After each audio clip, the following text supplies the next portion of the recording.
Positive word to say. NBC's Maggie Vespa is in Michigan with the latest on this tragedy.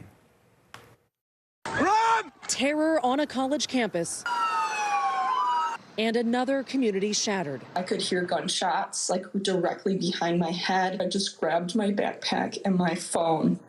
And I just remember I just ran for my life. Authorities in East Lansing say just before 8:30 Monday night, frantic calls came pouring in from the Michigan State University campus. We got multiple victims at this time. Investigators say a masked gunman seen here on surveillance footage roamed MSU's open campus, first firing shots inside an academic building. We had officers in that building within minutes.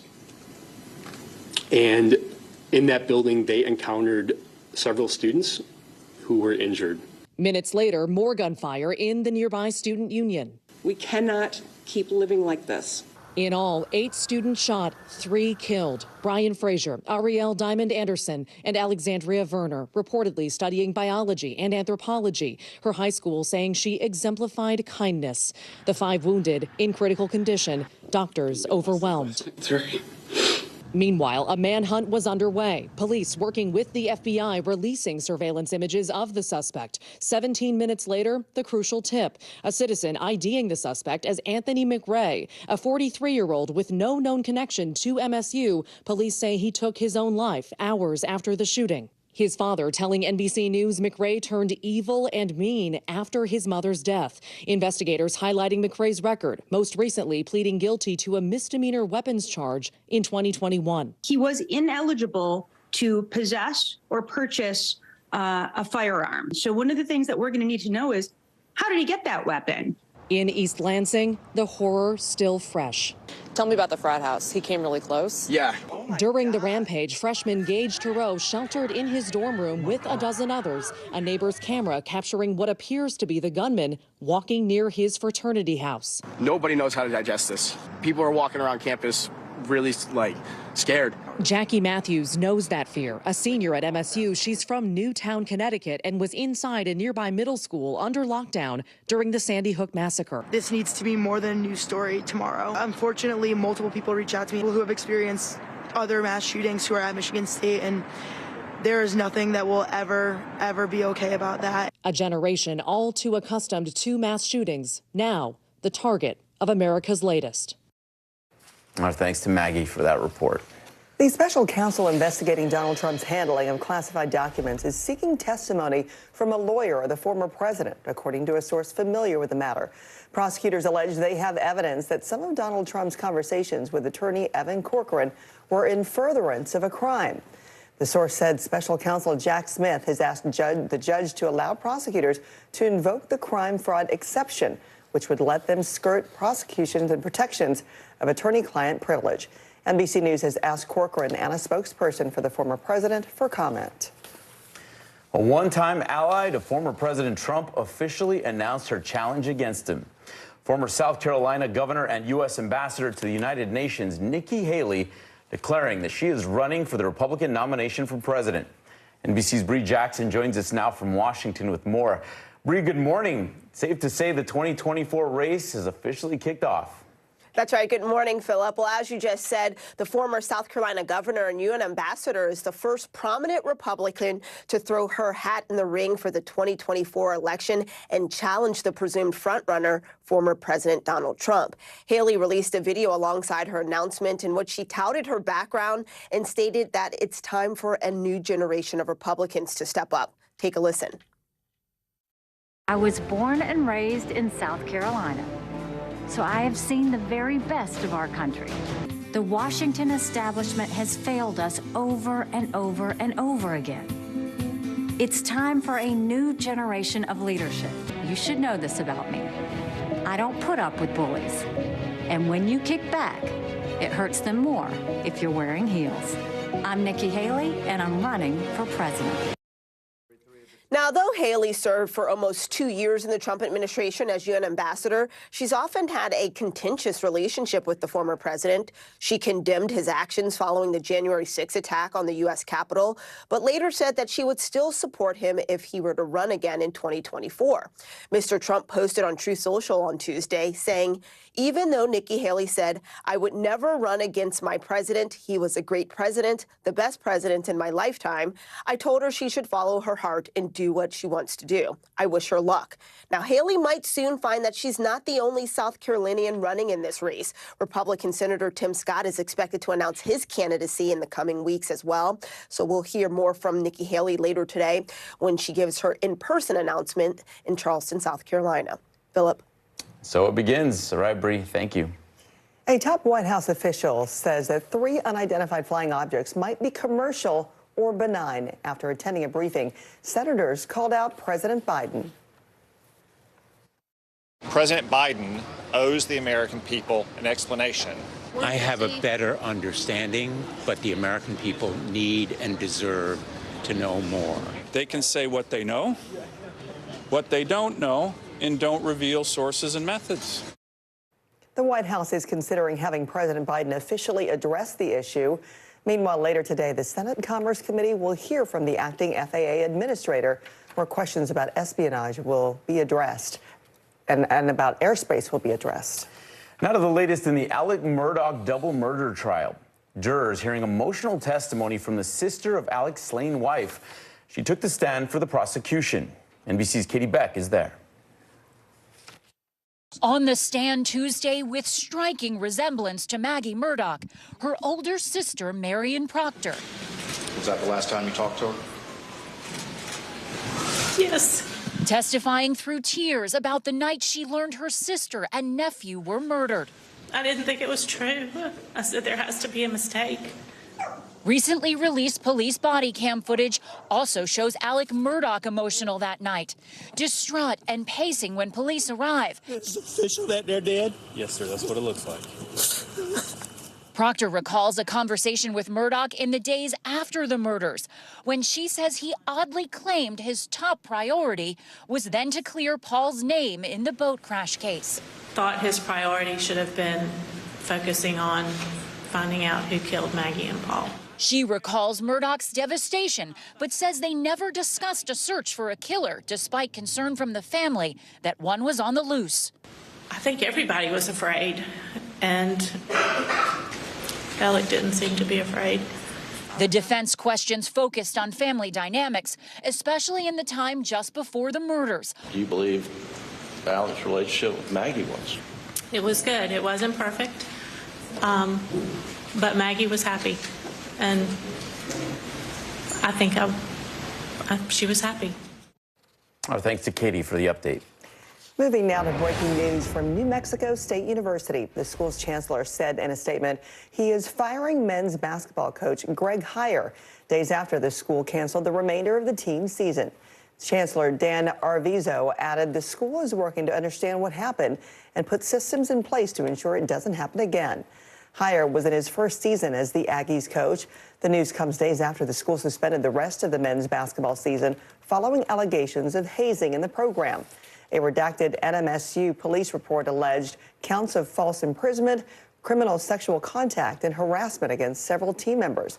The player who contacted police wishes to remain anonymous and chose not to pursue charges against the players accused of the behavior. All hail's breaking loose. We also got some rain and snow to talk about. Michelle Grossman is here to tell us more. Good morning, Michelle.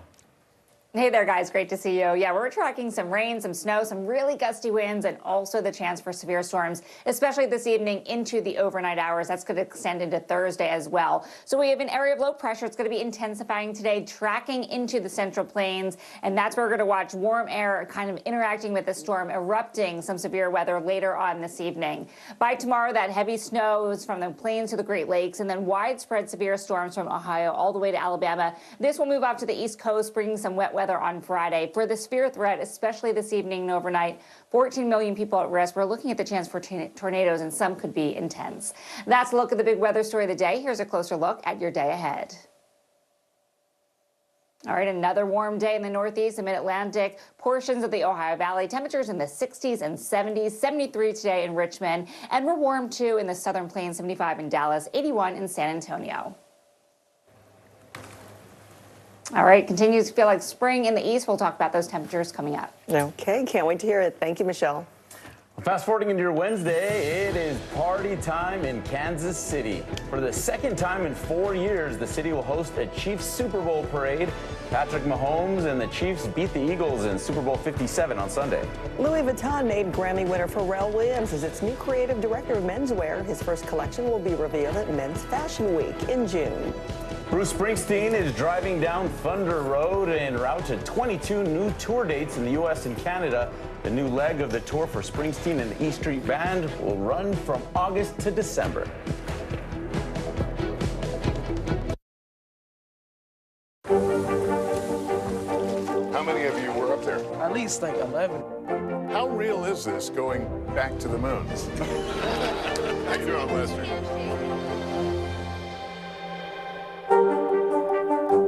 Hey, I'm Hallie. It's good to be with you tonight. There's another legal filing today, and I want to cut through some of the weedsy stuff. But let's just get to the point. They have started to vote on the PACT Act. If you're like Hallie, stop speaking Washingtonese. This bill would basically give health care to veterans who have exposed to these toxic chemicals. So, Scott, I'm trying to make this as not DC as possible. The increased sort of anger that we've seen now in politics. I saw you searching for, I think, your microphone, Danny. You are. I was trying to do it on the slide. Live TV, man. It's okay. Stay on top of breaking news and the biggest stories of the day with NBC News Daily. Thank you so much for joining us. I'm Morgan Radford. And I'm Vicki Wynn. I'm Aaron Gilchrist. And I'm Kate Snow. Get in-depth reporting from across the country. What's your reaction to the president's comments? And around the world. Are Ukrainians continuing to make advances? And ways you can take care of your health. Who should be getting tested? And frankly, how often? And your wallet. Costs are skyrocketing. How to manage soaring prices. NBC News Daily. Weekdays from 12 to 4 p.m. Eastern on NBC News Now. NBC News, streaming free now. Hey, I'm Hallie. It's good to be with you tonight. There's another legal filing today, and I want to cut through some of the weedsy stuff. But let's just get to the point. They have started to vote on the PACT Act. If you're like Hallie, stop speaking Washingtonese. This bill would basically give health care to veterans who have exposed to these toxic chemicals. So, Scott, I'm trying to make this as not DC as possible. The increased sort of anger that we've seen now in politics. I saw you searching for, I think, your microphone, Danny. You are. I was trying to do it on the slide. Live TV, man. It's okay.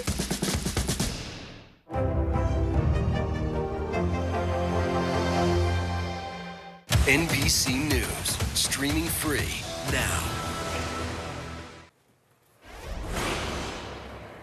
Leading the news, more miracles in earthquake-stricken Turkey and Syria. Like these two brothers here, 17 and 21 years old, pulled from the rubble still alive 198 hours after the quake struck. And this man, a 65-year-old, pulled out after nearly 9 days. But rescue teams are increasingly shifting their focus to recovery operations. The death toll currently stands at more than 41,000 people. Explosive allegations out of Ukraine. An aid group called Frontline Medics says Russia directly targeted them, killing an American veteran. And we should warn you, the footage could be disturbing to some. Here's Raf Sanchez. Huddled at the side of the road, a group of medics tend to an injured Ukrainian woman. If you look closely at the right side of your screen, you can see a missile appear. And then, frame by chilling frame, it streaks towards its target, this white van. The impact exploding the van into a fireball. The attack killing American medic Pete Reed, his final moments spent trying to save the injured woman's life. Reed died on this street in the besieged city of Bakhmut 2 weeks ago. The 33-year-old was part of a group trying to evacuate civilians as Russian forces closed in. Make me watch Smokey and the Bandit tonight. NBC News has verified the footage, and experts tell us the missile appears to be a Russian-made Cornet, a guided weapon designed to destroy tanks. The volunteer who took the video says he has no doubt who pulled the trigger. Do you believe that your team was deliberately targeted by the Russians? Of course, all the evidence that we hold at the moment, it was targeted. Yeah. They waited us till we get to complete stop. He says the Russians attacked with a second missile less than a minute later, and that none of the medics were armed, making the attack a potential war crime. Russia denies targeting civilians. Ankle fracture from the looks of it. Reed, a former U.S. Marine from New Jersey, also worked as a medic in Iraq during the fight against ISIS. I still had some fight left in me. I could use my medical for good. It was there, amid the chaos of war, he met his future wife. I fell in love super fast. He was funny, he was goofy, he always made me laugh. They were married less than a year. The awful call coming as Alex, a nurse, worked the hospital night shift. I mean, I was angry, obviously, that he was targeted. It's infuriating, but at the same time, it was a comfort to know that his death was absolutely immediate. Alex traveling from Alaska to Ukraine to bring her husband home. If you had one last chance to speak to him, what would you say? That I was super proud of him, that he was very loved. Hope people can see his life and remember that it's super important to be present with the people that you love and remind them every day. What heartbreak. Our thanks to Raph for that report. Still to come here, Ted Lasso kicking off countdown to season 3 with a new look at AFC Richmond. And are you willing to run into the paywall for the latest TikTok trends? Watch NBC Nightly News with Lester Holt or listen wherever you get your podcasts. Hey, I'm Hallie. It's good to be with you tonight. There's another legal filing today, and I want to cut through some of the weedsy stuff. And let's just get to the point. They have started to vote on the PACT Act. If you're like, Hallie, stop speaking Washingtonese. This bill would basically give health care to veterans who have exposed to these toxic chemicals. So, Scott, I'm trying to make this as not DC as possible. The increased sort of anger that we've seen now in politics. I saw you searching for, I think, your microphone, Dan. You are. I was trying to do it on the slide. Live TV, man. It's okay. This is what it looks and feels. From the storm zone. The bigger piece of the puzzle comes. New numbers just out this morning. Good evening. We begin tonight with breaking news just coming in. We begin this hour with the latest developments. We're coming on the air with some shakeups big time on Capitol Hill. How much water ultimately will be forced inland? Whenever it happens, wherever you are, NBC News, streaming free now.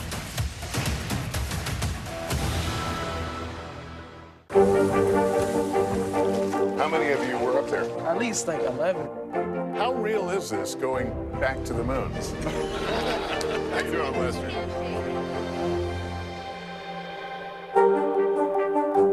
Stay on top of breaking news and the biggest stories of the day with NBC News Daily. Thank you so much for joining us. I'm Morgan Radford. And I'm Vicki Wynn. I'm Aaron Gilchrist. And I'm Kate Snow. Get in-depth reporting from across the country. What's your reaction to the president's comments? And around the world. Are Ukrainians continuing to make advances? And ways you can take care of your health. Who should be getting tested? And frankly, how often? And your wallet. Costs are skyrocketing. How to manage soaring prices. NBC News Daily. Weekdays from 12 to 4 p.m. Eastern on NBC News Now.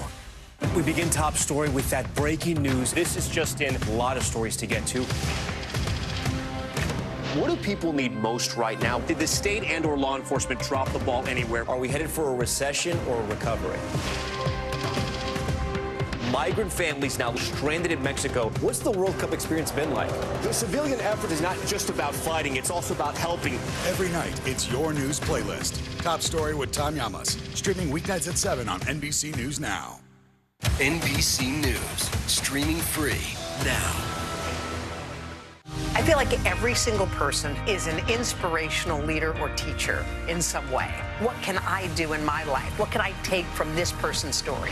I think we all want a fresh start. Join Hoda Kotb for season 3 of her podcast, Making Space. NBC News, streaming free now.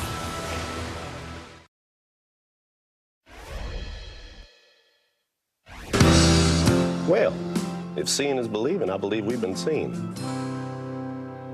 I still believe. Hold on to your cup of hot brown water. You better believe that Ted Lasso is back. Season 3 of the hit show kicks off on Apple TV Plus on March 15th. Still got a lot of catching up to do when it comes to that one, you know. It's one of the more popular ones I think both you and I are behind. Yeah, I think I've only gone through, I'm about halfway through season 1. Yeah. But it's been a while, you know, just so many of these shows. But I mean, this is a good one everybody agrees on. You know, it's a good watch, an easy watch. All right, scrolling on your For You page could soon cost you. TikTok is reportedly developing a paywall feature that could charge users to watch videos from certain creators. That's according to a new report from the tech site The Information. It could be anything from $1 or even more for that exclusive content. Now, I do not have a TikTok. You do, and I know you're into TikTok, so would you pay to watch some videos? Absolutely not. You know, No? I'll just find somebody else to give me the, TikTok taught me recipes and everything else and all the other fashion hacks and makeup hacks that I've been learning too. But so people are so into it. I think that people would probably pay at least a few, few thousand. With the money, if my daughter comes hitting me up for that, I'm going to say, nope, you keep scrolling, keep moving on. Okay, Rebel Wilson has a perfect pitch for a new dating app. The Australian actress and comedian is launching Fluid. That's a platform to help people looking for love without the labels. Wilson, who is in a relationship with jewelry designer Ramona Agrama, told People magazine her own dating life inspired her to create Fluid. She says it's open to everyone and doesn't require users to define their sexuality. Fluid hits the App Store later this month. All right, Michelle has got an eye on your weekend forecast next. And still to come, the musician who's creating tiny anthems and leaving a massive impact on hundreds. How many of you were up there? At least like 11. How real is this going back to the moons? How you doing, Lester?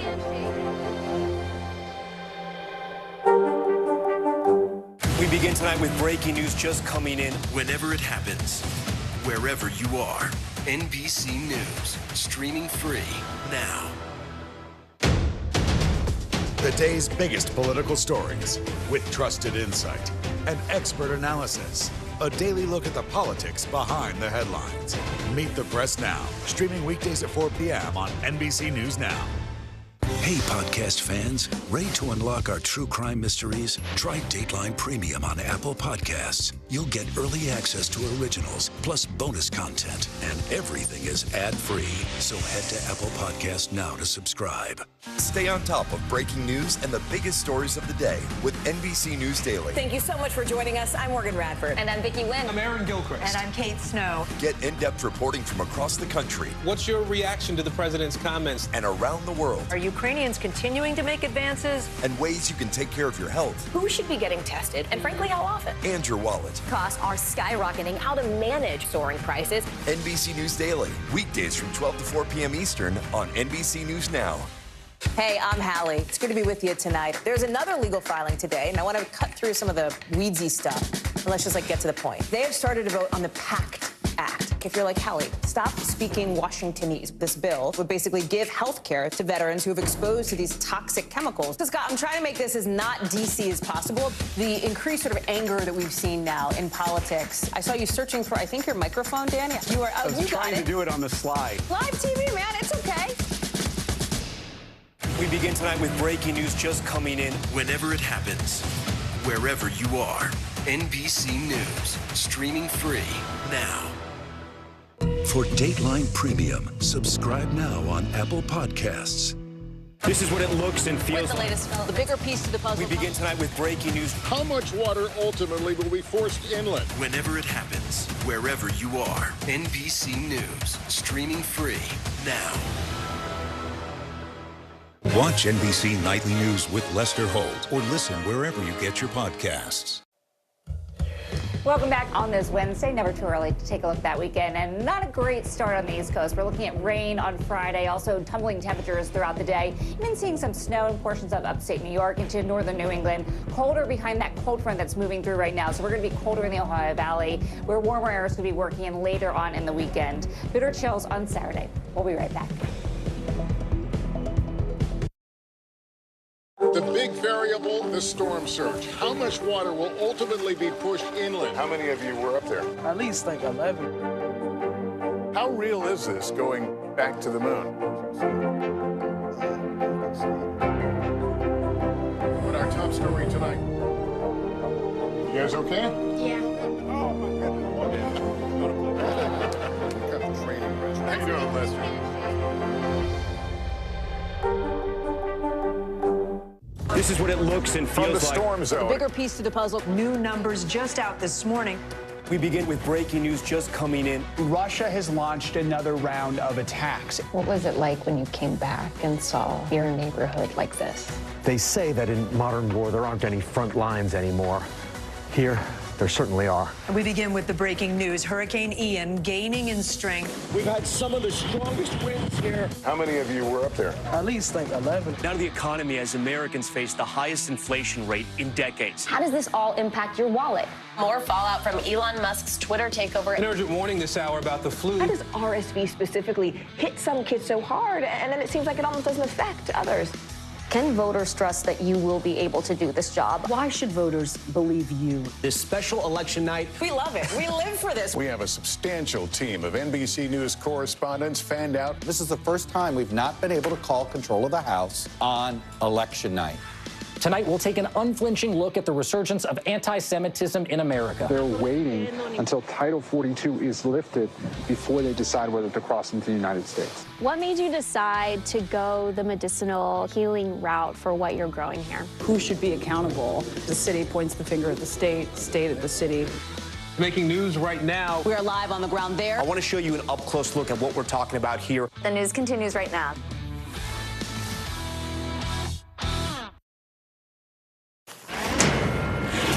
In today's top stories, more states are cracking down on porn sites. These 7 states are pushing for legislation that will require an ID to verify ages for adult websites.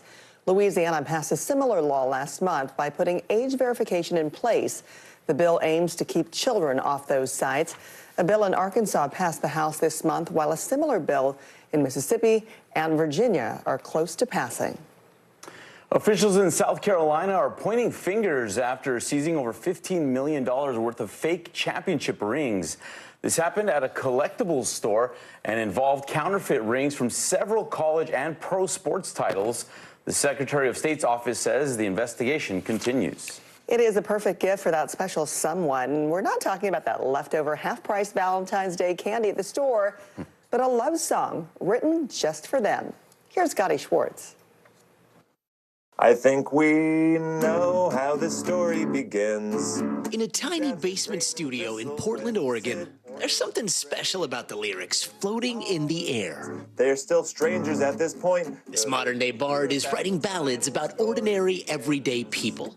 Tiny Anthems is a system where you give me information about your sister or your husband. I will then compose a song. And it all started with an offer to write a song about anyone for $2, and quickly snowballed into Mike Long's life's work.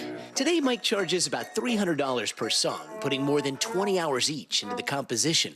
There's just like something absurd about what I'm doing that just makes me want to keep doing it. Dabs of grain and gristle when Sid comes sailing in. He's now written and composed hundreds of tiny anthems, each created for an audience of one.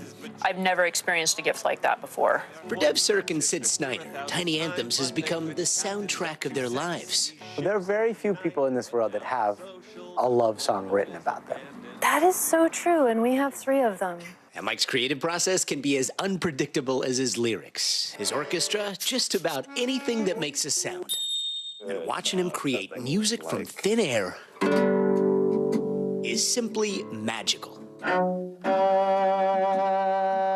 Moments later, yet another sound ready to celebrate that indescribable essence that makes each one of us so unique. If you get close enough to a person, you'll find something to love about them. Scotty Schwartz, NBC News, Portland, Oregon. Hey, that beats a monogram necklace right there, right? It's a beautiful idea. I just hope because of artificial intelligence, he still has a job in a couple of years. Good. Us too. Thanks for waking up with early today.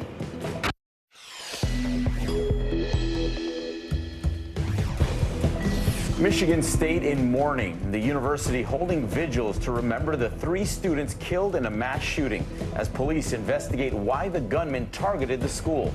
And the chilling message from the suspect's father. Working to solve the mystery behind the object shot out of the sky by the U.S. The leading explanation from the White House and what we could learn from federal authorities today. There's no shaking off rust. The troubled movie set to return to production despite the charges against star and director Alec Baldwin over the death of cinematographer Helena Hutchins.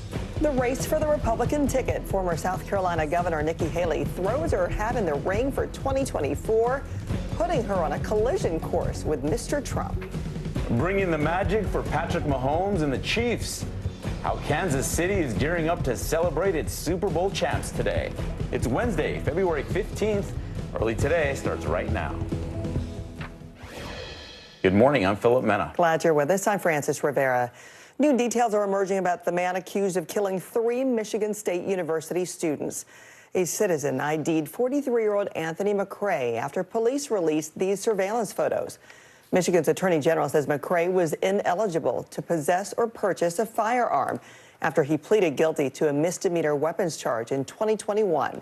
And as investigators work to determine a motive, McCray's father tells NBC News that his son turned, quote, evil and mean after his mother's death.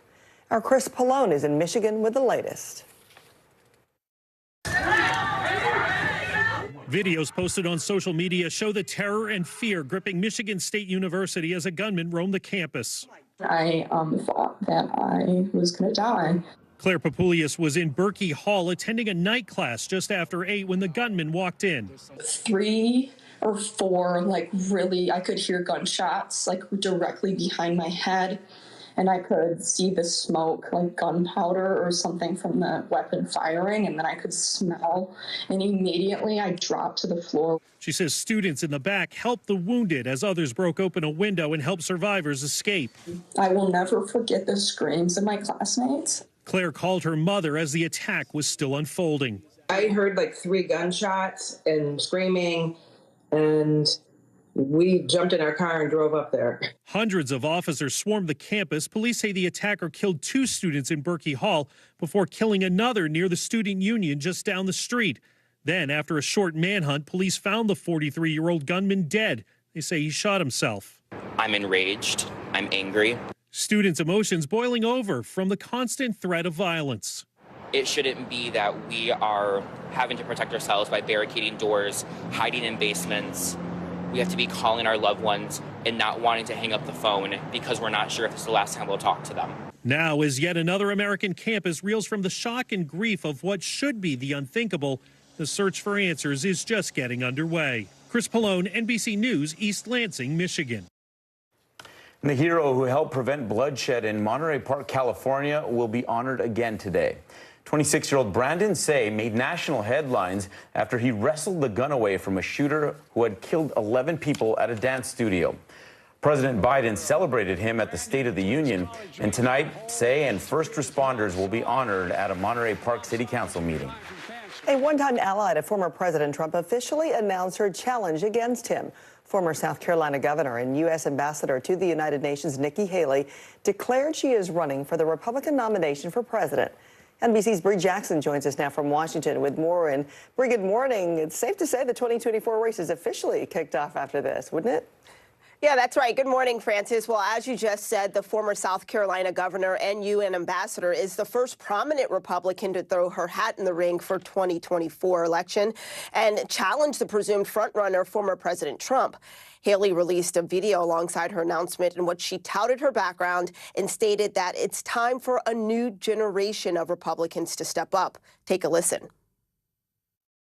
I was born and raised in South Carolina, so I have seen the very best of our country.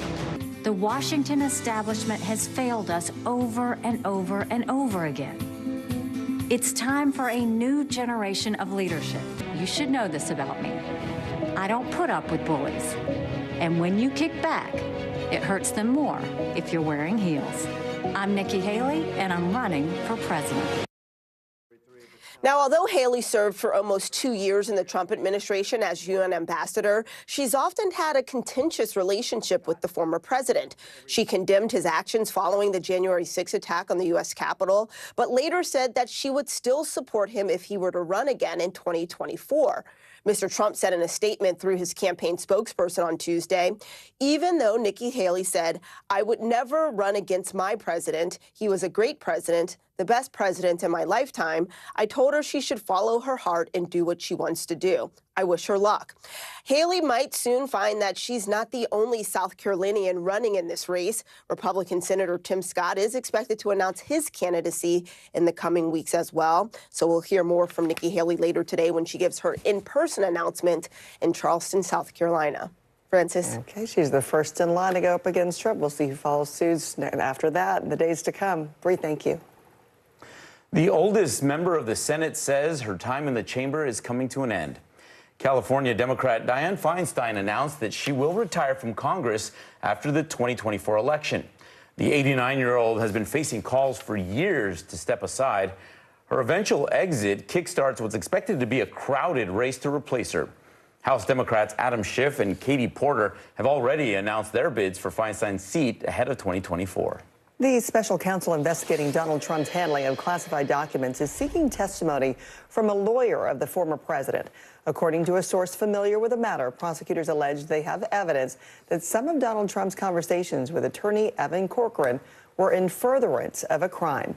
The source said special counsel Jack Smith had asked the judge to allow prosecutors to invoke the crime fraud exception, which would let them skirt protections of attorney-client privilege. NBC News has asked Corcoran and a spokesperson for the former president for comment. A top White House official says the three unidentified flying objects might be commercial or benign. Later today, the Senate Commerce Committee will hear from the acting FAA Administrator Billy Nolan, where questions about espionage in our airspace will be addressed. Andrea Mitchell has the latest. A potential breakthrough on the search in the Atlantic for debris from that Chinese spy balloon. Crews have recovered what U.S. Northcom calls significant debris, including all the priority sensors and electronics, as well as large sections of the structure. But big questions about the shoot-downs of the three smaller objects last week. The White House said those unidentified objects, which it's told Congress are likely balloons, could be for benign commercial use or academic research. The Joint Chiefs Chairman acknowledging it took 2 missiles to bring down one of them. On the fourth one over Lake Huron, first shot missed, second shot hit. The missile landed harmlessly in the water of Lake Huron. That lake is several hundred feet deep. The debris search will take time. They may never find the wreckage from the 2 others in the Yukon, where a C-17 unloaded equipment Saturday night, and Alaska. That's up in some really, really difficult terrain in the Arctic Circle with very, very low temperatures in the -40s. Senators in both parties not satisfied after a classified briefing. 95% of what was discussed in that room today can be made public without compromising the security of this country. The American people need to know more so they'll have more confidence in our national security. Did you get the answers you needed today? Well, I don't think we have the answers yet. And that's part of the frustration that not only we in Congress have, but the public has. Some who have been briefed now asking if those small objects were really a threat and worth the price of shooting down. The Air Force estimates the cost of taking out the 4 high-flying objects is more than $2.5 million. I would ask you to reflect on how many airliners have been brought down by balloons in recent memory. Our thanks to Andrea for that report. Moving now to breaking news from New Mexico State University, where the school's chancellor said in a statement he is firing men's basketball coach Greg Heyer. Days after the school canceled the remainder of the team's season, Chancellor Dan Arvizo added the school is working to understand what happened and put systems in place to ensure it doesn't happen again. Heyer was in his first season as the Aggies coach. The news comes days after the school suspended the rest of its men's basketball season following allegations of hazing in the program. A redacted NMSU police report alleged counts of false imprisonment, criminal sexual contact, and harassment against several team members. The player who contacted police wishes to remain anonymous and chose not to pursue charges against the accused players. Alec Baldwin's Western Rust will resume filming in the spring, the production company says. The movie was shut down in October of 2021 after Baldwin fired a pistol on the set, killing cinematographer Helena Hutchins. Her replacement behind the camera, Bianca Klein, says she will donate her salary to charity. Director Joel Souza, who was injured by that same bullet that killed Hutchins, will return to the set. Baldwin is charged with involuntary manslaughter over the shooting. He strongly denies it. Okay, we are facing a triple threat of rain, snow, and hail. Let's check in with NBC meteorologist Michelle Grossman, who is tracking it all for us. Hi, Michelle. Hi there, guys. Great to see you. Yeah, we're going to continue to track that rain and snow, really gusty winds, too. And then today, introducing the threat for severe storms. Could see some tornadoes. Some could be intense. That would be especially later on today into the overnight hours. So here's the setup. An area of low pressure. It's going to be intensifying. It's going to interact with some warm, moist air, and that's why we're going to see the eruption of some of these storms. By tomorrow, heavy snow from the plains to the Great Lakes, and then another widespread severe risk from Ohio to Alabama, where we could see the risk of tornadoes once again. Friday, this will move to the east. We're going to lose that threat for severe weather, but we're going to see some heavy rain along the east coast in spots. So for today, into the evening hours, the overnight hours, 14 million at risk for severe weather. Memphis and Greenville especially at risk. That's a look at the big weather story of the day. Here's a closer look at your day ahead. All right, it's another spring-like day in portions of the Northeast, the Ohio Valley, the Mid-Atlantic, even down to the Southeast. Temperatures in the 60s and 70s, and the South Central states warm too, looking the chance for some storms in Shreveport and Houston. All right, guys, never too early to take a look at that weekend forecast. We're going to do that in just a bit. It's a couple days away. All right, Michelle, thank you. Yeah. The winner of the largest prize in U.S. lottery history has been revealed. Edwin Castro has come forward to collect his winnings, a hefty $2 billion jackpot. The man from California declined to speak publicly, but expressed in a written statement that he is shocked and ecstatic to have won. All right, we're back in 60 seconds with a new rule that could end racial biases that risk the lives of black kidney transplant patients. And later, LV gets happy. Louis Vuitton taps Pharrell as their menswear creative lead.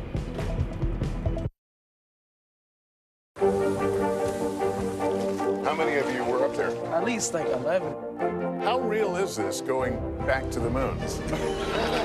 How you doing, Lester?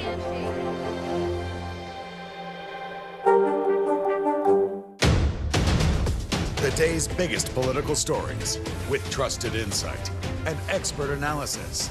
A daily look at the politics behind the headlines. Meet the Press Now, streaming weekdays at 4 p.m. on NBC News Now. This is what it looks and feels From the storm zone. The bigger piece of the puzzle comes. New numbers just out this morning. Good evening. We begin tonight with breaking news just coming in. We begin this hour with the latest developments. We're coming on the air with some shakeups big time on Capitol Hill. How much water ultimately will be forced inland? Whenever it happens, wherever you are, NBC News, streaming free now. Join Hoda Kotb for season 3 of her podcast, Making Space. Listen now.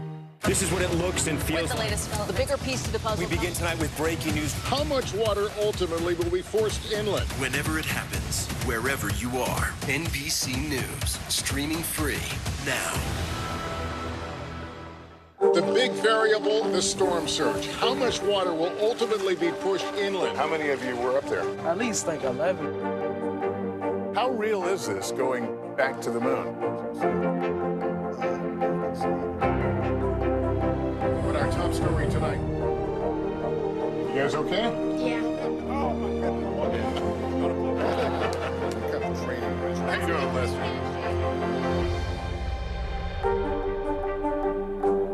Join Hoda Kotb for season 3 of her podcast, Making Space. Listen now.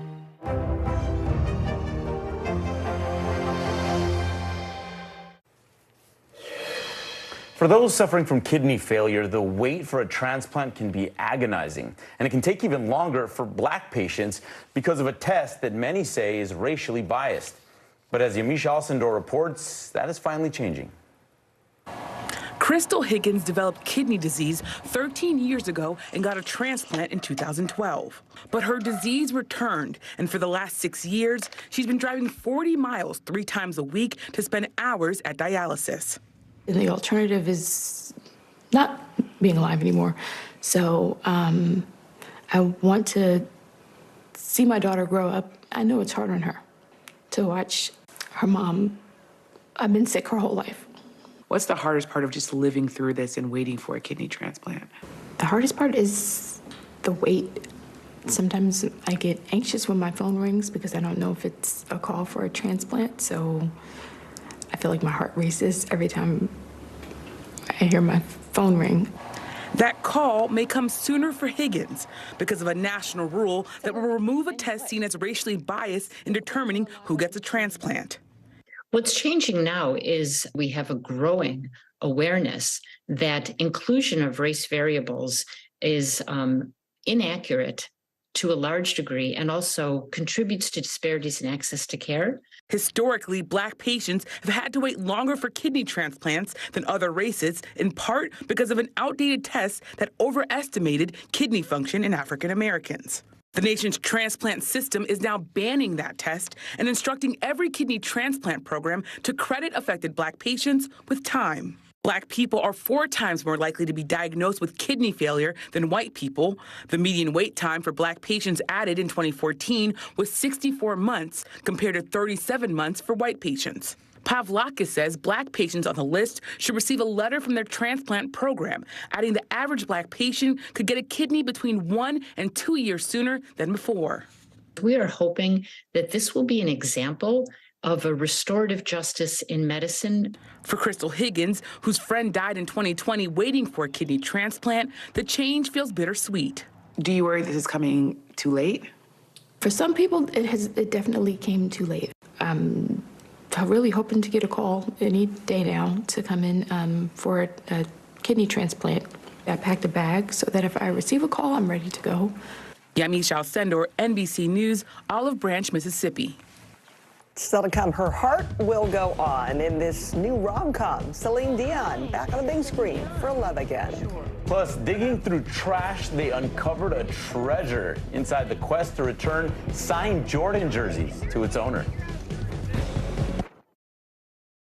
Stay on top of breaking news and the biggest stories of the day with NBC News Daily. Thank you so much for joining us. I'm Morgan Radford. And I'm Vicki Wynn. I'm Aaron Gilchrist. And I'm Kate Snow. Get in-depth reporting from across the country. What's your reaction to the president's comments? And around the world. Are Ukrainians continuing to make advances? And ways you can take care of your health. Who should be getting tested? And frankly, how often? And your wallet. Costs are skyrocketing. How to manage soaring prices. NBC News Daily. Weekdays from 12 to 4 p.m. Eastern on NBC News Now. How many of you were up there? At least like 11. How real is this going back to the moon? How you doing, Lester?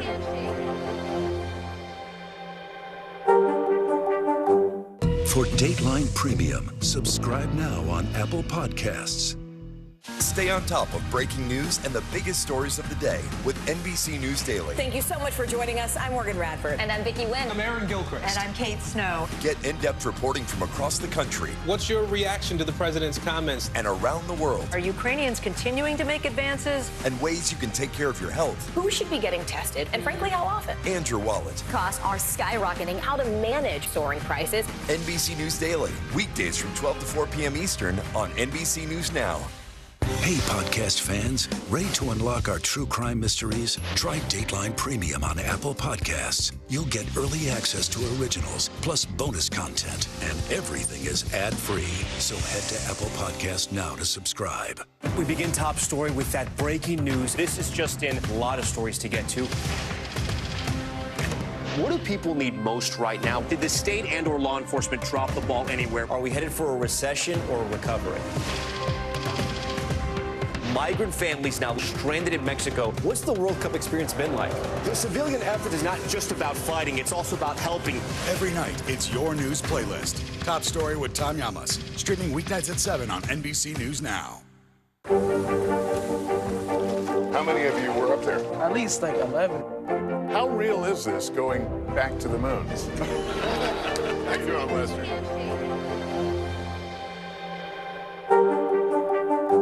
NBC News, streaming free now. Join Hoda Kotb for season 3 of her podcast, Making Space. Listen now. What do people need most right now? Did the state and or law enforcement drop the ball? Migrant families now stranded in Mexico. What's the World Cup experience been like? It's your news playlist. Top Story with Tom Llamas. Weeknights at 7 on NBC News Now. Hi, this is Celine Dion. Sure. And I'm Mariah Carey. Love comes to those who believe it, and this is really me. Oh my gosh, hi. These sticks you're receiving are sensitive. There she is. Celine Dion steps into the role of matchmaker in a new movie called Love Again.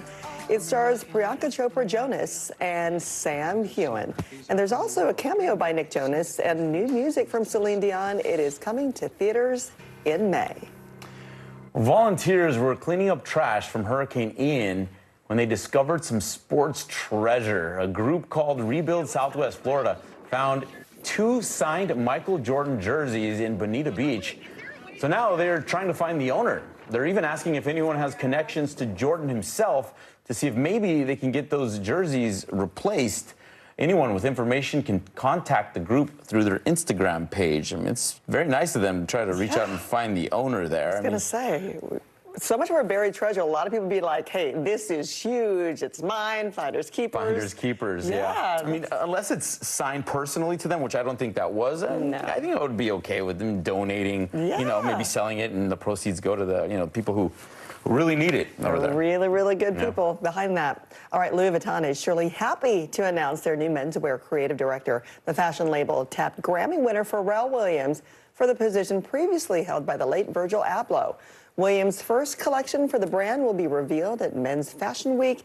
That is in June. I love how all these collaborations, you know, when you've got artists in the musical sense, but also artists in the fashion sense, we see that all the time. Artist is an artist. Yeah, it seems to go hand in hand. He's one of the most creative people of my lifetime, you know, of this generation. Cool to have.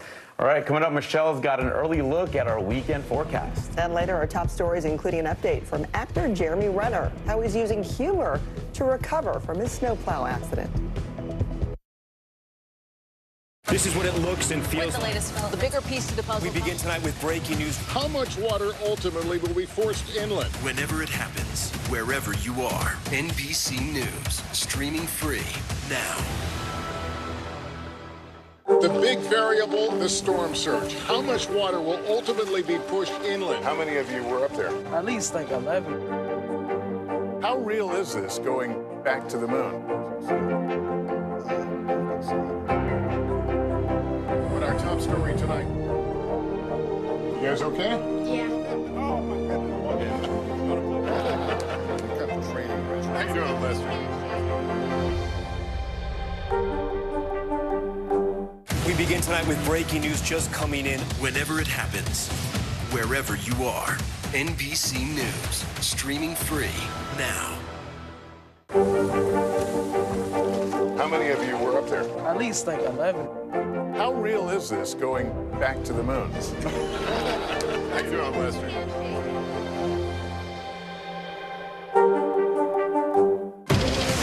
What do people need most right now? Did the state and/or law enforcement drop the ball? Migrant families now stranded in Mexico. What's the World Cup experience been like? It's your news playlist. Top story with Tanya Amos. Weeknights at 7 on NBC News Now. Watch NBC Nightly News with Lester Holt or listen wherever you get your podcasts. What do people need most right now? Did the state and/or law enforcement drop the ball? Migrant families now stranded in Mexico. What's the World Cup experience been like? It's your news playlist. Top story with Tanya Amos. Weeknights at 7 on NBC News Now. We begin tonight with breaking news just coming in. Whenever it happens, wherever you are, NBC News, streaming free now. Stay on top of breaking news and the biggest stories of the day with NBC News Daily. Thank you so much for joining us. I'm Morgan Radford. And I'm Vicki Wynn. I'm Aaron Gilchrist. And I'm Kate Snow. Get in-depth reporting from across the country. What's your reaction to the president's comments? And around the world. Are Ukrainians continuing to make advances? And ways you can take care of your health. Who should be getting tested? And frankly, how often? And your wallet. Costs are skyrocketing. How to manage soaring prices. NBC News Daily. Weekdays from 12 to 4 p.m. Eastern on NBC News Now. Join Hoda Kotb for season 3 of her podcast, Making Space. Listen now. Welcome back on this Wednesday, taking an early peek at the weekend. And we're looking relatively quiet through the middle of the nation, the southwest. Lots of sunshine, although it will be cooler. Temperatures in the 50s in the southern plains, flurries throughout the Intermountain West. By Saturday, still another quiet day in the middle of the country, the southwest. Lots of sunshine, a little warmer in portions of the southern plains. Flurries still in the Intermountain West. Back to you guys. Okay, Michelle, thank you. Coming up, it's almost party time. Kansas City gears up for another Super Bowl parade.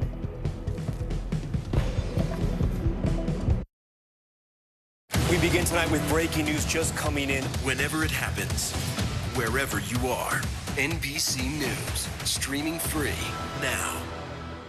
We begin top story with that breaking news. This is just in, a lot of stories to get to. What do people need most right now? Did the state and or law enforcement drop the ball anywhere? Are we headed for a recession or a recovery? Migrant families now stranded in Mexico. What's the World Cup experience been like?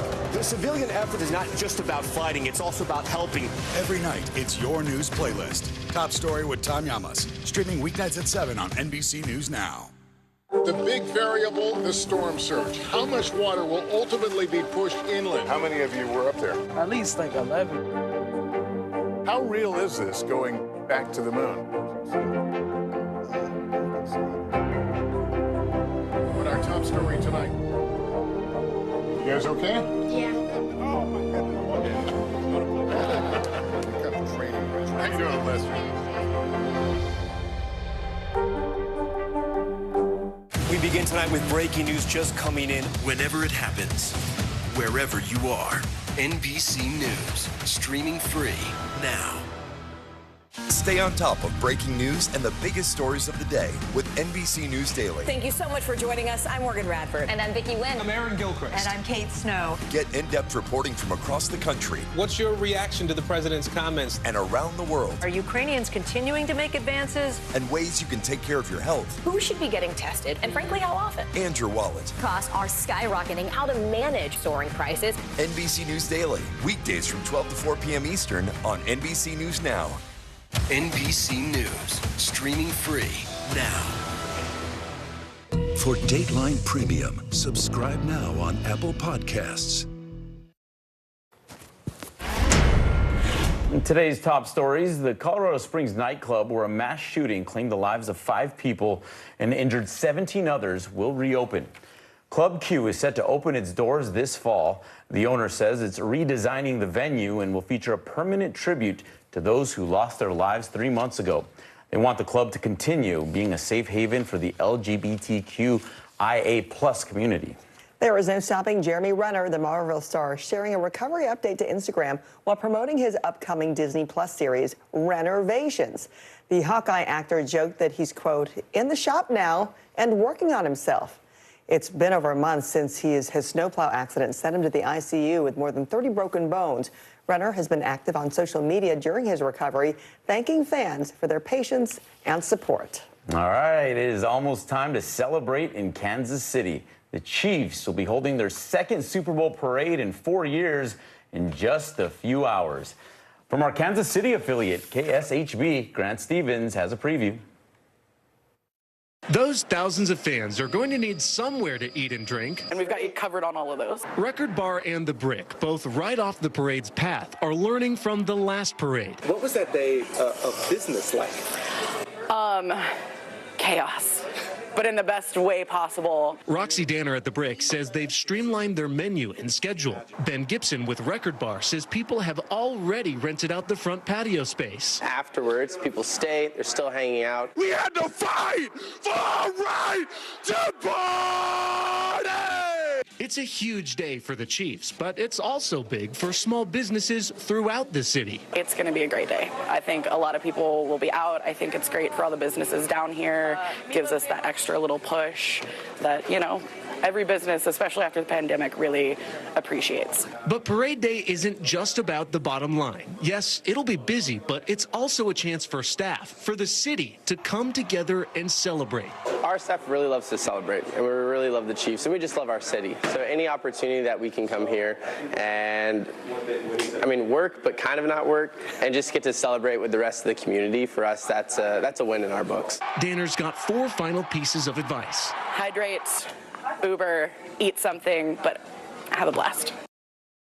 Blast they will have. Our thanks to Grant for that report. I mean, it's going to be about low 40s, which is football weather. We're totally used to it in Kansas City. You're kind of immune when you're celebrating and you're on that high from a win. So either way, they're going to have a great time. But congrats to them. Always a special day. Kids skipping school, people missing work, the bosses and teachers are okay with it, I would think. Who knows what Travis Kelce is going to say. Thanks for starting your day with us. I'm Philip Mena. And I'm Francis Rivera. Have a great day.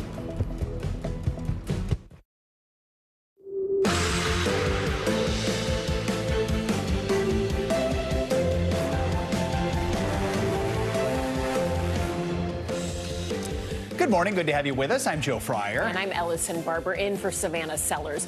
Right now on Morning News Now, Spartan Strong. This morning, a community and the country coming together in the wake of that mass shooting at Michigan State University, as we learn more about the 3 students who were killed.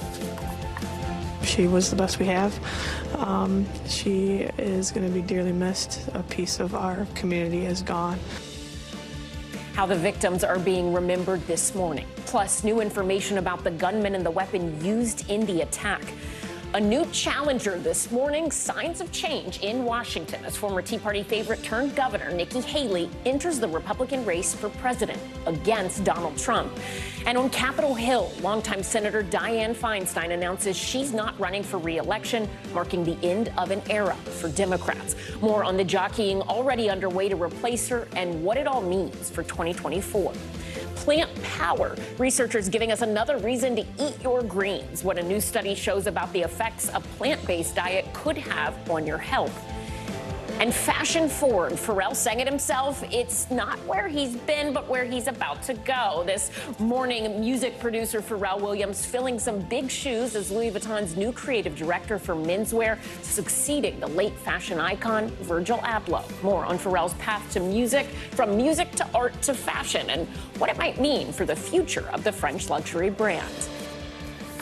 Kind of an interesting development there to see someone in the music world moving into the fashion world. Those worlds all just coming together. It's good to be with you on a very busy news day. Yes.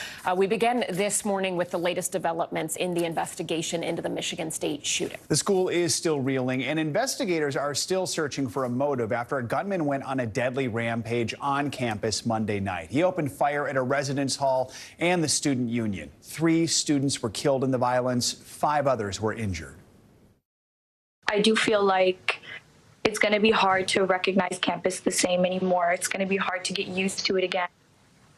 It's going to be hard to look at my dorm the same, to look at the buildings that I travel to every single day.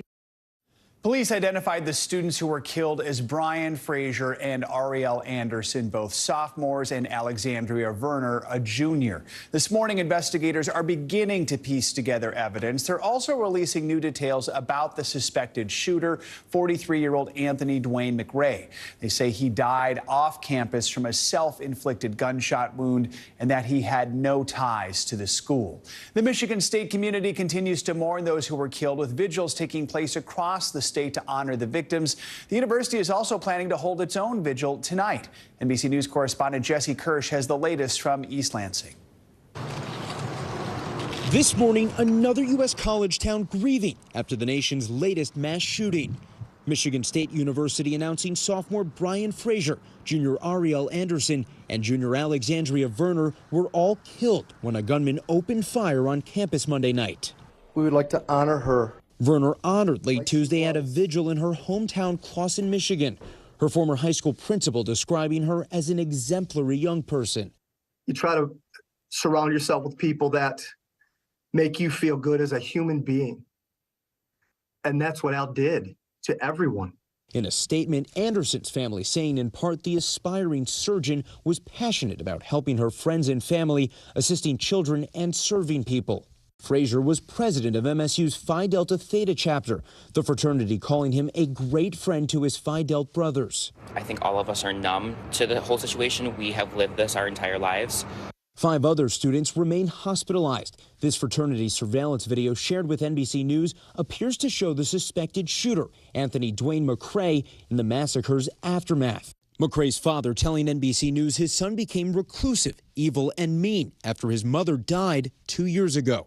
But still, no official motive. More than 600 miles away, police in Ewing, New Jersey say after McRae shot and killed himself, authorities found a note in his pocket that indicated a threat to that community, prompting schools there to shut down Tuesday, although no threat was found. Back at Michigan State, the latest gun violence to stun the country, prompting some parents to come pick up their children from school. The minute we saw her, the tears started and we just hugged and held each other. Because there are kids and parents that can't do that today because of this senseless stuff that goes on. That was Jesse Kirsch reporting from Michigan State this morning. Now to a potential breakthrough in the Atlantic and the search for debris from that suspected Chinese spy balloon. Yeah, crews have recovered what military officials called significant debris, including sensors and electronics, as well as large sections of the structure. But this morning, there are still questions about the takedowns of the 3 smaller objects this past weekend. The White House said yesterday those unidentified objects, which it told Congress are most likely balloons, could be for benign commercial or academic research. But the price to shoot them down was not cheap. An Air Force spokesperson says the missiles alone used to shoot down the objects cost at least $2.5 million, and that doesn't even include the cost of scrambling the fighter jets. For more, we're joined by NBC News White House correspondent Mike Mimily and NBC News congressional correspondent Julie Sirkin on Capitol Hill. Good morning to both of you. Mike, let's start with you. The National Weather Service confirmed that none of the objects shot down belong to that agency. And so far, searchers have not been able to find the debris from the 3 objects that were shot down this weekend to try to identify what exactly those were. A lot to unpack. What is the White House saying? What do we know this morning? Well, Allison, obviously an important breakthrough, as you mentioned, with the recovery of important component parts from that Chinese balloon off the coast of South Carolina. Officials hope to really learn more about the nature of the Chinese surveillance program based on what they're able to now inspect. But a very different story with those 3 other objects shot down on Sunday. John Kirby from the National Security Council saying that the leading assessment is that these were much smaller than the Chinese balloon. They were flying at a lower altitude, and that they may have been, as you mentioned, for benign or commercial purposes. But that's about all that we know. Mark Milley, the chairman of the Joint Chiefs of Staff, noting yesterday it could be a significant amount of time before officials can recover those objects. One in treacherous weather off the coast of Alaska, the other in the Canadian Rockies, very difficult to reach, and the third is hundreds of feet underwater in Lake Huron. So it could be days, likely weeks, if they're able to recover them at all. So, Julie, lawmakers both sides of the aisle have been critical of the White House's response to some of these incidents. What do lawmakers think President Biden and the administration should be doing? Well, plainly, they think that he should be talking to the American people. We heard that all weekend from Republicans and Democrats after this 3rd object was downed. And we heard that all day yesterday when they received a briefing. And then we're going to hear that for the rest of the week from both sides of the aisle. You know, Democrats pushing back a little bit, saying that it's up to Biden to make that decision. Republicans, however, even emerging out of that classified briefing yesterday, saying that this is something they want Biden to do. They want the American people to have answers to the questions they have. The only problem is, and as we learned after that briefing yesterday, it seems like the administration doesn't have all the answers yet. And that's maybe part of the calculation for why they're holding off on speaking to the American public. But look, lawmakers also just want to know if we're prepared to handle this in the future. That's something Senator Tester, a Democrat, had asked in that initial briefing last week. That's something we're continuing to carry throughout this week. People want to know if we're prepared to handle this in the future. Obviously, after that first hearing last week, we saw another 3 of these objects. So clearly, this is something that is not going away. And that's certainly on the thoughts and minds of lawmakers as we head into this day. And Mike, when you hear the White House saying that 3 of the 4 objects might be commercial or benign, it almost sounds like they're not a very big deal. If they're not a big deal or they're commercial or benign, then why is the White House going ahead with setting up a new task force? Yeah, Allison, this is really all about getting parts of the sprawling federal bureaucracy that don't necessarily communicate well with each other at the same table to try to, at the very least, identify what is the nature and the scope of all the stuff, to use the technical term, is up in the air at the moment, especially civilian aviation authorities, the FAA, which monitor the skies, with military stakeholders who secure the sky. And so we have some new reporting from our White House team, Courtney Kuby as well, which is that the National Security Advisor, Jake Sullivan, hopes to have some initial recommendations based on the feedback from these different agencies tonight, and that based on those recommendations to develop some new protocols for just how the government might treat future encounters with unidentified objects in the future. And it's based on those recommendations, which is significant, that we may first hear from the president publicly about all of this. We obviously haven't heard from him. There's been great criticism from both parties about the lack of clarity coming from the White House. And so what the White House officials are telling us is that there are active discussions about when is the right time for the president to speak about this. They don't necessarily want to put him out there until they can have him with some clear answers about how to deal with these situations in the future. So, Julie, there was a classified briefing held for senators yesterday. What do we know about that briefing? What are we hearing from lawmakers?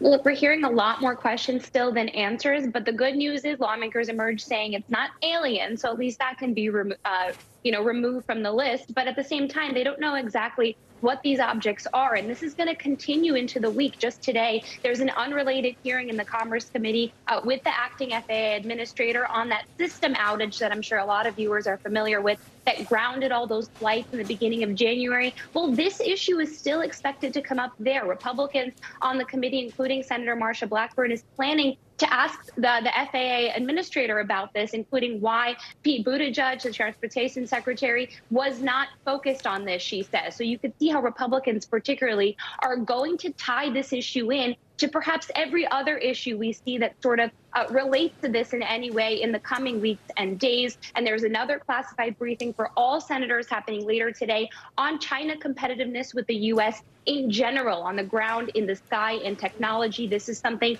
that was pre-scheduled. We see an increased focus from Congress on China in general when you take away these objects. So obviously all of these aerial objects just increased focus, increased urgency from Congress to put pressure on the administration to make sure they're prepared to act against China in the future. Of course, these last three objects, I should know, we don't know where they came from yet. They could still be for commercial purposes or from another foreign government, but this is clearly something that lawmakers, particularly Republicans, are trying to keep at the forefront. Lots of questions, but we are crossing aliens off the list, so there's something. All right, Mike Memoli, Julie Zirkin, thank you both.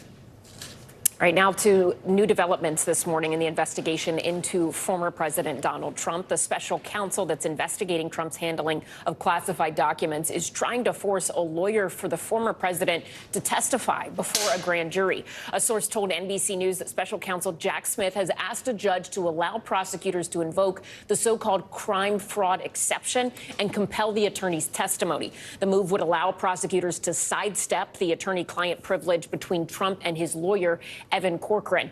The special counsel has not said what questions they want to ask Trump's attorney, but NBC News has asked him and a Trump spokesperson for comment.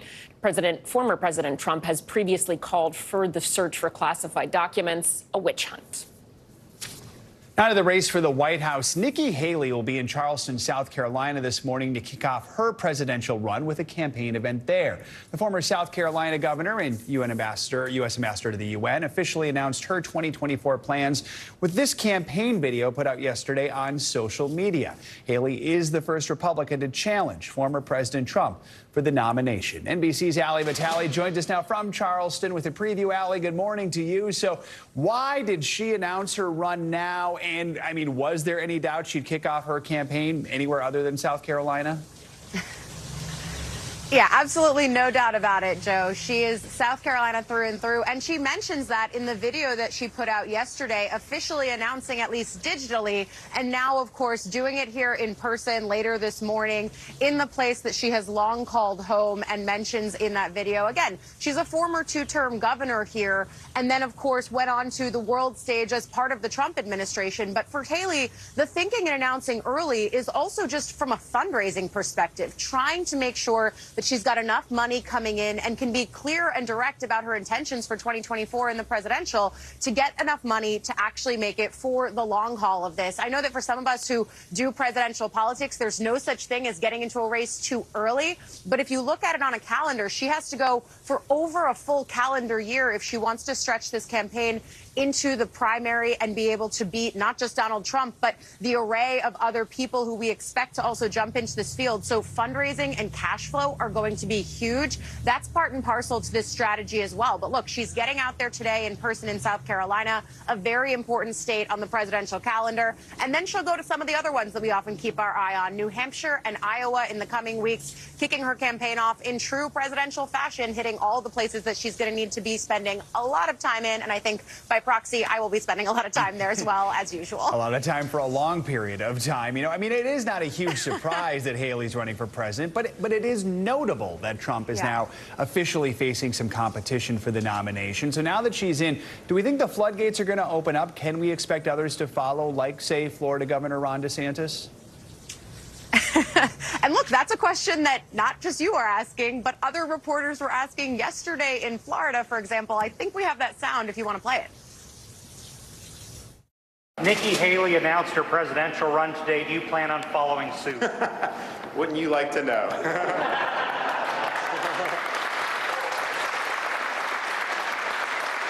Anybody else?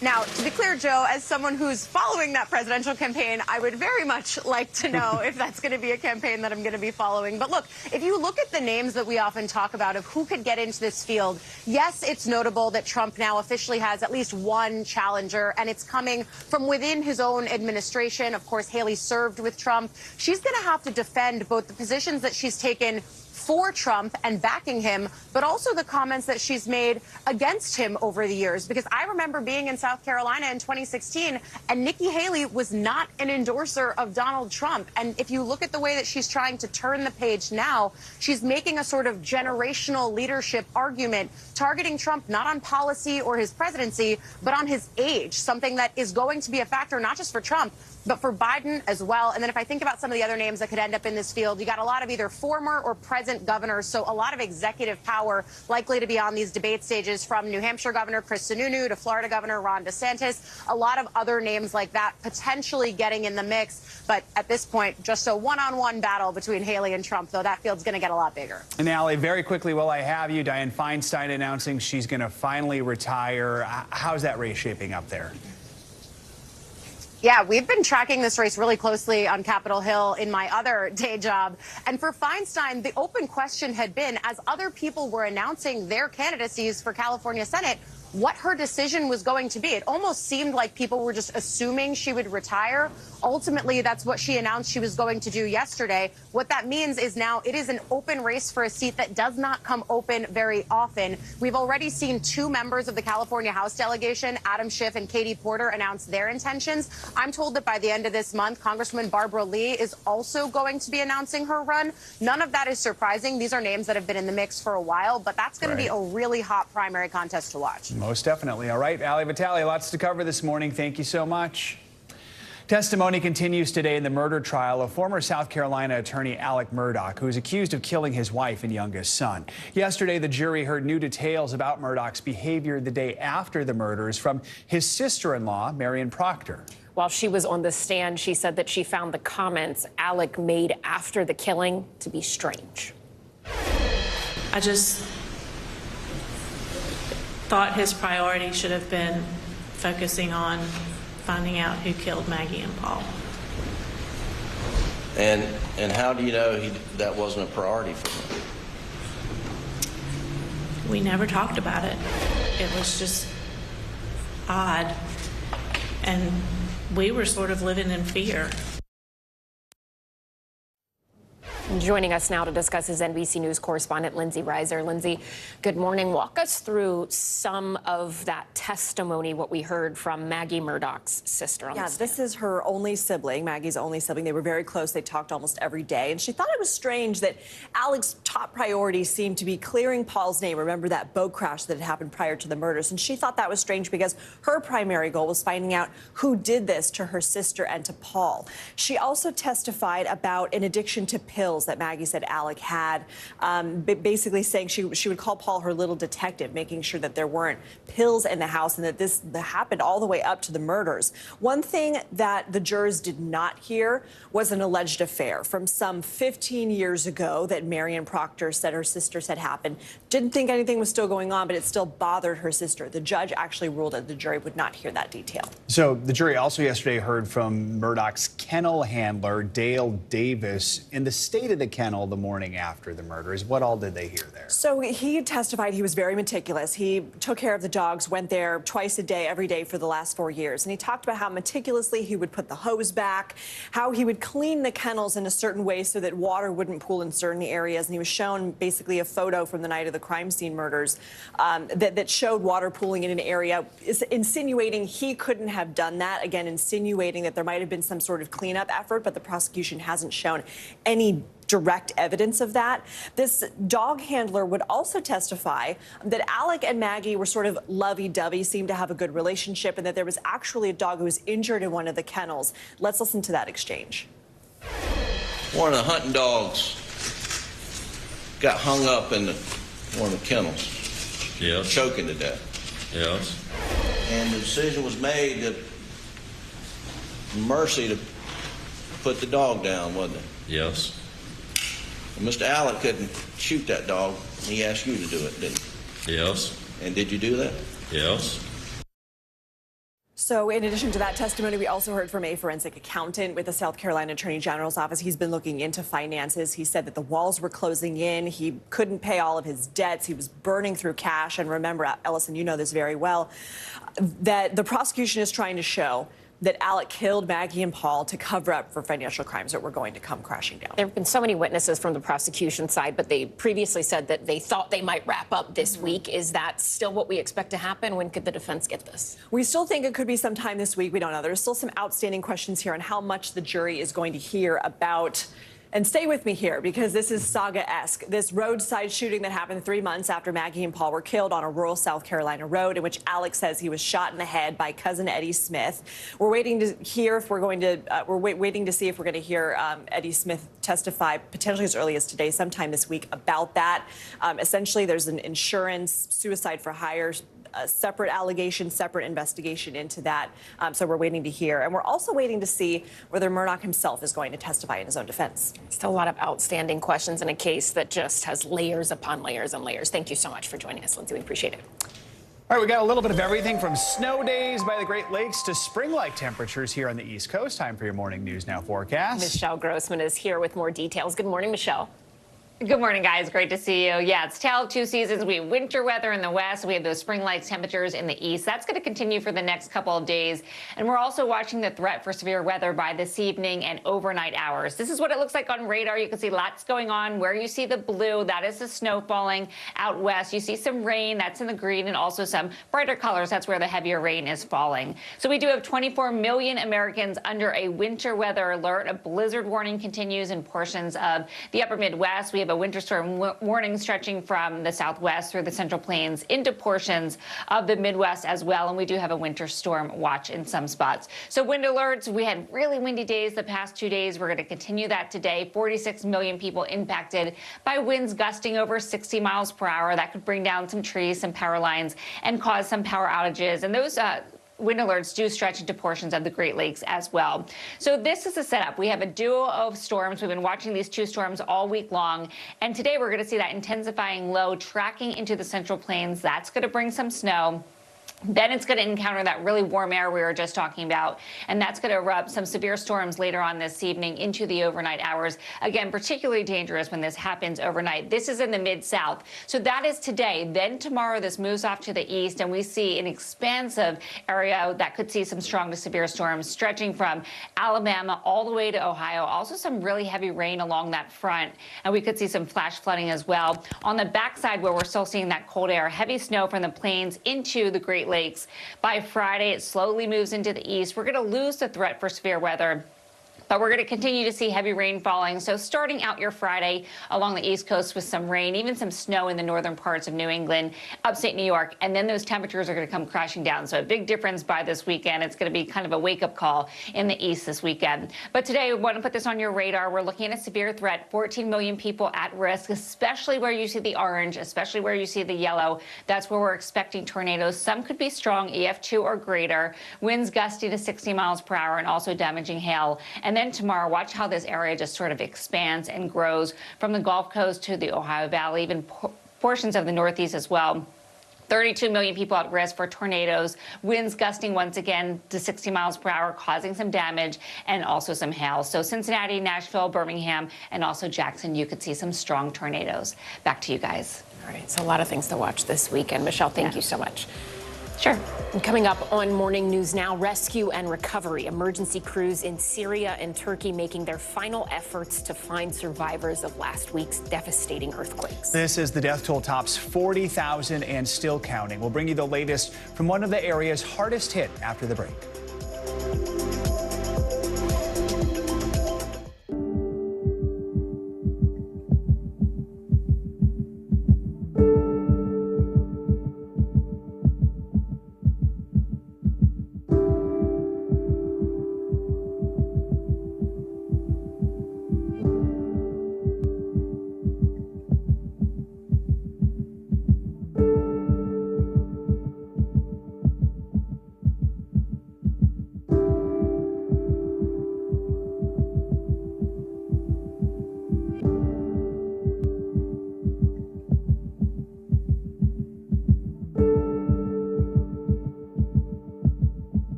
like every single person is an inspirational leader or teacher in some way. What can I do in my life? What can I take from this person's story? I think we all want a fresh start. Join Hoda Kotb for season 3 of her podcast, Making Space. We begin tonight with breaking news just coming in. Whenever it happens, wherever you are, NBC News, streaming free now. We're back with a grim update from Syria and Turkey. The death toll following last week's devastating earthquake has now surpassed 40,000, making it the deadliest event in Turkey's history. The number of people missing is also climbing as rescue personnel frantically work to find any remaining signs of life. NBC News foreign correspondent Kelly Kobiea is on the ground in Turkey with the latest. She joins us now for more. Kelly, good morning. We are still seeing and hearing stories of these amazing recovery efforts 1 week after the earthquake struck. What else can you tell us about the latest rescue missions? Many of them have still been successful. How are people surviving so long? Yeah, Allison, it's just incredible to see these rescue efforts and to hear some of the stories after these people are rescued. Just this morning, a 42-year-old woman was rescued alive from underneath what used to be her home, underneath all of that concrete and twisted metal, and taken to the hospital. There were 9 rescues, at least, that we know of yesterday from the debris. People surviving for, 9 nights, going into 10 days now. In some cases, the rescuers are digging tunnels through these huge mountains of rubble. They're crawling through. In one situation, they saw just a 64-year-old woman's arm waving to them through the debris. She was later rescued. The boys, 2 brothers who were rescued yesterday, were interviewed by local television, and they said that they were eating protein powder. They were basically rationing some protein powder that they found nearby in order to survive. They were under the rubble for 8 days, 9 nights. Allison, just incredible. That's amazing to see, Kelly. It's also very challenging for people who have survived once they or their family make it out of these situations. How has it been getting aid to people who need it the most from Syria to Turkey? Yeah, I mean, we're talking about a lot of people who have been left homeless, some 200,000, more than 200,000 buildings damaged or so badly damaged that they'll have to be demolished or just completely destroyed. So a lot of people are living still in the open air in very cold conditions. The temperature really drops at night. The situation even worse in Syria, where very little aid has gotten through. A lot of people having to fend for themselves. The 2 more aid corridors have been opened into Syria. We understand 1 aid convoy got across the border yesterday. Here in Turkey, a lot of volunteer groups are sort of filling that void until aid can reach them. From what we understand from both rescuers on the ground as well as big aid organizations, there seems to be a bit of a choke point. All of the aid has to go through the Turkish government here in Turkey, and then they decide how to distribute it. So some groups have told us that that seems to be slowing down the distribution a bit. Allison. All right, Kelly Kobiea, thank you so much for that. More international headlines now. Russian officials are reporting battlefield advances in eastern Ukraine. Josh Letterman joins us now from London with that and a whole lot more. Good morning, Josh. Hey, Allison, that's right. Russia's defense ministry is claiming that Ukrainian forces retreated as Russian forces broke through 2 defensive lines in the eastern region of Luhansk. Ukraine's military has not confirmed that, but it comes as Ukraine has been bracing for an expected major new Russian offensive that NATO says may have already started. Now down under to New Zealand, where emergency officials are preparing for their final rescues after a deadly cyclone. Helicopters will assist in rescuing stranded residents in the north, which was inundated by flooding and landslides. At least 4 people were killed in the most destructive storm there in decades. And now finally back here to London, where Buckingham Palace is averting a potential diplomatic clash over the crown that Camilla, the Queen Consort, will wear at King Charles' coronation in May. There had been speculation that her crown would include the controversial 105-carat Koh-i-Noor diamond, which India claims was plundered from it in the colonial era. But instead, Camilla will wear a recycled crown used by Queen Mary more than a century ago. And recycled or not, I'm sure it is still a very nice crown. Yeah. Back to you. They have some fancy stuff there. All right. Josh, thank you so much for that. We appreciate it. Coming up, for some kidney patients, it could mean the difference between life and death. We're going to tell you about a new rule aimed at helping people of color get the treatment they need. Plus, early to bed, early to rise, what new research shows about the importance of a good sleep routine. Next on Morning News Now.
What do people need most right now? Did the state and/or law enforcement drop the ball?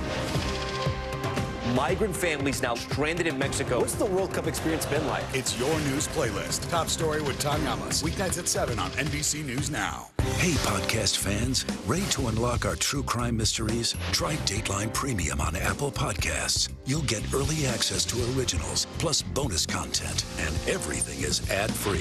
So head to Apple Podcasts now to subscribe. We're back now with a look at how a new rule is helping overcome racial disparities in healthcare. Getting a kidney transplant for people of color was once a harrowing process due to a test that's been called racially biased. NBC's Jamish Al-Sandor explains turnaround time for patients may finally get shorter. Crystal Higgins developed kidney disease 13 years ago and got a transplant in 2012. But her disease returned, and for the last 6 years, she's been driving 40 miles 3 times a week to spend hours at dialysis. And the alternative is not being alive anymore. So I want to see my daughter grow up. I know it's hard on her to watch her mom. I've been sick her whole life. What's the hardest part of just living through this and waiting for a kidney transplant? The hardest part is the wait. Sometimes I get anxious when my phone rings because I don't know if it's a call for a transplant. So I feel like my heart races every time I hear my phone ring. That call may come sooner for Higgins because of a national rule that will remove a test seen as racially biased in determining who gets a transplant. What's changing now is we have a growing awareness that inclusion of race variables is inaccurate to a large degree and also contributes to disparities in access to care. Historically, Black patients have had to wait longer for kidney transplants than other races, in part because of an outdated test that overestimated kidney function in African Americans. The nation's transplant system is now banning that test and instructing every kidney transplant program to credit affected Black patients with time. Black people are 4 times more likely to be diagnosed with kidney failure than white people. The median wait time for Black patients added in 2014 was 64 months compared to 37 months for white patients. Pavlakis says Black patients on the list should receive a letter from their transplant program, adding the average Black patient could get a kidney between 1 and 2 years sooner than before. We are hoping that this will be an example of a restorative justice in medicine. For Crystal Higgins, whose friend died in 2020 waiting for a kidney transplant, the change feels bittersweet. Do you worry this is coming too late? For some people, it definitely came too late. I'm really hoping to get a call any day now to come in for a kidney transplant. I packed a bag so that if I receive a call, I'm ready to go. Yamiche Alcindor, NBC News, Olive Branch, Mississippi. Time now for our weekly medical checkup. We've got some potentially positive news for veggie lovers. Plus, why more sleep may be good for your heart. NBC News medical fellow Dr. Akshay Syal joins us now for all these health headlines you might have missed. So let's start off with this new study. It's from UC San Francisco. Found prostate cancer patients might be able to slow the disease by going a little bit greener. So what kind of diet were they on? How did that help? A little bit greener, but not totally vegetarian. So here's what happened. We're at UCSF. They look at about 2,000 patients who already have prostate cancer. This isn't patients who don't have it. And what they found that those who did a plant-based diet, a plant-forward diet, actually showed two things. One, about a 52% lower risk of disease progression, meaning they didn't get worse. And also about a 53% reduction in recurrence, meaning that once you were treated, you were less likely for the disease to come back. Now, this was an observational study, so it's not that rigorous, quality of evidence where doctors are going to be recommending, radiation therapy and a plant-based diet in your treatment. But if this pans out in further research, this could be, part of a plan. So what you need to know about this, you don't have to go totally vegetarian. It's plant forward, not vegetarian. So what that means is you don't have to give up your steak. It means if you take a plate of food, put a lot of plants on there, but don't make the meat the centerpiece like I think a lot of us do with a big fat steak and the veggies on the side. This is saying, hey, maybe rethink that a little bit, maybe make the vegetables centerpiece and have the steak as a side dish. Interesting. Okay, so this next study is one that is especially relevant and true for our team here at Morning News Now. Talk to us about sleep, the going to bed at the same time, waking up at the same time, how important this study says that Yeah, is. it's especially, you and I have talked about this. You get up very, very early, regularly. So with this study, it's also about 2,000 people, and what they found was that, if your sleep patterns aren't regular, meaning you're not going to bed at the same time every day, and you're not sleeping for the same amount of hours every night, you can actually, it's associated now with an increased risk of plaque in your arteries. Now, why do we care about that? If you have plaque in your arteries, think of your arteries like a pipe, and blood flowing through the pipe. If you have plaque, it starts to make that pipe narrower, and eventually it can cause a blockage, and that can cause a heart attack.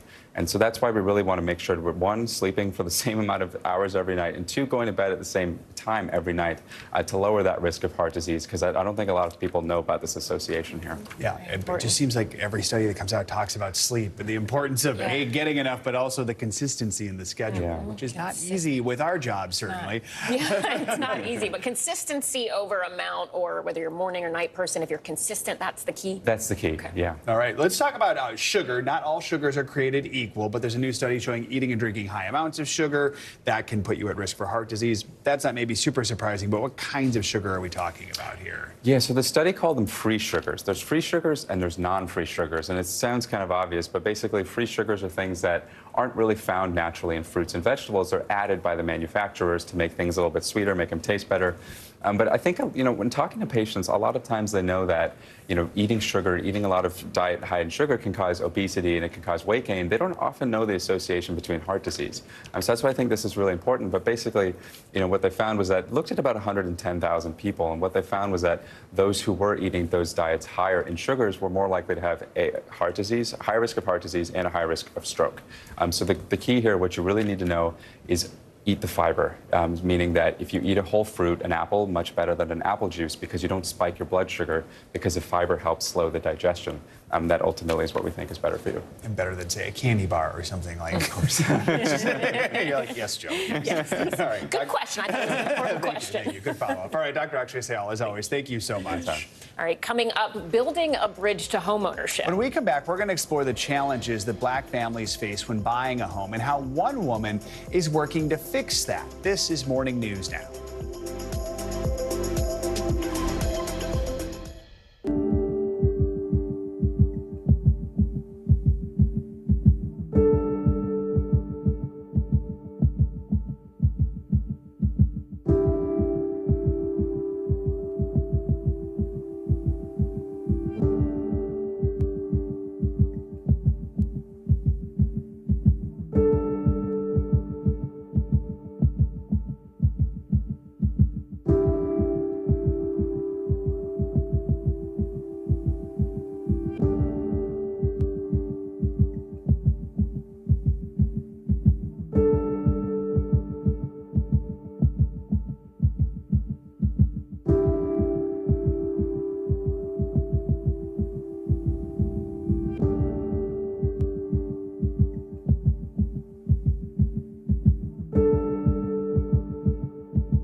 variable the storm surge? How much water will ultimately be pushed inland? How many of you were up there? At least like 11. How real is this going back to the moon?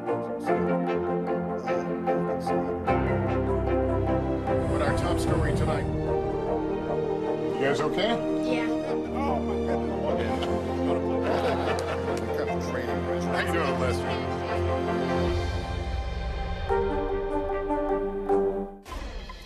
Welcome back. We are continuing our celebration of Black History Month by looking at gaps of inequality faced by the Black community and highlighting people who are working actively to close those gaps. Yeah, housing is just one of the many areas where Black people in America have been historically underserved and at times left out of the conversation altogether.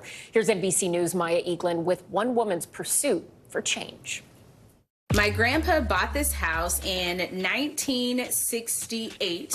We've had it through 3 generations. His investment here, which was just $18,000 back then, has now grown into a $2 million blossoming investment. Keisha's an entrepreneur in Washington State and inherited her grandfather's home when he passed away in 2020.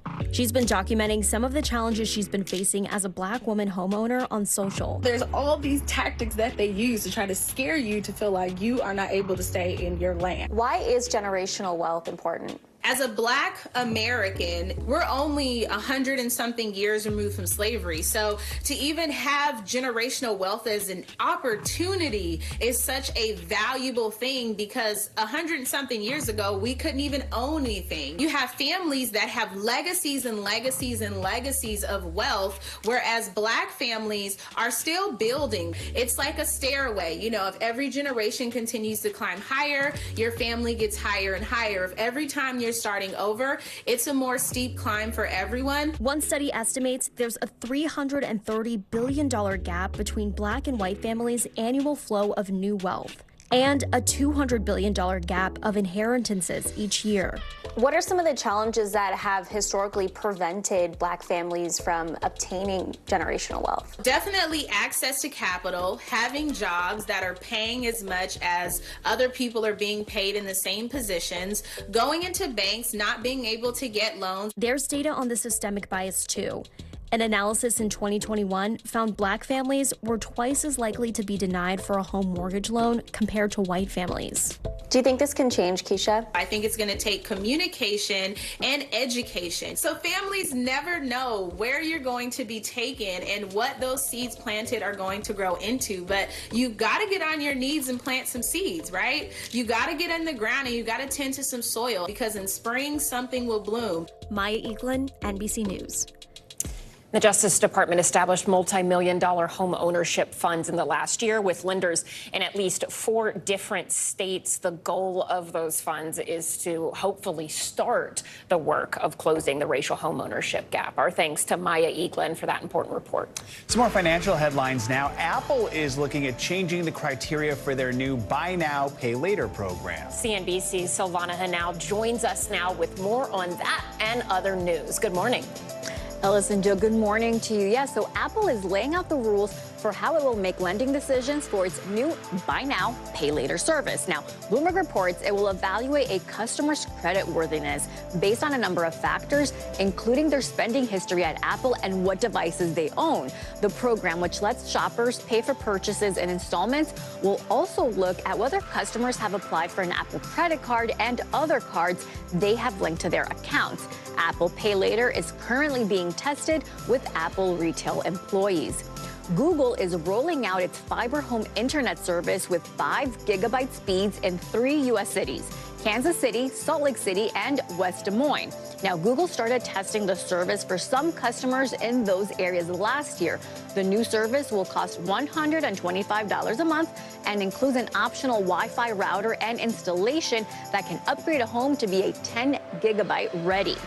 And Netflix has removed the Surprise Me button, which it just launched 2 years ago. A spokesperson says the company discontinued the feature last month because few people were using it. Netflix found subscribers tend to come to the service with a specific show, movie, or genre in mind, undercutting the appeal of a function like Surprise Me. Now, the feature would instantly start playing a show or movie without making users scroll through the Netflix library to find something to watch, guys. I never used it. I never saw it, but now I kind of want to see what it would have surprised me with. I thought the no warning, no warning of the genre. That's bold. Whatever it is, I'd watch it for 2 minutes and be like, okay, never mind. Yeah, exactly. Right. Savannah, thank you. Thank you. Sure thing. Coming up, he's already made his name in music. Now Pharrell Williams is making strides in the fashion world. He has some pretty big shoes to fill. More on his new role with French luxury band Louis Vuitton when we come back here on Morning News Now.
We begin top story with that breaking news. This is just in, a lot of stories to get to.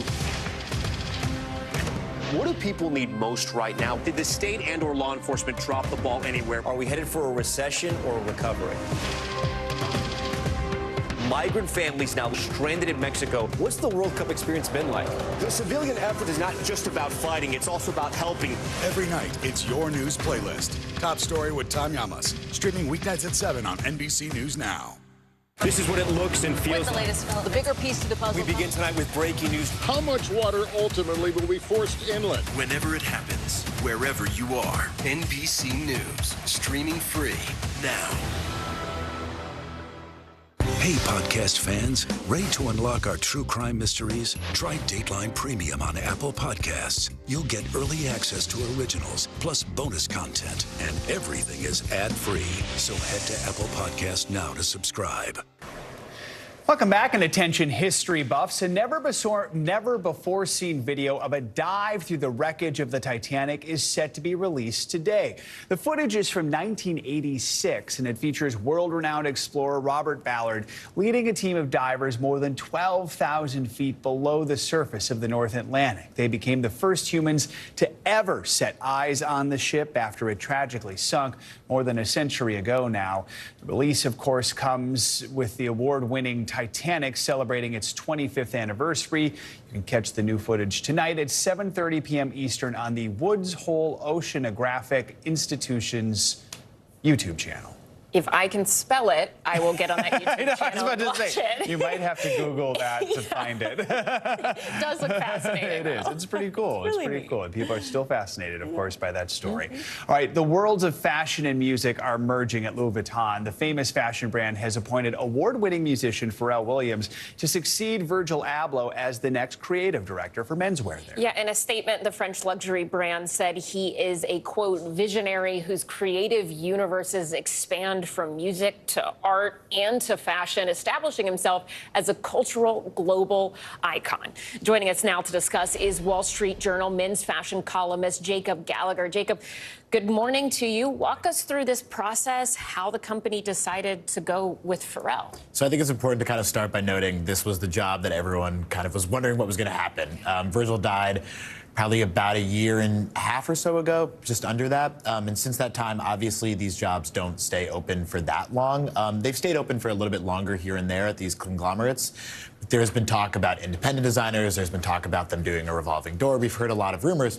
But the Pharrell thing kind of frankly makes sense. I mean, Vuitton is a very large brand. They're a brand that is intrinsically tied to pop culture. They're already working with a lot of musicians over time.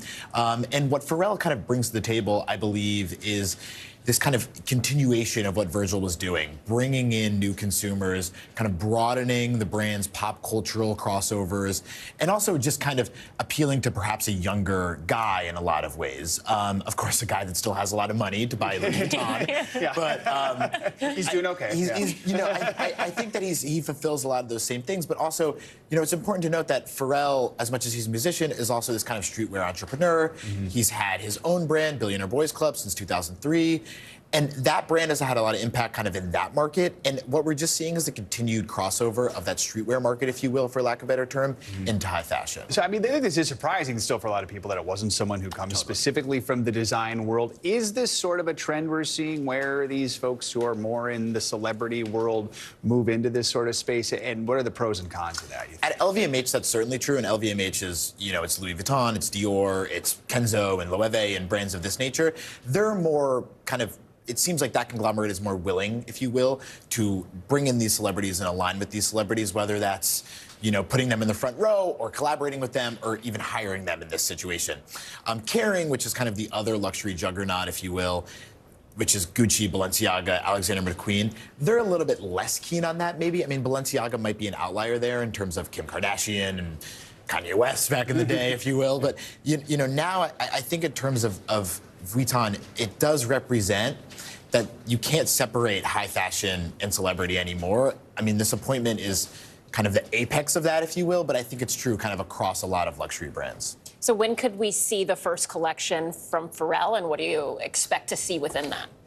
It'll be in June during Paris Fashion Week, during Men's Paris Fashion Week, which is a pretty quick appointment. Gucci just appointed a new creative director. He will not be showing his first collection until September. This is a shorter timeline, and it just varies brand to brand. Sometimes the timelines can be months when they have a new appointment. Sometimes it can be going on a year.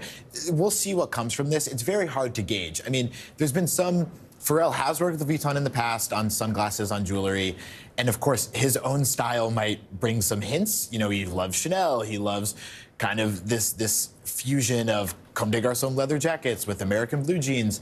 He has this kind of mishmash style, if you will, for lack of a better word, that I think I think that's what he'll bring. One thing is for sure, though, is that show will be the marquee event of that week, without a doubt. I mean, the last show that happened in January, it was Rosalia performed, and there were all these celebrities in the front row, and that's what Vuitton does, is they make these events real events. And so I think Pharrell being there will only add to that. Definitely. Wow, something to watch. Jake Gallagher, thank you so much. We appreciate it. Finally this hour, many of us have music that reminds us of special moments in our lives. Well, now a man in Portland is creating personalized songs, which he calls tiny anthems for everyday people. NBC News correspondent Gadi Schwartz explains. David Baker, a scientist at the University of Washington, has been working towards this moment for over 30 years. Our work for quite a number of years has sort of suggested the potential of protein design, but now with advances in AI and these large-scale production methods, that potential is really becoming reality. Baker and his team research protein design. Proteins play a vital role in things like giving us energy and transporting oxygen throughout our bloodstream. Protein design focuses now on making new proteins that solve the problems that have arisen in the modern world. And we're trying to design the proteins that might have evolved over billions of years if we had that long to wait. Now, he's harnessing artificial intelligence to improve how scientists develop proteins for medicines and vaccines. The technology is similar to a popular AI tool available online called DALL-E, which allows you to create pictures that have never existed before by just describing what you want to see. For example, we asked it to show us a teddy bear skiing on a mountain in pajamas. What was the test that you did on the first set? And as it turns out, this could also work for proteins. And this now enables us to design brand new proteins in a manner somewhat similar to the way that DALL-E can translate text into images. So we can specify the function of a protein we'd like to make. And our AI software will then now design a protein which has those functions. Here's how it works. First, scientists prompt the AI software to say, block a strain of the flu. The AI designs a new protein it thinks it can do just that. Then they encode that new protein into a piece of synthetic DNA, which they then insert into bacteria. As the bacteria replicates, it makes more of that AI-based synthetic protein. After that, they can test whether or not it works. In addition to having more effective drugs that are smarter, that do the right things in the right place in the body, they should also be much cheaper to produce. Baker says this could potentially mean better treatments for cancer, autoimmune diseases like lupus, and even vaccines that could stop future pandemics. And it may be closer than you think. I've been surprised at the extent to which these AI systems have matched and are now starting to supersede the standard approaches for this kind of molecular design. Namratha Anand, a computer scientist who trained at Stanford, also sees the huge potential of AI to revolutionize healthcare. She formed her own biotech company, Diffuse Bio, with the mission of using this technology to get better medicine to patients faster. I think what we're going to see is faster drug development, higher success rates through clinical trials, and ultimately better results for patients. But when will this be available? Baker and his team are already testing an AI cancer therapeutic in preclinical trials. That's one step before human trials. So with the power of AI, a medical breakthrough might be around the corner. That does it for this hour of Morning News Now. The news continues right now.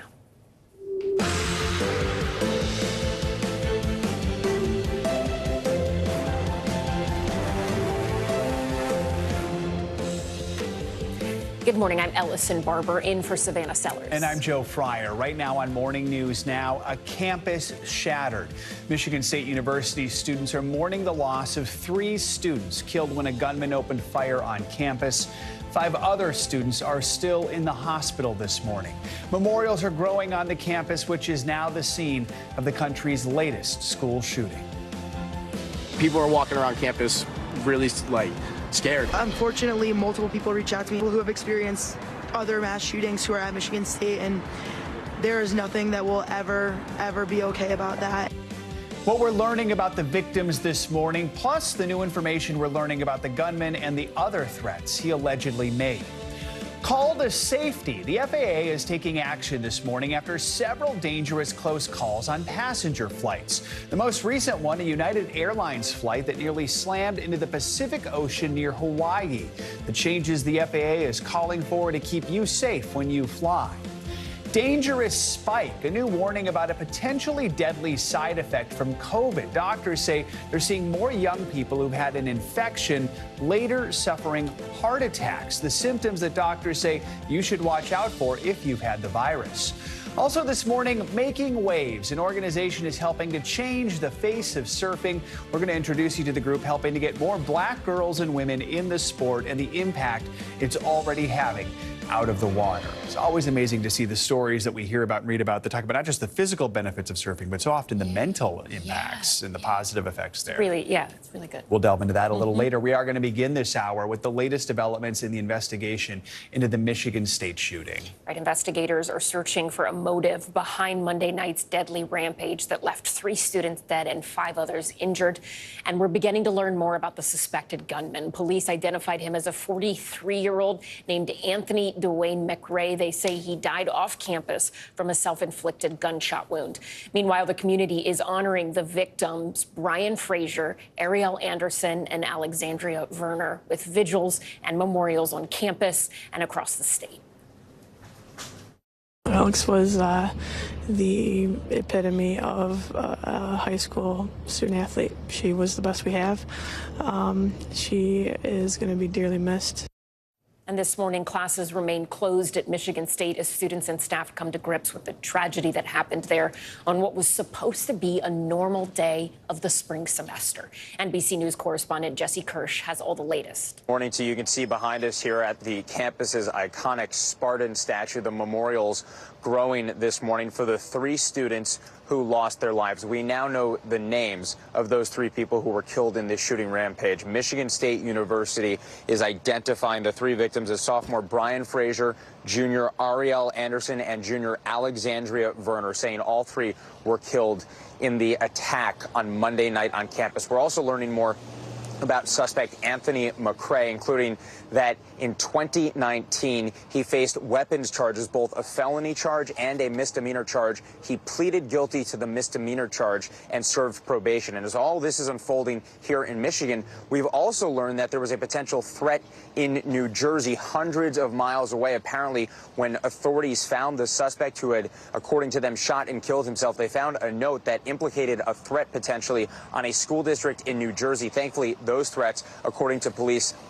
were unfounded. But there are obviously certainly plenty of questions here, and those questions in the investigation stretching across the country at this point as we continue to see the memorialization of these students here on campus and throughout Michigan. Back to you. All right, Jesse, thank you for that report. The race for the White House in 2024 is beginning to take shape. This morning, Nikki Haley will hold a campaign kickoff event in Charleston, South Carolina, beginning her run for president. She is the first Republican to officially challenge former President Trump for the party's nomination. NBC's senior Washington correspondent and News Now anchor Hallie Jackson has the latest. Hey there. So the newest presidential candidate is set to hold her first campaign event later today in South Carolina, with Nikki Haley signaling she is ready to formally take on Donald Trump.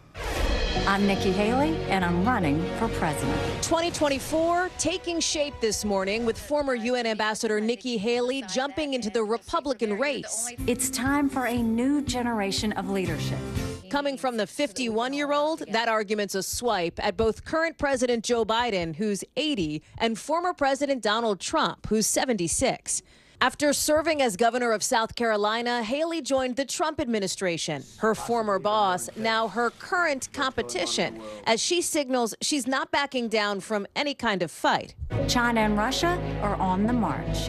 They all think we can be bullied, kicked around. You should know this about me. I don't put up with bullies. And when you kick back, it hurts them more if you're wearing heels. Haley pushed for Mr. Trump's re-election in 2020. Donald Trump has always put America first. But she's walked the line between support and distance, like after January 6th, suggesting we shouldn't have listened to him, though she ultimately opposed his impeachment. I mean, at some point, give the man a break. Haley said in 2021 she wouldn't run if President Trump ran, adding, I would talk to him about it. And Mr. Trump's not letting her forget that, referencing the comment in a new statement wishing her luck. Craig and Chanel asking Haley in October about the 2024 race. I'm thrilled with the accomplishments we did together. We had a great working relationship.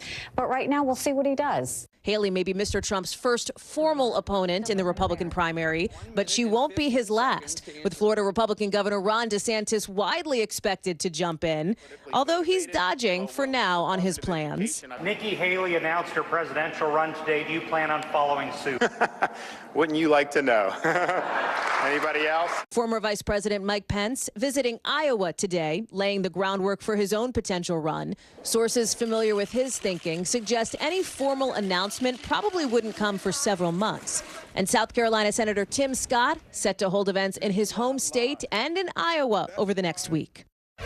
So listen, if as many people get into this Republican race as expected, not just DeSantis, Pence, Haley, but Tim Scott, say, who's holding events in South Carolina and Iowa over the next week. There's Mike Pompeo, maybe Glenn Youngkin. Then there is the chance of splintering the field. It's a little deja vu from 2016 when, remember, Mr. Trump won the New Hampshire and South Carolina primaries with only about a third of the total vote, like 33, 35%. He wasn't getting monster majorities here.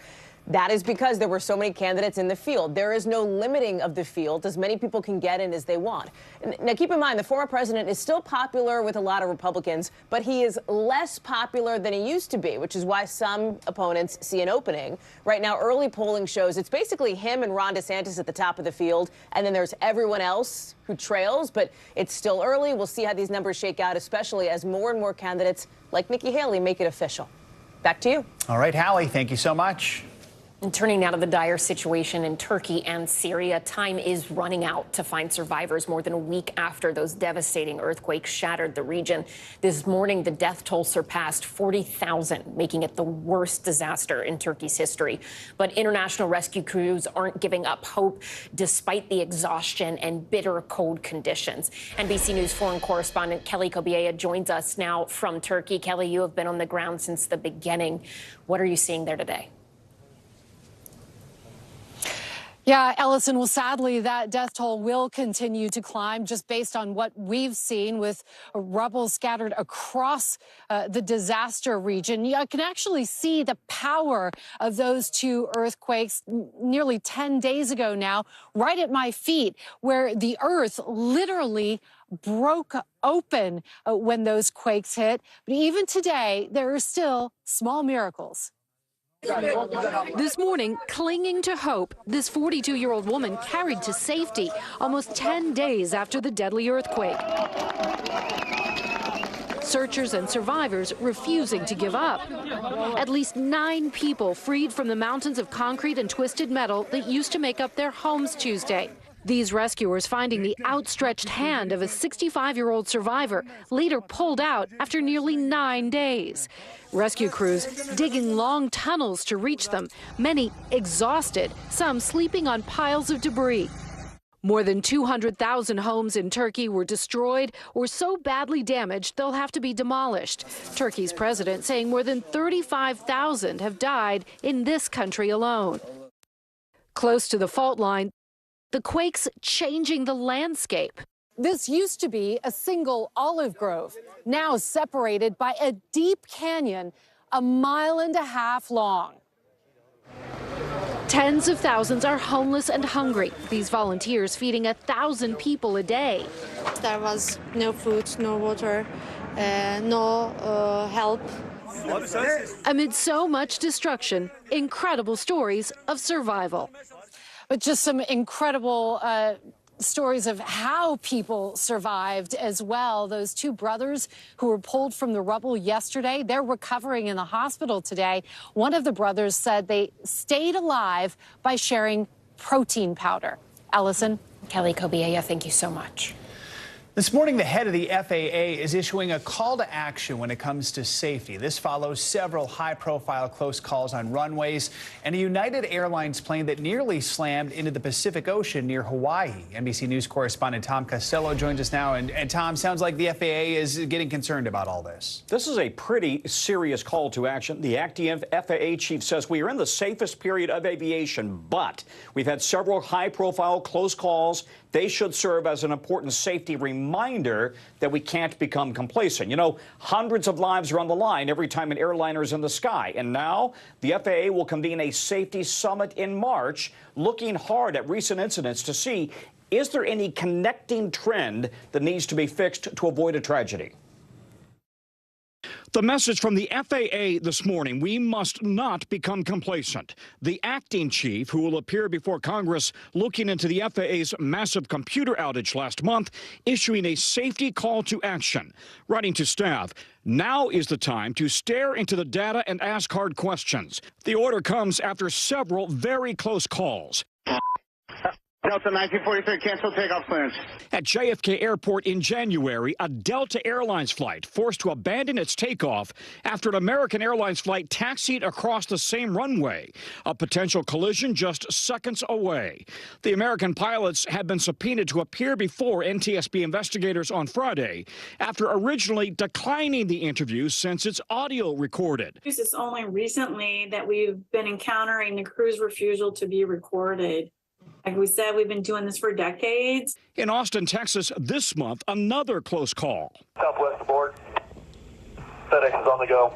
A FedEx plane forced to abort its landing to avoid colliding with the Southwest plane cleared for takeoff.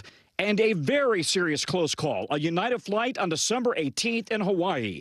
Climbing out of Maui, headed for San Francisco, the 777 suddenly went into an extreme, unexplained dive, more than 7,000 feet per minute. Flight Radar 24 shows the plane coming within 800 feet of slamming into the ocean before pulling out of the dive in an extreme climb, then continuing on to San Francisco. United tells NBC News after landing at SFO, the pilots filed the appropriate safety report. United then closely coordinated with the FAA, the union, on an investigation that ultimately resulted in the pilots receiving additional training. The NTSB only learned of the incident this week through news reports and has now opened an investigation. These are all instances that could have been avoided if people had, been more cautious, more careful.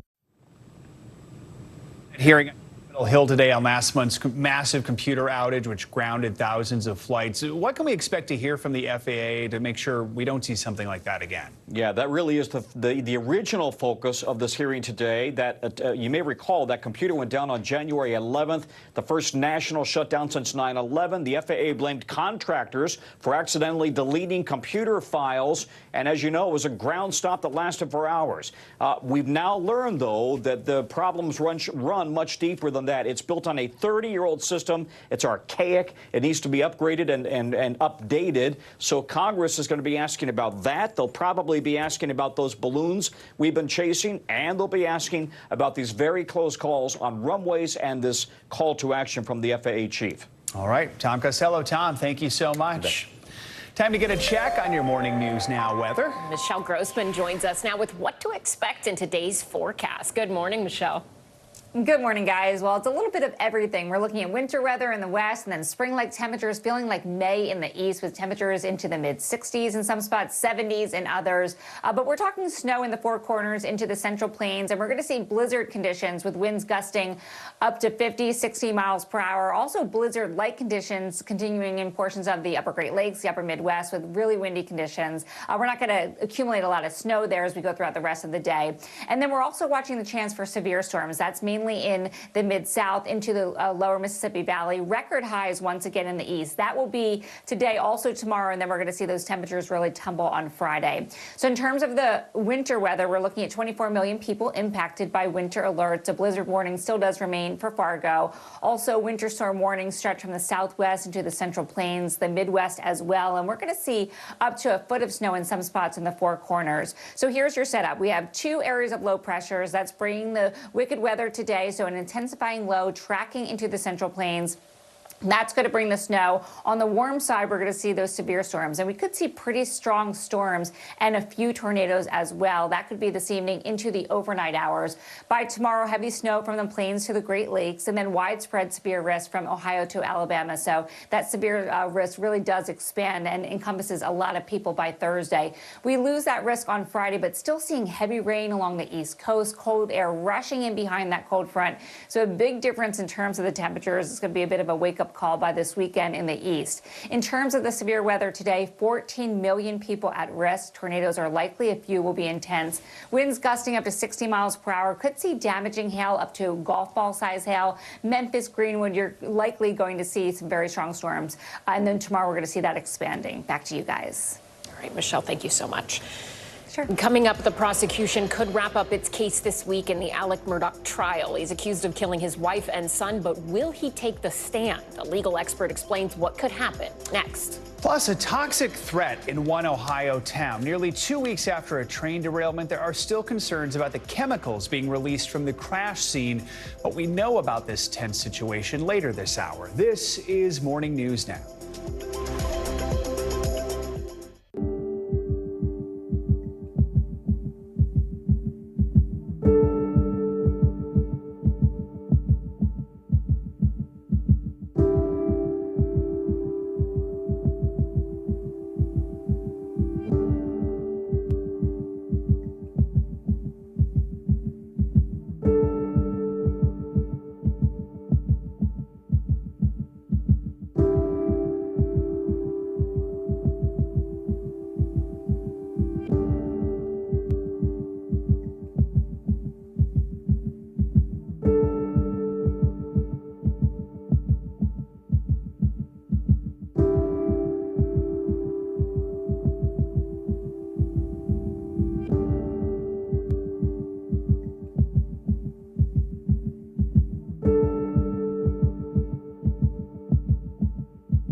people need most right now. Did the state and/or law enforcement drop the ball?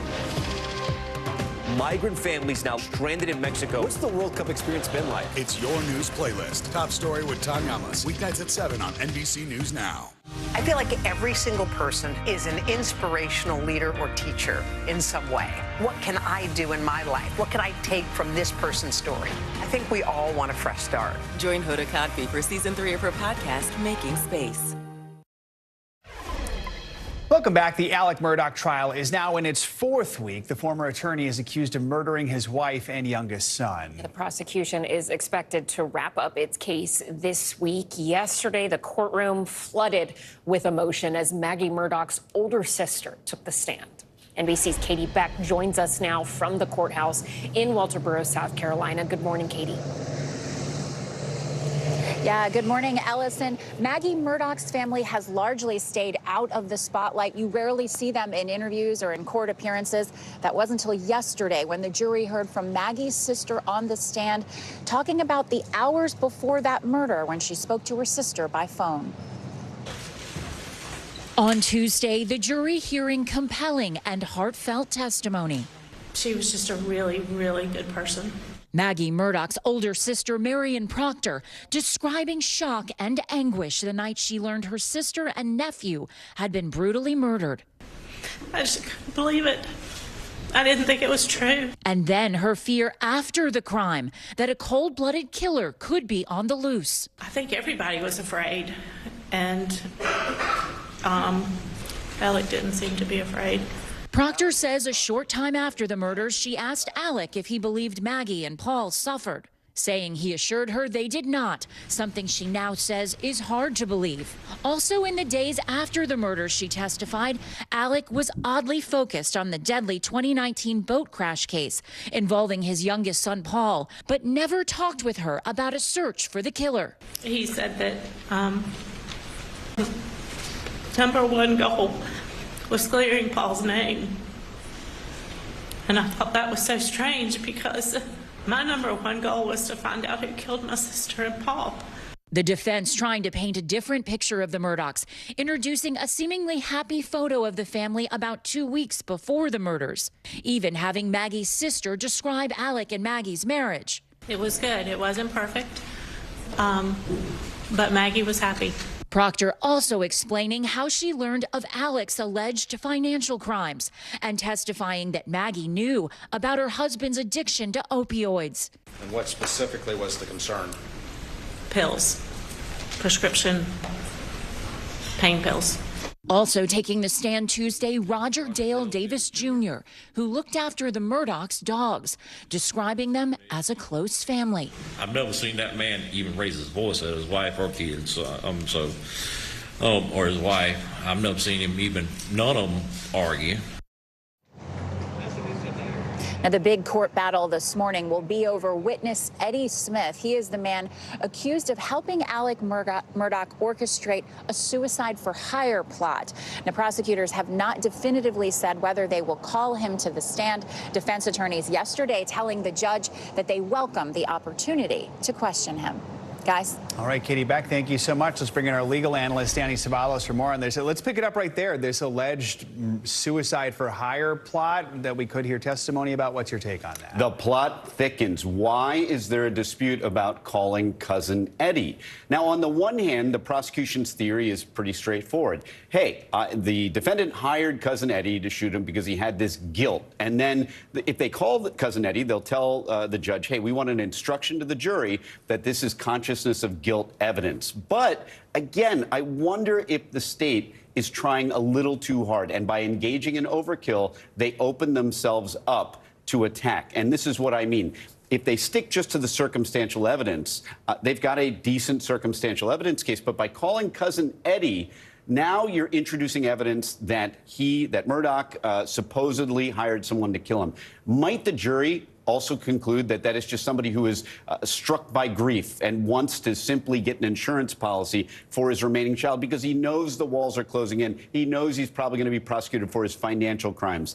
It's a possibility. And again, it would be an unforced error because the state already has circumstantial evidence of the killing. They're trying to crowbar in all this other motive evidence, and it could come back to bite them.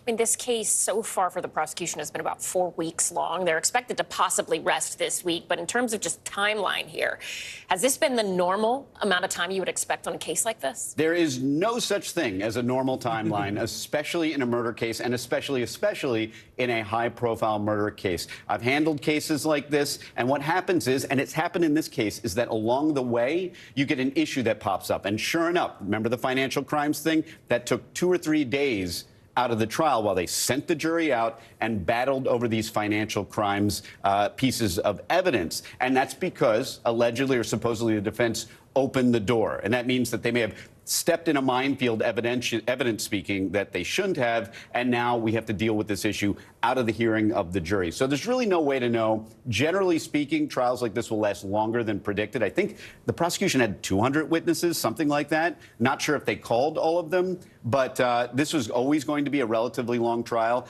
And odds are that things happening in the middle of it would only make it longer. So now we're at the point where everyone asks this question, which we've asked you before, which is Murdaugh going to testify? And you have a pretty strong answer here. Right? I do, and I'll qualify it. If you're playing the odds, there's an almost 0.0 chance that Murdaugh will testify in this case, because you go back to the general rule, which is we never, ever call our clients unless we absolutely, positively need them to put in a piece of evidence that we can't get from anywhere else. And even then, we have to weigh the potential damage of them getting on the stand. And this is a witness that has a ton of credibility problems, and he might get eviscerated. So the only sliver that I would say is if he's truly, truly innocent, maybe you consider putting him on the stand if you're counsel. But look, as attorneys, we don't usually know that. We don't know the answer to that question. We almost never find out the true answer. In a way, we're in as much the dark as everybody else. All right. Danny Savalos, thank you so much, Danny. Appreciate it.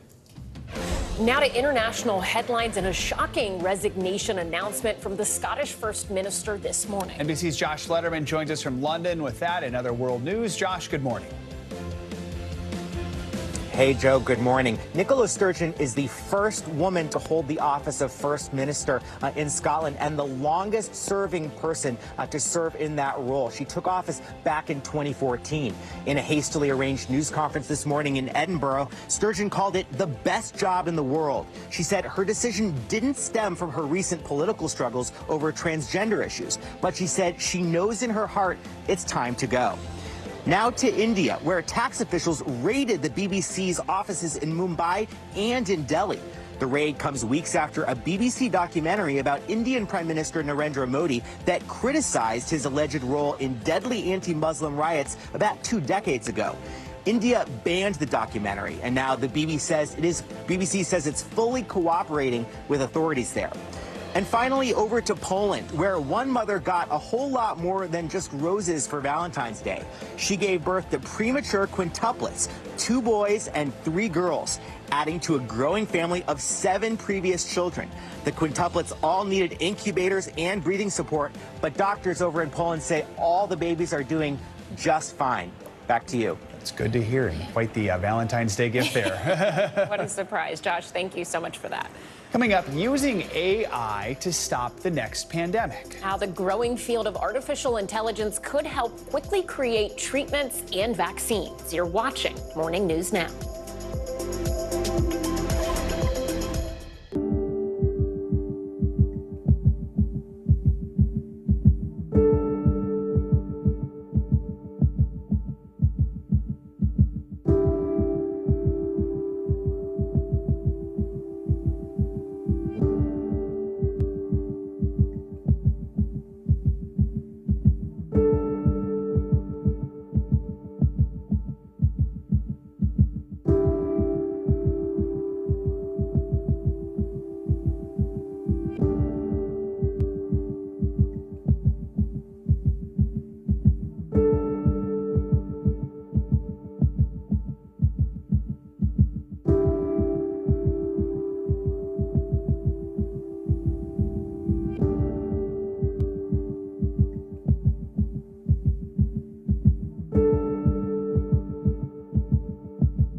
Hey, I'm Hallie. It's good to be with you tonight. There's another legal filing today, and I want to cut through some of the weedsy stuff.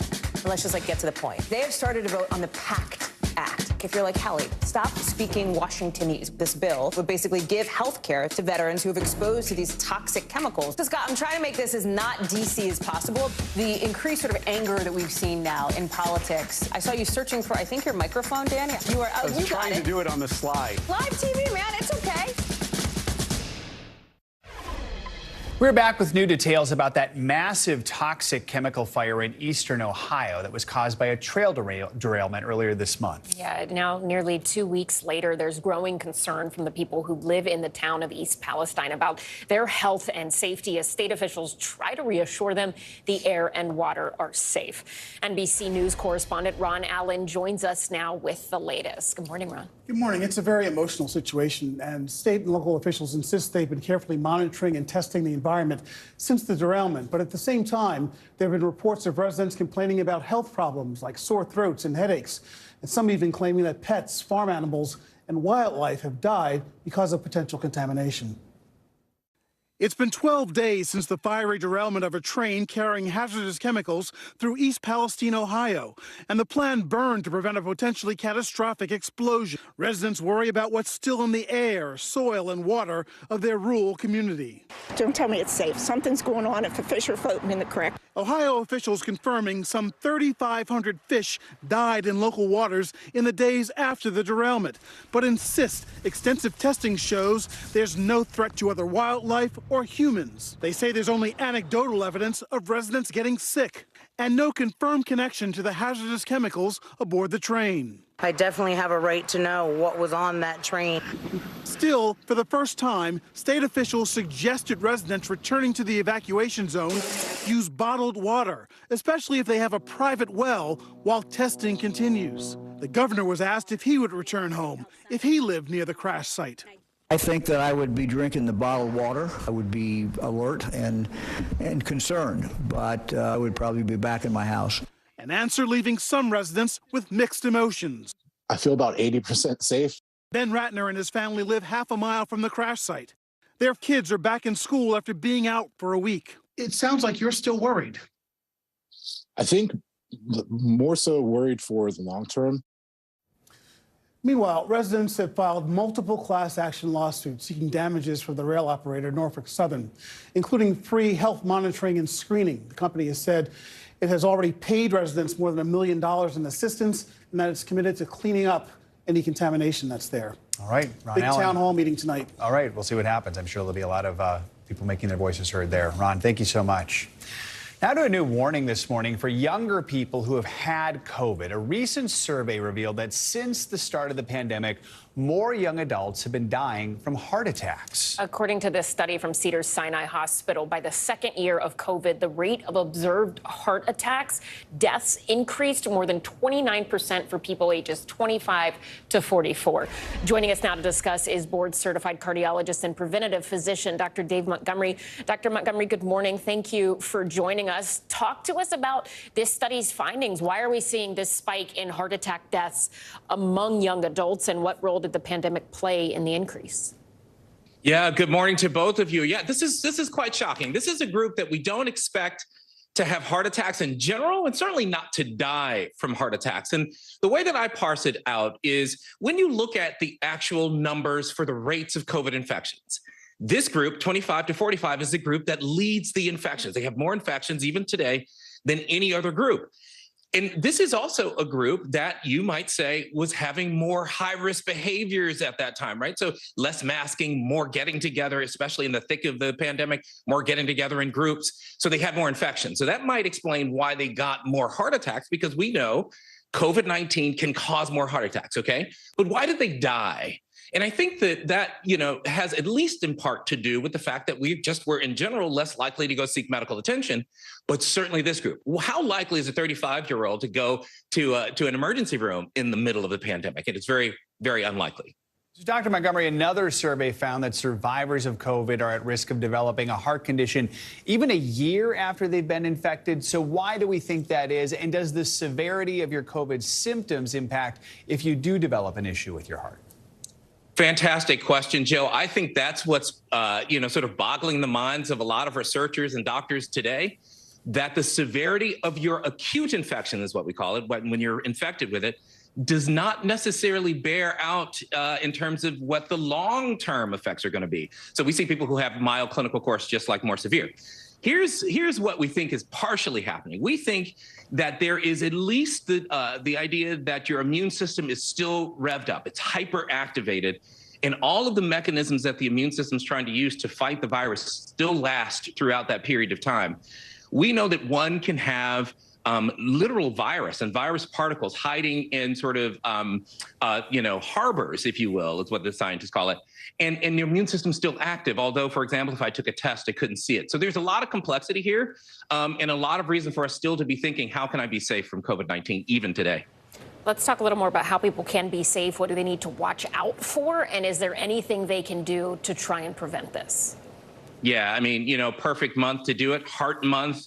I want people to understand that your symptoms don't have to be the classic symptoms, right?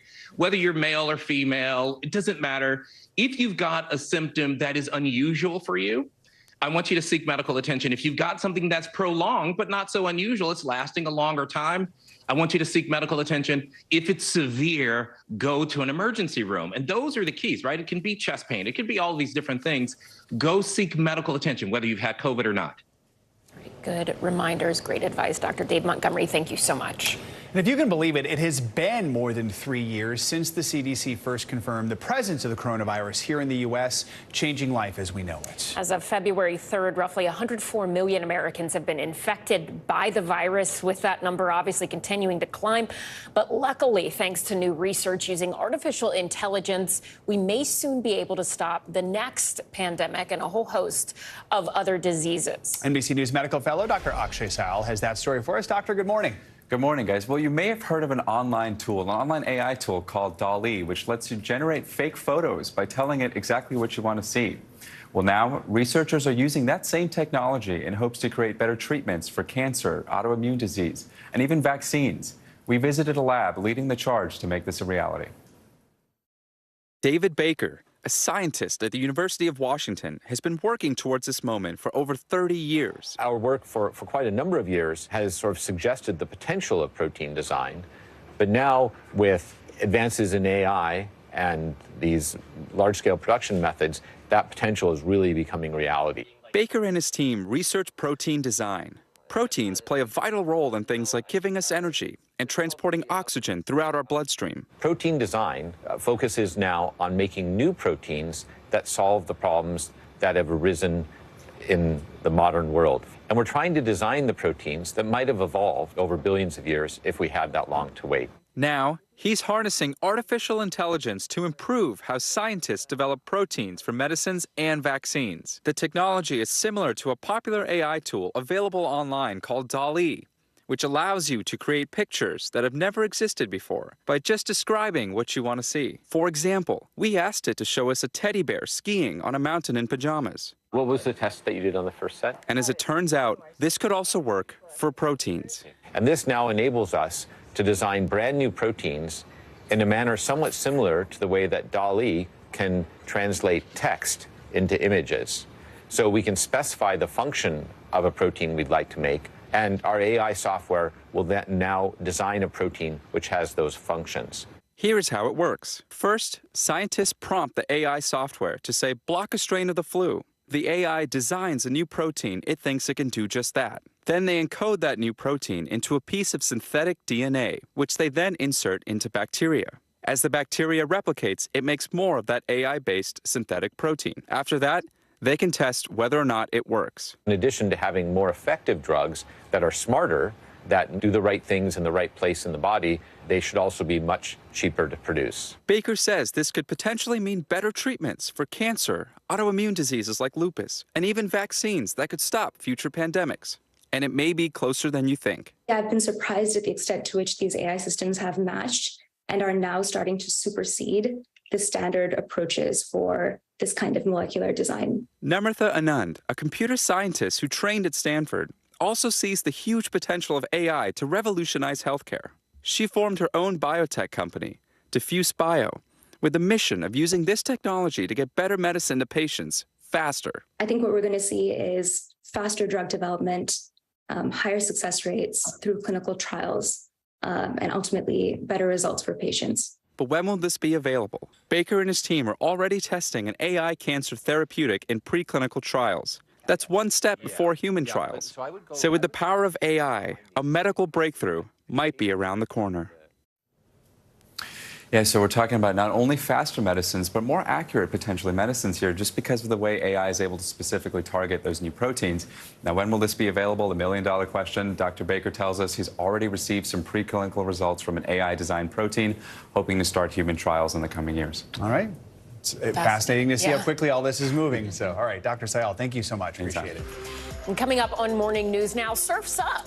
Yeah, more black girls and women are getting involved in the world of surfing. We're going to introduce you to the group that is helping to make that happen. That's next.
The day's biggest political stories with trusted insight and expert analysis. A daily look at the politics behind the headlines. Meet the Press Now, streaming weekdays at 4 p.m. on NBC News Now. I feel like every single person is an inspirational leader or teacher in some way. What can I do in my life? What can I take from this person's story? I think we all want a fresh start. Join Hoda Kotb for season 3 of her podcast, Making Space. Now, financial headlines. Nissan is recalling more than 400,000 vehicles. CNBC's Silvana Henao joins us with more on that and other news. Good morning. Alice and Joe, good morning to you. Yes, so Nissan is recalling more than 460,000 mostly older vehicles in North America. The emblem on the steering wheel can come loose when the airbag deploys, injuring drivers. The recall covers certain Nissan Frontier and Titan pickups and Xterra, Pathfinder and Armada SUVs from 2008 to 2011, as well as thousands of parts used for service. Nissan says it will send a letter to customers in early April. Elon Musk expects to find a new CEO for Twitter toward the end of this year. Speaking to a conference today in Dubai, Musk says the most important thing to him right now is ensuring the platform can function and is in a healthy place financially. Since Musk bought Twitter for $44 billion at the end of October, he's overseen mass firings and other cost-cutting measures and has been trying to find ways to maximize profits. Instagram is shutting down its live shopping feature on March 16th. Shops won't be able to tag products during live streams, so you'll have to wait until afterward to buy those must-have items.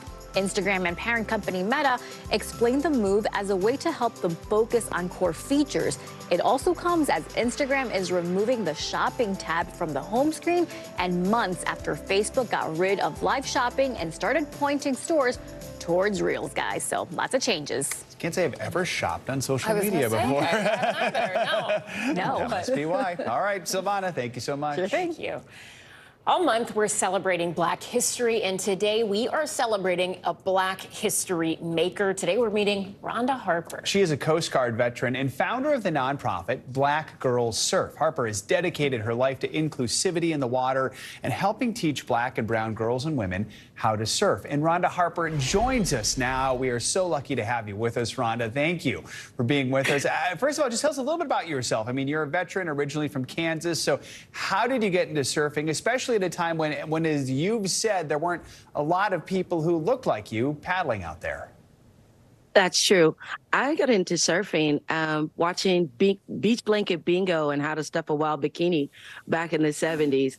And my connection to the beach was seeing Stevie Wonder debut on Muscle Beach Party. And so if you were a kid in the 70s and you knew Stevie Wonder, you knew how big that was. And that was my link to thinking that, yeah, I could be in that certain situation. I could be there on that beach having fun. And I just took it from there. So as a 7-year-old kid, I just started following surfing. I got a paper route and I started buying surf magazines. I was buying surf magazines until the magazines are actually disappeared.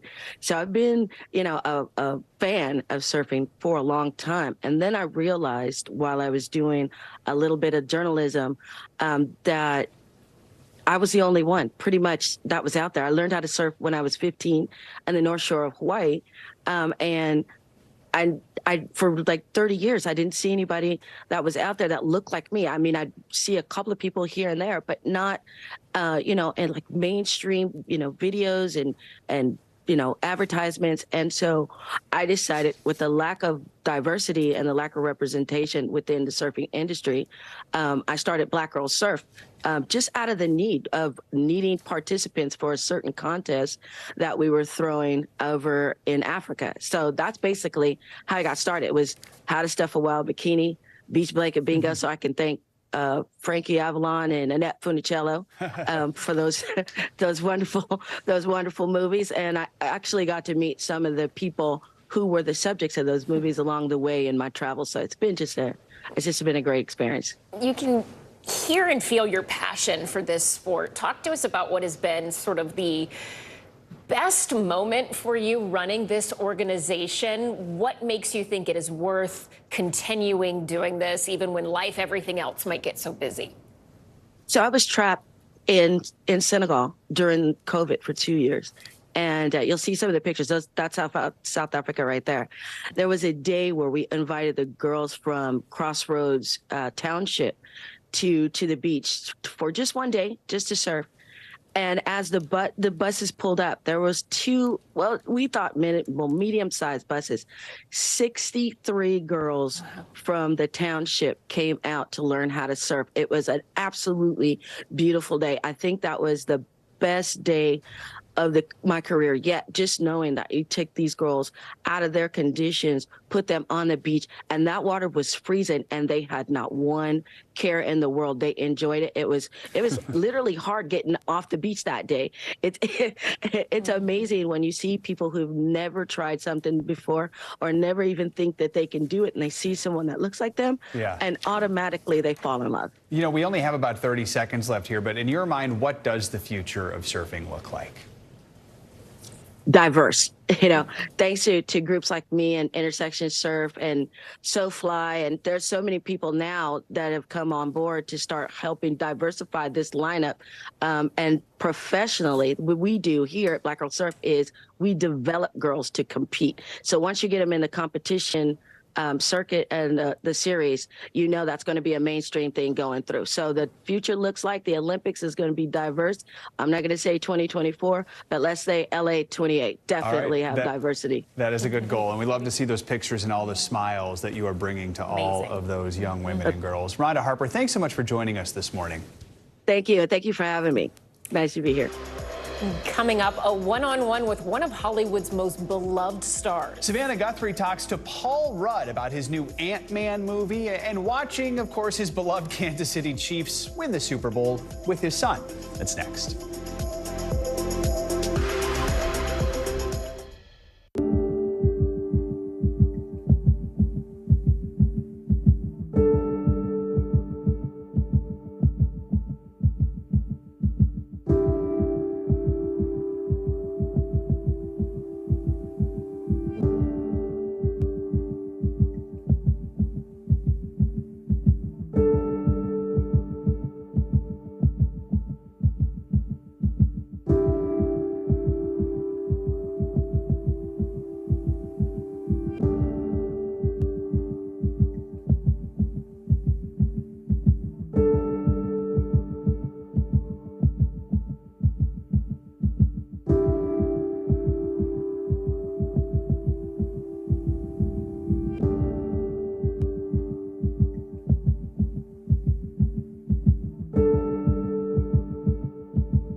This is what it looks and feels From the storm zone. The bigger piece to the puzzle comes. New numbers just out this morning. Good evening. We begin tonight with breaking news just coming in. We begin this hour with the latest developments. We're coming on the air with some shakeups big time on Capitol Hill.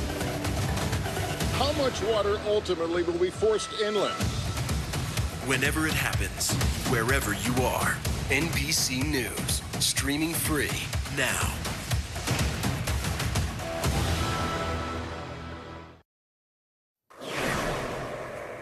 Welcome back. So we knew Lady Gaga was heading back to the big screen. Well, now we have our first look. Todd Phillips, director of the upcoming sequel to 2019's Joker, titled Folie à Deux, shared a first look photo of Gaga and the Joker himself, played by Joaquin Phoenix, in an Instagram post where both characters look, well, one could say lovingly into each other's eyes, of course, captioned with Happy Valentine's Day.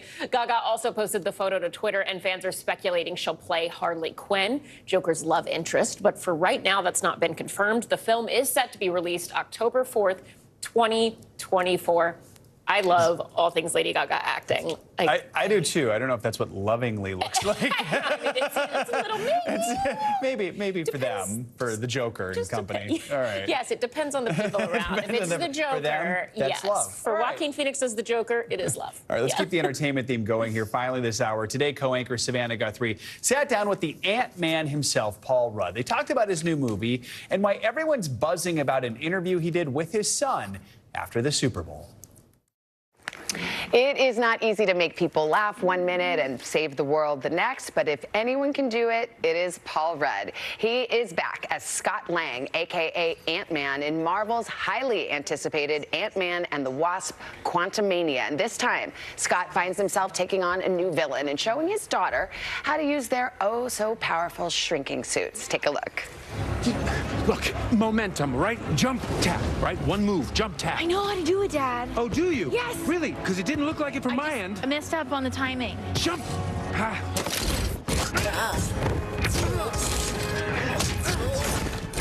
Like that. You see what I did? You see what I did? No, you're like this small. I jumped in taft. You do all your own stunts, too. It's incredible. Yeah, it's just so small you can't tell. You can't see it. Well, we'll get to your men's health in the cover in a little bit and how you got so small. But let's talk about the game. Let's just do it. You had a big night, Super Bowl Sunday. Yeah. What was it like just to be there in that moment as a lifelong Chiefs fans? Well, I know you guys are Eagles fans in your house, so I mean, when you win, it's the greatest. And we were just saying, it's the worst feeling until it's the best feeling. Yeah. Because it's if you really care, and we really care, it's just stressful. How much do you attribute the Chiefs winning to Mahomes, and how much to that jersey that you've been wearing for 4 months? I know, we're so superstitious. You really superstitious? Yeah, I wear the same one. Mahomes is unbelievable. I mean, the guy is just magic. He really is. And there are many components. Obviously, it's a team, and but he's special. Well, we saw you and your son Jack. This is your second Super Bowl, Chiefs winning, and you did a little post-game interview, and the internet is going crazy for Jack. Let's just roll a little tape. I'm so lucky that I'm alive to watch this, and I cannot believe he's a real person. Like, I don't know how to explain it. I just can't believe he's a real person. We love you, Julian Darby. Oh, let's shout out for your wife and daughter. But everyone's saying that Jack Red does a better Paul Rudd than Paul Rudd does. I don't hear it. You really but people don't? say it, yeah. Well, I guess we should talk about Ant-Man, since that's the reason you're here, not to chat. It's fine. We don't have to. No. Well, by the way, I don't even. Can you tell I've lost my voice a little bit? Yes. Is it from the Chiefs or from the junket of doing Ant-Man press? Maybe both, but I think it's mainly Chiefs. Well, I mean, we can't. I was going to say let's talk about Ant-Man, except for we can't talk about Ant-Man. The only rule is never talk about Ant-Man when you're doing publicity for Ant-Man. It's a tricky thing. I mean, do you find that to be tricky? Yes, I do. Yeah. And the weirdest thing is, you've done 1,000 interviews on this. Yeah. I'm one of the few interviewers who's actually seen the movie. That blows my mind. So now I'm even more afraid that I'm going to blurt something out, and they're going to come break my kneecaps or something. Yeah, welcome to our world. I know. So, okay, well, I think I can say there's a new villain. Yeah. Okay. Yeah. Is it a big deal that Ant-Man is the one that gets to take on the new villain? It is a really big deal because the villain is a character called Kang the Conqueror. Okay. Which for Marvel devotees and enthusiasts, Kang is a major deal. He's a big villain in Marvel history. Yeah. And so yeah, it's pretty good. And he's played by Jonathan Majors, who's a terrific actor, and he does a great job. And he's a big threat. It's amazing, and it's Phase 5, which you have to be like a criminologist to understand. Can I tell you something? I don't even get it. Yeah. And I work in the. It took me a while. It took me a long time to understand the phases. Yeah. This is the beginning of Phase 5. Okay. So. Whatever. Chew on that. Yeah. Okay. Like I said, you're having a moment. You're everywhere. You're on the cover of People magazine. I think we have it. Let's see it. God. Not the sexiest man alive, which I learned yesterday that you had a reign. Look at this. You have a spread in GQ. You also are in Men's Health, which I know how much you love to talk about your workout and eating regimen. So this must have been a real joy. Oh, I live for it. I'm just too much. This is all too much. But here's the thing. I saw Ant-Man yesterday, as I mentioned, and you're in that suit, and you look good in the suit. But why did you have to torture yourself? Why couldn't they just made the suit out of Spanx? It's not like you're like shirtless or something. Yeah, it's a really good question. You could have had like pot pies and beer and that kind of thing. I kind of thought about that after the fact. Yeah, I always feel like there's something kind of. You don't feel like such an imposter. Yeah. I mean, I am playing a superhero, so I don't want to feel gross. Like you're in your sweat. And I still have to fit into the suit. Yeah, true. But it is true. I mean, every time it's such a crazy workout regimen. I know. Well, now you can let yourself go.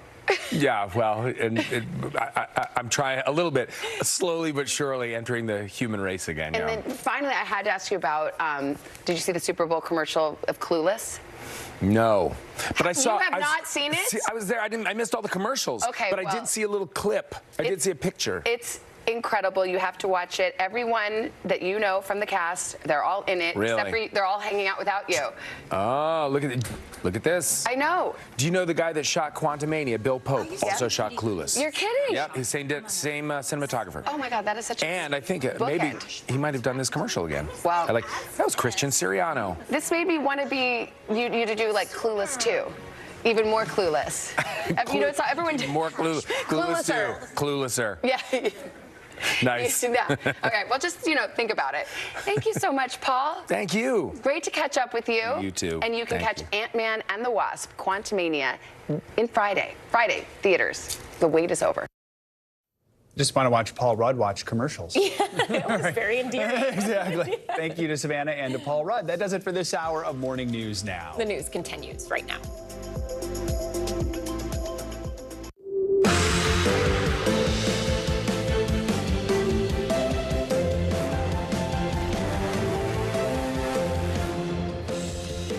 Good morning. Good to have you with us. I'm Joe Fryer. And I'm Ellison Barber, in for Savannah Sellers. Right now on Morning News Now, Spartan Strong. This morning, a community and the country coming together in the wake of that mass shooting at Michigan State University, as we learn more about the 3 students who were killed. She was the best we have. She is going to be dearly missed. A piece of our community is gone. How the victims are being remembered this morning. Plus, new information about the gunman and the weapon used in the attack. A new challenger this morning, signs of change in Washington as former Tea Party favorite turned governor Nikki Haley enters the Republican race for president against Donald Trump.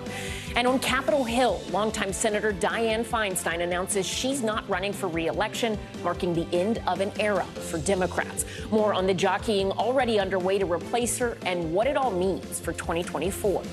Plant power. Researchers giving us another reason to eat your greens. What a new study shows about the effects a plant-based diet could have on your health. And fashion forward, Pharrell sang it himself. It's not where he's been, but where he's about to go. This morning, music producer Pharrell Williams filling some big shoes as Louis Vuitton's new creative director for menswear, succeeding the late fashion icon Virgil Abloh. More on Pharrell's path to music, from music to art to fashion, and what it might mean for the future of the French luxury brand. Going to be interesting development there to see someone in the music world moving into the fashion world. Those worlds all just coming together. It's good to be with you on a very busy news day. Yes. We begin this morning with the latest developments in the investigation into the Michigan State shooting. The school is still reeling, and investigators are still searching for a motive after a gunman went on a deadly rampage on campus Monday night. He opened fire at a residence hall and the student union. 3 students were killed in the violence. 5 others were injured. I do feel like it's going to be hard to recognize campus the same anymore. It's going to be hard to get used to it again. It's going to be hard to look at my dorm the same, to look at the buildings that I travel to every single day. Police identified the students who were killed as Brian Frazier and Ariel Anderson, both sophomores, and Alexandria Verner, a junior. This morning, investigators are beginning to piece together evidence. They're also releasing new details about the suspected shooter, 43-year-old Anthony Dwayne McRae. They say he died off campus from a self-inflicted gunshot wound and that he had no ties to the school. The Michigan State community continues to mourn those who were killed, with vigils taking place across the state to honor the victims. The university is also planning to hold its own vigil tonight. NBC News correspondent Jesse Kirsch has the latest from East Lansing. This morning, another U.S. college town grieving after the nation's latest mass shooting. Michigan State University announcing sophomore Brian Frazier, junior Ariel Anderson, and junior Alexandria Verner were all killed when a gunman opened fire on campus Monday night. We would like to honor her. Verner honored late Tuesday at a vigil in her hometown, Clawson, Michigan. Her former high school principal describing her as an exemplary young person. You try to surround yourself with people that make you feel good as a human being. And that's what Al did to everyone. In a statement, Anderson's family saying in part the aspiring surgeon was passionate about helping her friends and family, assisting children, and serving people. Frazier was president of MSU's Phi Delta Theta chapter, the fraternity calling him a great friend to his Phi Delta brothers. I think all of us are numb to the whole situation. We have lived this our entire lives. 5 other students remain hospitalized. This fraternity surveillance video shared with NBC News appears to show the suspected shooter, Anthony Dwayne McRae, in the massacre's aftermath. McRae's father telling NBC News his son became reclusive, evil, and mean after his mother died 2 years ago. But still, no official motive. More than 600 miles away, police in Ewing, New Jersey say after McCrae shot and killed himself, authorities found a note in his pocket that indicated a threat to that community, prompting schools there to shut down Tuesday, although no threat was found. Back at Michigan State, the latest gun violence to stun the country, prompting some parents to come pick up their children from school. The minute we saw her, the tears started and we just hugged and held each other. Because there are kids that, parents that can't do that today because of this senseless stuff that goes on. That was Jesse Kirsch reporting from Michigan State this morning.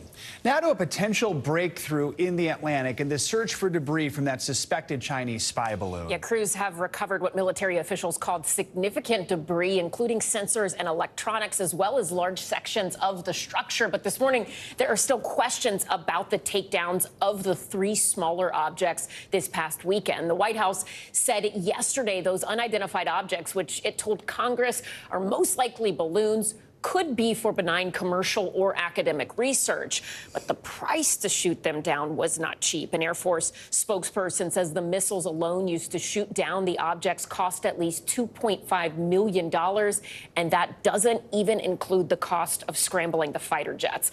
For more, we're joined by NBC News White House correspondent Mike Mimley and NBC News congressional correspondent Julie Sirkin on Capitol Hill. Good morning to both of you. Mike, let's start with you. The National Weather Service confirmed that none of the objects shot down belong to that agency. And so far, searchers have not been able to find the debris from the 3 objects that were shot down this weekend to try to identify what exactly those were. A lot to unpack. What is the White House saying? What do we know this morning? Well, Allison, obviously an important breakthrough, as you mentioned, with the recovery of important component parts from that Chinese balloon off the coast of South Carolina. Officials hope to really learn more about the nature of the Chinese surveillance program based on what they're able to now inspect. But a very different story with those 3 other objects shot down on Sunday. John Kirby from the National Security Council saying that the leading assessment is that these were much smaller than the Chinese balloon. They were flying at a lower altitude and that they may have been, as you mentioned, for benign or commercial purposes. But that's about all that we know. Mark Milley, the chairman of the Joint Chiefs of Staff, noting yesterday it could be a significant amount of time before officials can recover those objects. One in treacherous weather off the coast of Alaska, the other in the Canadian Rockies, very difficult to reach. And the third is hundreds of feet underwater in Lake Huron. So it could be days, likely weeks, if they're able to recover them at all. So, Julie, lawmakers both sides of the aisle have been critical of the White House's response to some of these incidents. What do lawmakers think President Biden and the administration should be doing? Well, plainly, they think that he should be talking to the American people. We heard that all weekend from Republicans and Democrats after this 3rd object was downed. And we heard that all day yesterday when they received a briefing. And then we're going to hear that for the rest of the week from both sides of the aisle. You know, Democrats pushing back a little bit, saying that it's up to Biden to make that decision. Republicans, however, even emerging out of that classified briefing yesterday, saying that this is something they want Biden to do. They want the American people to have answers to the questions they have. The only problem is, and as we learned after that briefing yesterday, it seems like the administration doesn't have all the answers yet. And that's maybe part of the calculation for why they're holding off on speaking to the American public. But look, lawmakers also just want to know if we're prepared to handle this in the future. That's something Senator Tester, a Democrat, had asked in that initial briefing last week. That's something we're continuing to carry throughout this week. People want to know if we're prepared to handle this in the future. Obviously, after that first hearing last week, we saw another 3 of these objects. So clearly, this is something that is not going away. And that's certainly on the thoughts and minds of lawmakers as we head into this day. And Mike, when you hear the White House saying that 3 of the 4 objects might be commercial or benign, it almost sounds like they're not a very big deal. If they're not a big deal or they're commercial or benign, then why is the White House going ahead with setting up a new task force? Yeah, Elson, this is really all about getting parts of the sprawling federal bureaucracy that don't necessarily communicate well with each other at the same table to try to, at the very least, identify what is the nature and the scope of all the stuff, to use the technical term, is up in the air at the moment, especially civilian aviation authorities, the FAA, which monitor the skies, with military stakeholders who secure the sky. And so we have some new reporting from our White House team, Courtney Kuby as well, which is that the National Security Advisor, Jake Sullivan, hopes to have some initial recommendations based on the feedback from these different agencies tonight, and that based on those recommendations to develop some new protocols for just how the government might treat future encounters with unidentified objects in the future. And it's based on those recommendations, which is significant, that we may first hear from the president publicly about all of this. We obviously haven't heard from him. There's been great criticism from both parties about the lack of clarity coming from the White House. And so what the White House officials are telling us is that there are active discussions about when is the right time for the president to speak about this. They don't necessarily want to put him out there until they can have him with some clear answers about how to deal with these situations in the future. So, Julie, there was a classified briefing held for senators yesterday. What do we know about that briefing? What are we hearing from lawmakers?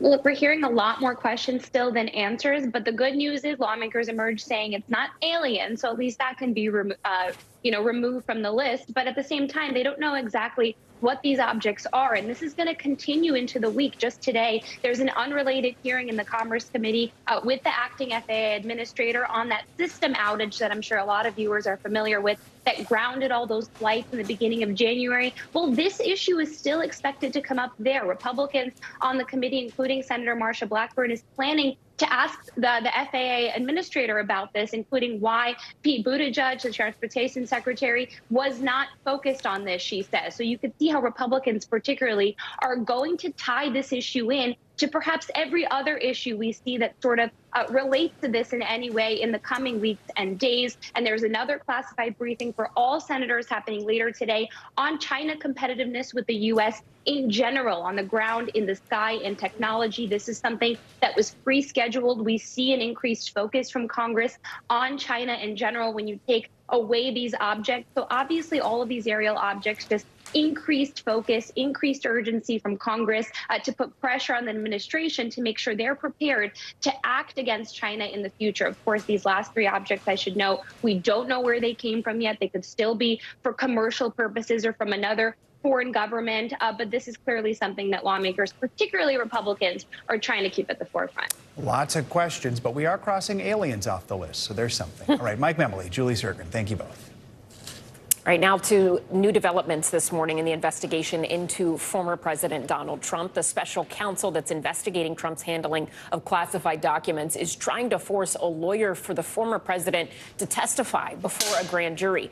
A source told NBC News that special counsel Jack Smith has asked a judge to allow prosecutors to invoke the so-called crime fraud exception and compel the attorney's testimony. The move would allow prosecutors to sidestep the attorney-client privilege between Trump and his lawyer, Evan Corcoran. The special counsel has not said what questions they want to ask Trump's attorney, but NBC News has asked him and a Trump spokesperson for comment. Former President Trump has previously called for the search for classified documents a witch hunt.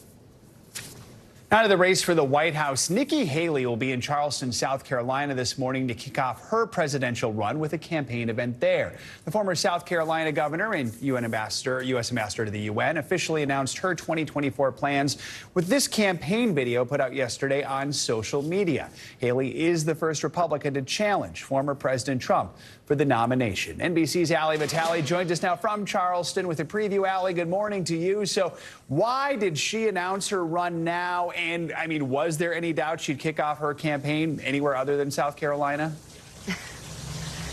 Yeah, absolutely no doubt about it, Joe. She is South Carolina through and through, and she mentions that in the video that she put out yesterday, officially announcing, at least digitally, and now, of course, doing it here in person later this morning in the place that she has long called home and mentions in that video. Again, she's a former two-term governor here, and then, of course, went on to the world stage as part of the Trump administration. But for Haley, the thinking in announcing early is also just from a fundraising perspective, trying to make sure that that she's got enough money coming in and can be clear and direct about her intentions for 2024 in the presidential to get enough money to actually make it for the long haul of this. I know that for some of us who do presidential politics, there's no such thing as getting into a race too early. But if you look at it on a calendar, she has to go for over a full calendar year if she wants to stretch this campaign into the primary and be able to beat not just Donald Trump, but the array of other people who we expect to also jump into this field. So fundraising and cash flow are going to be huge.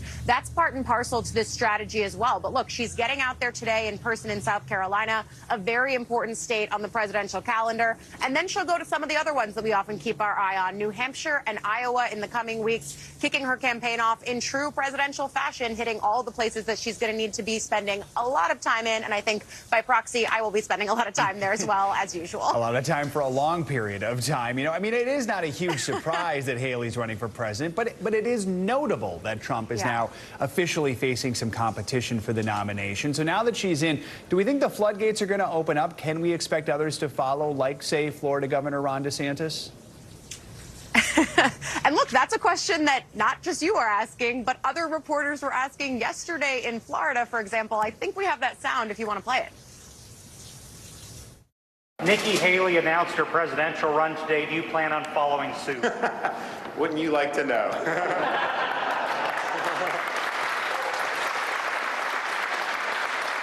Anybody else?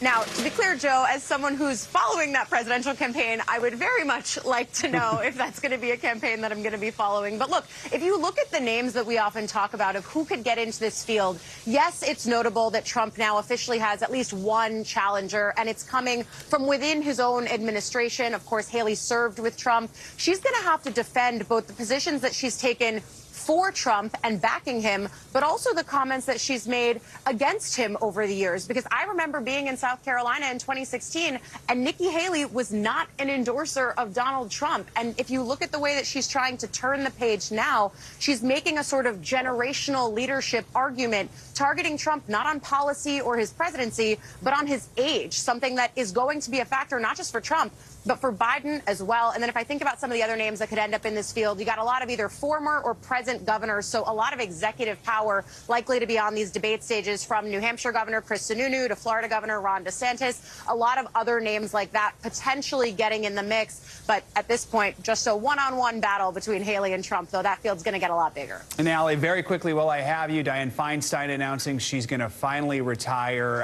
How's that race shaping up there? Yeah, we've been tracking this race really closely on Capitol Hill in my other day job. And for Feinstein, the open question had been, as other people were announcing their candidacies for California Senate, what her decision was going to be. It almost seemed like people were just assuming she would retire.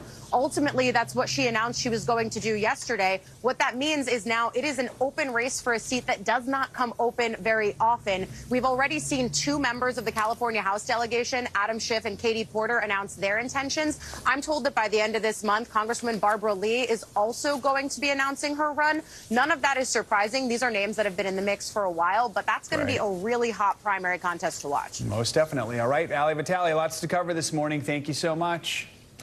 Testimony continues today in the murder trial of former South Carolina attorney Alex Murdaugh, who is accused of killing his wife and youngest son. Yesterday, the jury heard new details about Murdaugh's behavior the day after the murders from his sister-in-law, Marion Proctor. While she was on the stand, she said that she found the comments Alex made after the killing to be strange. I just thought his priority should have been focusing on finding out who killed Maggie and Paul. And how do you know that wasn't a priority for him? We never talked about it. It was just odd. And we were sort of living in fear. Joining us now to discuss is NBC News correspondent Lindsay Reiser. Lindsay, good morning. Walk us through some of that testimony, what we heard from Maggie Murdaugh's sister on the stand. This is her only sibling, Maggie's only sibling. They were very close. They talked almost every day. And she thought it was strange that Alex's top priority seemed to be clearing Paul's name. Remember that boat crash that had happened prior to the murders? And she thought that was strange because her primary goal was finding out who did this to her sister and to Paul. She also testified about an addiction to pills pills that Maggie said Alec had, basically saying she would call Paul her little detective, making sure that there weren't pills in the house and that this happened all the way up to the murders. One thing that the jurors did not hear was an alleged affair from some 15 years ago that Marion Proctor said her sister said happened. Didn't think anything was still going on, but it still bothered her sister. The judge actually ruled that the jury would not hear that detail. So the jury also yesterday heard from Murdoch's kennel handler, Dale Davis, in the state of the kennel the morning after the murders. What all did they hear there? So he testified he was very meticulous. He took care of the dogs, went there twice a day, every day for the last 4 years. And he talked about how meticulously he would put the hose back, how he would clean the kennels in a certain way so that water wouldn't pool in certain areas. And he was shown basically a photo from the night of the crime scene murders that showed water pooling in an area, insinuating he couldn't have done that. Again, insinuating that there might have been some sort of cleanup effort, but the prosecution hasn't shown any direct evidence of that. This dog handler would also testify that Alec and Maggie were sort of lovey-dovey, seemed to have a good relationship, and that there was actually a dog who was injured in one of the kennels. Let's listen to that exchange. One of the hunting dogs got hung up in one of the kennels. Yes. Choking to death. Yes. And the decision was made to mercy to put the dog down, wasn't it? Yes. And Mr. Allen couldn't shoot that dog. He asked you to do it, didn't he? Yes. And did you do that? Yes. So in addition to that testimony, we also heard from a forensic accountant with the South Carolina Attorney General's office. He's been looking into finances. He said that the walls were closing in. He couldn't pay all of his debts. He was burning through cash. And remember, Ellison, you know this very well, that the prosecution is trying to show that Alec killed Maggie and Paul to cover up for financial crimes that were going to come crashing down. There have been so many witnesses from the prosecution side, but they previously said that they thought they might wrap up this week. Is that still what we expect to happen? When could the defense get this? We still think it could be sometime this week. We don't know. There's still some outstanding questions here on how much the jury is going to hear about. And stay with me here, because this is saga-esque. This roadside shooting that happened 3 months after Maggie and Paul were killed on a rural South Carolina road, in which Alex says he was shot in the head by cousin Eddie Smith. We're waiting to hear if we're going to. Waiting to see if we're going to hear Eddie Smith testify potentially as early as today, sometime this week, about that. Essentially, there's an insurance suicide for hire. A separate allegation, separate investigation into that. So we're waiting to hear. And we're also waiting to see whether Murdoch himself is going to testify in his own defense. Still a lot of outstanding questions in a case that just has layers upon layers and layers. Thank you so much for joining us, Lindsay. We appreciate it. All right, we got a little bit of everything from snow days by the Great Lakes to spring-like temperatures here on the East Coast. Time for your morning News Now forecast. Michelle Grossman is here with more details. Good morning, Michelle. Good morning, guys. Great to see you. Yeah, it's tale of two seasons. We have winter weather in the west. We have those spring-like temperatures in the east. That's going to continue for the next couple of days. And we're also watching the threat for severe weather by this evening and overnight hours. This is what it looks like on radar. You can see lots going on. Where you see the blue, that is the snow falling out west. You see some rain, that's in the green, and also some brighter colors. That's where the heavier rain is falling. So we do have 24 million Americans under a winter weather alert. A blizzard warning continues in portions of the upper Midwest. We have a winter storm warning stretching from the southwest through the Central Plains into portions of the Midwest as well. And we do have a winter storm watch in some spots. So wind alerts, we had really windy days the past 2 days. We're going to continue that today. 46 million people impacted by winds gusting over 60 miles per hour. That could bring down some trees, some power lines, and cause some power outages. And those wind alerts do stretch into portions of the Great Lakes as well. So this is the setup. We have a duo of storms. We've been watching these two storms all week long. And today we're going to see that intensifying low tracking into the Central Plains. That's going to bring some snow. Then it's going to encounter that really warm air we were just talking about, and that's going to erupt some severe storms later on this evening into the overnight hours. Again, particularly dangerous when this happens overnight. This is in the Mid-South. So that is today. Then tomorrow this moves off to the east, and we see an expansive area that could see some strong to severe storms stretching from Alabama all the way to Ohio. Also some really heavy rain along that front, and we could see some flash flooding as well. On the backside where we're still seeing that cold air, heavy snow from the plains into the Great Lakes. By Friday, it slowly moves into the east. We're going to lose the threat for severe weather But we're going to continue to see heavy rain falling. So starting out your Friday along the East Coast with some rain, even some snow in the northern parts of New England, upstate New York, and then those temperatures are going to come crashing down. So a big difference by this weekend. It's going to be kind of a wake-up call in the East this weekend. But today, we want to put this on your radar. We're looking at a severe threat, 14 million people at risk, especially where you see the orange, especially where you see the yellow. That's where we're expecting tornadoes. Some could be strong, EF2 or greater, winds gusty to 60 miles per hour, and also damaging hail. And then tomorrow, watch how this area just sort of expands and grows from the Gulf Coast to the Ohio Valley, even portions of the Northeast as well. 32 million people at risk for tornadoes, winds gusting once again to 60 miles per hour, causing some damage and also some hail. So Cincinnati, Nashville, Birmingham, and also Jackson, you could see some strong tornadoes. Back to you guys. All right, so a lot of things to watch this weekend. Michelle, thank you so much. Sure. And coming up on Morning News Now, rescue and recovery. Emergency crews in Syria and Turkey making their final efforts to find survivors of last week's devastating earthquakes. This is the death toll tops 40,000 and still counting. We'll bring you the latest from one of the areas hardest hit after the break.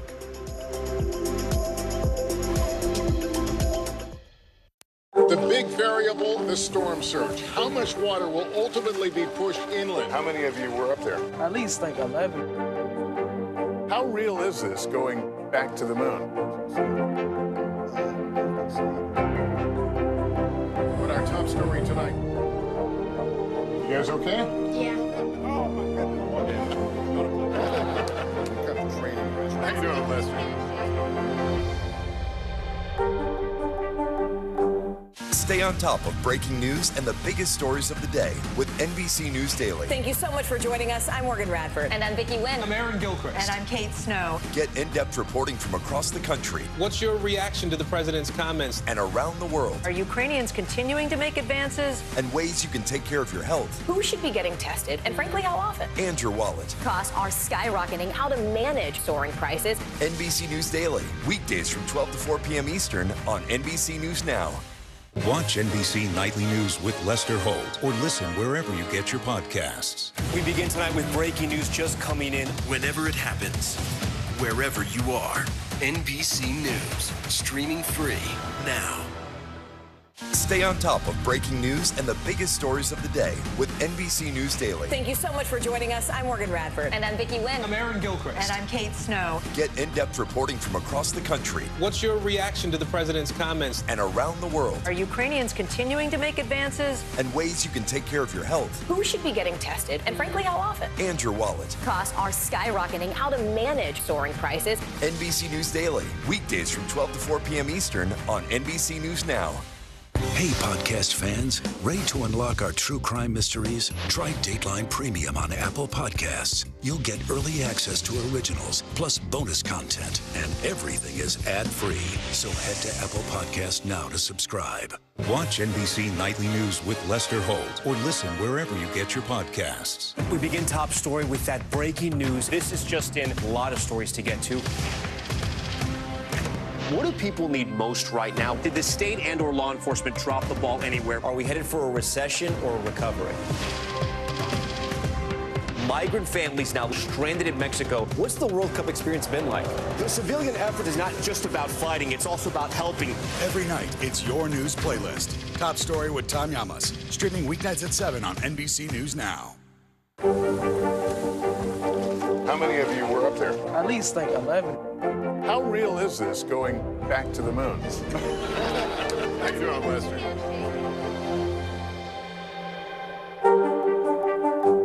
We begin tonight with breaking news just coming in. Whenever it happens, wherever you are, NBC News, streaming free now. We're back with a grim update from Syria and Turkey. The death toll following last week's devastating earthquake has now surpassed 40,000, making it the deadliest event in Turkey's history. The number of people missing is also climbing as rescue personnel frantically work to find any remaining signs of life. NBC News foreign correspondent Kelly Kobiea is on the ground in Turkey with the latest. She joins us now for more. Kelly, good morning. We are still seeing and hearing stories of these amazing recovery efforts 1 week after the earthquake struck. What else can you tell us about the latest rescue missions? Many of them have still been successful. How are people surviving so long? Yeah, Allison, it's just incredible to see these rescue efforts and to hear some of the stories after these people are rescued. Just this morning, a 42-year-old woman was rescued alive from underneath what used to be her home, underneath all of that concrete and twisted metal, and taken to the hospital. There were 9 rescues, at least, that we know of yesterday from the debris. People surviving for, 9 nights, going into 10 days now. In some cases, the rescuers are digging tunnels through these huge mountains of rubble. They're crawling through. In one situation, they saw just a 64-year-old woman's arm waving to them through the debris. She was later rescued. The boys, 2 brothers who were rescued yesterday, were interviewed by local television, and they said that they were eating protein powder. They were basically rationing some protein powder that they found nearby in order to survive. They were under the rubble for 8 days, 9 nights. Allison, just incredible. That's amazing to see, Kelly. It's also very challenging for people who have survived once they or their family make it out of these situations. How has it been getting aid to people who need it the most from Syria to Turkey? Yeah, I mean, we're talking about a lot of people who have been left homeless, some 200,000, more than 200,000 buildings damaged or so badly damaged that they'll have to be demolished or just completely destroyed. So a lot of people are living still in the open air in very cold conditions. The temperature really drops at night. The situation even worse in Syria, where very little aid has gotten through. A lot of people having to fend for themselves. The 2 more aid corridors have been opened into Syria. We understand 1 aid convoy got across the border yesterday. Here in Turkey, a lot of volunteer groups are sort of filling that void until aid can reach them. From what we understand from both rescuers on the ground as well as big aid organizations, there seems to be a bit of a choke point. All of the aid has to go through the Turkish government here in Turkey, and then they decide how to distribute it. So some groups have told us that that seems to be slowing down the distribution a bit. Ellison. All right, Kelly Kobiella, thank you so much for that. More international headlines now. Russian officials are reporting battlefield advances in eastern Ukraine. Josh Letterman joins us now from London with that and a whole lot more. Good morning, Josh. Hey, Allison, that's right. Russia's defense ministry is claiming that Ukrainian forces retreated as Russian forces broke through 2 defensive lines in the eastern region of Luhansk. Ukraine's military has not confirmed that, but it comes as Ukraine has been bracing for an expected major new Russian offensive that NATO says may have already started. Now down under to New Zealand, where emergency officials are preparing for their final rescues after a deadly cyclone. Helicopters will assist in rescuing stranded residents in the north, which was inundated by flooding and landslides. At least 4 people were killed in the most destructive storm there in decades. And now finally back here to London, where Buckingham Palace is averting a potential diplomatic clash over the crown that Camilla, the Queen Consort, will wear at King Charles' coronation in May. There had been speculation that her crown would include the controversial 105-carat Koh-i-Noor diamond, which India claims was plundered from it in the colonial era. But instead, Camilla will wear a recycled crown used by Queen Mary more than a century ago. And recycled or not, I'm sure it is still a very nice crown. Yeah, back to you. They have some fancy stuff there. All right. Josh, thank you so much for that. We appreciate it. Coming up, for some kidney patients, it could mean the difference between life and death. We're going to tell you about a new rule aimed at helping people of color get the treatment they need. Plus, early to bed, early to rise, what new research shows about the importance of a good sleep routine. Next on Morning News Now. This is what it looks and feels the latest the bigger piece to the puzzle. We begin tonight with breaking news. How much water ultimately will be forced inland? Whenever it happens, wherever you are, NBC News, streaming free now. Watch NBC Nightly News with Lester Holt or listen wherever you get your podcasts. Hey, I'm Hallie. It's good to be with you tonight. There's another legal filing today, and I want to cut through some of the weedsy stuff. And let's just get to the point. They have started a vote on the pact Act. If you're like Hallie, stop speaking Washingtonese. This bill would basically give health care to veterans who have exposed to these toxic chemicals. So, Scott, I'm trying to make this as not DC as possible. The increased sort of anger that we've seen now in politics. I saw you searching for, I think, your microphone, Dan. You are. I was trying to do it on the slide. Live TV, man. It's okay. I feel like every single person is an inspirational leader or teacher in some way. What can I do in my life? What can I take from this person's story? I think we all want a fresh start. Join Hoda Kotb for season 3 of her podcast, Making Space. How many of you were up there? At least like 11. How real is this going back to the moon? How you doing, Lester? This is what it looks and feels From the storm zone. The bigger piece of the puzzle comes. New numbers just out this morning. Good evening. We begin tonight with breaking news just coming in. We begin this hour with the latest developments. We're coming on the air with some shakeups big time on Capitol Hill. How much water ultimately will be forced inland? Whenever it happens, wherever you are, NBC News, streaming free now.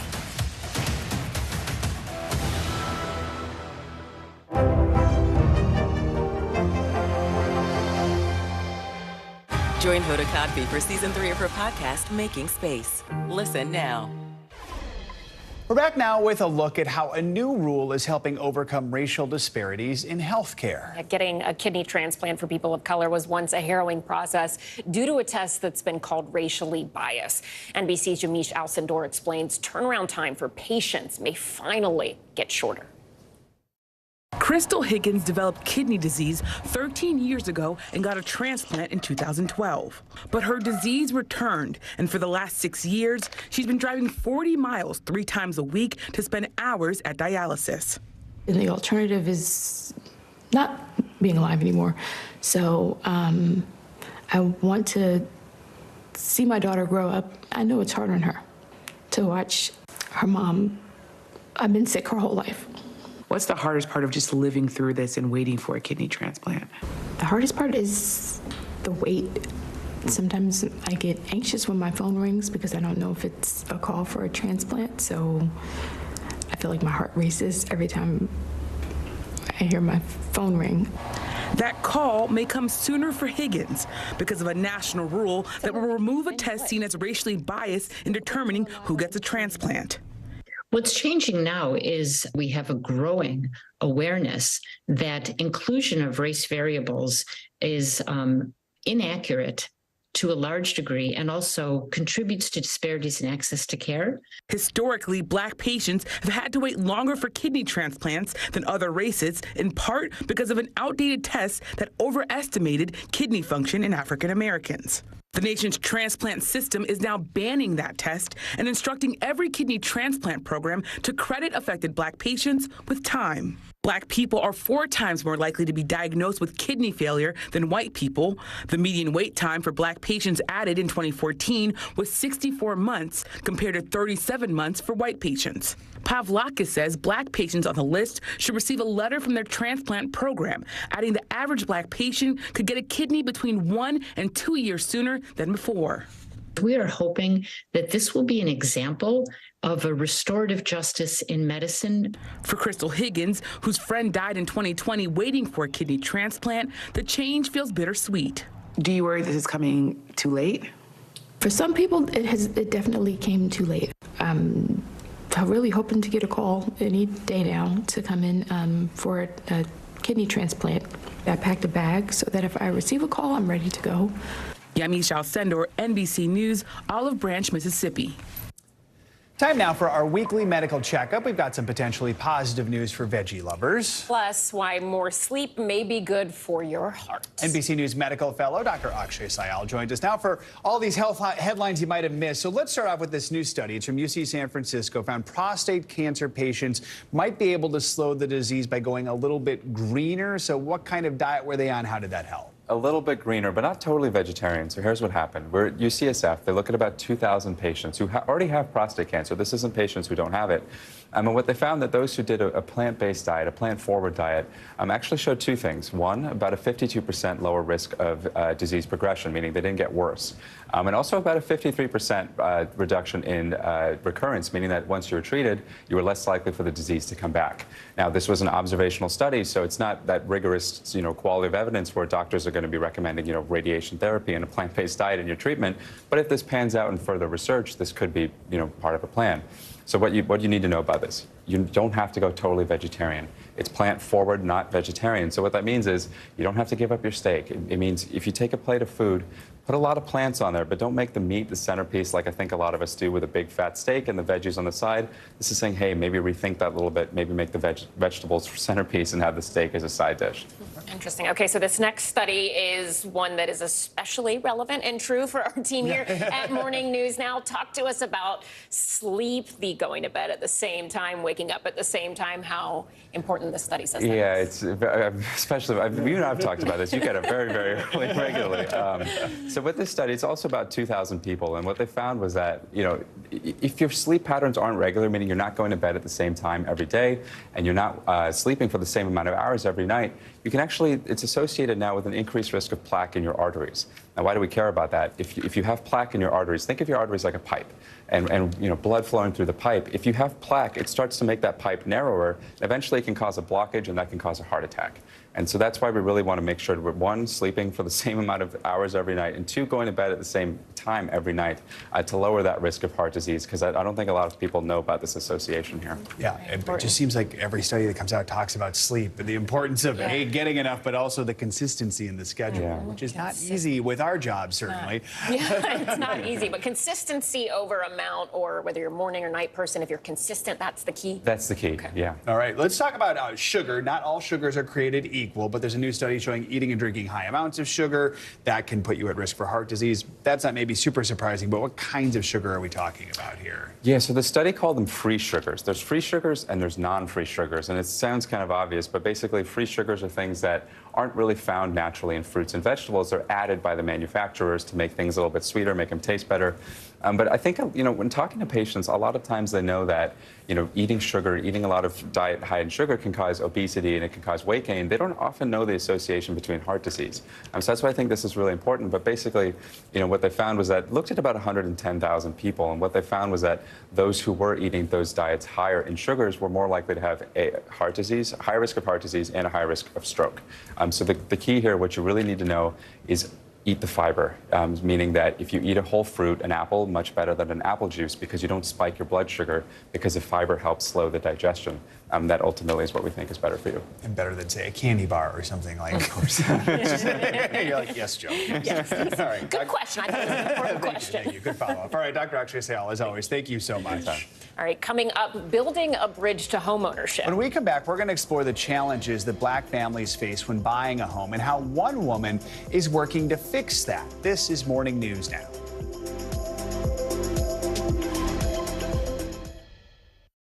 I feel like every single person is an inspirational leader or teacher in some way. What can I do in my life? What can I take from this person's story? I think we all want a fresh start. Join Hoda Kotb for season 3 of her podcast, Making Space.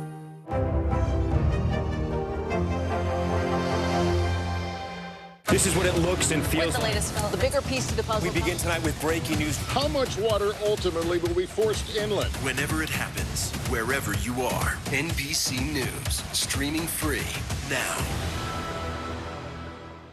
Hey, I'm Hallie. It's good to be with you tonight. There's another legal filing today, and I want to cut through some of the weedsy stuff. But let's just get to the point. They have started to vote on the PACT Act. If you're like Hallie, stop speaking Washingtonese. This bill would basically give health care to veterans who have exposed to these toxic chemicals. So, Scott, I'm trying to make this as not DC as possible. The increased sort of anger that we've seen now in politics. I saw you searching for, I think, your microphone, Dan. Yeah. You are. I was trying to do it on the slide. Live TV, man. It's okay.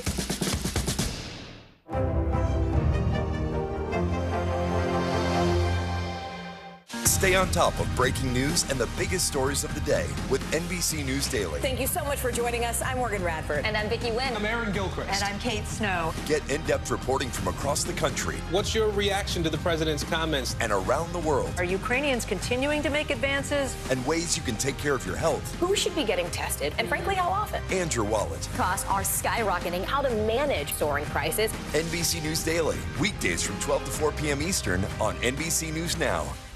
NBC News, streaming free now. What do people need most right now? Did the state and/or law enforcement drop the ball? Migrant families now stranded in Mexico. What's the World Cup experience been like? It's your news playlist. Top story with Tanya Amos. Weeknights at 7 on NBC News Now. The day's biggest political stories with trusted insight and expert analysis. A daily look at the politics behind the headlines. Meet the Press Now, streaming weekdays at 4 p.m. on NBC News Now.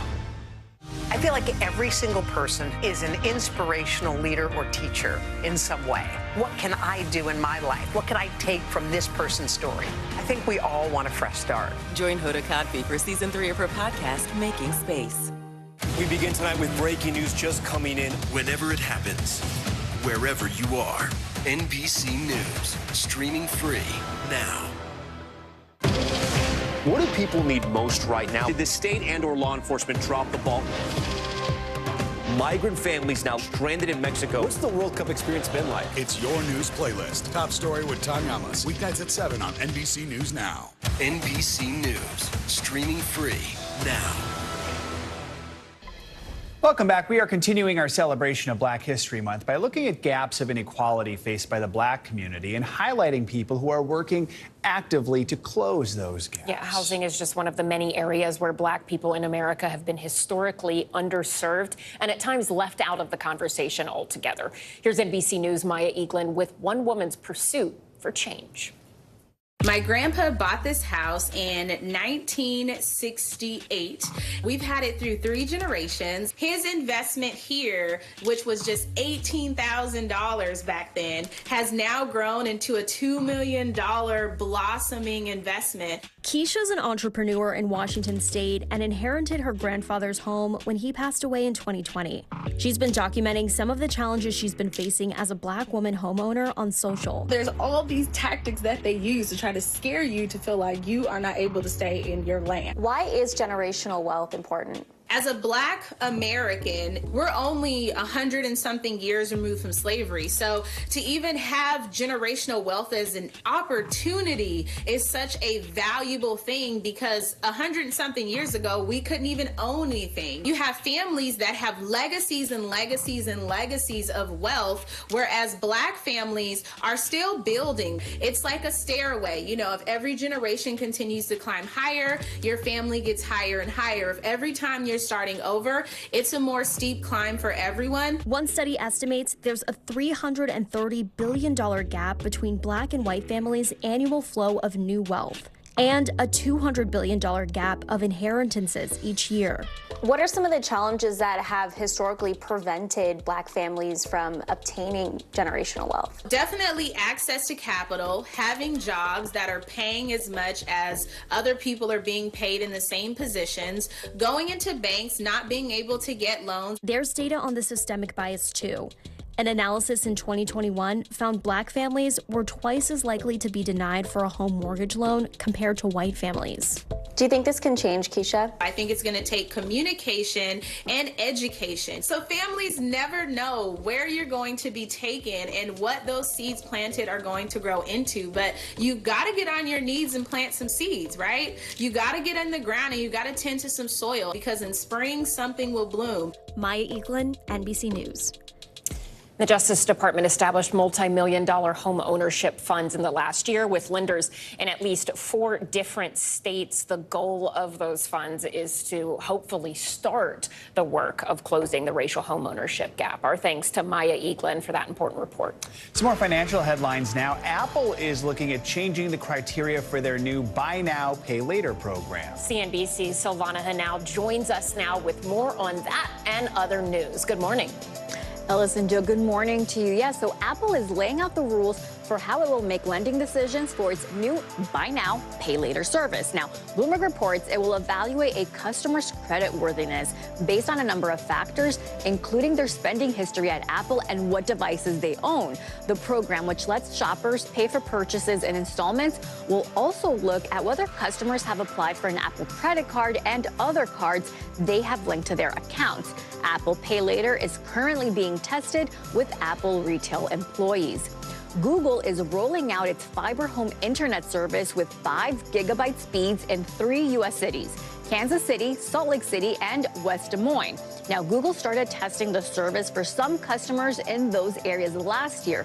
The new service will cost $125 a month and includes an optional Wi-Fi router and installation that can upgrade a home to be a 10 gigabit ready.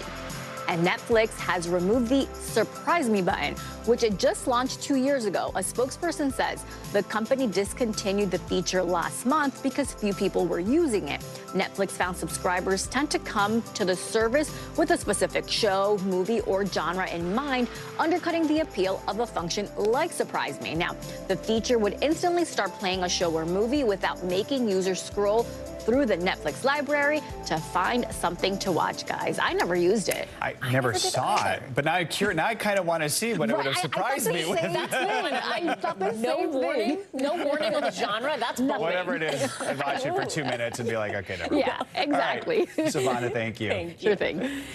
Coming up, he's already made his name in music. Now Pharrell Williams is making strides in the fashion world. He has some pretty big shoes to fill. More on his new role with French luxury band Louis Vuitton when we come back here on Morning News Now. This is what it looks and feels. With the latest, the bigger piece to the puzzle. We begin tonight with breaking news. How much water ultimately will be forced inland? Whenever it happens, wherever you are, NBC News, streaming free now. For Dateline Premium, subscribe now on Apple Podcasts. The day's biggest political stories with trusted insight and expert analysis. A daily look at the politics behind the headlines. Meet the Press Now, streaming weekdays at 4 p.m. on NBC News Now. How many of you were up there? At least like 11. How real is this going back to the moon? How you doing, Lester?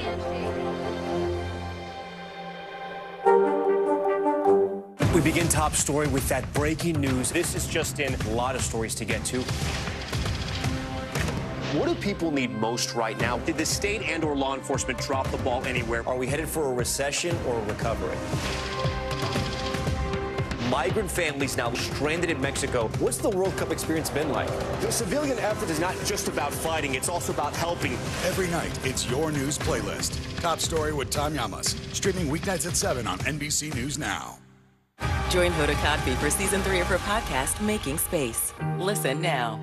The big variable, the storm surge. How much water will ultimately be pushed inland? How many of you were up there? At least like 11. How real is this going back to the moon? What our top story tonight? You guys okay? Yeah. Oh, my goodness. How you doing, Lester? NBC News, streaming free now. This is what it looks and feels. With the latest, the bigger piece to the puzzle. We begin tonight with breaking news. How much water ultimately will be forced inland? Whenever it happens, wherever you are, NBC News, streaming free now. Hey, podcast fans, ready to unlock our true crime mysteries? Try Dateline Premium on Apple Podcasts. You'll get early access to originals, plus bonus content, and everything is ad-free. So head to Apple Podcasts now to subscribe. Welcome back, and attention history buffs. A never before seen video of a dive through the wreckage of the Titanic is set to be released today. The footage is from 1986, and it features world-renowned explorer Robert Ballard leading a team of divers more than 12,000 feet below the surface of the North Atlantic. They became the first humans to ever set eyes on the ship after it tragically sunk more than a century ago now. The release, of course, comes with the award-winning Titanic celebrating its 25th anniversary. You can catch the new footage tonight at 7:30 p.m. Eastern on the Woods Hole Oceanographic Institution's YouTube channel. If I can spell it, I will get on that YouTube channel and watch it. You might have to Google that to find it. It does look fascinating. It is. It's pretty cool. It's really pretty cool. And people are still fascinated, of course, by that story. Mm-hmm. All right, the worlds of fashion and music are merging at Louis Vuitton. The famous fashion brand has appointed award-winning musician Pharrell Williams to succeed Virgil Abloh as the next creative director for menswear there. Yeah, in a statement, the French luxury brand said he is a, quote, visionary whose creative universes expand from music to art and to fashion, establishing himself as a cultural global icon. Joining us now to discuss is Wall Street Journal men's fashion columnist Jacob Gallagher. Jacob, good morning to you. Walk us through this process, how the company decided to go with Pharrell. So I think it's important to kind of start by noting this was the job that everyone kind of was wondering what was going to happen. Virgil died probably about a year and a half or so ago, just under that. And since that time, obviously, these jobs don't stay open for that long. They've stayed open for a little bit longer here and there at these conglomerates. There's been talk about independent designers. There's been talk about them doing a revolving door. We've heard a lot of rumors. But the Pharrell thing kind of, frankly, makes sense. I mean, Vuitton is a very large brand. They're a brand that is intrinsically tied to pop culture. They're already working with a lot of musicians over time.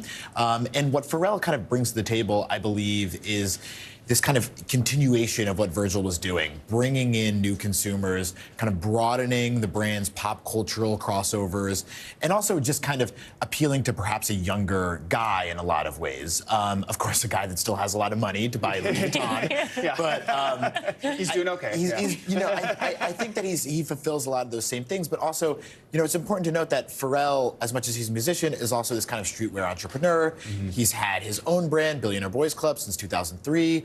And that brand has had a lot of impact kind of in that market. And what we're just seeing is the continued crossover of that streetwear market, if you will, for lack of a better term, into high fashion. So, I mean, I think this is surprising still for a lot of people that it wasn't someone who comes specifically from the design world. Is this sort of a trend we're seeing where these folks who are more in the celebrity world move into this sort of space? And what are the pros and cons of that? At LVMH, that's certainly true. And LVMH is, it's Louis Vuitton, it's Dior, it's Kenzo and Loewe and brands of this nature. They're more kind of, it seems like that conglomerate is more willing, if you will, to bring in these celebrities and align with these celebrities, whether that's, putting them in the front row or collaborating with them or even hiring them in this situation. Kering, which is kind of the other luxury juggernaut, if you will, which is Gucci, Balenciaga, Alexander McQueen, they're a little bit less keen on that, maybe. I mean, Balenciaga might be an outlier there in terms of Kim Kardashian and Kanye West back in the day, if you will. But, now I think in terms of Vuitton, it does represent that you can't separate high fashion and celebrity anymore. I mean, this appointment is kind of the apex of that, if you will, but I think it's true kind of across a lot of luxury brands. So when could we see the first collection from Pharrell, and what do you expect to see within that? It'll be in June during Paris Fashion Week, during Men's Paris Fashion Week, which is a pretty quick appointment. Gucci just appointed a new creative director.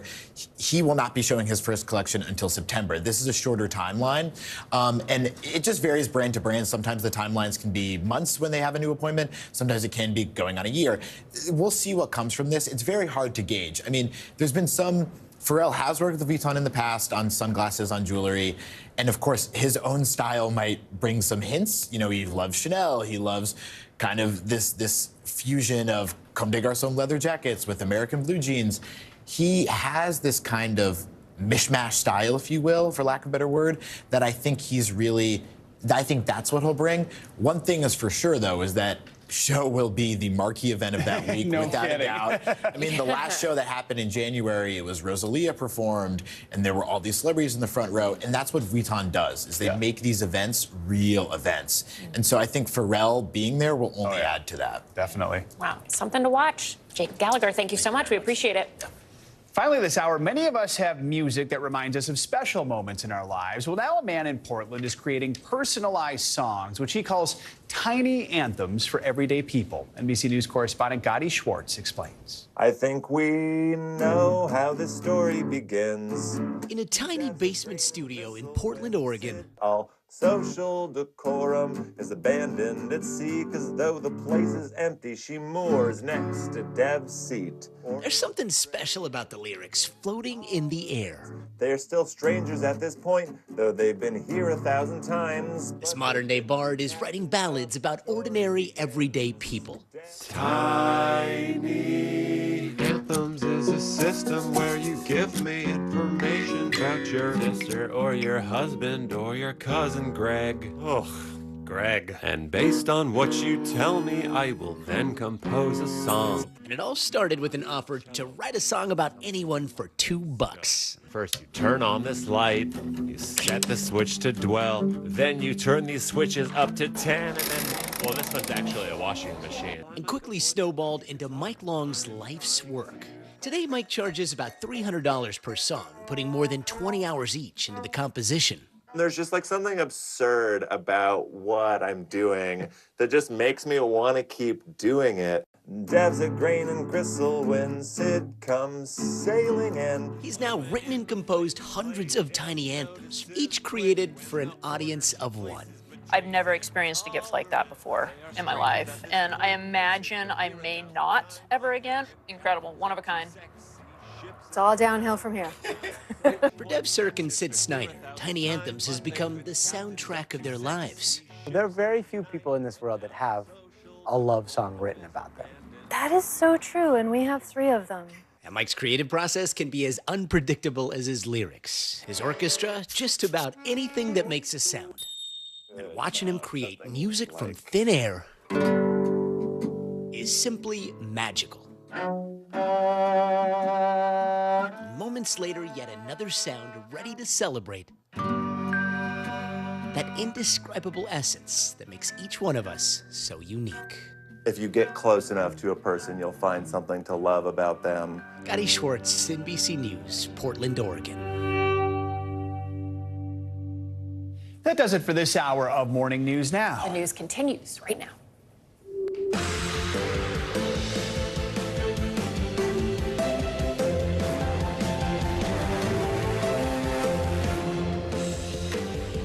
Good morning, I'm Ellison Barber in for Savannah Sellers. And I'm Joe Fryer. Right now on Morning News Now, a campus shattered. Michigan State University students are mourning the loss of 3 students killed when a gunman opened fire on campus. 5 other students are still in the hospital this morning. Memorials are growing on the campus, which is now the scene of the country's latest school shooting. People are walking around campus really scared. Unfortunately, multiple people reach out to me who have experienced other mass shootings who are at Michigan State, and there is nothing that will ever be okay about that. What we're learning about the victims this morning, plus the new information we're learning about the gunman and the other threats he allegedly made. Call to safety. The FAA is taking action this morning after several dangerous close calls on passenger flights. The most recent one, a United Airlines flight that nearly slammed into the Pacific Ocean near Hawaii. The changes the FAA is calling for to keep you safe when you fly. Dangerous spike, a new warning about a potentially deadly side effect from COVID. Doctors say they're seeing more young people who've had an infection later suffering heart attacks, the symptoms that doctors say you should watch out for if you've had the virus. Also this morning, Making Waves, an organization is helping to change the face of surfing.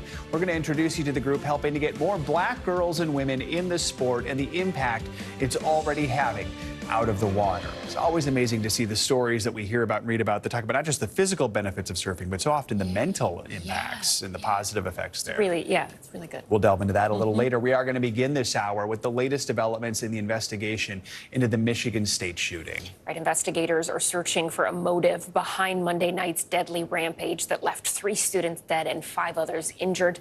And we're beginning to learn more about the suspected gunman. Police identified him as a 43-year-old named Anthony Dwayne McRae. They say he died off campus from a self-inflicted gunshot wound. Meanwhile, the community is honoring the victims, Brian Frazier, Ariel Anderson, and Alexandria Werner, with vigils and memorials on campus and across the state. Alex was the epitome of a high school student athlete. She was the best we have. She is going to be dearly missed. And this morning, classes remain closed at Michigan State as students and staff come to grips with the tragedy that happened there on what was supposed to be a normal day of the spring semester. NBC News correspondent Jesse Kirsch has all the latest. Morning to you. You can see behind us here at the campus's iconic Spartan statue, the memorials growing this morning for the 3 students who lost their lives. We now know the names of those 3 people who were killed in this shooting rampage. Michigan State University is identifying the 3 victims as sophomore Brian Frazier, junior Ariel Anderson, and junior Alexandria Verner, saying all 3 were killed in the attack on Monday night on campus. We're also learning more about suspect Anthony McCrae, including that in 2019, he faced weapons charges, both a felony charge and a misdemeanor charge. He pleaded guilty to the misdemeanor charge and served probation. And as all this is unfolding here in Michigan, we've also learned that there was a potential threat in New Jersey, hundreds of miles away. Apparently, when authorities found the suspect who had, according to them, shot and killed himself, they found a note that implicated a threat potentially on a school district in New Jersey. Thankfully, those threats, according to police, were unfounded. But there are obviously certainly plenty of questions here, and those questions in the investigation stretching across the country at this point as we continue to see the memorialization of these students here on campus and throughout Michigan. Back to you. All right, Jesse, thank you for that report. The race for the White House in 2024 is beginning to take shape. This morning, Nikki Haley will hold a campaign kickoff event in Charleston, South Carolina, beginning her run for president. She is the first Republican to officially challenge former President Trump for the party's nomination. NBC's senior Washington correspondent and News Now anchor Hallie Jackson has the latest. Hey there. So the newest presidential candidate is set to hold her first campaign event later today in South Carolina, with Nikki Haley signaling she is ready to formally take on Donald Trump. I'm Nikki Haley, and I'm running for president. 2024 taking shape this morning with former UN Ambassador Nikki Haley jumping into the Republican race. It's time for a new generation of leadership. Coming from the 51-year-old, that argument's a swipe at both current President Joe Biden, who's 80, and former President Donald Trump, who's 76. After serving as governor of South Carolina, Haley joined the Trump administration. Her former boss, now her current competition, as she signals she's not backing down from any kind of fight. China and Russia are on the march. They all think we can be bullied, kicked around. You should know this about me. I don't put up with bullies. And when you kick back, it hurts them more if you're wearing heels. Haley pushed for Mr. Trump's re-election in 2020. Donald Trump has always put America first. But she's walked the line between support and distance, like after January 6th, suggesting we shouldn't have listened to him, though she ultimately opposed his impeachment. I mean, at some point, give the man a break. Haley said in 2021 she wouldn't run if President Trump ran, adding, I would talk to him about it. And Mr. Trump's not letting her forget that, referencing the comment in a new statement wishing her luck. Craig and Chanel asking Haley in October about the 2024 race. I'm thrilled with the accomplishments we did together. We had a great working relationship. But right now, we'll see what he does. Haley may be Mr. Trump's first formal opponent in the Republican primary, but she won't be his last, with Florida Republican Governor Ron DeSantis widely expected to jump in, although he's dodging for now on his plans. Nikki Haley announced her presidential run today. Do you plan on following suit? Wouldn't you like to know? Anybody else? Former Vice President Mike Pence visiting Iowa today, laying the groundwork for his own potential run. Sources familiar with his thinking suggest any formal announcement probably wouldn't come for several months. And South Carolina Senator Tim Scott set to hold events in his home state and in Iowa over the next week. So listen, if as many people get into this Republican race as expected, not just DeSantis, Pence, Haley, but Tim Scott, say, who's holding events in South Carolina and Iowa over the next week. There's Mike Pompeo, maybe Glenn Youngkin. Then there is the chance of splintering the field. It's a little deja vu from 2016 when, remember, Mr. Trump won the New Hampshire and South Carolina primaries with only about a third of the total vote, like 33, 35%. He wasn't getting monster majorities here. That is because there were so many candidates in the field. There is no limiting of the field. As many people can get in as they want. Now, keep in mind, the former president is still popular with a lot of Republicans, but he is less popular than he used to be, which is why some opponents see an opening. Right now, early polling shows it's basically him and Ron DeSantis at the top of the field, and then there's everyone else who trails, but it's still early. We'll see how these numbers shake out, especially as more and more candidates like Nikki Haley make it official. Back to you. All right, Hallie, thank you so much. And turning now to the dire situation in Turkey and Syria, time is running out to find survivors more than a week after those devastating earthquakes shattered the region. This morning, the death toll surpassed 40,000, making it the worst disaster in Turkey's history. But international rescue crews aren't giving up hope despite the exhaustion and bitter cold conditions. NBC News foreign correspondent Kelly Kobiea joins us now from Turkey. Kelly, you have been on the ground since the beginning. What are you seeing there today? Yeah, Ellison, well, sadly, that death toll will continue to climb just based on what we've seen with rubble scattered across the disaster region. You can actually see the power of those two earthquakes nearly 10 days ago now, right at my feet, where the earth literally broke open when those quakes hit. But even today, there are still small miracles. This morning, clinging to hope, this 42-year-old woman carried to safety almost 10 days after the deadly earthquake. Searchers and survivors refusing to give up. At least 9 people freed from the mountains of concrete and twisted metal that used to make up their homes Tuesday.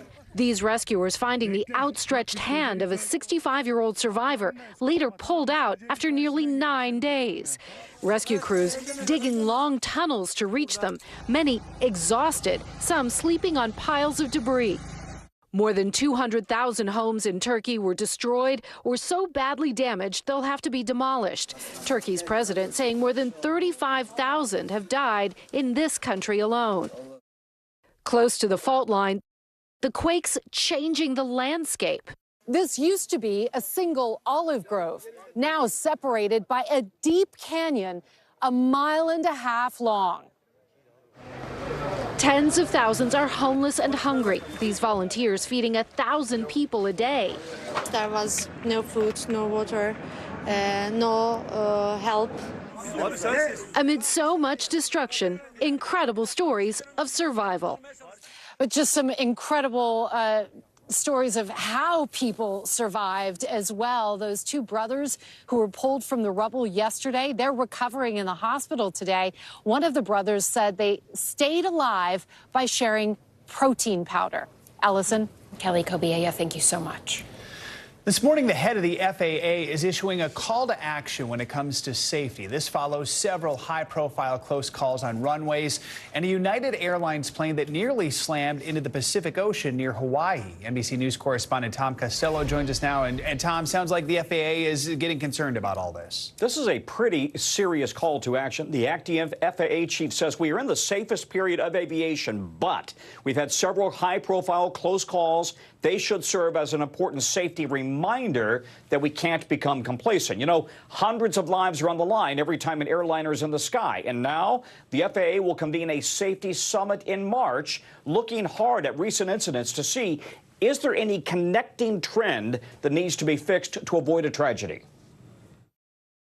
The message from the FAA this morning: we must not become complacent. The acting chief, who will appear before Congress looking into the FAA's massive computer outage last month, issuing a safety call to action, writing to staff, now is the time to stare into the data and ask hard questions. The order comes after several very close calls. Delta 1943, cancel takeoff clearance. At JFK Airport in January, a Delta Airlines flight forced to abandon its takeoff after an American Airlines flight taxied across the same runway. A potential collision just seconds away. The American pilots had been subpoenaed to appear before NTSB investigators on Friday after originally declining the interview since it's audio recorded. It's only recently that we've been encountering the crew's refusal to be recorded. Like we said, we've been doing this for decades. In Austin, Texas, this month, another close call. Southwest aboard. FedEx is on the go. A FedEx plane forced to abort its landing to avoid colliding with the Southwest plane cleared for takeoff. And a very serious close call, a United flight on December 18th in Hawaii. Climbing out of Maui, headed for San Francisco, the 777 suddenly went into an extreme, unexplained dive, more than 7,000 feet per minute. Flight Radar 24 shows the plane coming within 800 feet of slamming into the ocean before pulling out of the dive in an extreme climb, then continuing on to San Francisco. United tells NBC News after landing at SFO, the pilots filed the appropriate safety report. United then closely coordinated with the FAA, the union, on an investigation that ultimately resulted in the pilots receiving additional training. The NTSB only learned of the incident this week through news reports and has now opened an investigation. These are all instances that could have been avoided if people had, been more cautious, more careful.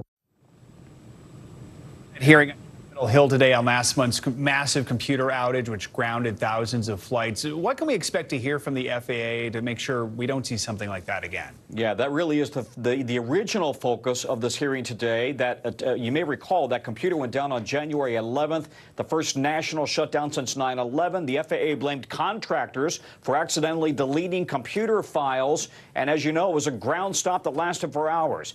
We've now learned, though, that the problems run much deeper than that. It's built on a 30-year-old system. It's archaic. It needs to be upgraded and updated. So Congress is going to be asking about that. They'll probably be asking about those balloons we've been chasing, and they'll be asking about these very close calls on runways and this call to action from the FAA chief. All right, Tom Costello. Tom, thank you so much.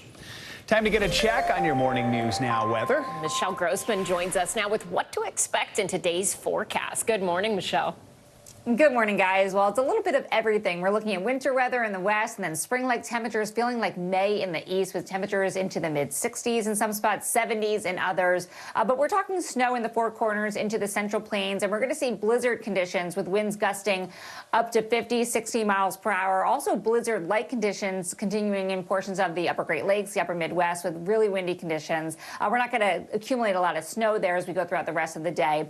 And then we're also watching the chance for severe storms. That's mainly in the mid-south into the lower Mississippi Valley. Record highs once again in the east. That will be today, also tomorrow, and then we're going to see those temperatures really tumble on Friday. So in terms of the winter weather, we're looking at 24 million people impacted by winter alerts. A blizzard warning still does remain for Fargo. Also, winter storm warnings stretch from the southwest into the Central Plains, the Midwest as well. And we're going to see up to a foot of snow in some spots in the Four Corners. So here's your setup. We have two areas of low pressures. That's bringing the wicked weather today. So an intensifying low tracking into the Central Plains. That's going to bring the snow. On the warm side, we're going to see those severe storms, and we could see pretty strong storms and a few tornadoes as well. That could be this evening into the overnight hours.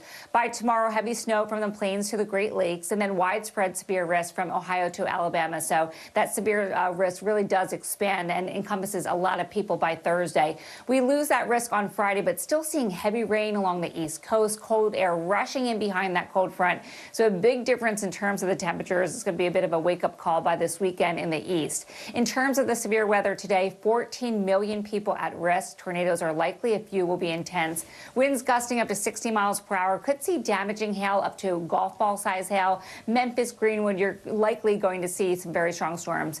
And then tomorrow we're going to see that expanding. Back to you guys. All right, Michelle, thank you so much. Sure. Coming up, the prosecution could wrap up its case this week in the Alec Murdaugh trial. He's accused of killing his wife and son, but will he take the stand? A legal expert explains what could happen next. Plus, a toxic threat in one Ohio town. Nearly 2 weeks after a train derailment, there are still concerns about the chemicals being released from the crash scene. What we know about this tense situation later this hour. This is Morning News Now. I feel like every single person is an inspirational leader or teacher in some way. What can I do in my life? What can I take from this person's story? I think we all want a fresh start. Join Hoda Kotb for season 3 of her podcast, Making Space. This is what it looks and feels. From the storm zone. The bigger piece to the puzzle comes. New numbers just out this morning. Good evening. We begin tonight with breaking news just coming in. We begin this hour with the latest developments. We're coming on the air with some shakeups big time on Capitol Hill. How much water ultimately will be forced inland? Whenever it happens, wherever you are, NBC News, streaming free now. The big variable, the storm surge. How much water will ultimately be pushed inland? How many of you were up there? At least like 11. How real is this going back to the moon? What our top story tonight? You guys okay? Yeah. Oh my goodness. What kind of training? How you doing, Lester? Hey, podcast fans, ready to unlock our true crime mysteries? Try Dateline Premium on Apple Podcasts. You'll get early access to originals, plus bonus content, and everything is ad-free. So head to Apple Podcasts now to subscribe. Join Hoda Kotb for season 3 of her podcast, Making Space. Listen now. The day's biggest political stories with trusted insight and expert analysis. A daily look at the politics behind the headlines. Meet the Press Now, streaming weekdays at 4 p.m. on NBC News Now. For Dateline Premium, subscribe now on Apple Podcasts. What do people need most right now? Did the state and/or law enforcement drop the ball? Migrant families now stranded in Mexico. What's the World Cup experience been like? It's your news playlist. Top Story with Tanya Ellis. Weeknights at 7 on NBC News Now. This is what it looks and feels. From the storm zone. The bigger piece to the puzzle comes. New numbers just out this morning. Good evening. We begin tonight with breaking news just coming in. We begin this hour with the latest developments. We're coming on the air with some shakeups big time on Capitol Hill. How much water ultimately will be forced inland? Whenever it happens, wherever you are, NBC News, streaming free now. I feel like every single person is an inspirational leader or teacher in some way. What can I do in my life? What can I take from this person's story? I think we all want a fresh start. Join Hoda Kotb for season 3 of her podcast, Making Space. For Dateline Premium, subscribe now on Apple Podcasts. Welcome back. The Alec Murdaugh trial is now in its 4th week. The former attorney is accused of murdering his wife and youngest son. The prosecution is expected to wrap up its case this week. Yesterday, the courtroom flooded with emotion as Maggie Murdaugh's older sister took the stand. NBC's Katie Beck joins us now from the courthouse in Walterboro, South Carolina. Good morning, Katie. Yeah, good morning, Ellison. Maggie Murdaugh's family has largely stayed out of the spotlight. You rarely see them in interviews or in court appearances. That wasn't until yesterday when the jury heard from Maggie's sister on the stand, talking about the hours before that murder when she spoke to her sister by phone. On Tuesday, the jury hearing compelling and heartfelt testimony. She was just a really, really good person. Maggie Murdaugh's older sister, Marion Proctor, describing shock and anguish the night she learned her sister and nephew had been brutally murdered. I just couldn't believe it. I didn't think it was true. And then her fear after the crime that a cold-blooded killer could be on the loose. I think everybody was afraid, and Alec didn't seem to be afraid. Proctor says a short time after the murders, she asked Alec if he believed Maggie and Paul suffered, saying he assured her they did not, something she now says is hard to believe. Also in the days after the murders, she testified, Alec was oddly focused on the deadly 2019 boat crash case involving his youngest son, Paul, but never talked with her about a search for the killer. He said that his number one goal was clearing Paul's name. And I thought that was so strange because my number one goal was to find out who killed my sister and Paul. The defense trying to paint a different picture of the Murdaughs, introducing a seemingly happy photo of the family about 2 weeks before the murders, even having Maggie's sister describe Alec and Maggie's marriage. It was good. It wasn't perfect, but Maggie was happy. Proctor also explaining how she learned of Alec's alleged financial crimes and testifying that Maggie knew about her husband's addiction to opioids. And what specifically was the concern? Pills, prescription pain pills.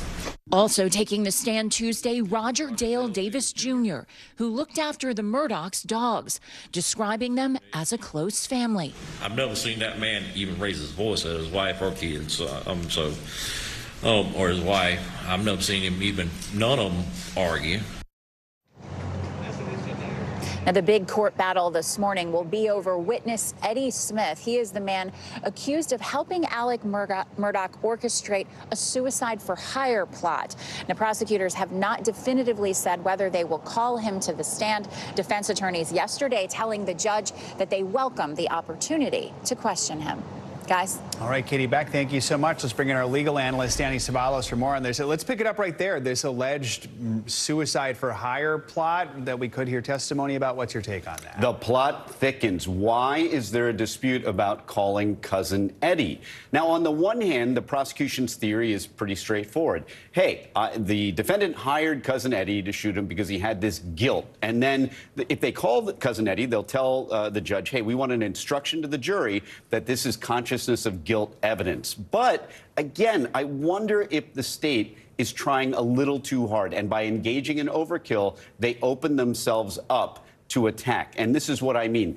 If they stick just to the circumstantial evidence, they've got a decent circumstantial evidence case. But by calling cousin Eddie, now you're introducing evidence that Murdoch supposedly hired someone to kill him.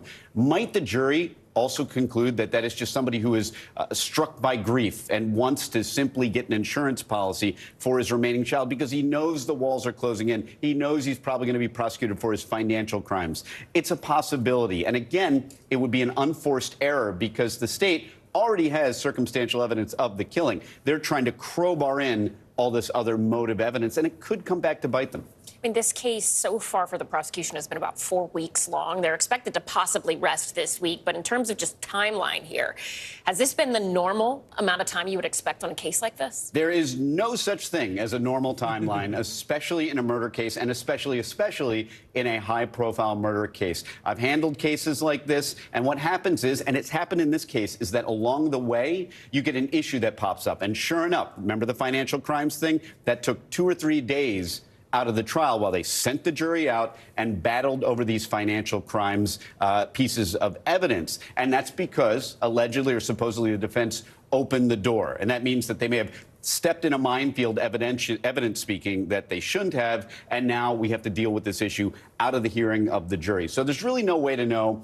Generally speaking, trials like this will last longer than predicted. I think the prosecution had 200 witnesses, something like that. Not sure if they called all of them, but this was always going to be a relatively long trial. And odds are that things happening in the middle of it would only make it longer. So now we're at the point where everyone asks this question, which we've asked you before, which is Murdoch going to testify? And you have a pretty strong answer here. Right? I do, and I'll qualify it. If you're playing the odds, there's an almost 0.0 chance that Murdoch will testify in this case, because you go back to the general rule, which is we never, ever call our clients unless we absolutely, positively need them to put in a piece of evidence that we can't get from anywhere else. And even then, we have to weigh the potential damage of them getting on the stand. And this is a witness that has a ton of credibility problems, and he might get eviscerated. So the only sliver that I would say is if he's truly, truly innocent, maybe you consider putting him on the stand if you're counsel. But look, as attorneys, we don't usually know that. We don't know the answer to that question. We almost never find out the true answer. In a way, we're in as much the dark as everybody else. All right. Danny Ceballos, thank you so much, Danny. Appreciate it. Now to international headlines and a shocking resignation announcement from the Scottish First Minister this morning. NBC's Josh Letterman joins us from London with that and other world news. Josh, good morning. Hey, Joe, good morning. Nicola Sturgeon is the first woman to hold the office of First Minister in Scotland and the longest serving person to serve in that role. She took office back in 2014. In a hastily arranged news conference this morning in Edinburgh, Sturgeon called it the best job in the world. She said her decision didn't stem from her recent political struggles over transgender issues, but she said she knows in her heart it's time to go. Now to India, where tax officials raided the BBC's offices in Mumbai and in Delhi. The raid comes weeks after a BBC documentary about Indian Prime Minister Narendra Modi that criticized his alleged role in deadly anti-Muslim riots about 2 decades ago.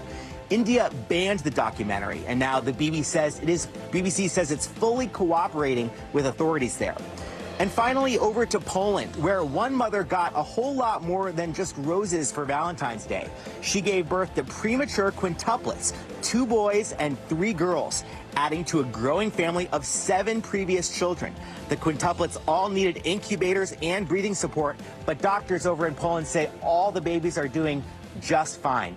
Back to you. It's good to hear. Quite the Valentine's Day gift there. What a surprise. Josh, thank you so much for that. Coming up, using AI to stop the next pandemic. How the growing field of artificial intelligence could help quickly create treatments and vaccines. You're watching Morning News Now.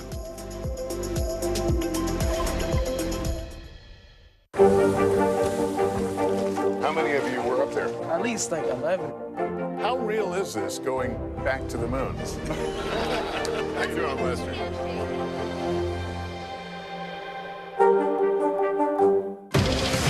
What do people need most right now? Did the state and/or law enforcement drop the ball?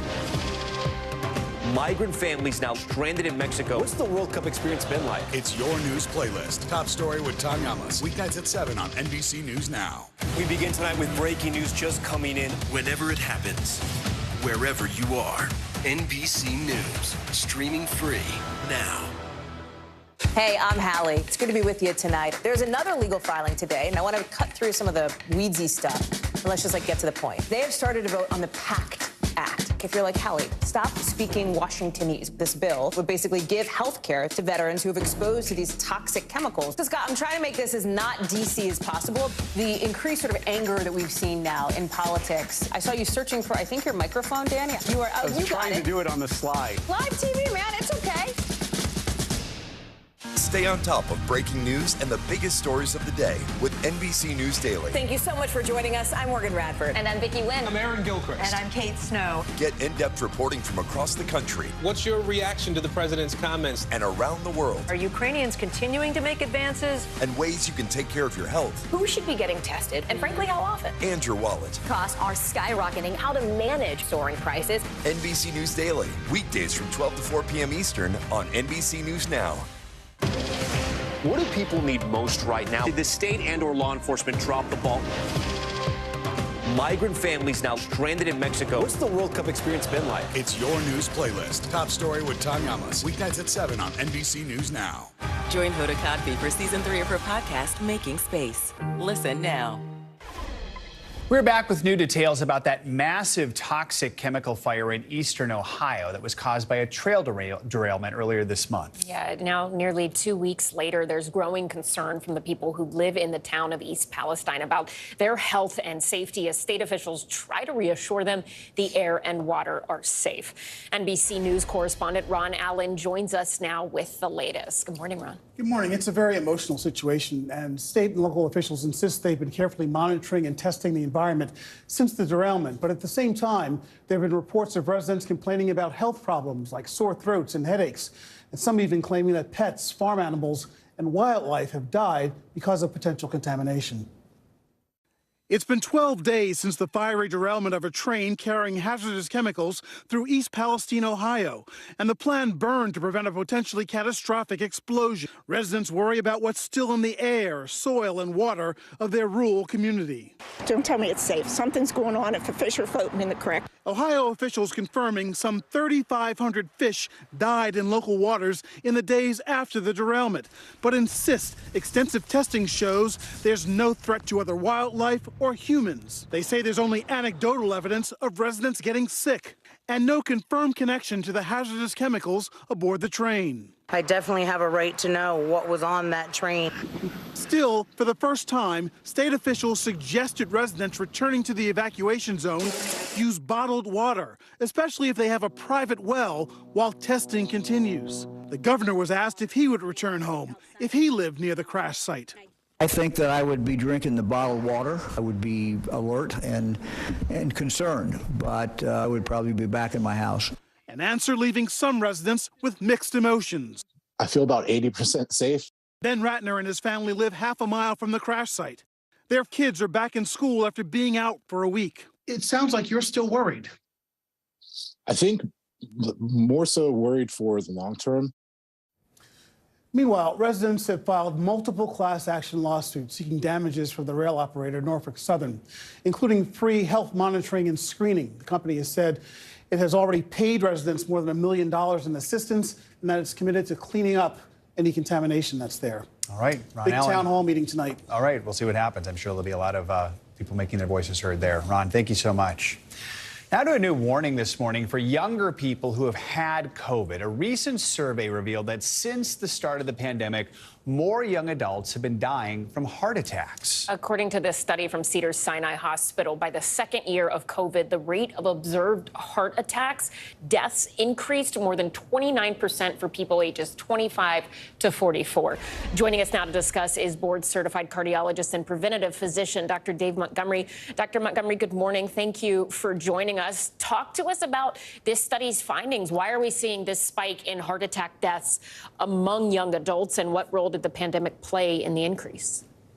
Yeah, good morning to both of you. Yeah, this is quite shocking. This is a group that we don't expect to have heart attacks in general, and certainly not to die from heart attacks. And the way that I parse it out is when you look at the actual numbers for the rates of COVID infections, this group, 25 to 45, is the group that leads the infections. They have more infections even today than any other group. And this is also a group that you might say was having more high-risk behaviors at that time, right? So less masking, more getting together, especially in the thick of the pandemic, more getting together in groups. So they had more infections. So that might explain why they got more heart attacks, because we know COVID-19 can cause more heart attacks, okay? But why did they die? And I think that has at least in part to do with the fact that we just were in general less likely to go seek medical attention, but certainly this group. How likely is a 35-year-old to go to an emergency room in the middle of the pandemic? And it's very, very unlikely. So Dr. Montgomery, another survey found that survivors of COVID are at risk of developing a heart condition even a year after they've been infected. So why do we think that is? And does the severity of your COVID symptoms impact if you do develop an issue with your heart? Fantastic question, Joe. I think that's what's, sort of boggling the minds of a lot of researchers and doctors today, that the severity of your acute infection is what we call it, when you're infected with it, does not necessarily bear out in terms of what the long-term effects are going to be. So we see people who have mild clinical course just like more severe. Here's what we think is partially happening. We think that there is at least the idea that your immune system is still revved up. It's hyperactivated, and all of the mechanisms that the immune system is trying to use to fight the virus still last throughout that period of time. We know that one can have literal virus and virus particles hiding in sort of, harbors, if you will, is what the scientists call it. And your immune system's still active, although, for example, if I took a test, I couldn't see it. So there's a lot of complexity here and a lot of reason for us still to be thinking, how can I be safe from COVID-19 even today? Let's talk a little more about how people can be safe. What do they need to watch out for? And is there anything they can do to try and prevent this? Yeah, I mean, perfect month to do it, Heart Month. I want people to understand that your symptoms don't have to be the classic symptoms, right? Whether you're male or female, it doesn't matter. If you've got a symptom that is unusual for you, I want you to seek medical attention. If you've got something that's prolonged but not so unusual, it's lasting a longer time, I want you to seek medical attention. If it's severe, go to an emergency room. And those are the keys, right? It can be chest pain. It can be all these different things. Go seek medical attention, whether you've had COVID or not. Good reminders, great advice. Dr. Dave Montgomery, thank you so much. And if you can believe it, it has been more than 3 years since the CDC first confirmed the presence of the coronavirus here in the U.S., changing life as we know it. As of February 3rd, roughly 104 million Americans have been infected by the virus, with that number obviously continuing to climb. But luckily, thanks to new research using artificial intelligence, we may soon be able to stop the next pandemic and a whole host of other diseases. NBC News medical fellow Dr. Akshay Sal has that story for us. Doctor, good morning. Good morning, guys. Well, you may have heard of an online AI tool called DALL-E, which lets you generate fake photos by telling it exactly what you want to see.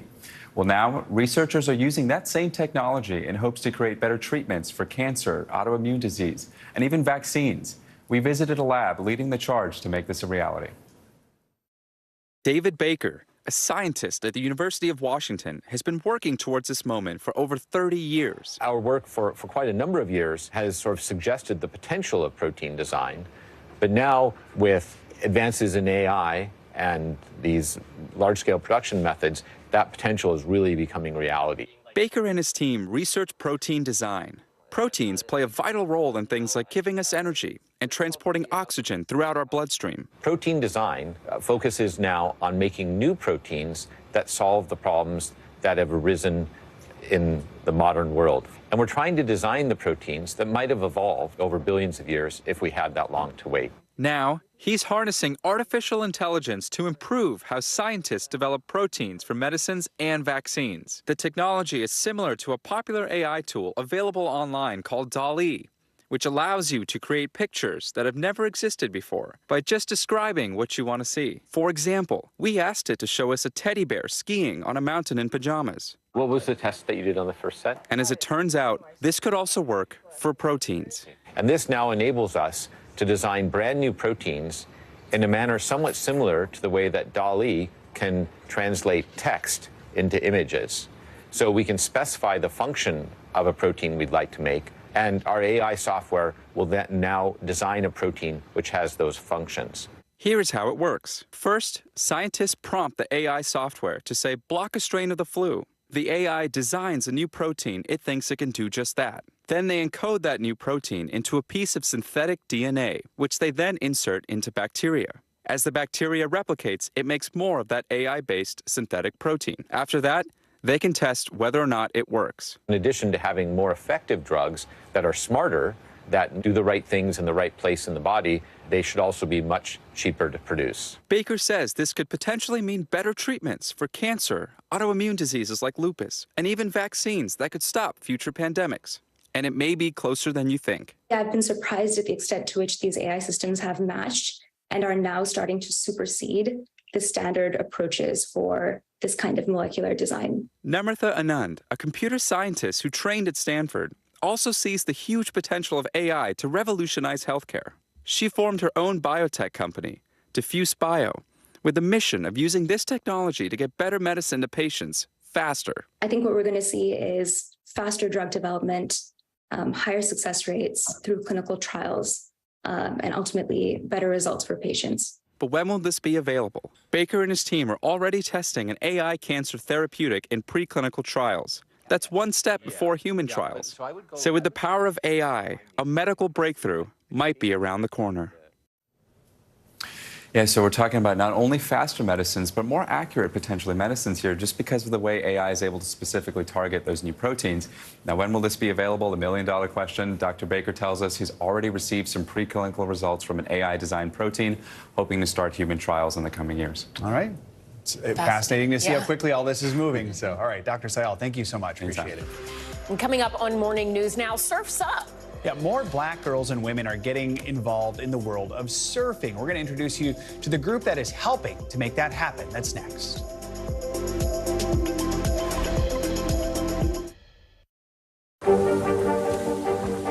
How many of you were up there? At least like 11. How real is this going back to the moon? How you doing, Lester?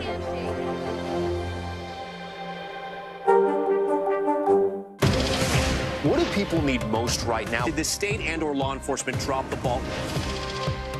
Migrant families now stranded in Mexico. What's the World Cup experience been like? It's your news playlist. Top story with Tom Yamas. Weeknights at 7 on NBC News Now. NBC News, streaming free now. We begin top story with that breaking news. This is just in, a lot of stories to get to. What do people need most right now? Did the state and/or law enforcement drop the ball anywhere? Are we headed for a recession or a recovery? Migrant families now stranded in Mexico. What's the World Cup experience been like? The civilian effort is not just about fighting, it's also about helping. Every night, it's your news playlist. Top story with Tom Yamas. Streaming weeknights at 7 on NBC News Now. Hey, I'm Hallie. It's good to be with you tonight. There's another legal filing today, and I want to cut through some of the weedsy stuff. And let's just get to the point. They have started to vote on the PACT Act. if you're like, Hallie, stop speaking Washingtonese. This bill would basically give health care to veterans who have exposed to these toxic chemicals. So, Scott, I'm trying to make this as not DC as possible. The increased sort of anger that we've seen now in politics. I saw you searching for, I think, your microphone, Danny. You are. I was trying to do it on the slide. Live TV, man. It's okay. Watch NBC Nightly News with Lester Holt or listen wherever you get your podcasts. The day's biggest political stories with trusted insight and expert analysis. A daily look at the politics behind the headlines. Meet the Press Now, streaming weekdays at 4 p.m. on NBC News Now. NBC News, streaming free now. How many of you were up there? At least like 11. How real is this going back to the moon? How you doing, Lester?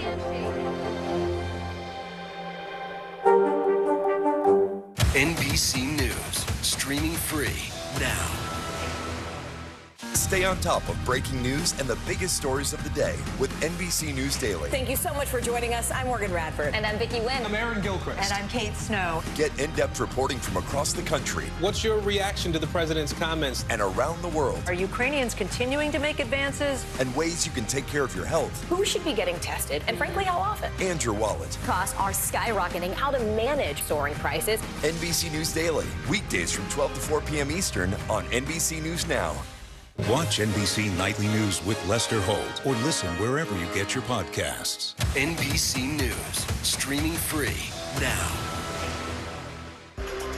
Now, financial headlines. Nissan is recalling more than 400,000 vehicles. CNBC's Silvana Henao joins us with more on that and other news. Good morning. Alice and Joe, good morning to you. Yes, so Nissan is recalling more than 460,000 mostly older vehicles in North America. The emblem on the steering wheel can come loose when the airbag deploys, injuring drivers. The recall covers certain Nissan Frontier and Titan pickups and Xterra, Pathfinder and Armada SUVs from 2008 to 2011, as well as thousands of parts used for service. Nissan says it will send a letter to customers in early April. Elon Musk expects to find a new CEO for Twitter toward the end of this year. Speaking to a conference today in Dubai, Musk says the most important thing to him right now is ensuring the platform can function and is in a healthy place financially. Since Musk bought Twitter for $44 billion at the end of October, he's overseen mass firings and other cost-cutting measures and has been trying to find ways to maximize profits. Instagram is shutting down its live shopping feature on March 16th. Shops won't be able to tag products during live streams, so you'll have to wait until afterward to buy those must-have items. Instagram and parent company Meta explained the move as a way to help them focus on core features. It also comes as Instagram is removing the shopping tab from the home screen and months after Facebook got rid of live shopping and started pointing stores towards Reels, guys. So lots of changes. Can't say I've ever shopped on social media before. I haven't either. No. That must be why. All right, Silvana, thank you so much. Sure, thank you. All month, we're celebrating Black history, and today we are celebrating a Black history maker. Today, we're meeting Rhonda Harper. She is a Coast Guard veteran and founder of the nonprofit Black Girls Surf. Harper has dedicated her life to inclusivity in the water and helping teach Black and brown girls and women how to surf. And Rhonda Harper joins us now. We are so lucky to have you with us, Rhonda. Thank you for being with us. First of all, just tell us a little bit about yourself. I mean, you're a veteran originally from Kansas. So how did you get into surfing, especially at a time when, as you've said, there weren't a lot of people who looked like you paddling out there? That's true. I got into surfing watching Beach Blanket Bingo and How to Stuff a Wild Bikini back in the 70s. And my connection to the beach was seeing Stevie Wonder debut on Muscle Beach Party. And so if you were a kid in the 70s and you knew Stevie Wonder, you knew how big that was. And that was my link to thinking that, yeah, I could be in that certain situation. I could be there on that beach having fun. And I just took it from there. So as a 7-year-old kid, I just started following surfing. I got a paper route and I started buying surf magazines. I was buying surf magazines until the magazines are actually disappeared. So I've been, a fan fan of surfing for a long time. And then I realized while I was doing a little bit of journalism that I was the only one pretty much that was out there. I learned how to surf when I was 15 on the North Shore of Hawaii. And I for like 30 years, I didn't see anybody that was out there that looked like me. I mean, I'd see a couple of people here and there, but not, in like mainstream, videos and advertisements. And so I decided, with the lack of diversity and the lack of representation within the surfing industry, I started Black Girls Surf, just out of the need of needing participants for a certain contest that we were throwing over in Africa. So that's basically how I got started. It was how to stuff a wild bikini, beach blanket bingo. So I can thank Frankie Avalon and Annette Funicello for those wonderful movies. And I actually got to meet some of the people who were the subjects of those movies along the way in my travel. So it's just been a great experience. You can hear and feel your passion for this sport. Talk to us about what has been sort of the best moment for you running this organization. What makes you think it is worth continuing doing this, even when everything else might get so busy? So I was trapped in Senegal during COVID for 2 years. And you'll see some of the pictures. That's South Africa right there. There was a day where we invited the girls from Crossroads Township to the beach for just one day, just to surf. And as the buses pulled up, there was we thought medium-sized buses. 63 girls from the township came out to learn how to surf. It was an absolutely beautiful day. I think that was the best day of my career yet, just knowing that you took these girls out of their conditions, put them on the beach, and that water was freezing, and they had not one care in the world. They enjoyed it. It was literally hard getting off the beach that day.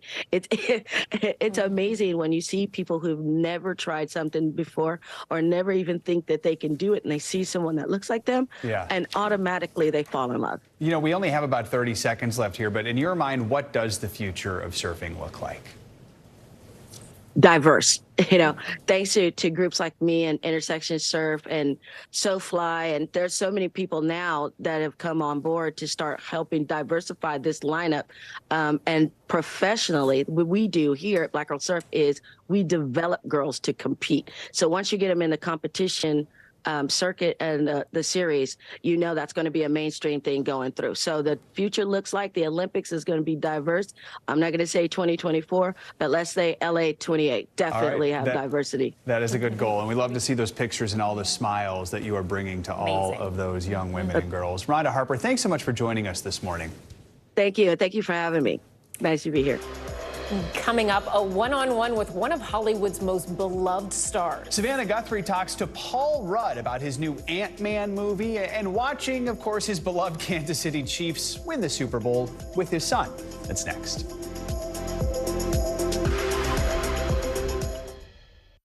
This is what it looks and feels. From the storm zone. The bigger piece to the puzzle comes. New numbers just out this morning.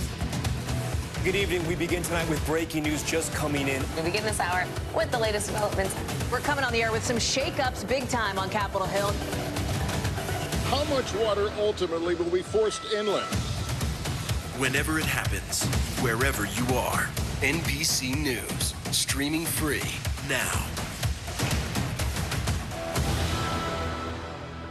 Stay on top of breaking news and the biggest stories of the day with NBC News Daily. Thank you so much for joining us. I'm Morgan Radford. And I'm Vicki Wynn. I'm Aaron Gilchrist. And I'm Kate Snow. Get in-depth reporting from across the country. What's your reaction to the president's comments? And around the world. Are Ukrainians continuing to make advances? And ways you can take care of your health. Who should be getting tested, and frankly, how often? And your wallet. Costs are skyrocketing. How to manage soaring prices. NBC News Daily. Weekdays from 12 to 4 p.m. Eastern on NBC News Now. Watch NBC Nightly News with Lester Holt or listen wherever you get your podcasts. Stay on top of breaking news and the biggest stories of the day with NBC News Daily. Thank you so much for joining us. I'm Morgan Radford. And I'm Vicki Wynn. I'm Aaron Gilchrist. And I'm Kate Snow. Get in-depth reporting from across the country. What's your reaction to the president's comments? And around the world. Are Ukrainians continuing to make advances? And ways you can take care of your health. Who should be getting tested, and frankly, how often? And your wallet. Costs are skyrocketing. How to manage soaring prices. NBC News Daily, weekdays from 12 to 4 p.m. Eastern on NBC News Now. Hey, podcast fans, ready to unlock our true crime mysteries? Try Dateline Premium on Apple Podcasts. You'll get early access to originals, plus bonus content, and everything is ad-free. So head to Apple Podcasts now to subscribe. NBC News, streaming free now. Watch NBC Nightly News with Lester Holt or listen wherever you get your podcasts. Welcome back. So we knew Lady Gaga was heading back to the big screen. Well, now we have our first look. Todd Phillips, director of the upcoming sequel to 2019's Joker, titled Folie à Deux, shared a first look photo of Gaga and the Joker himself, played by Joaquin Phoenix, in an Instagram post where both characters look, well, one could say lovingly into each other's eyes, of course, captioned with Happy Valentine's Day. Gaga also posted the photo to Twitter, and fans are speculating she'll play Harley Quinn, Joker's love interest. But for right now, that's not been confirmed. The film is set to be released October 4th, 2024. I love all things Lady Gaga acting. I do too. I don't know if that's what lovingly looks like. I mean, it's a little maybe for them, for the Joker and company. All right. Yes, it depends on the people around. If it's the Joker, for them, that's yes. love. For Joaquin Phoenix as the Joker, it is love. All right, let's keep the entertainment theme going here. Finally this hour, today co-anchor Savannah Guthrie sat down with the Ant-Man himself, Paul Rudd. They talked about his new movie and why everyone's buzzing about an interview he did with his son after the Super Bowl. It is not easy to make people laugh one minute and save the world the next, but if anyone can do it, it is Paul Rudd. He is back as Scott Lang, a.k.a. Ant-Man, in Marvel's highly anticipated Ant-Man and the Wasp: Quantumania. And this time, Scott finds himself taking on a new villain and showing his daughter how to use their oh-so-powerful shrinking suits. Take a look. Look, momentum, right? Jump, tap, right? One move, jump, tap. I know how to do it, Dad. Oh, do you? Yes. Really? Because it didn't look like it from my end. I messed up on the timing. Jump!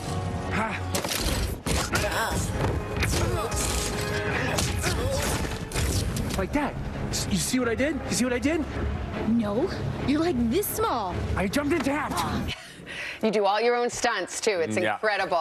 Yeah, it's just so small you can't tell. You can't see it. Well, we'll get to your men's health in the cover in a little bit and how you got so small. But let's talk about the game. Let's just do it. You had a big night, Super Bowl Sunday. Yeah. What was it like just to be there in that moment as a lifelong Chiefs fans? Well, I know you guys are Eagles fans in your house, so I mean, when you win, it's the greatest. And we were just saying, it's the worst feeling until it's the best feeling. Yeah. Because it's if you really care, and we really care, it's just stressful. How much do you attribute the Chiefs winning to Mahomes, and how much to that jersey that you've been wearing for 4 months? I know, we're so superstitious. You really superstitious? Yeah, I wear the same one. Mahomes is unbelievable. I mean, the guy is just magic. He really is. And there are many components. Obviously, it's a team, and but he's special. Well, we saw you and your son Jack. This is your second Super Bowl, Chiefs winning, and you did a little post-game interview, and the internet is going crazy for Jack. Let's just roll a little tape. I'm so lucky that I'm alive to watch this, and I cannot believe he's a real person. Like, I don't know how to explain it. I just can't believe he's a real person. We love you, Julie and Darby. Oh, let's shout out for your wife and daughter. But everyone's saying that Jack Rudd does a better Paul Rudd than Paul Rudd does. I don't hear it. You really but people don't? say it, yeah. Well, I guess we should talk about Ant-Man, since that's the reason you're here, not to chat. It's fine. We don't have to. No. Well, by the way, I don't even. Can you tell if I've lost my voice a little bit? Yes. Is it from the Chiefs or from the junket of doing Ant-Man press? Maybe both, but I think it's mainly Chiefs. Well, I mean, we can't. I was going to say let's talk about Ant-Man, except for we can't talk about Ant-Man. The only rule is never talk about Ant-Man when you're doing publicity for Ant-Man. It's a tricky thing. I mean, do you find that to be tricky? Yes, I do. Yeah. And the weirdest thing is, you've done 1,000 interviews on this. Yeah. I'm one of the few interviewers who's actually seen the movie. That blows my mind. So now I'm even more afraid that I'm going to blurt something out, and they're going to come break my kneecaps or something. Yeah, welcome to our world. I know. So, okay, well, I think I can say there's a new villain. Yeah.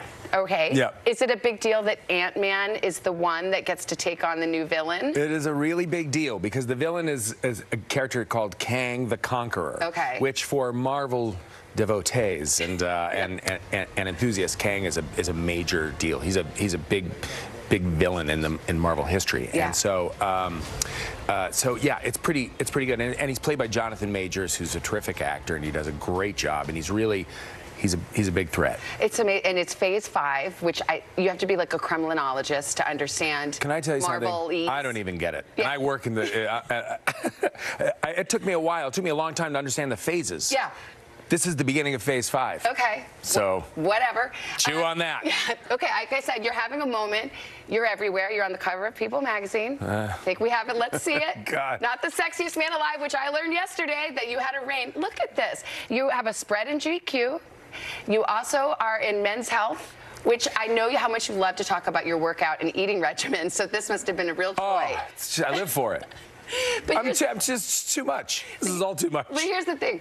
I saw Ant-Man yesterday, as I mentioned, and you're in that suit, and you look good in the suit. But why did you have to torture yourself? Why couldn't they just made the suit out of Spanx? It's not like you're like shirtless or something. Yeah, it's a really good question. You could have had like pot pies and beer and that kind of thing. I kind of thought about that after the fact. Yeah, I always feel like there's something kind of. You know, you don't feel like such an imposter. Yeah. I mean, I am playing a superhero, so I don't want to feel gross. Like you're in your sweat. And I still have to fit into the suit. Yeah, true. But it is true. I mean, every time it's such a crazy workout regimen. I know. You know. Well, now you can let yourself go. Yeah, well, I'm trying a little bit, slowly but surely entering the human race again. And then finally, I had to ask you about, did you see the Super Bowl commercial of Clueless?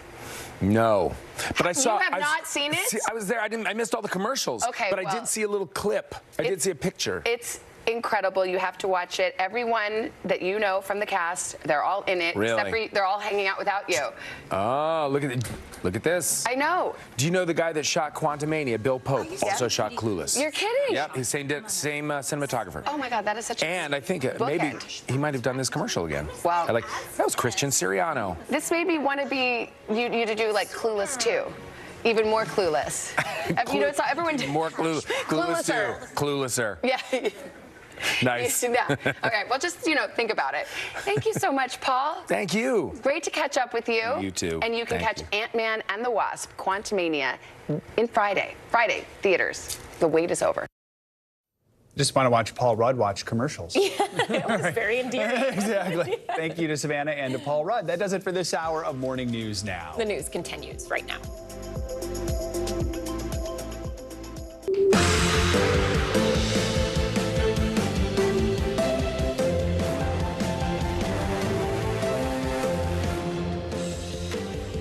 Good morning. I'm Ellison Barber in for Savannah Sellers. And I'm Joe Fryer. Right now on Morning News Now, a campus shattered. Michigan State University students are mourning the loss of 3 students killed when a gunman opened fire on campus. 5 other students are still in the hospital this morning. Memorials are growing on the campus, which is now the scene of the country's latest school shooting. People are walking around campus really scared. Unfortunately, multiple people reach out to me who have experienced other mass shootings who are at Michigan State, and there is nothing that will ever be okay about that. What we're learning about the victims this morning, plus the new information we're learning about the gunman and the other threats he allegedly made. Call to safety. The FAA is taking action this morning after several dangerous close calls on passenger flights. The most recent one, a United Airlines flight that nearly slammed into the Pacific Ocean near Hawaii. The changes the FAA is calling for to keep you safe when you fly. Dangerous spike, a new warning about a potentially deadly side effect from COVID. Doctors say they're seeing more young people who've had an infection later suffering heart attacks, the symptoms that doctors say you should watch out for if you've had the virus.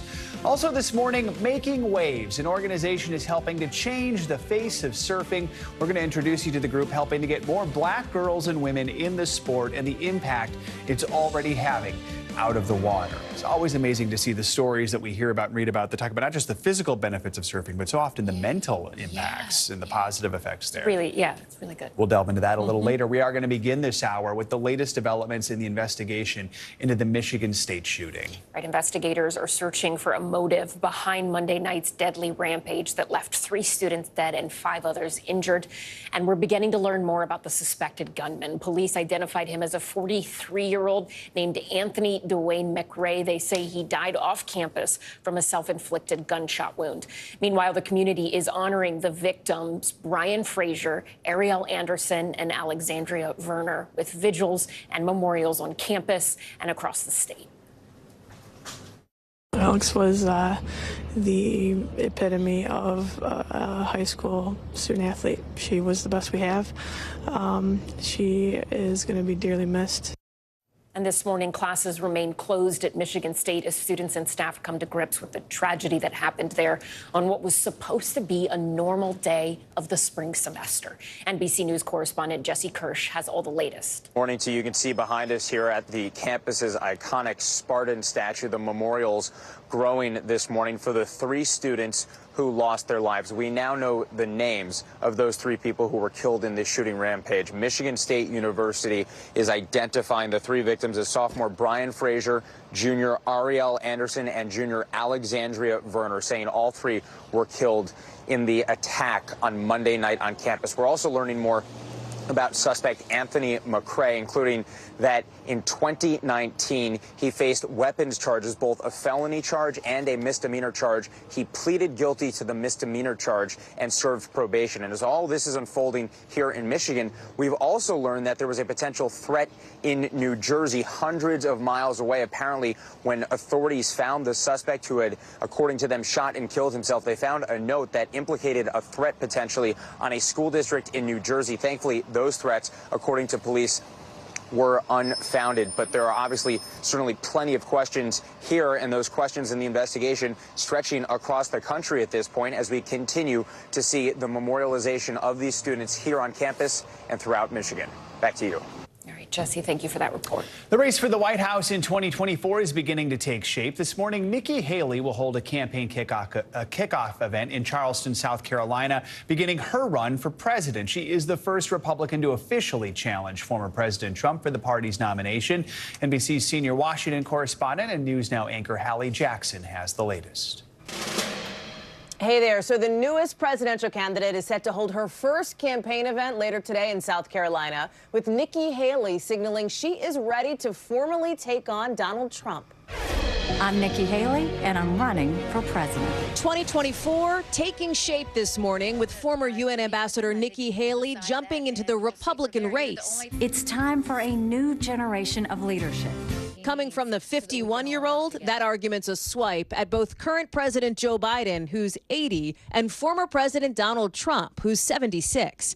After serving as governor of South Carolina, Haley joined the Trump administration. Her former boss, now her current competition, as she signals she's not backing down from any kind of fight. China and Russia are on the march. They all think we can be bullied, kicked around. You should know this about me. I don't put up with bullies. And when you kick back, it hurts them more if you're wearing heels. Haley pushed for Mr. Trump's re-election in 2020. Donald Trump has always put America first. But she's walked the line between support and distance, like after January 6th, suggesting we shouldn't have listened to him, though she ultimately opposed his impeachment. I mean, at some point, give the man a break. Haley said in 2021 she wouldn't run if President Trump ran, adding, I would talk to him about it. And Mr. Trump's not letting her forget that, referencing the comment in a new statement wishing her luck. Craig and Chanel asking Haley in October about the 2024 race. I'm thrilled with the accomplishments we did together. We had a great working relationship. But right now, we'll see what he does. Haley may be Mr. Trump's first formal opponent in the Republican primary, but she won't be his last, with Florida Republican Governor Ron DeSantis widely expected to jump in, although he's dodging for now on his plans. Nikki Haley announced her presidential run today. Do you plan on following suit? Wouldn't you like to know?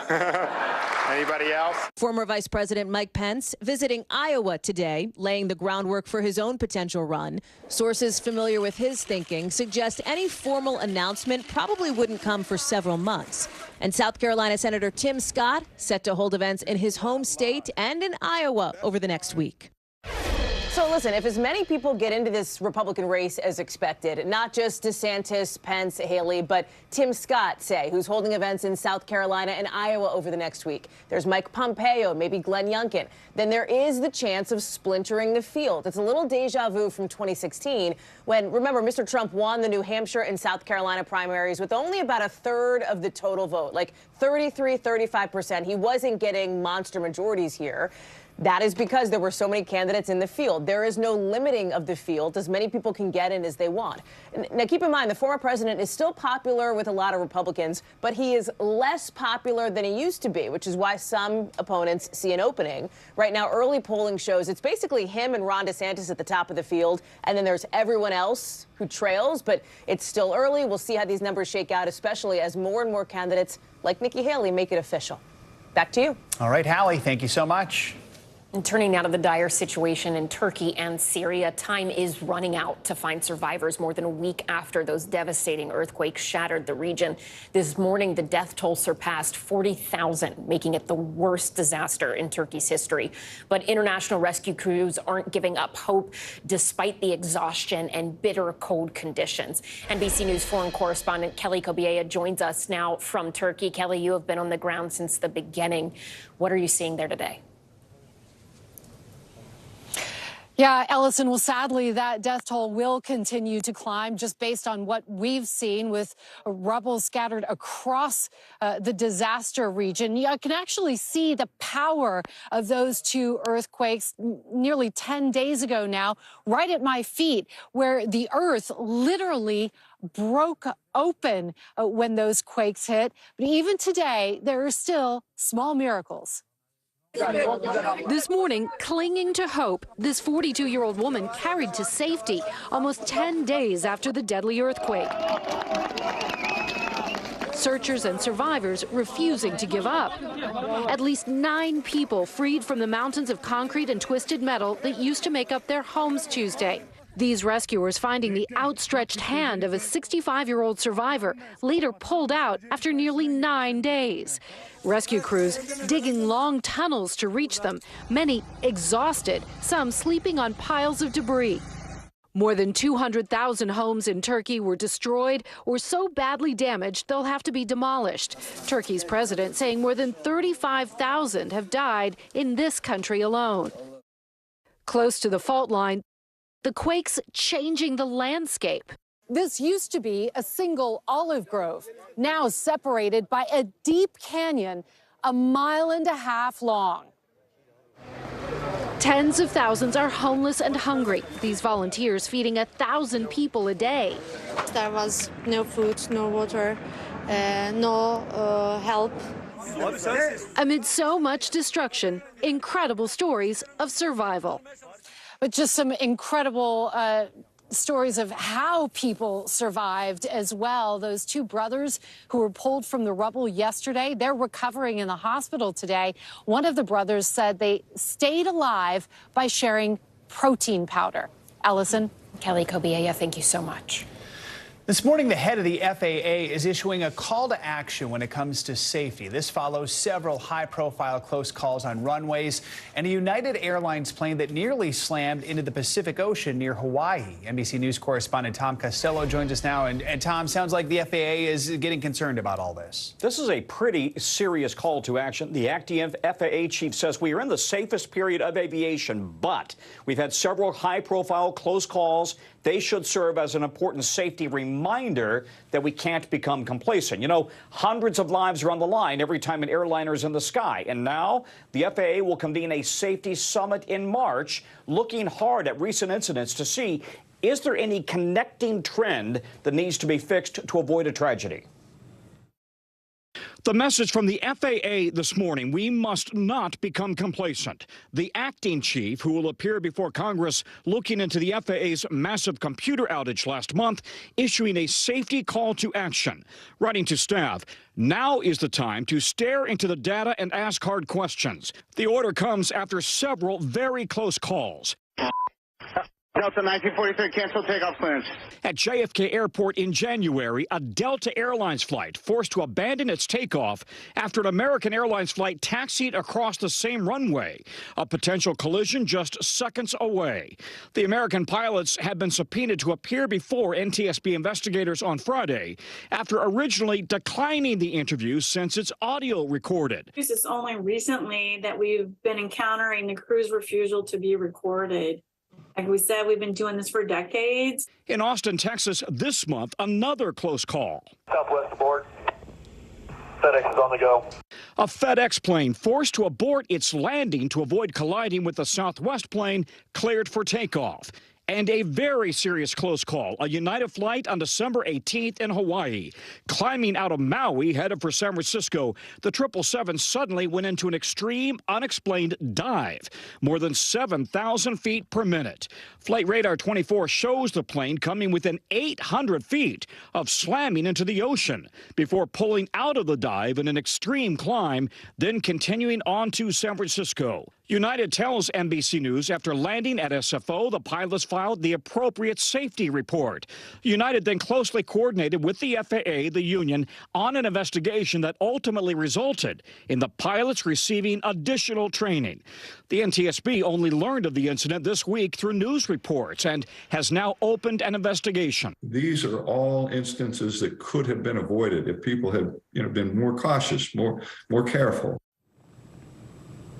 Hearing on Capitol Hill today on last month's massive computer outage, which grounded thousands of flights. What can we expect to hear from the FAA to make sure we don't see something like that again? Yeah, that really is the original focus of this hearing today. That you may recall that computer went down on January 11th, the first national shutdown since 9/11. The FAA blamed contractors for accidentally deleting computer files, and as you know, it was a ground stop that lasted for hours.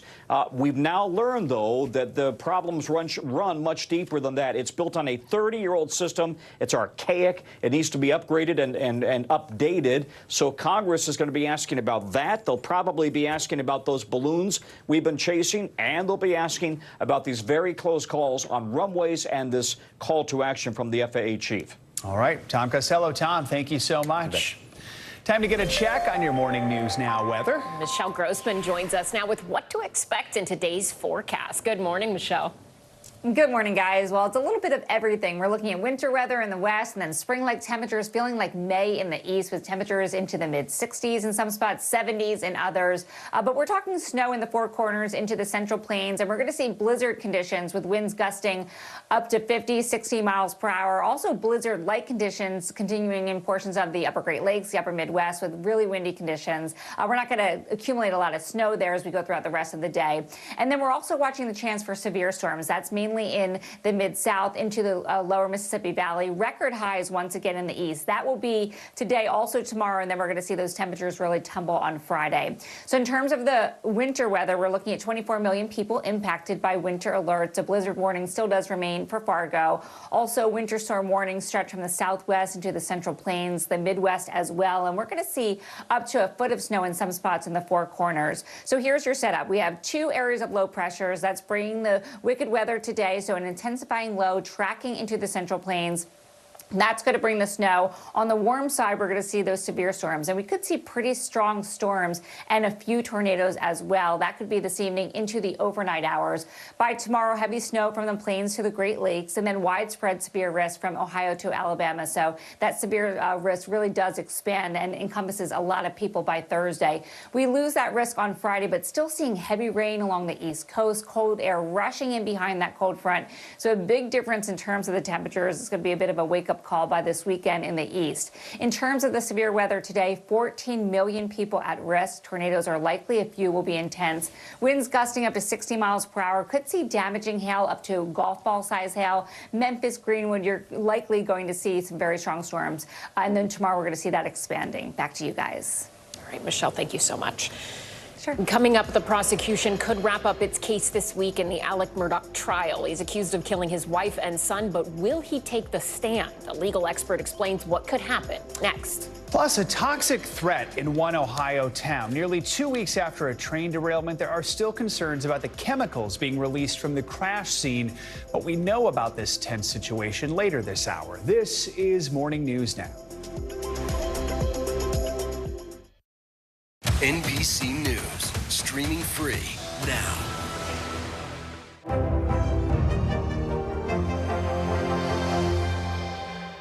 I feel like every single person is an inspirational leader or teacher in some way. What can I do in my life? What can I take from this person's story? I think we all want a fresh start. Join Hoda Kotb for season 3 of her podcast, Making Space.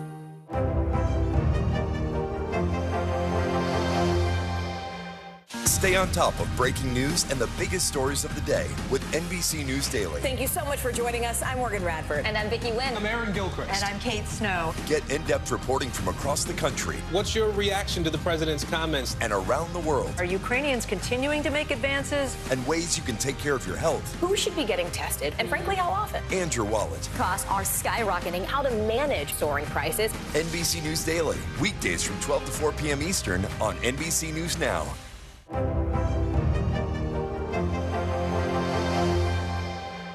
We begin tonight with breaking news just coming in. Whenever it happens, wherever you are, NBC News, streaming free now.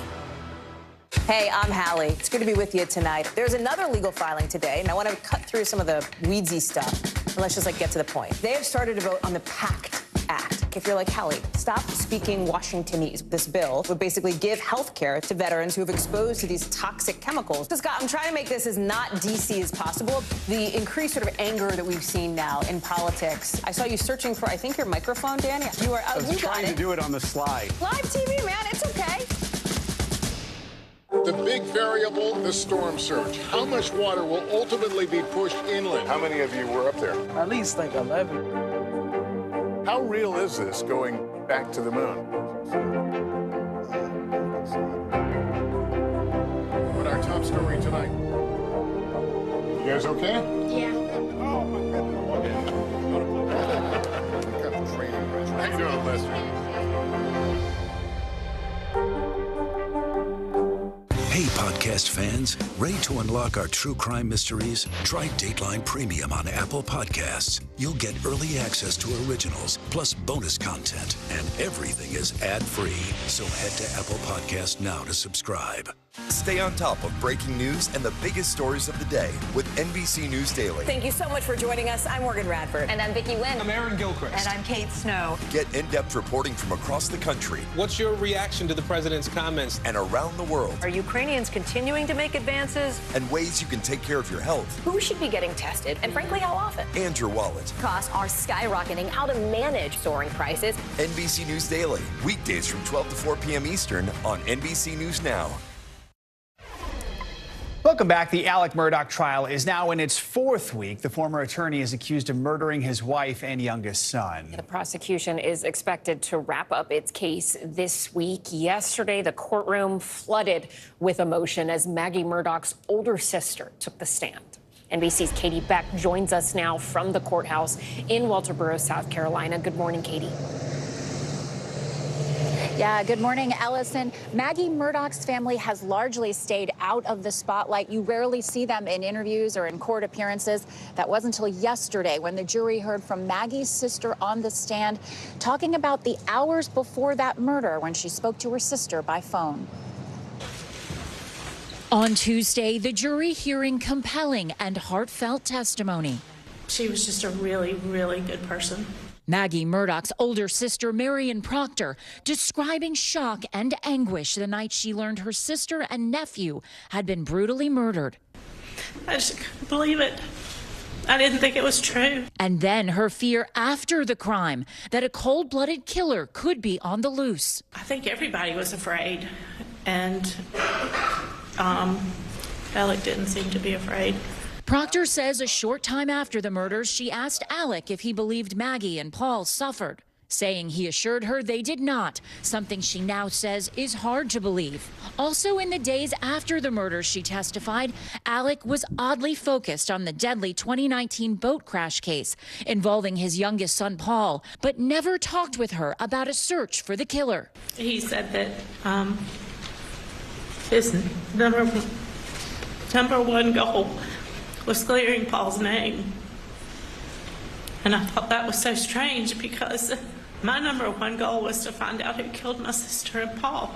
The defense trying to paint a different picture of the Murdaughs, introducing a seemingly happy photo of the family about 2 weeks before the murders, even having Maggie's sister describe Alec and Maggie's marriage. It was good. It wasn't perfect, but Maggie was happy. Proctor also explaining how she learned of Alec's alleged financial crimes and testifying that Maggie knew about her husband's addiction to opioids. And what specifically was the concern? Pills, prescription pain pills. Also taking the stand Tuesday, Roger Dale Davis Jr., who looked after the Murdaughs' dogs, describing them as a close family. I've never seen that man even raise his voice at his wife or kids, or his wife. I've never seen him even, none of them argue. Now, the big court battle this morning will be over witness Eddie Smith. He is the man accused of helping Alec Murdaugh orchestrate a suicide for hire plot. Now, prosecutors have not definitively said whether they will call him to the stand. Defense attorneys yesterday telling the judge that they welcome the opportunity to question him. Guys. All right, Katie Beck, thank you so much. Let's bring in our legal analyst, Danny Ceballos, for more on this. Let's pick it up right there. This alleged suicide for hire plot that we could hear testimony about. What's your take on that? The plot thickens. Why is there a dispute about calling cousin Eddie? Now, on the one hand, the prosecution's theory is pretty straightforward. Hey, the defendant hired cousin Eddie to shoot him because he had this guilt. And then if they call cousin Eddie, they'll tell the judge, hey, we want an instruction to the jury that this is consciousness of guilt evidence. But again, I wonder if the state is trying a little too hard. And by engaging in overkill, they open themselves up to attack. And this is what I mean. If they stick just to the circumstantial evidence, they've got a decent circumstantial evidence case. But by calling cousin Eddie, now you're introducing evidence that Murdaugh supposedly hired someone to kill him.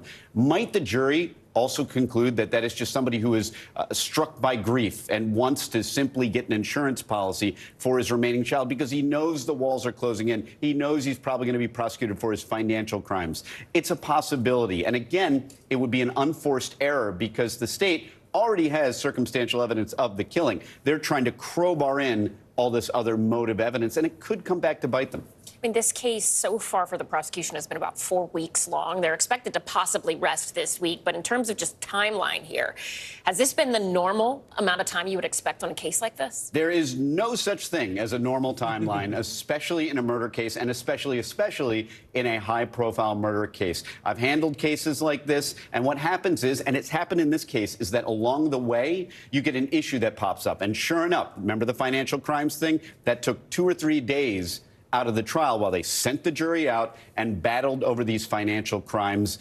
pieces of evidence. And that's because allegedly or supposedly the defense opened the door. And that means that they may have stepped in a minefield, evidence speaking, that they shouldn't have. And now we have to deal with this issue out of the hearing of the jury. So there's really no way to know. Generally speaking, trials like this will last longer than predicted. I think the prosecution had 200 witnesses, something like that. Not sure if they called all of them, but this was always going to be a relatively long trial. And odds are that things happening in the middle of it would only make it longer. So now we're at the point where everyone asks this question, which we've asked you before, which is Murdaugh going to testify? And you have a pretty strong answer here. Right? I do, and I'll qualify it. If you're playing the odds, there's an almost 0.0 chance that Murdaugh will testify in this case, because you go back to the general rule, which is we never, ever, ever, ever, ever, ever call our clients unless we absolutely, positively need them to put in a piece of evidence that we can't get from anywhere else. And even then, we have to weigh the potential damage of them getting on the stand.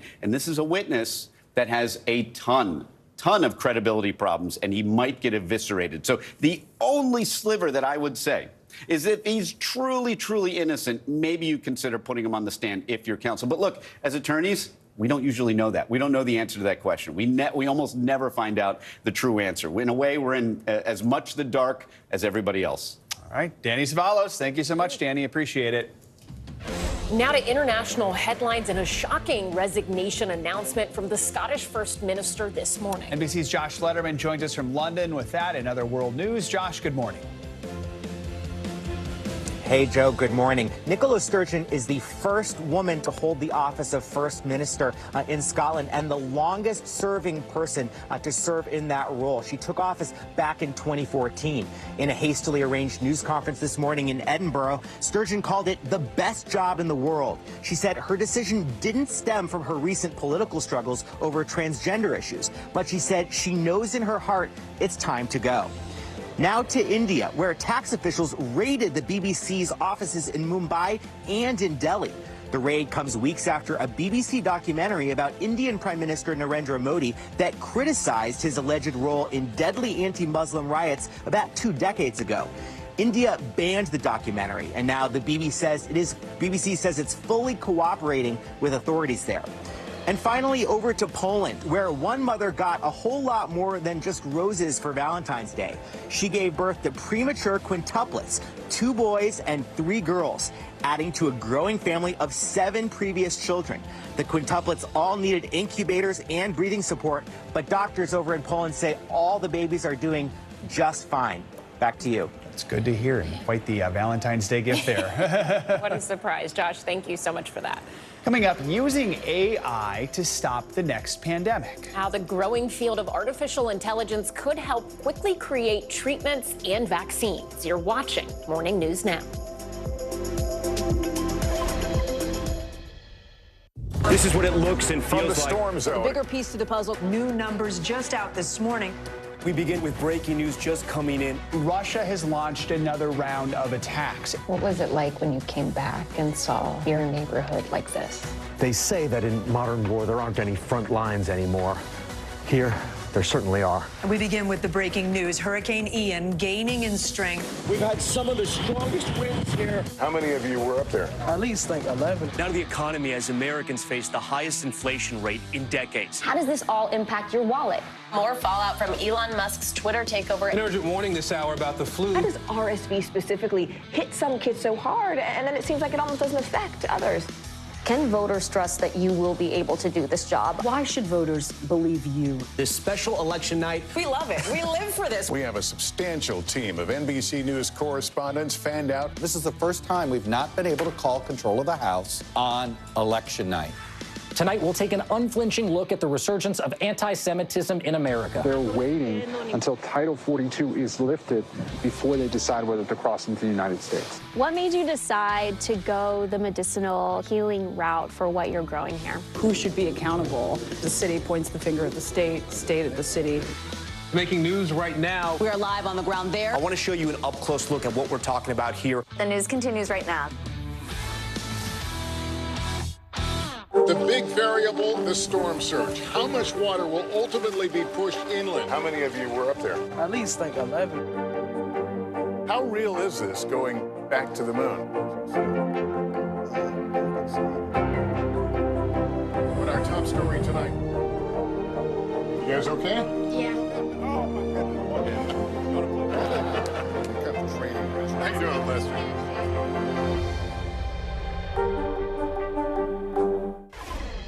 We're back with new details about that massive toxic chemical fire in eastern Ohio that was caused by a trail derailment earlier this month. Yeah, now nearly 2 weeks later, there's growing concern from the people who live in the town of East Palestine about their health and safety as state officials try to reassure them the air and water are safe.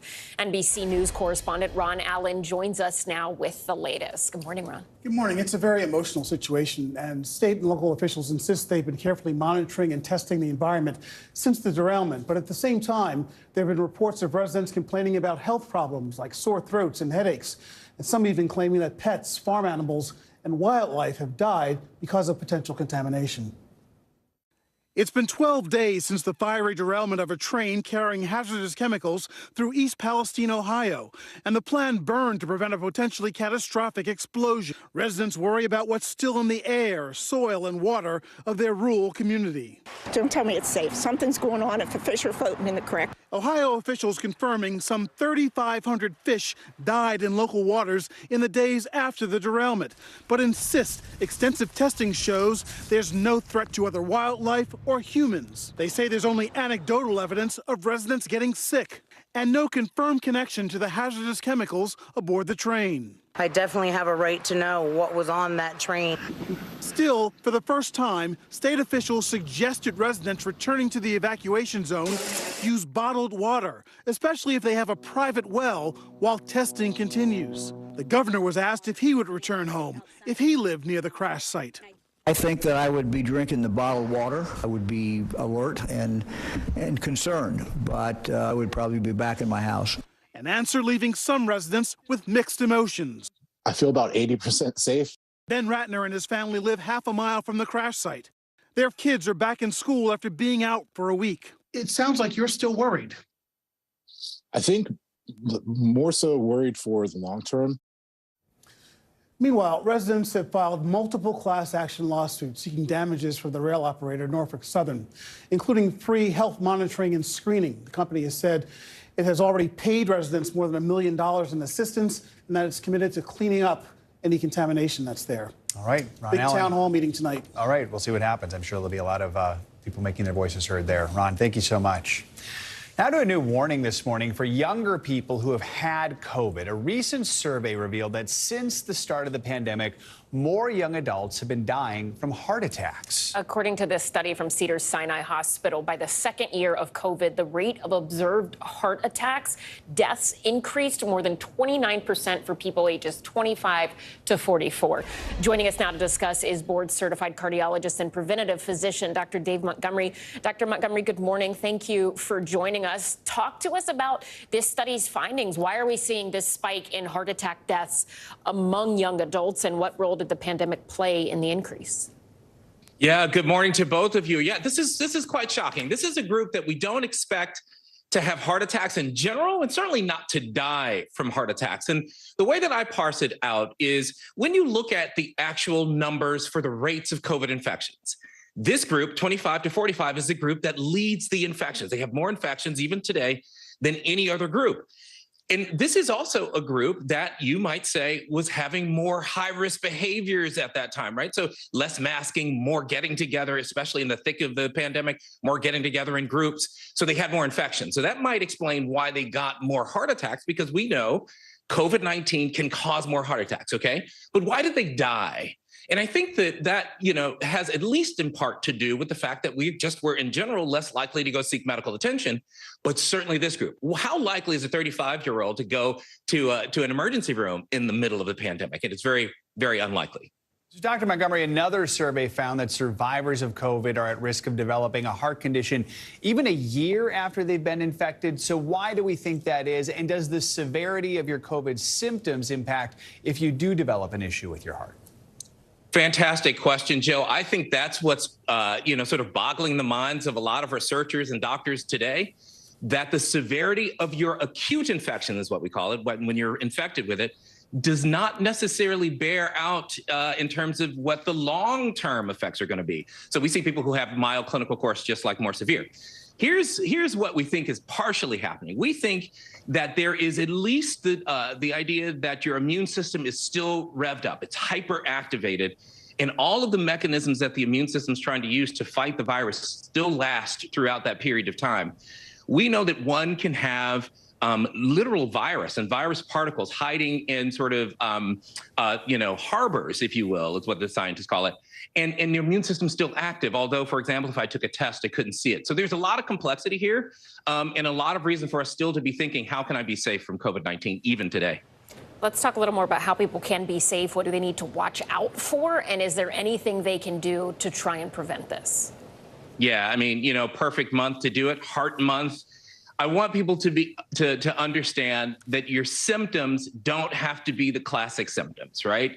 Whether you're male or female, it doesn't matter. If you've got a symptom that is unusual for you, I want you to seek medical attention. If you've got something that's prolonged but not so unusual, it's lasting a longer time, I want you to seek medical attention. If it's severe, go to an emergency room. And those are the keys, right? It can be chest pain. It could be all these different things. Go seek medical attention, whether you've had COVID or not. Good reminders, great advice. Dr. Dave Montgomery, thank you so much. And if you can believe it, it has been more than 3 years since the CDC first confirmed the presence of the coronavirus here in the U.S., changing life as we know it. As of February 3rd, roughly 104 million Americans have been infected by the virus, with that number obviously continuing to climb. But luckily, thanks to new research using artificial intelligence, we may soon be able to stop the next pandemic and a whole host of other diseases. NBC News medical fellow Dr. Akshay Sayal has that story for us. Doctor, good morning. Good morning, guys. Well, you may have heard of an online AI tool called DALL-E, which lets you generate fake photos by telling it exactly what you want to see. Well, now researchers are using that same technology in hopes to create better treatments for cancer, autoimmune disease, and even vaccines. We visited a lab leading the charge to make this a reality. David Baker, a scientist at the University of Washington, has been working towards this moment for over 30 years. Our work for quite a number of years has sort of suggested the potential of protein design. But now, with advances in AI and these large-scale production methods, that potential is really becoming reality. Baker and his team research protein design. Proteins play a vital role in things like giving us energy and transporting oxygen throughout our bloodstream. Protein design focuses now on making new proteins that solve the problems that have arisen in the modern world. And we're trying to design the proteins that might have evolved over billions of years if we had that long to wait. Now, he's harnessing artificial intelligence to improve how scientists develop proteins for medicines and vaccines. The technology is similar to a popular AI tool available online called DALL-E, which allows you to create pictures that have never existed before by just describing what you want to see. For example, we asked it to show us a teddy bear skiing on a mountain in pajamas. What was the test that you did on the first set? And as it turns out, this could also work for proteins. And this now enables us to design brand new proteins in a manner somewhat similar to the way that DALL-E can translate text into images. So we can specify the function of a protein we'd like to make, and our AI software will then now design a protein which has those functions. Here's how it works. First, scientists prompt the AI software to say, block a strain of the flu. The AI designs a new protein it thinks it can do just that. Then they encode that new protein into a piece of synthetic DNA, which they then insert into bacteria. As the bacteria replicates, it makes more of that AI-based synthetic protein. After that, they can test whether or not it works. In addition to having more effective drugs that are smarter, that do the right things in the right place in the body, they should also be much cheaper to produce. Baker says this could potentially mean better treatments for cancer, autoimmune diseases like lupus, and even vaccines that could stop future pandemics. And it may be closer than you think. I've been surprised at the extent to which these AI systems have matched and are now starting to supersede the standard approaches for this kind of molecular design. Namratha Anand, a computer scientist who trained at Stanford, also sees the huge potential of AI to revolutionize healthcare. She formed her own biotech company, Diffuse Bio, with the mission of using this technology to get better medicine to patients faster. I think what we're going to see is faster drug development, higher success rates through clinical trials, and ultimately better results for patients. But when will this be available? Baker and his team are already testing an AI cancer therapeutic in preclinical trials. That's one step before human trials. So with the power of AI, a medical breakthrough might be around the corner. Yeah, so we're talking about not only faster medicines, but more accurate, potentially, medicines here, just because of the way AI is able to specifically target those new proteins. Now, when will this be available? The million-dollar question. Dr. Baker tells us he's already received some preclinical results from an AI-designed protein, hoping to start human trials in the coming years. All right. It's fascinating to see how quickly all this is moving. So, all right, Dr. Sayal, thank you so much. Appreciate it. And coming up on Morning News Now, Surf's Up. Yeah, more black girls and women are getting involved in the world of surfing. We're going to introduce you to the group that is helping to make that happen. That's next.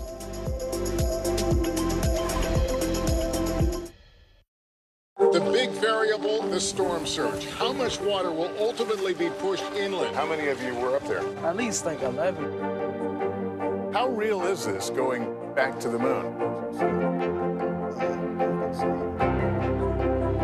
What our top story tonight? You guys okay? Yeah. Oh my goodness. What kind of training? How you doing, Lester? Hey, podcast fans, ready to unlock our true crime mysteries? Try Dateline Premium on Apple Podcasts. You'll get early access to originals, plus bonus content, and everything is ad-free. So head to Apple Podcasts now to subscribe.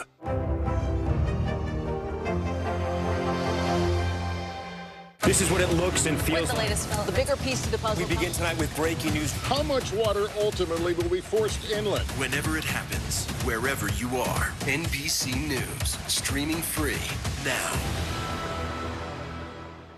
I feel like every single person is an inspirational leader or teacher in some way. What can I do in my life? What can I take from this person's story? I think we all want a fresh start. Join Hoda Kotb for season 3 of her podcast, Making Space. For Dateline Premium, subscribe now on Apple Podcasts. The day's biggest political stories with trusted insight and expert analysis. A daily look at the politics behind the headlines. Meet the Press Now, streaming weekdays at 4 p.m. on NBC News Now. Join Hoda Kotb for season 3 of her podcast, Making Space. Listen now. Stay on top of breaking news and the biggest stories of the day with NBC News Daily. Thank you so much for joining us. I'm Morgan Radford. And I'm Vicki Wynn. I'm Aaron Gilchrist. And I'm Kate Snow. Get in-depth reporting from across the country. What's your reaction to the president's comments? And around the world. Are Ukrainians continuing to make advances? And ways you can take care of your health. Who should be getting tested? And frankly, how often? And your wallet. Costs are skyrocketing. How to manage soaring prices. NBC News Daily. Weekdays from 12 to 4 p.m. Eastern on NBC News Now. I feel like every single person is an inspirational leader or teacher in some way. What can I do in my life? What can I take from this person's story? I think we all want a fresh start. Join Hoda Kotb for season 3 of her podcast, Making Space. How many of you were up there? At least like 11. How real is this going back to the moon? How you doing, Lester?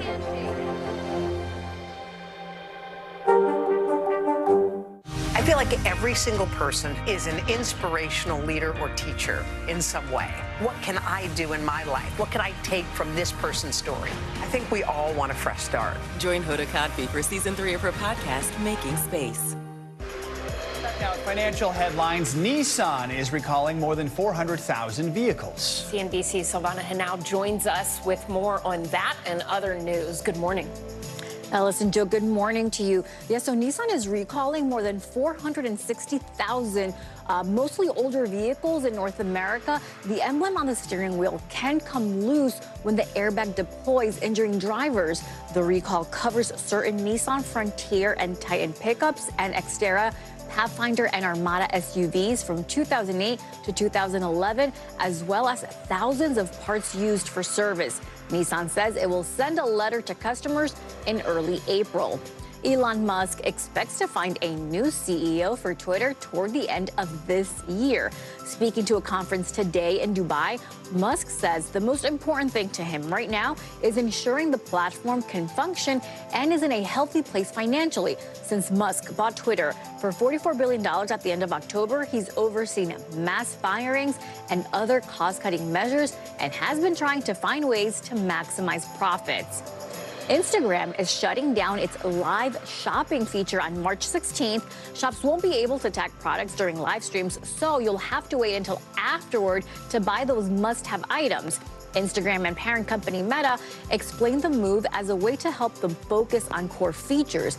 It also comes as Instagram is removing the shopping tab from the home screen and months after Facebook got rid of live shopping and started pointing stores towards Reels, guys. So lots of changes. Can't say I've ever shopped on social media before. I haven't either. No. That must be why. All right, Silvana, thank you so much. Sure, thank you.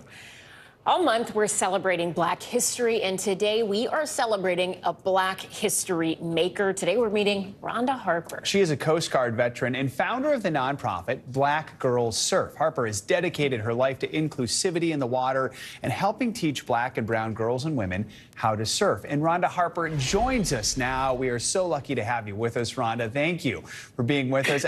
First of all, just tell us a little bit about yourself. I mean, you're a veteran originally from Kansas, so how did you get into surfing, especially at a time when, as you've said, there weren't a lot of people who looked like you paddling out there? That's true. I got into surfing watching Beach Blanket Bingo and How to Stuff a Wild Bikini back in the 70s. And my connection to the beach was seeing Stevie Wonder debut on Muscle Beach Party. And so if you were a kid in the 70s and you knew Stevie Wonder, you knew how big that was. And that was my link to thinking that, yeah, I could be in that certain situation. I could be there on that beach having fun. And I just took it from there. So as a 7-year-old kid, I just started following surfing. I got a paper route and I started buying surf magazines. I was buying surf magazines until the magazines are actually disappeared. So I've been, a fan of surfing for a long time. And then I realized while I was doing a little bit of journalism that I was the only one pretty much that was out there. I learned how to surf when I was 15 on the North Shore of Hawaii.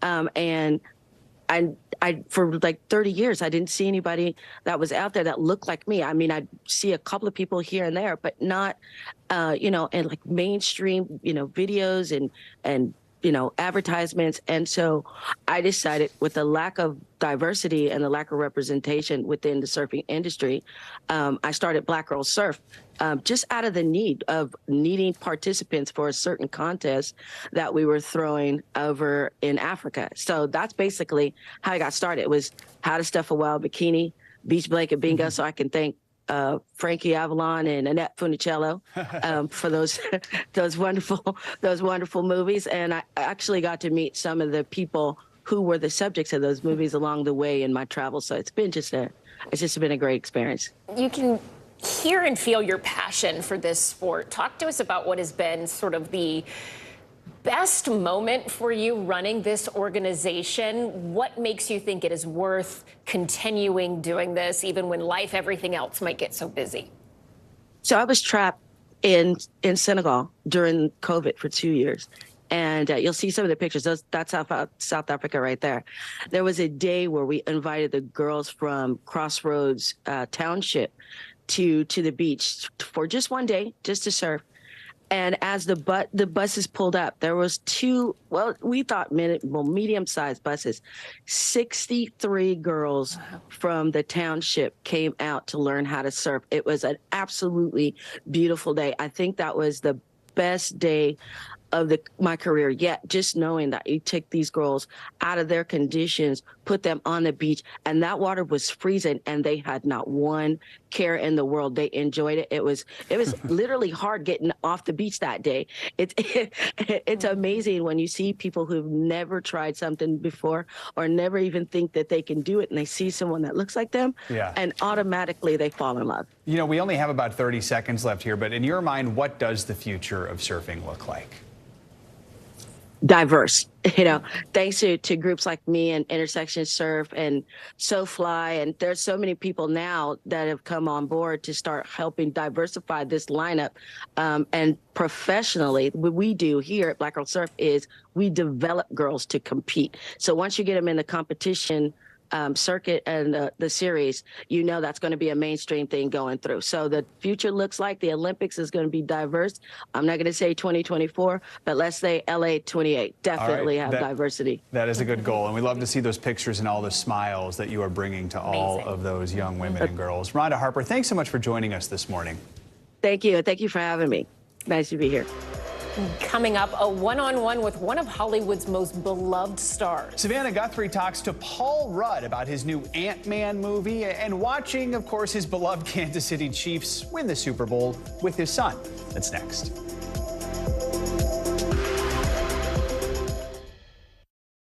Hey, podcast fans, ready to unlock our true crime mysteries? Try Dateline Premium on Apple Podcasts. You'll get early access to originals, plus bonus content, and everything is ad-free. So head to Apple Podcasts now to subscribe.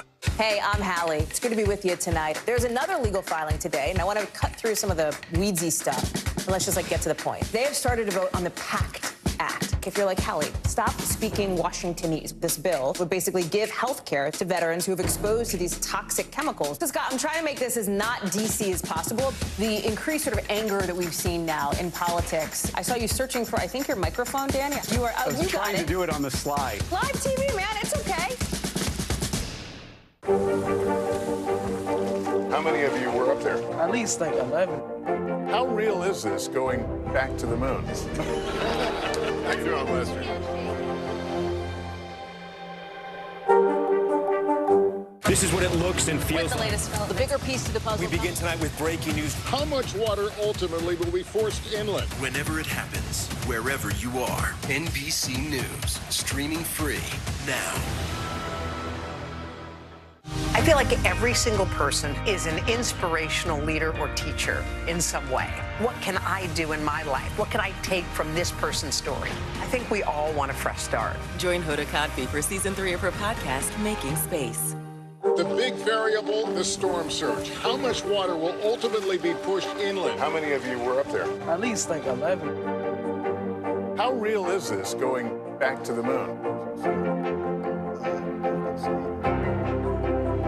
What our top story tonight? You guys okay? Yeah. Oh my goodness. How you doing, Lester? Hey, podcast fans, ready to unlock our true crime mysteries? Try Dateline Premium on Apple Podcasts. You'll get early access to originals, plus bonus content, and everything is ad-free. So head to Apple Podcasts now to subscribe. Hey, I'm Hallie. It's good to be with you tonight. There's another legal filing today, and I want to cut through some of the weedsy stuff. But let's just get to the point. They have started to vote on the PACT Act. If you're like Hallie, stop speaking Washingtonese. This bill would basically give health care to veterans who have exposed to these toxic chemicals. So, Scott, I'm trying to make this as not DC as possible. The increased sort of anger that we've seen now in politics. I saw you searching for, I think, your microphone, Danny. You are. I was trying to do it on the slide. Live TV, man. It's okay. How many of you were up there? At least like 11. How real is this going back to the moon? How you doing, Lester?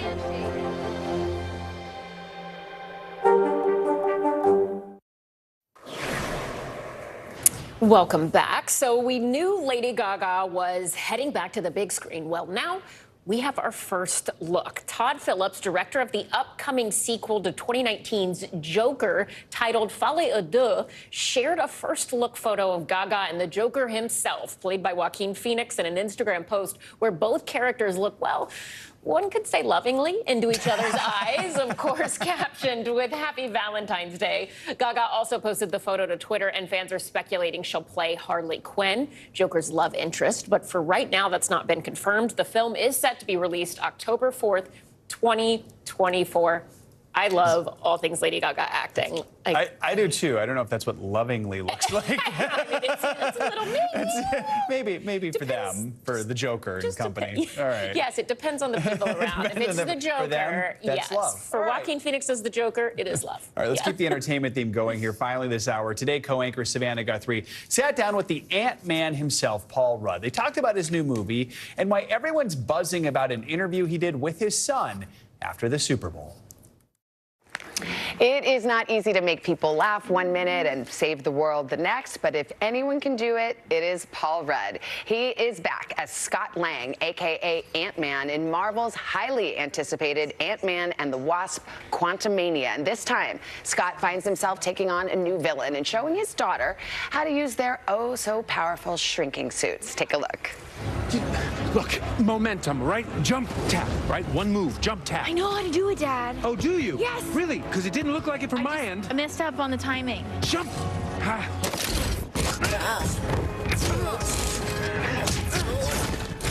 Like that. You see what I did? You see what I did? No, you're like this small. I jumped and tapped.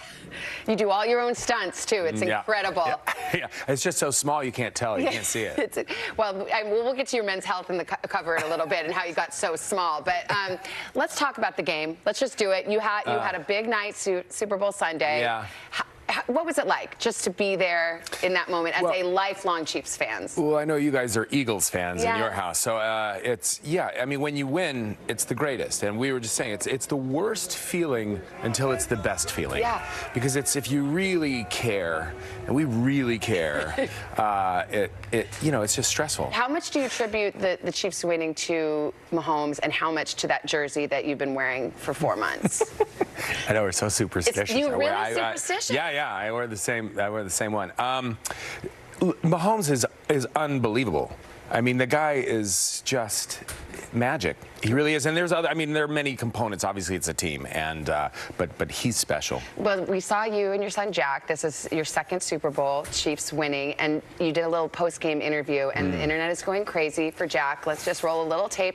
I'm so lucky that I'm alive to watch this, and I cannot believe he's a real person. Like, I don't know how to explain it. I just can't believe he's a real person. We love you, Julie and Darby. Oh, a little shout out for your wife and daughter. But everyone's saying that Jack Red does a better Paul Rudd than Paul Rudd does. I don't hear it. You really but people don't? say it, yeah. Well, I guess we should talk about Ant-Man, since that's the reason you're here, not to chat. It's fine. We don't have to. No. Well, by the way, I don't even. Can you tell I've lost my voice a little bit? Yes. Is it from the Chiefs or from the junket of doing Ant-Man press? Maybe both, but I think it's mainly Chiefs. Well, I mean, we can't. I was going to say let's talk about Ant-Man, except for we can't talk about Ant-Man. The only rule is never talk about Ant-Man when you're doing publicity for Ant-Man. It's a tricky thing. I mean, do you find that to be tricky? Yes, I do. Yeah. And the weirdest thing is, you've done 1,000 interviews on this. Yeah. I'm one of the few interviewers who's actually seen the movie. That blows my mind. So now I'm even more afraid that I'm going to blurt something out, and they're going to come break my kneecaps or something. Welcome to our world. I know. So, okay, well, I think I can say there's a new villain. Yeah. Okay. Yeah. Is it a big deal that Ant-Man is the one that gets to take on the new villain? It is a really big deal because the villain is a character called Kang the Conqueror. Okay. Which for Marvel devotees and enthusiasts, Kang is a major deal. He's a big villain in Marvel history. Yeah. And so it's pretty good. And he's played by Jonathan Majors, who's a terrific actor, and he does a great job. And he's a big threat. It's amazing, and it's Phase 5, which you have to be like a criminologist to understand. Can I tell you something? I don't even get it. Yeah. And I work in the. It took me a while. It took me a long time to understand the phases. Yeah. This is the beginning of Phase 5. Okay. So. Whatever. Chew on that. Yeah. Okay. Like I said, you're having a moment. You're everywhere. You're on the cover of People magazine. I think we have it. Let's see it. God. Not the sexiest man alive, which I learned yesterday that you had a reign. Look at this. You have a spread in GQ.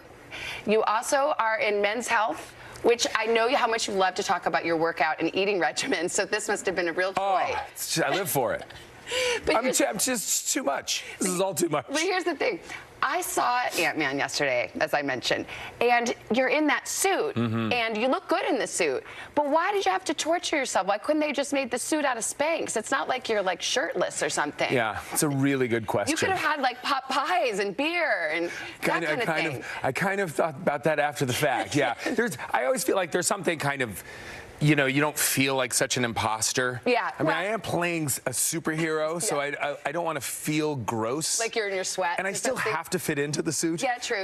But it is true. I mean, every time it is such a crazy workout regimen. I know. Well, now you can let yourself go.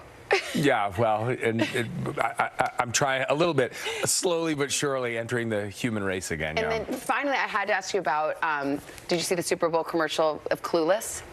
No, but I saw. You have not seen it? I was there. I missed all the commercials. Okay, but I did see a little clip. I did see a picture. It's incredible. You have to watch it. Everyone that you know from the cast, they're all in it. Really? Except for they're all hanging out without you. Oh, look at this. I know. Do you know the guy that shot Quantumania, Bill Pope, also shot Clueless? You're kidding. Yep, he's same cinematographer. Oh my God, that is such a And I think maybe he might have done this commercial again. Wow. That was Christian Siriano. This made me want to be you to do like Clueless 2. Even more clueless. You know, it's not everyone. More clueless too. Cluelesser. Yeah. Nice. Okay, well, just, think about it. Thank you so much, Paul. Thank you. Great to catch up with you. You too. And you can Thank catch Ant-Man and the Wasp, Quantumania, in Friday theaters. The wait is over. Just want to watch Paul Rudd watch commercials. Yeah, it was very endearing. Exactly. Thank you to Savannah and to Paul Rudd. That does it for this hour of Morning News Now. The news continues right now. Hi, everyone. Welcome on this Wednesday. It's great to be with you. I'm Vicki Nguyen. And I'm Savannah Sellers. Thanks for joining us. NBC News Daily starts right now.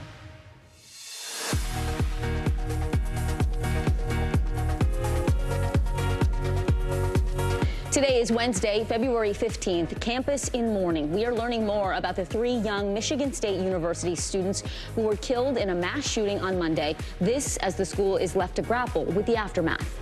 Working miracles. The massive quakes in Turkey are now the deadliest in that nation's history. And while the number of deaths continues to climb, some still trapped under rubble are finding a way to survive. Sounding the alarm, people in eastern Ohio are raising concerns about their health and safety after a massive train derailment led to a toxic chemical fire. How state officials are now responding. Creating cures. Scientists are now using artificial intelligence technology to develop proteins for medicines and vaccines. How this discovery could help solve a future pandemic. So incredible. Yeah. It feels like we have a new AI story every day about something happening. It's not going away. We'll see how that one shapes up. Welcome to NBC News Daily. We're glad you are with us. We begin with the grieving communities at Michigan State University. Crowds gathering to mourn the 3 students who were shot and killed during Monday night's massacre. 5 others are still at the hospital in critical condition. Yeah, as you just saw on your screen, their family and friends are holding vigils across the state, and it comes as we're now learning more about the victims. In the meantime, investigators are trying to figure out why the gunman went on a shooting rampage, and there are growing questions about how he got into buildings on campus. NBC News correspondent Jesse Kirsch is live in East Lansing for us. Jesse, the victims have all been described as bright young students, leaders. They were dedicated to their communities, and the oldest, they were just 20 years old. What else can you tell us about these 3 students? Yeah, so Vicki and Savannah, we've learned they were students, as you put it just there, right? These were young people who had passions. They had career aspirations. We know that one of the students hoped to be a surgeon one day. Another was described by her former high school principal as an exemplary young person. And he was tearing up when we talked to him yesterday about the loss, not just for her community, but for her family, right? These were siblings. These were children. They had parents. We also know that one of the victims, Frazier, was the president of his fraternity and someone who was seen as a good friend to his fraternity brothers. And I just want to circle back to what I just pointed out there about them being children, right? These were people who had parents. We met a family yesterday, 2 parents who came to pick up their daughter and bring her home and take care of her right now, and the mother pointed out to me there are 3 families that cannot do that because of what has unfolded here, and I think that just underscores at its simplest what we're talking about here. 3 people whose lives have been lost. Absolutely, just heartbreaking. Jesse, what's happening on campus today, and how are school officials responding? Yeah, so right behind us here, Savannah, is the student union here at Michigan State University. This is one of the locations where the shooting unfolded, according to authorities, and we're told by police that one of the students who was killed died in this building. Today at 1:30 p.m. Eastern Time, with escorts from the FBI, students are going to be allowed back inside this building to collect their belongings. And one law enforcement official we spoke with a short time ago here said to us that his estimate is that there were probably around 100 students in there when the shooting was unfolding, based on what they've seen left behind. And he tells us that students are going to be able to go back inside and retrieve things, including laptops and cell phones that are in place right where they were when this shooting unfolded. It just gives you a chilling sense of what people are going to be walking into, something that's hard to imagine. And we're going to be looking to speak to some people and just hear from them about what this experience has been for them, and the opportunity to reunite with their belongings, and certainly be going back inside a place that is probably seen very differently for them today. Oh, absolutely a harrowing experience, I'm sure. Jesse Kirsch, thank you so much. Well, Savannah, 9 days after the devastating earthquake that rattled Turkey and Syria, the number of people who have lost their lives has climbed to nearly 40,000. But in the midst of all that death and destruction, hope remains. People are still being rescued alive after being trapped for days, including one woman who had been trapped for more than 200 hours. Joining us now live from Turkey, NBC News foreign correspondent Kelly Kobiea. Kelly, tell us more about that miraculous rescue, and how's that woman doing right now? So we're not getting conditions of most of these patients. We don't hear those straight away from the health service here, but we do know that a lot of these people who are pulled from the rubble, all of them are dehydrated because they've been buried for so long. And when she was pulled out, she was on a stretcher. She was carried out on a stretcher. But, you know, rescuers got to her, and they got to her when she was alive. So all good signs. But when you look at this scene behind me, you get a really good idea, I think, of what rescuers are dealing with and what survivors are dealing with. A lot of times they're having to move through buildings that are unstable. They're digging through this rubble, and you can see how dense it is, just with concrete, people's belongings that have been crumpled and smashed, and that twisted metal. They're digging these long tunnels in some of these search areas and calling out for people as they dig in. And they're hearing, in very rare cases, they are hearing people call back and then working for hours to free them. And Vicki, I think the brothers who were rescued yesterday are a really good example of how people are surviving and how people are doing once they're pulled out. The 17-year-old who was rescued yesterday said that he and his brother survived by eating protein powder. And when you see him in this interview at the hospital by local media, he actually looks quite healthy. So I think it depends where you're trapped, how long you've been under, and what you have access to while you're under all of that debris. But just some incredible stories of survival. No doubt, and you've been doing a great job giving us some perspective when the camera widened out there at what the survivors are up against, as well as the rescue crews who have been doing this work for so many days now. We know tens of thousands of people are now homeless, living in tents and cars with very little food, in some cases no electricity. There's a lot of aid going to Turkey, but what do we know about the aid that's going to Syria, which has been battling a civil war as well? And also, Kelly, how can people help? Yeah, so two different parts of Syria where aid is being received. There's the opposition-held area, which has had very little aid going through. Just two more corridors were opened from the border in Turkey into Syria just yesterday.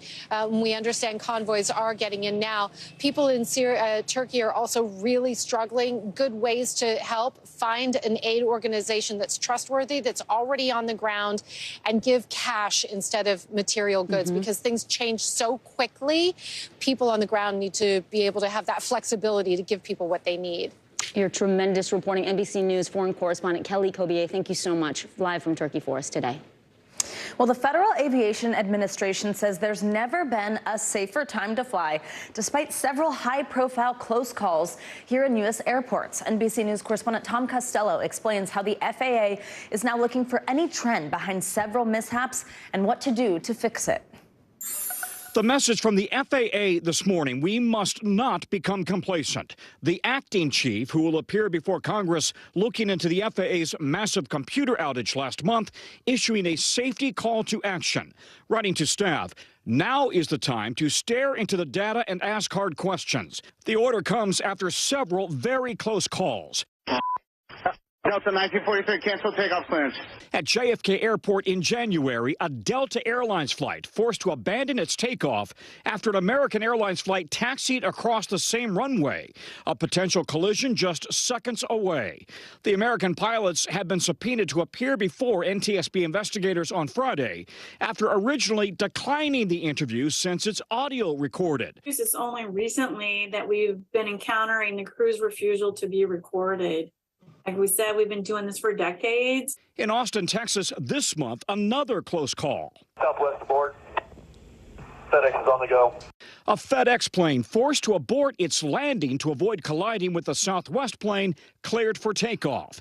And a very serious close call. A United flight on December 18th in Hawaii. Climbing out of Maui, headed for San Francisco, the 777 suddenly went into an extreme, unexplained dive, more than 7,000 feet per minute. Flight Radar 24 shows the plane coming within 800 feet of slamming into the ocean before pulling out of the dive in an extreme climb, then continuing on to San Francisco. United tells NBC News after landing at SFO, the pilots filed the appropriate safety report. United then closely coordinated with the FAA, the union, on an investigation that ultimately resulted in the pilots receiving additional training. The NTSB only learned of the incident this week through news reports and has now opened an investigation. These are all instances that could have been avoided if people had, been more cautious, more careful.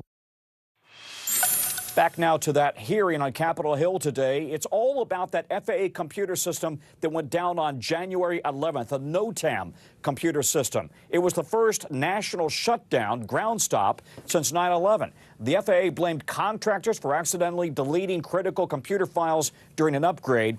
But the problems run much deeper than that. It's a 30-year-old system that needs to be upgraded. So the FAA will be on the hot seat about that, about the close calls, and probably questions about those balloons in the skies. Back to you. All right, Tom Costello, thank you. Turning now to our CNBC Money Minute, another step forward in the push for electric vehicles. Tesla plans to open 7,500 of its chargers to other cars, which are made by other manufacturers. Right now, its supercharging stations are only open to Teslas. Joining us now on this is CNBC Tech Check co-anchor Deirdre Bosa. Hey, Deirdre, so this move is actually part of a partnership with the Biden administration, and they want to see at least 500,000 electric chargers on roads by 2030. So how does this impact that plan, and when will those Tesla superchargers be available to more people?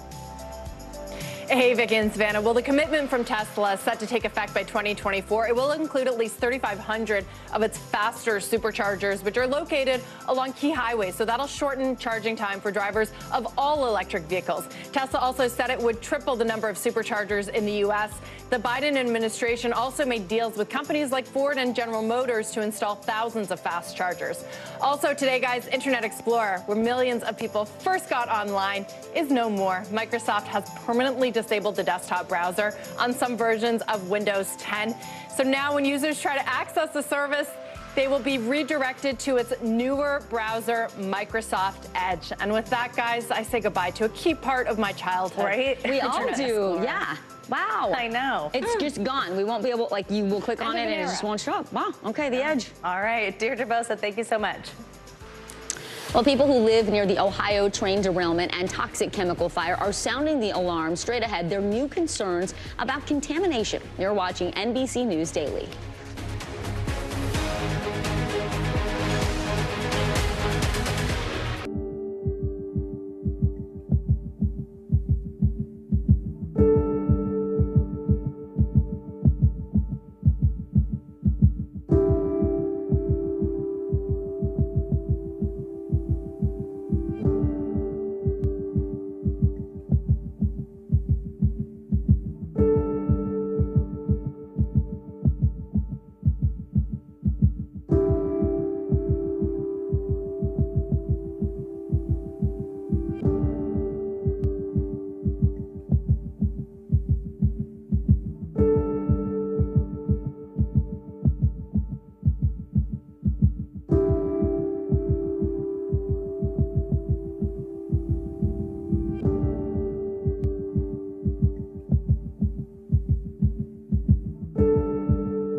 Stay on top of breaking news and the biggest stories of the day with NBC News Daily. Thank you so much for joining us. I'm Morgan Radford. And I'm Vicki Wynn. I'm Aaron Gilchrist. And I'm Kate Snow. Get in-depth reporting from across the country. What's your reaction to the president's comments? And around the world. Are Ukrainians continuing to make advances? And ways you can take care of your health. Who should be getting tested? And frankly, how often? And your wallet. Costs are skyrocketing. How to manage soaring prices. NBC News Daily. Weekdays from 12 to 4 p.m. Eastern on NBC News Now.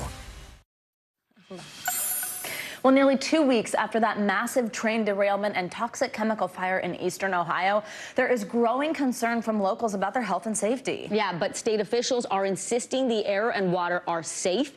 NBC's Ron Allen joins us now with more. Ron, good to see you. So East Palestine is set to host a town hall tonight, Ron, for people to ask questions and to express their concerns. We expect it to be pretty animated. What can we expect out of the town hall? And also, what are you hearing from the people who live there?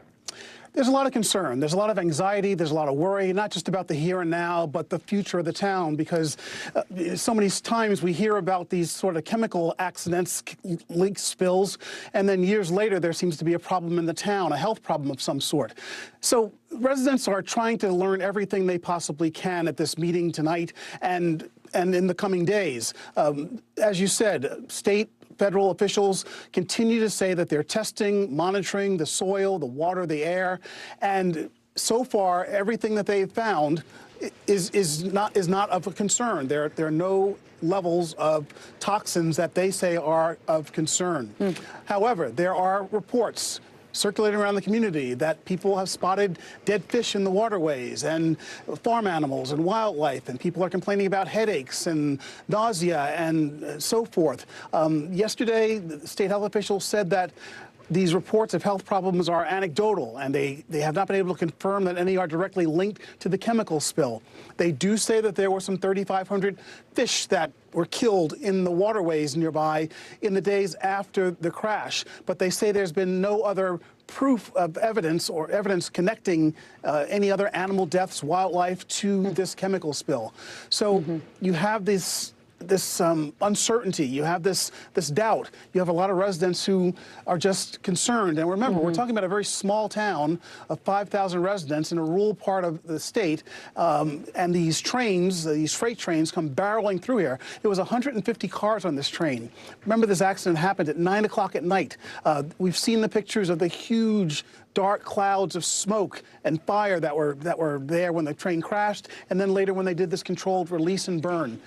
So it's been a terrifying 10, 12 days or so for many people there, and it appears that that's not going to end for the foreseeable future. Oh, yeah, you certainly can't blame people for seeing those images or hearing any of those anecdotes and being concerned. Absolutely. They're going to have a lot of questions tonight. NBC News correspondent Ron Allen, thank you so much, Ron. And we are tracking dual winter storms bringing heavy snow, rain, and dangerous winds across the nation this week. Yeah, 14 million people are at risk for severe weather today for all threats, including large hail, winds up to 60 miles an hour, and a few strong tornadoes also. Yeah, NBC News meteorologist Bill Cairns joins us now with the details on the storm's path. Good to see you. So who's getting hit the hardest right now, Bill, and where's the storm headed? Yeah, so far, storm number 2 is mostly just snow. Later tonight's when we'll start to focus on our tornado threat, and of course, nighttime tornadoes, always a huge concern. So we'll get to that in a second. So the snow, Denver right now about 2 to 4 inches. Boulder reported in about 6 inches of snow. Even Albuquerque reported an inch or 2 of snow out of this. This is going to spread throughout the rest of the day along the Kansas-Nebraska border, eventually heading into Omaha, and then we'll get into Des Moines and the Quad Cities. Looks like Chicago, just a little bit of snow from this, but Milwaukee, kids could be looking at a snow day tomorrow. About 6 inches is predicted within the city limits. So that's the area of snow concerns. Now let's talk about the severe concerns. This is going to be late this evening. I don't even think we're going to start to see any severe thunderstorms until maybe 6 to 8 p.m. And that's mostly going to be with the threat of hail from Dallas up here to areas of southern Oklahoma. Then sometime right around 9 to 10 p.m., we could get some isolated supercells in this area here. And that's where we're going to talk about the tornado threats. That's from Little Rock to Greenwood, to Greenville, back up towards Memphis. And that's going to last probably a period from about 9 p.m. tonight to maybe about 1 a.m. And this area of red is the concern for not just a tornado or to a chance of even a strong strong nighttime tornado. So make sure you have your weather plan and your safety plan for your family in place, just in case you get that tornado warning later on tonight. And then tomorrow, it's a larger area of concern: wind damage, hail, and isolated tornadoes. But it's going to go all the way from Cleveland southwards down to the Gulf Coast. The best chance of any tornadoes and strong tornadoes is in this area from Mississippi heading into Alabama, including Birmingham, Meridian, the Starkville. So again, nighttime tornadoes, we've done it many times this winter. It'll be a dangerous evening tonight. Yeah, I feel like we really have seen a lot of those nighttime tornadoes. Absolutely. It's so dangerous. Yeah. All right, Bill Cairns. Bill, thank you so much. Important information. Now, courtroom confrontation. Caught on camera. Still ahead, the emotional moment. A man lunges at the Buffalo supermarket gunman. You are watching NBC News Daily.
We begin tonight with breaking news just coming in whenever it happens, wherever you are.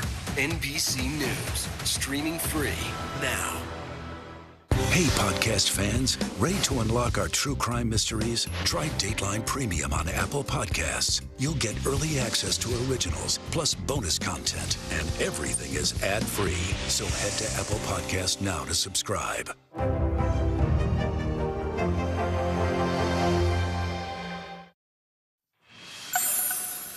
Welcome back. The war in Ukraine has gone on for nearly a year. Ammunition is running low. U.S. Defense Secretary Lloyd Austin is vowing to get Ukraine resupplied as soon as possible. NBC News chief foreign correspondent Richard Engel has the details. Ukrainian tanks on the front lines are running out of ammunition. Commanders say stocks are so low, they now only shoot when they can see their enemy. We use as little ammunition as we can, but still it's disappearing, says a battalion commander codenamed the Saint. Can you stop this Russian offensive? Now we can only hold them off, he says, but nobody knows how long we can keep doing it. Their equipment is just too old. Let's see if we can get in now. This tank, like most Ukrainian tanks, is about 50 years old. And spare parts are a problem. Ammunition is a major problem because Ukraine isn't making ammunition for these old tanks anymore. They are using the stockpiles that they already have, and those stockpiles are quickly running out. Russia still produces ammunition for its Soviet-era tanks and has huge reserves. But here in Ukraine, tractor mechanics are keeping the old machines running and scavenging from destroyed Russian tanks until help arrives. And it's not just tank rounds.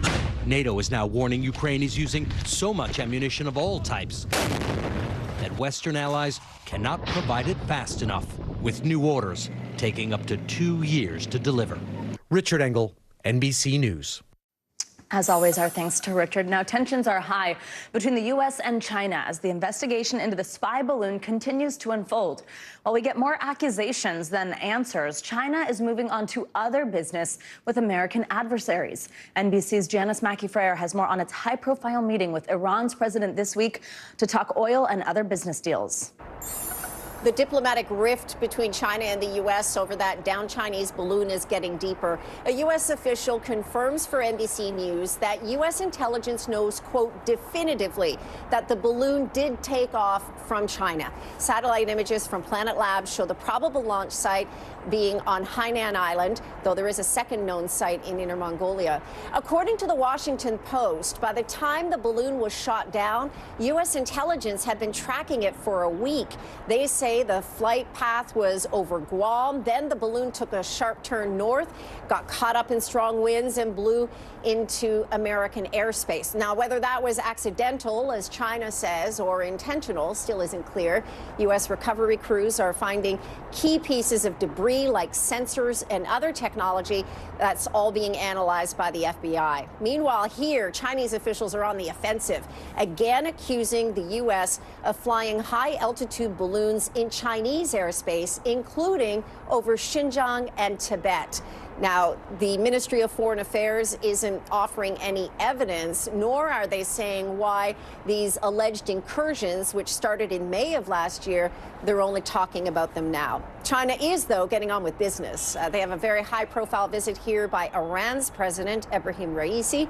It's an important one for both countries, as China is Iran's #1 buyer of oil, and they have a 25-year agreement. There will be some deals, though China is stepping cautiously because of U.S. sanctions on Iran.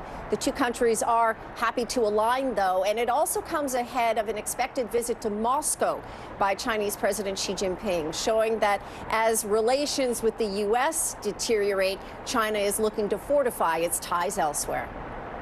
All right, Janice Mackey-Frayer, thank you so much. Well, in a surprise move, Scotland's first female leader announced her plan to resign. 52-year-old Nicola Sturgeon has been at the helm for 8 years. Yeah, Sturgeon said she wrestled with the decision, but the pressure of the job was relentless. During her leadership, she staunchly supported independence from the UK and transgender rights legislation. There are no details yet on when she will officially step down.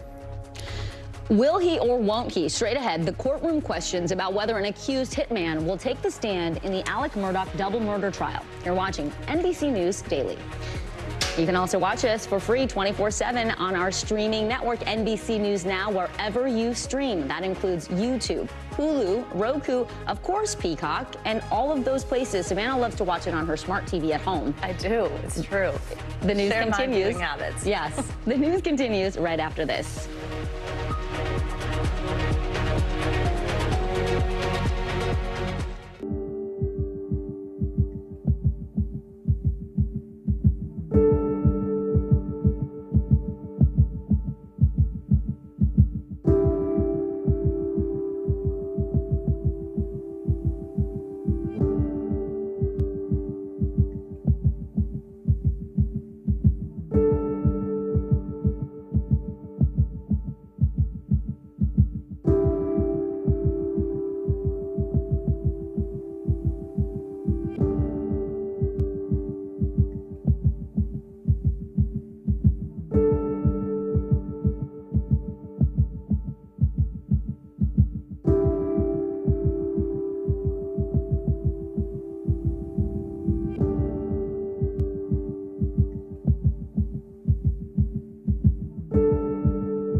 The day's biggest political stories with trusted insight and expert analysis. A daily look at the politics behind the headlines.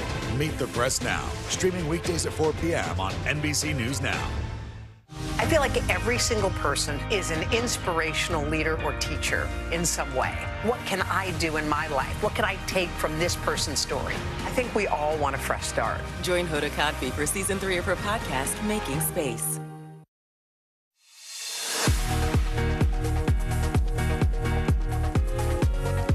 Welcome back. Thank you so much for being with us this Wednesday. I'm Vicki Nguyen. And I'm Savannah Sellers. Here's what's making news right now. The Biden administration is reportedly holding indirect talks with Iran over a possible prisoner exchange.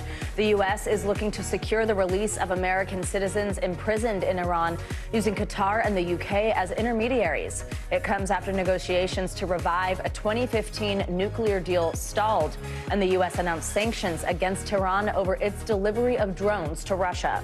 Idaho state representatives are passing a bill criminalizing gender-affirming health care for minors. The legislation would make providing puberty blockers, hormone treatment, or gender surgeries to those under 18. They'd call it a felony.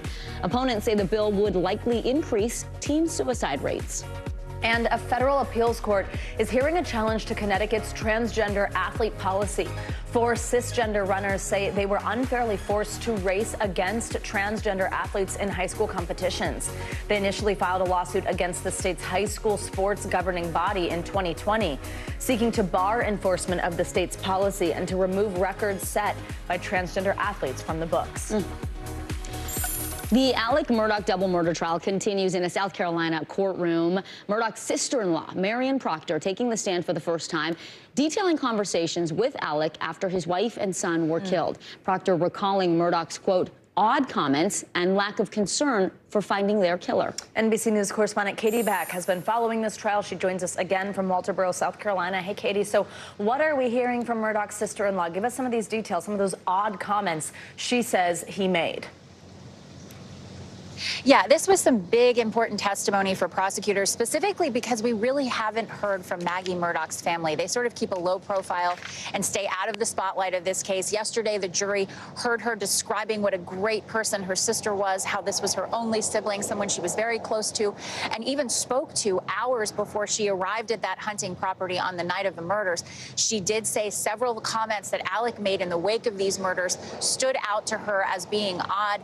The principal one being that he didn't really seem to have any urgency in finding the killer, that he kept mentioning wanting to clear Paul's name in the boat crash as his top priority, when she thought his top priority should have been finding the killer for his wife and son. Here's another thing that she said on the stand that stuck out to her as particularly disturbing. And then later I asked him, I said, Alec, do you have any idea who's done this? I said, we have got to find out who could do this. And he said that he did not know who it was, but he felt like whoever did it had thought about it for a really long time. She also mentioned that she had asked Alec if Maggie or Paul suffered in their deaths, and his response was no. She said she finds that hard to believe, given what she knows now.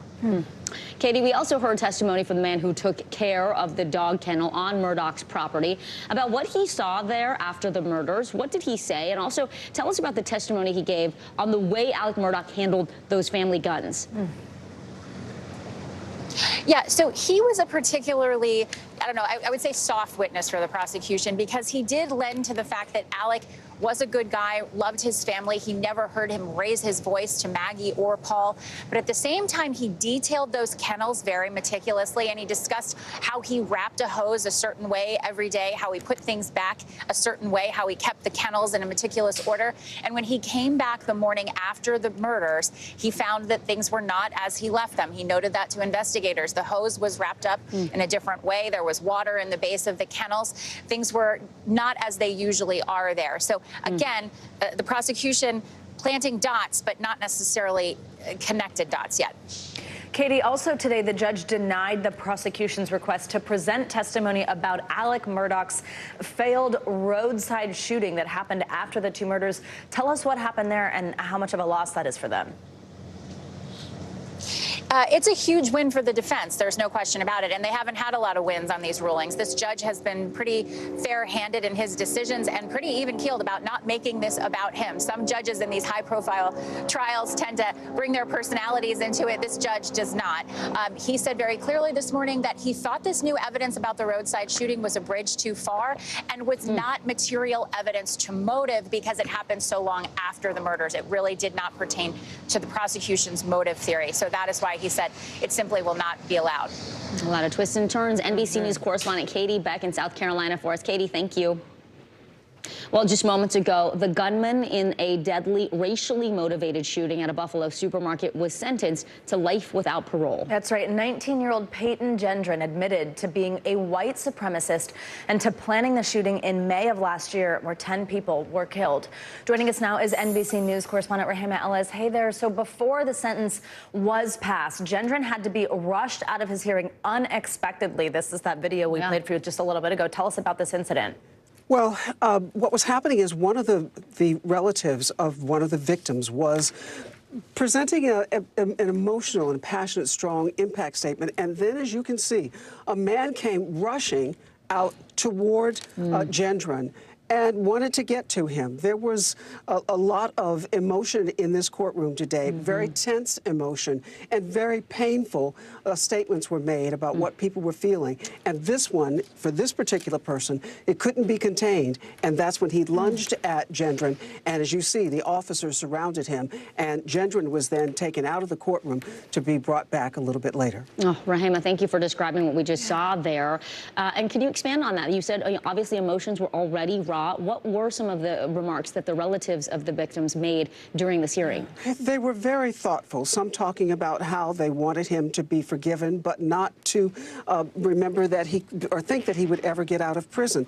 Others saying that they wanted him to feel the pain every single day of the rest of his life, like the pain that they had caused to them. Listen to more of what people said. You'll never get to see your grandparents again. You'll never see the outside world again. I don't wish the death penalty on you. I wish they keep you alive.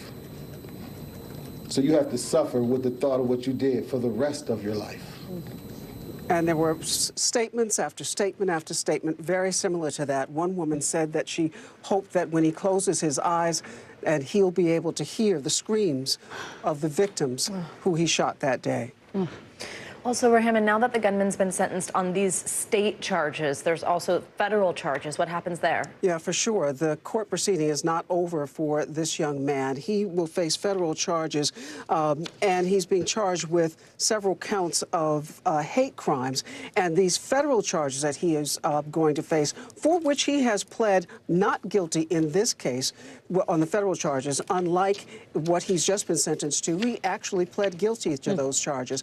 Some have been saying they think that he has pled guilty to those charges in order to mitigate what could happen if he were to be convicted on the federal charges, which carry a life, a death penalty is what I should say. So they're thinking that he is trying to mitigate the possibility that he could be sentenced to death.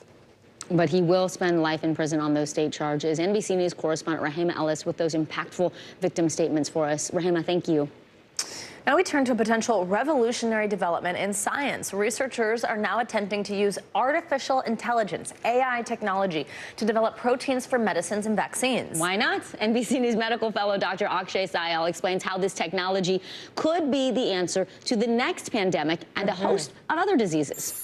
David Baker, a scientist at the University of Washington, has been working towards this moment for over 30 years. Our work for quite a number of years has sort of suggested the potential of protein design, but now with advances in AI and these large-scale production methods, that potential is really becoming reality. Baker and his team research protein design. Proteins play a vital role in things like giving us energy and transporting oxygen throughout our bloodstream. Protein design focuses now on making new proteins that solve the problems that have arisen in the modern world. And we're trying to design the proteins that might have evolved over billions of years if we had that long to wait. Now, he's harnessing artificial intelligence to improve how scientists develop proteins for medicines and vaccines. The technology is similar to a popular AI tool available online called DALL-E, which allows you to create pictures that have never existed before by just describing what you want to see. For example, we asked it to show us a teddy bear skiing on a mountain in pajamas. What was the test that you did on the first set? And as it turns out, this could also work for proteins. And this now enables us to design brand new proteins in a manner somewhat similar to the way that DALL-E can translate text into images. So we can specify the function of a protein we'd like to make, and our AI software will then now design a protein which has those functions. Here's how it works. First, scientists prompt the AI software to say, block a strain of the flu. The AI designs a new protein it thinks it can do just that. Then they encode that new protein into a piece of synthetic DNA, which they then insert into bacteria. As the bacteria replicates, it makes more of that AI-based synthetic protein. After that, they can test whether or not it works. In addition to having more effective drugs that are smarter, that do the right things in the right place in the body, they should also be much cheaper to produce. Baker says this could potentially mean better treatments for cancer, autoimmune diseases like lupus, and even vaccines that could stop future pandemics.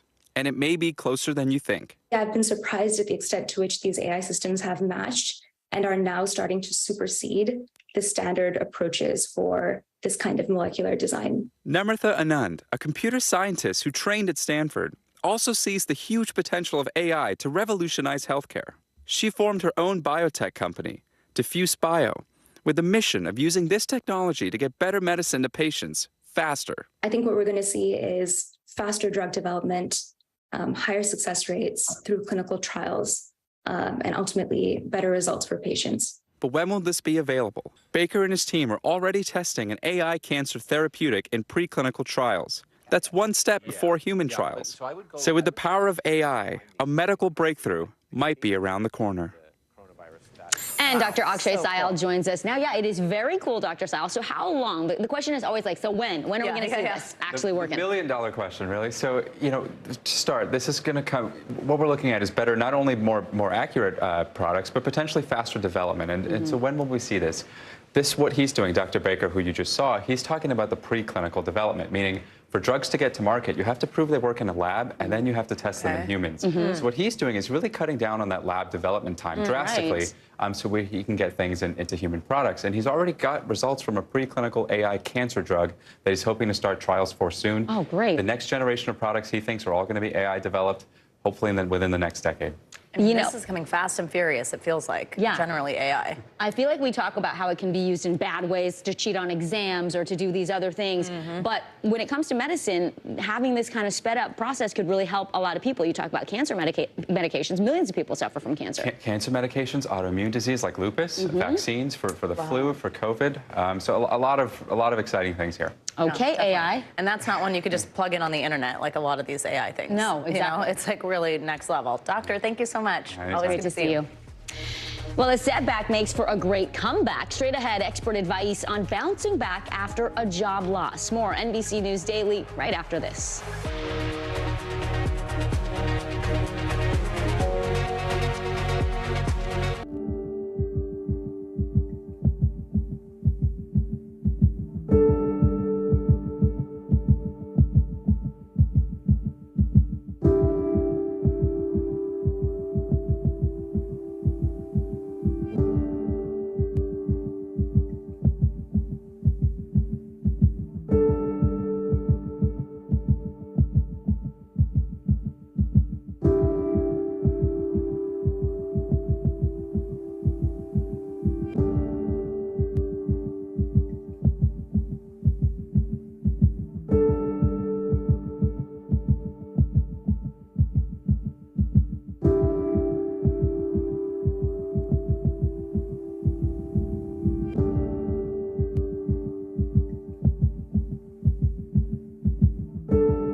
I feel like every single person is an inspirational leader or teacher in some way.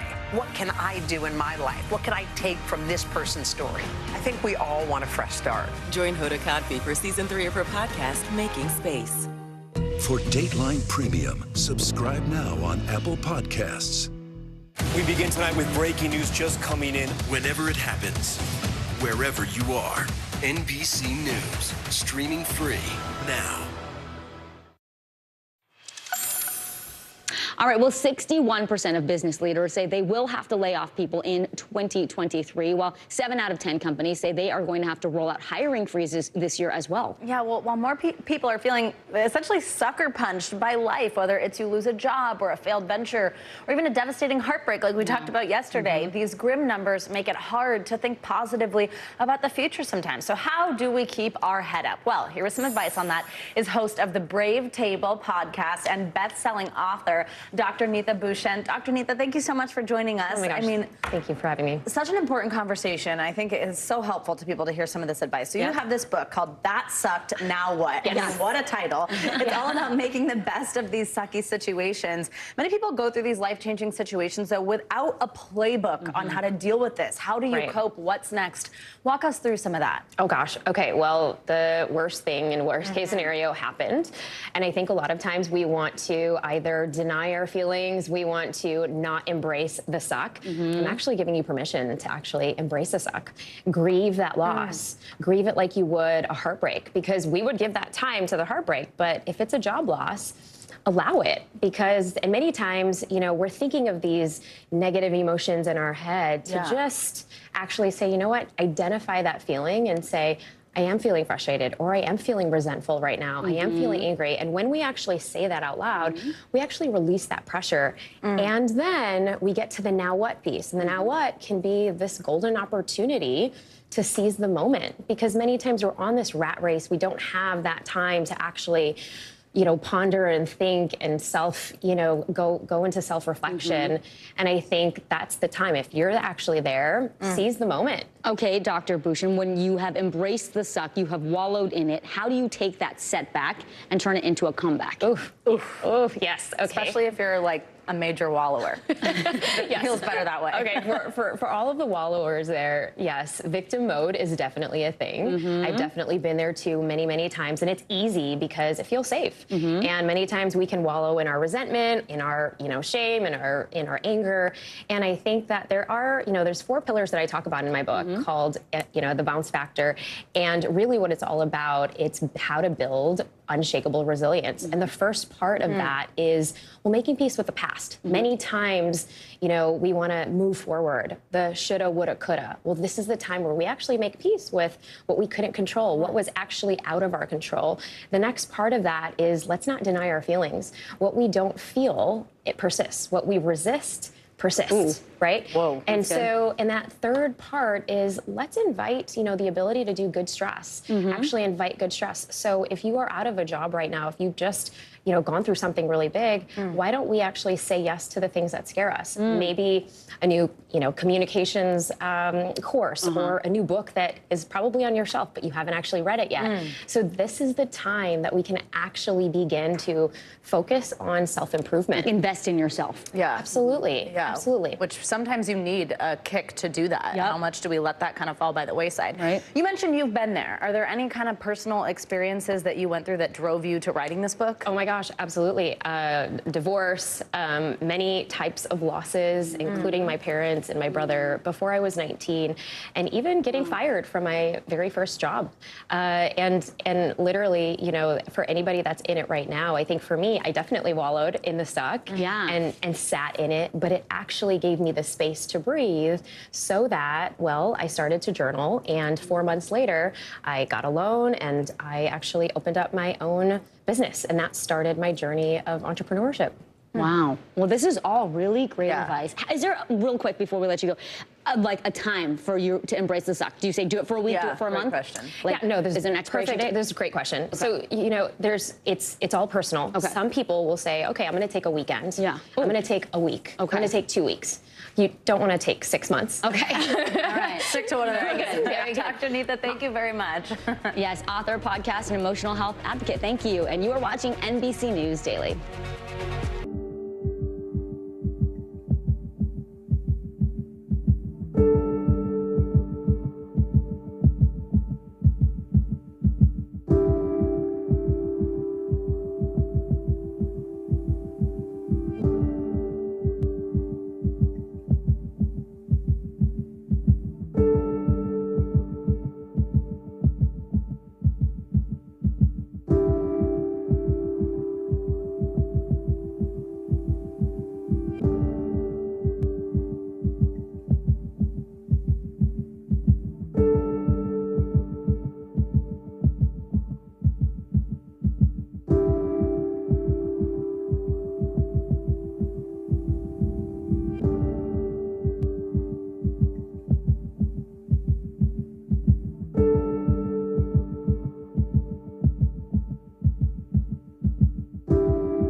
The big variable, the storm surge. How much water will ultimately be pushed inland? How many of you were up there? At least like 11. How real is this going back to the moon? What our top story tonight? You guys okay? Yeah. Oh, my goodness. How you doing, Lester?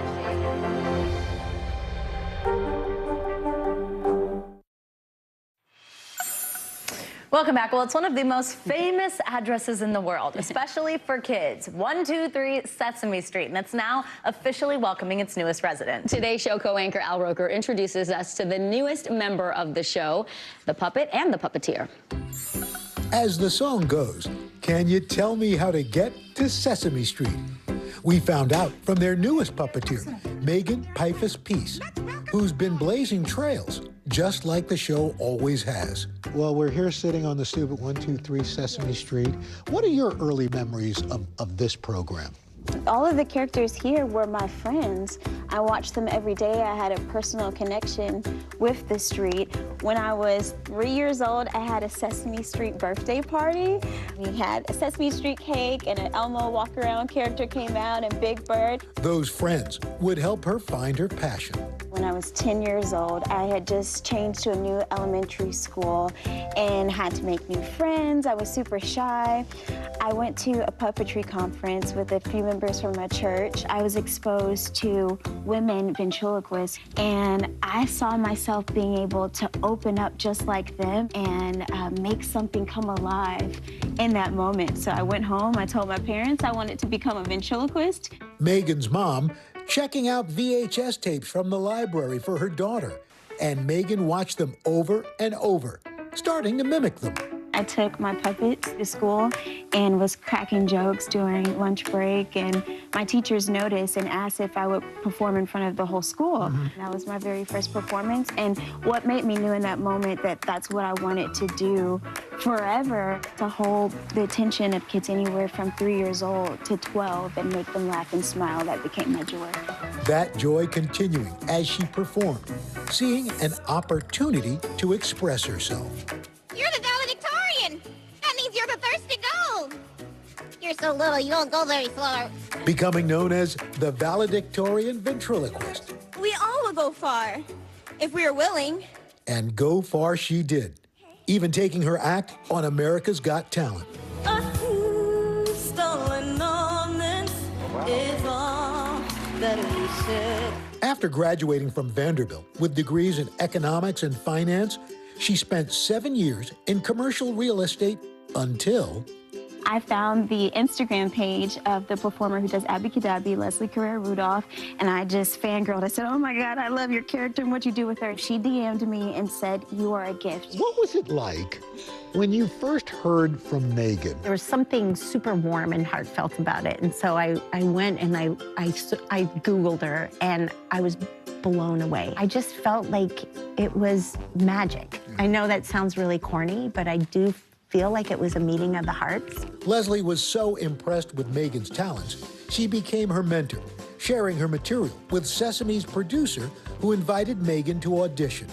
Last September, making history as the street's first full-time black female puppeteer. I immediately entered the imagination of my childhood. I still wish I could figure out what kind of job I want to do when I grow up. And entering the imagination of a lot of kids with 6 3/4-year-old Gabrielle. What is it like being here on Sesame Street? Oh, it's so much fun. The weather is always great. It's always sunny. You know, you should really consider being a meteorologist here. Megan, hoping her path to the pinnacle of puppetry inspires others. My goal is just to inspire girls to achieve whatever dream they have, no matter their background, their zip code, or no matter the color of their skin. Sesame's executive producer believes representation is important. We want people to be able to see characters on screen and feel like they see themselves. Those friends that inspired her as a child are her best friends today. Who are some of your friends? Tell me about Well, I got lots of friends. I got Prairie Dawn, Abby, Elmo, Cookie Monster, Gonger, Grover, Big Bird. So nice to meet you, Gabrielle. Oh, it's so nice to meet you too, Mr. High five. Yeah! Woo! Woo! Fist bump. Boom. Boom. Al Roker, NBC News. I could watch her forever. High five. It's the cutest ever. Oh, we might lose Al to Sesame Street. Meteorologist there. All right, I'm Savannah Sellers. I'm Vicki Nguyen. You're watching NBC News Daily.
The day's biggest political stories with trusted insight and expert analysis. A daily look at the politics behind the headlines. Meet the Press Now, streaming weekdays at 4 p.m. on NBC News Now. At least like 11. How real is this going back to the moon? Back to our Lester.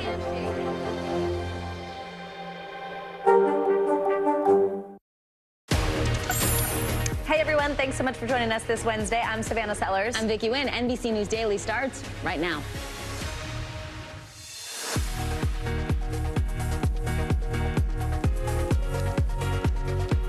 Today is Wednesday, February 15th. On the hunt, police are still looking for the motive behind a gunman's mass shooting at Michigan State University, all while the campus community mourns the victims and hopes for those hurt.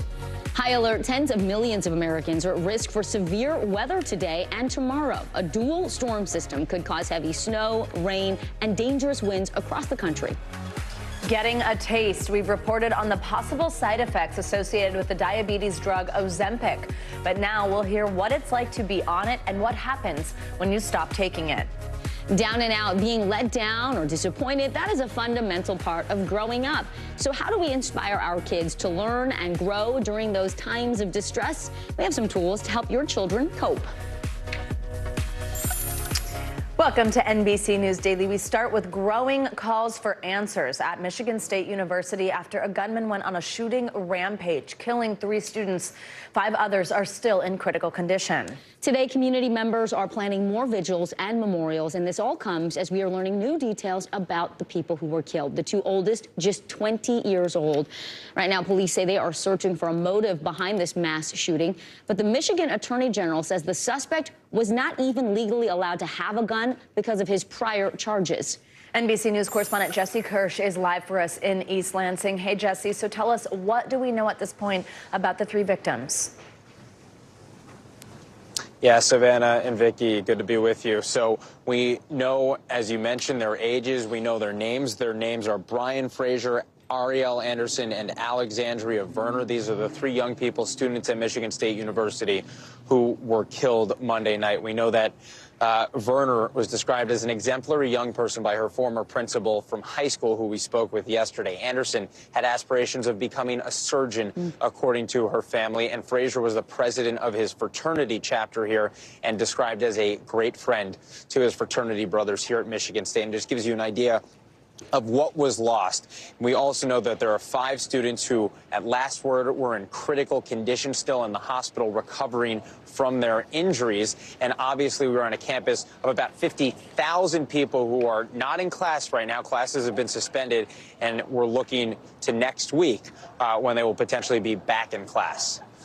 Jesse, we know students are just now returning to campus to pick up their belongings, things they left behind as they rushed to get away from that shooting.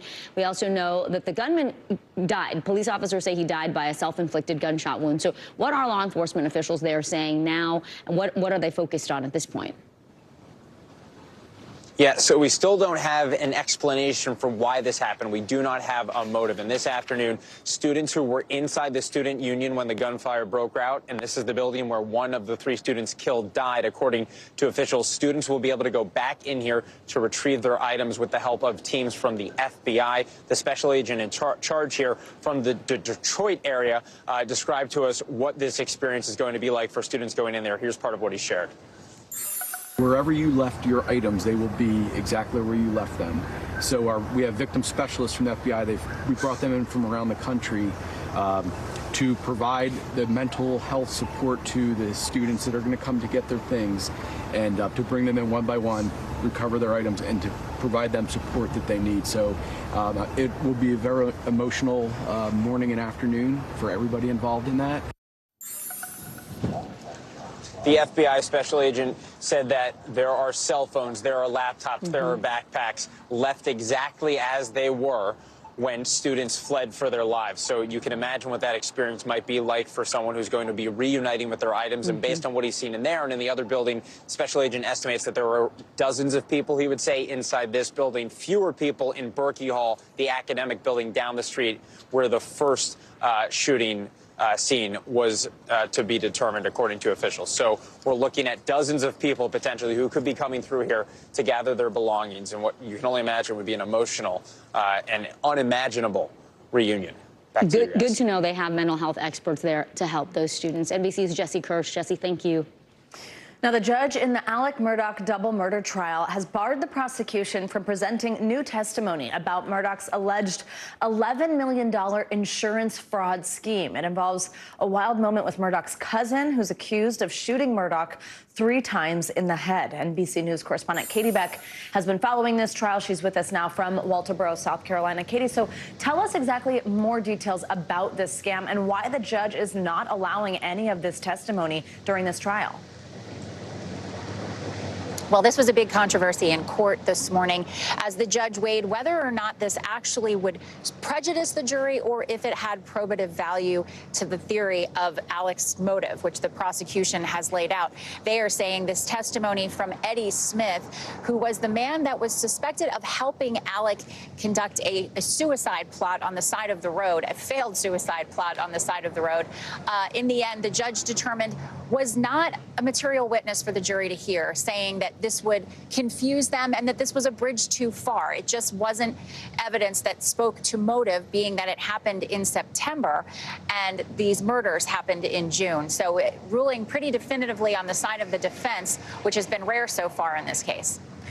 Katie, Alec Murdaugh's sister-in-law also testified for the first time, and we have some new information here. She detailed Alec's addiction to pills. Tell us about that. Yeah, she said that Maggie Murdaugh was actually aware of her husband's opioid use and overuse. She didn't necessarily say the word addiction, but she said that Maggie would often employ Paul to keep an eye on Alec's usage and say that, you know, she called him the little detective. She wanted him to be aware of how much his father was using and stop him when he was taking too many pills. Here's her on the stand discussing that. He was always looking to make sure his dad was behaving. And what specifically was the concern? Pills, prescription pain pills. If there were pills in the house that his dad was taking that he wasn't supposed to, Paul was determined that he would find them. We do expect to hear a lot more testimony on that opioid addiction from the defense. They have claimed in the past that Alec was spending somewhere between $15,000 and $20,000 a month on that habit, explaining some of why there was motivation for these alleged financial crimes. Katie, also the prosecution is expected to rest later this week. It's gone on longer than initially it was thought that it would, but what can we expect from Murdaugh's defense? Well, I think it's $1 million question. Will they actually call Alec Murdaugh to the stand? I don't think they have ruled it out entirely. I think chances are probably better that they won't at this point, but we do expect to see his surviving son, Buster, take the stand, a pretty important character witness to sort of say that perhaps his father could have never done this, that his father was a loving guy. And we've heard a lot of testimony from friends and family saying that exact sentiment. All right, Katie Beck, thank you so much for your ongoing reporting there. Well, we are tracking dual winter storms bringing heavy snow, rain, and dangerous winds across the country this week. That's right. 14 million people are at risk for severe weather today, including large hail, winds up to 60 miles an hour, and even a few strong tornadoes. We have NBC News meteorologist Bill Cairns joining us now with details on the storm's path. Bill, walk us through this. Now, so storm number 1 is just about finished. The blizzard warnings have been dropped in areas around Fargo and in portions of Minnesota. So that storm is exiting. You can see that here, heading north into Canada. This is a storm of concern over the next 2 days. Already it's had some reports of maybe up to 1 to 2 feet of snow in the mountains, the ski resorts of Colorado. Denver itself, though, around 2 to 4 inches. Boulder, right around 6 inches. And then the storm is going to head into the plains. Omaha, it's going to be one of those nights you fall asleep. There's like no snow really anywhere. Then you wake up and it's going to be a winter wonderland. So likely a snow day for a lot of kids there. Same for Des Moines. And then during the day tomorrow, the snow will be moving into southern Wisconsin and areas like Milwaukee. Snow, especially after about 8 a.m. And you could even pick up as much as 6 to 8 inches in Milwaukee, so plan on a snow day for your Thursday. The severe weather portion of this storm. Obviously, if we get more tornadoes, a huge concern, especially the nighttime tornadoes this evening, and then tomorrow we're going to do it again. This area in orange here, that's the enhanced risk. This is the tornado threat region, but large hail is even possible this evening from Dallas all the way up here to Fayetteville, Fort Smith, and areas around Shreveport. As far as the tornado concern goes, and the reason that we're highlighting this area, it's not just a risk of tornadoes, but maybe even a few strong tornadoes. We call those like EF2s or stronger. Those are typically the most deadly. And of course, if these happen at night, you get less of a heads up. People are sleeping, and obviously a higher concern level than when storm chasers can tell you when they're coming and you have time to get out of the way. Then on Thursday, this whole line of storms heads east. A lot of wind damage is possible with this. As far as the tornado threat goes, it's mostly going to be in areas right along the border here of Alabama and Mississippi. This will be during tomorrow afternoon into early evening. And again, the risk for a few strong tornadoes. And I'll end just by telling you, it's unbelievable outside. And when the show's over, you guys have to enjoy this because it feels weird. 64 degrees today in New York. It's 73 in Pittsburgh, 71 in Cincinnati, record highs, and it continues tomorrow throughout the same region. So it's almost like shake your head. Is this really February weather? I know. My kids were lamenting no snow days this year so far in New York, but those Omaha kids are going to get one, hopefully. Although I can almost guarantee the kids in Omaha tomorrow is your day to sled and play. Ooh, nice. Well, great news. We love it. Thank you, NBC News meteorologist Bill Cairns. Bill, thank you. Thanks, as always. Now it's time for our CNBC Money Minute, and consumers are spending again. Sales at retailers rose more than expected last month. The Commerce Department has reported an increase of 3% in advance retail sales for January. CNBC anchor and correspondent Frank Holland joins us now. So, Frank, the sales report shows, despite inflation pressures, people, they're still spending the money. What is bringing them back to stores? Well, listen, it's first off, we're talking about prices. Rising prices seem to be slowing down now, which might be pushing consumers just to spend a bit more, but they're still well ahead of their annual targets. In terms of the number, food and drinking establishments saw the biggest uptick in sales, jumping 7.2%. Car dealers, they followed, surging nearly 6%. No category saw a decline year over year. Overall retail sales, they also increased by 6.4%. Also, Ford is pausing production and shipping of its electric F-150 Lightning pickup over a potential battery issue. The company did not disclose details, but it is under investigation after one truck displayed a problem in its pre-delivery quality inspection. Ford has not set a timeline for when production and shipments would start up again.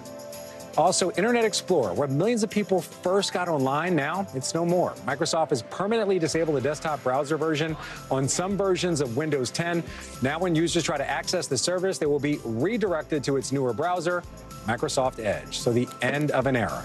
It really is. You said it, yeah. Sunsetting Internet Explorer. Wow, that's a throwback. All right, CNBC's Frank Holland, thank you so much. Thank you. Well, with more people using a diabetes medicine for other purposes like weight loss, we're going to take a look at the side effects, what it's like to be on that medicine and what it's like to come off of it. You're watching NBC News Daily.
We begin top story with that breaking news. This is just in, a lot of stories to get to.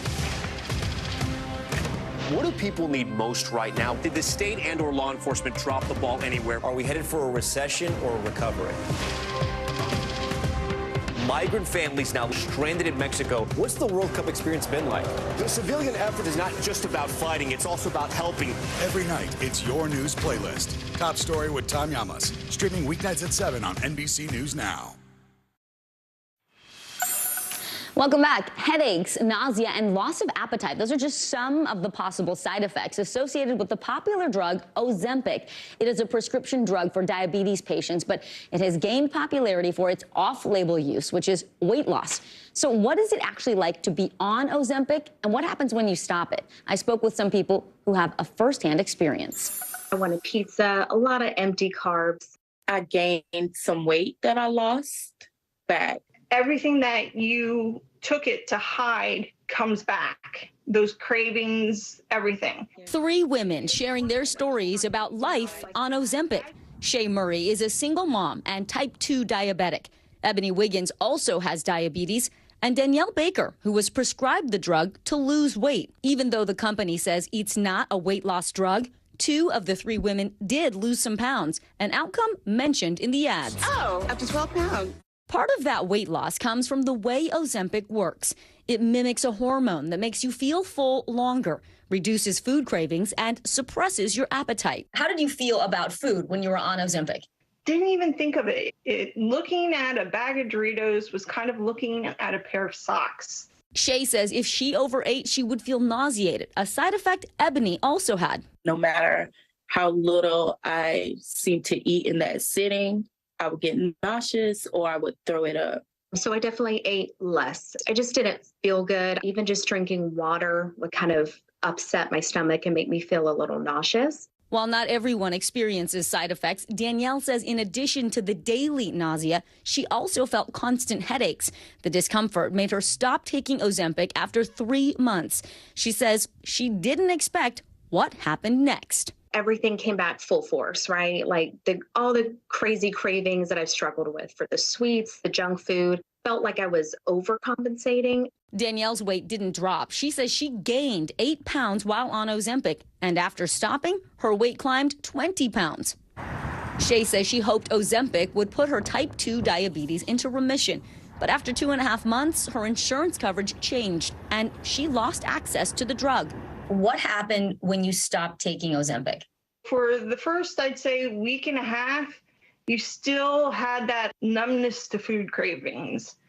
And then suddenly it was like your body woke up and discovered, hey, I like bread. She says she has to fight the urge to eat and is working extra hard to control her weight and diabetes. Ozempic is not like a magic pill. You still have to work at exercise and knowing your portion control. I was on Ozempic for about 6 months. Ebony experienced nausea and vomiting while on the drug, but together with diet and exercise, she lost 25 pounds. She stopped taking Ozempic because it became too hard to get. Her appetite also came roaring back. You could say that I appreciated eating a little too much. Endocrinologist Dr. Priya Jasangani says these women experienced known Ozempic side effects. She says an abrupt end to any weight loss plan can have a rebound effect. And the best way to go about doing this is to make small and gradual changes that people can adhere to in the long term. Because the drug is not approved for weight loss, the makers of Ozempic tell NBC it wasn't studied for weight changes following discontinuation. And they say they don't promote, suggest, or encourage off-label use. Dr. Jason Ghani recommends a multi-layered approach to medicated weight loss. In addition to your prescription, talk to your doctor about including a nutritionist to help with meal planning, staying active and looping in a fitness expert, and consulting a mental health expert like a psychologist or psychiatrist. You are absolutely worth it. Invest in yourself and your physical, mental, and emotional health. Amen to that. If you are looking to lose weight, there are other drugs to talk to your doctor about, including Wegovy, Contrave, and Saxenda. Unlike Ozempic, those medicines, those are currently FDA approved for weight loss. Savannah? Vicki, such incredible reporting, especially with how much we're talking about this and people are wondering. Really good to hear the side effects. Thank you. Now, New Mexico State University fired its first-year men's basketball coach, Greg Heyer, yesterday. This comes after allegations of team hazing that shut down the program for the rest of the season. The chancellor, of the university said decisions about the rest of the coaching staff will be made after further investigation. Straight ahead, a miraculous rescue. A woman found alive after 200 hours trapped under the earthquake rubble. The very latest on the rescue efforts in Turkey and Syria. You're watching NBC News Daily.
At least like 11. How real is this going back to the moon? How you doing, Lester?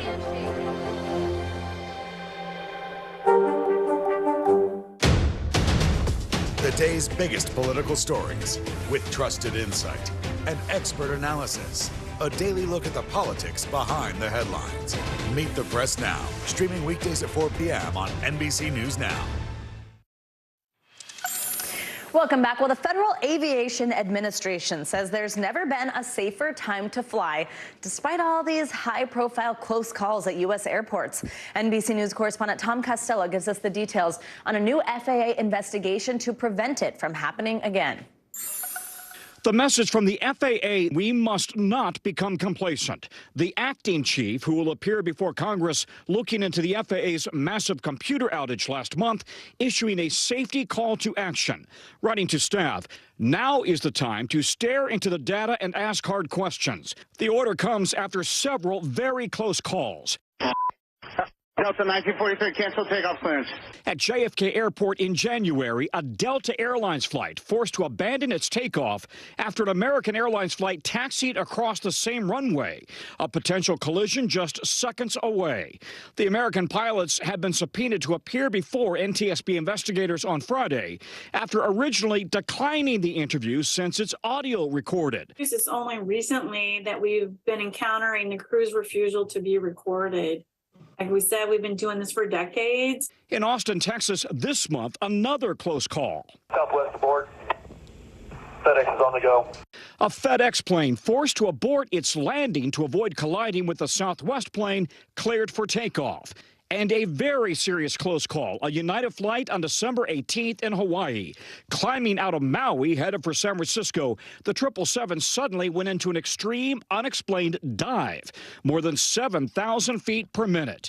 Flight Radar 24 shows the plane coming within 800 feet of slamming into the ocean before pulling out of the dive in an extreme climb, then continuing on to San Francisco. United tells NBC News after landing at SFO, the pilots filed the appropriate safety report. United then closely coordinated with the FAA, the union, on an investigation that ultimately resulted in the pilots receiving additional training. The NTSB only learned of the incident this week through news reports and has now opened an investigation. These are all instances that could have been avoided if people had, been more cautious, more careful. Tom Costello, NBC News. Well, if you struggled with what to get that special someone for Valentine's Day this year, we might have you covered for your next special occasion. NBC News correspondent Gadi Schwartz introduces us to this man who writes personal anthems for a living. I think we know how this story begins. In a tiny basement studio in Portland, Oregon, there's something special about the lyrics floating in the air. They are still strangers at this point. This modern-day bard is writing ballads about ordinary, everyday people. Tiny anthems is a system where you give me information about your sister or your husband. I will then compose a song. And it all started with an offer to write a song about anyone for $2, and quickly snowballed into Mike Long's life's work. Today, Mike charges about $300 per song, putting more than 20 hours each into the composition. There's just like something absurd about what I'm doing that just makes me want to keep doing it. Dev's a grain and gristle when Sid comes sailing in. He's now written and composed hundreds of tiny anthems, each created for an audience of one. I've never experienced a gift like that before. For Dev Sirk and Sid Snyder, Tiny Anthems has become the soundtrack of their lives. There are very few people in this world that have a love song written about them. That is so true, and we have 3 of them. And Mike's creative process can be as unpredictable as his lyrics. His orchestra, just about anything that makes a sound. And watching him create music from thin air is simply magical. Moments later, yet another sound ready to celebrate that indescribable essence that makes each one of us so unique. If you get close enough to a person, you'll find something to love about them. Gadi Schwartz, NBC News, Portland, Oregon. I was waiting for the anthem about Gadi. I was hoping for some lyrics about right? our friend. I know. Oh, I know, and he's the best, so that would have been an easy one. Yeah. But how sweet. If you get close enough, you'll find love something that to as a love. gift. Oh, Come on. wow. Really incredible story. Thanks, Gadi.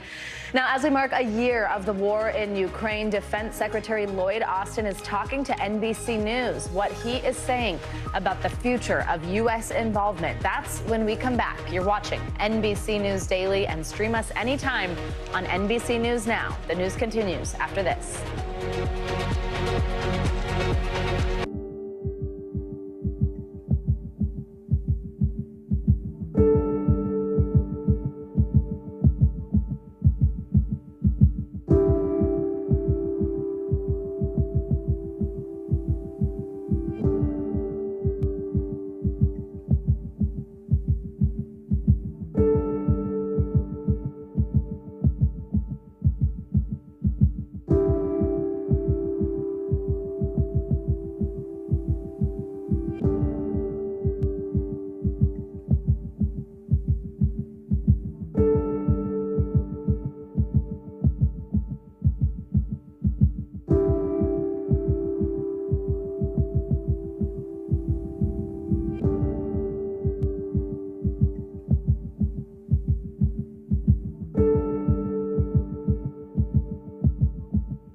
At least like 11. How real is this going back to the moon? How you doing, Lester?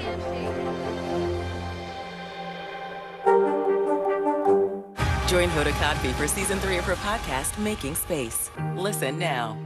We begin tonight with breaking news just coming in whenever it happens, wherever you are. NBC News, streaming free now.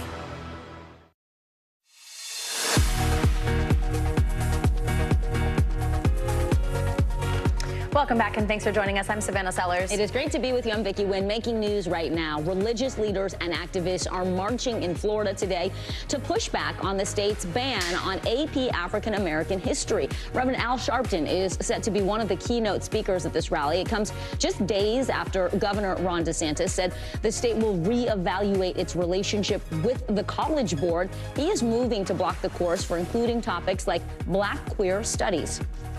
The Biden administration is outlining how its Green Bank, as it's called, will work. The so-called Greenhouse Gas Reduction Fund will provide $27 billion in financing for projects to cut greenhouse gas emissions. The EPA plans to award grants to nonprofit groups and states to push for solar energy and pollution reduction initiatives. And Congressman Matt Gaetz will not be charged with any crimes related to sex trafficking and obstruction of justice. The Department of Justice notified his lawyer today that the investigation has concluded. The Republican lawmaker was under investigation for allegations he was part of a scheme that led to the sex trafficking of a 17-year-old girl. Well, it has been an emotional day in Buffalo, New York. Yeah, less than 2 hours ago, the gunman in a deadly, racially motivated shooting at the Tops supermarket was sentenced to life without parole. You will never see the light of day as a free man ever again. Strong words there from the judge. Joining us now on set, NBC News correspondent Rahema Ellis. Rahema, thank you so much for joining us. This was intense, to say the least, to watch. We always marvel at how the surviving family members can gather the strength to be in the room, to talk to someone who has changed their lives forever. But then something really unexpected happened today. Walk us through that. Well, when one family member was speaking, making her impact statement, and looking directly at the man who's now been convicted and sentenced for these murderous crimes, out of nowhere, a man rushed toward the murderer, Gendron, and in an instant, police were surrounding him and subdued him and rushed him out of the courtroom. Gendron was rushed out of the courtroom as well. It just shows police were prepared. They didn't know that this was going to happen. It had not been telegraphed. But these are very emotional moments for families. And you never know when someone's not going to be able to contain themselves. And so police were ready for something like that to happen. And it did. Absolutely. Tell us also, I know we heard also the judge gave the gunman the opportunity to speak. Walk us through what we saw from him, both in terms of emotion as he was listening and then what we heard. One of the things what he said that he was sorry. For what he had done, but it fell hollow on the ears and the hearts of the victims' families. They were not ready for this, even though there was every indication that they wanted it, but they didn't want it the way that it came. What they wanted was for him not to commit these horrible crimes in the first place. I think we have some sound of some more of what people were saying during the impact statements. I'm very sorry for all the pain I forced the victims and their families to suffer through. I'm very sorry for stealing the lives of your loved ones. I cannot express how much I regret all the decisions I made leading up to my actions on May 14th. Sorry, that was Peyton Gendron talking about what he felt. And while he was saying this, people in the courtroom were yelling because they were not satisfied with his statements whatsoever. As one person said, one of the things that was so painful is that he came from a long distance to Buffalo and targeted people for something they could not change, and that was the color of their skin. Oh, sit with that for just one moment. Rahema, this is not over. Though he was sentenced to life in prison just a couple of hours ago, he's still facing other federal charges. He absolutely is. The mayor's office put out a statement yesterday saying tomorrow, this young man, will be in federal court for procedural matters in reference to 10 counts of hate crimes on the federal level. Some are saying that they think that he finally did make this apology, even though he pled guilty to these charges. As far as the federal charges are concerned, it's expected he's going to plead not guilty. If he is found guilty, he could face the death penalty. Some think that he's trying to mitigate that kind of a sentence by what he did today, making this statement, expressing regret for what he did. All right, very powerful reporting from an emotional day. Rahima Ellis, thank you so much. Thank you, Rahima. Well, nearly 40,000 lives have been lost after the devastating earthquake that rattled Turkey and Syria last week. But in the midst of all of that destruction, hope remains. Take a look at this video. People are still being rescued alive after being trapped for days, including one woman who had been trapped for more than 200 hours. NBC News foreign correspondent Matt Bradley joins us live now from Turkey. Matt, as we mentioned, we are still hearing about these incredible rescue miracles, like that 77-year-old woman who was found alive after 9 days under the rubble. Talk to us about what rescuers are doing and how they're achieving these rescues.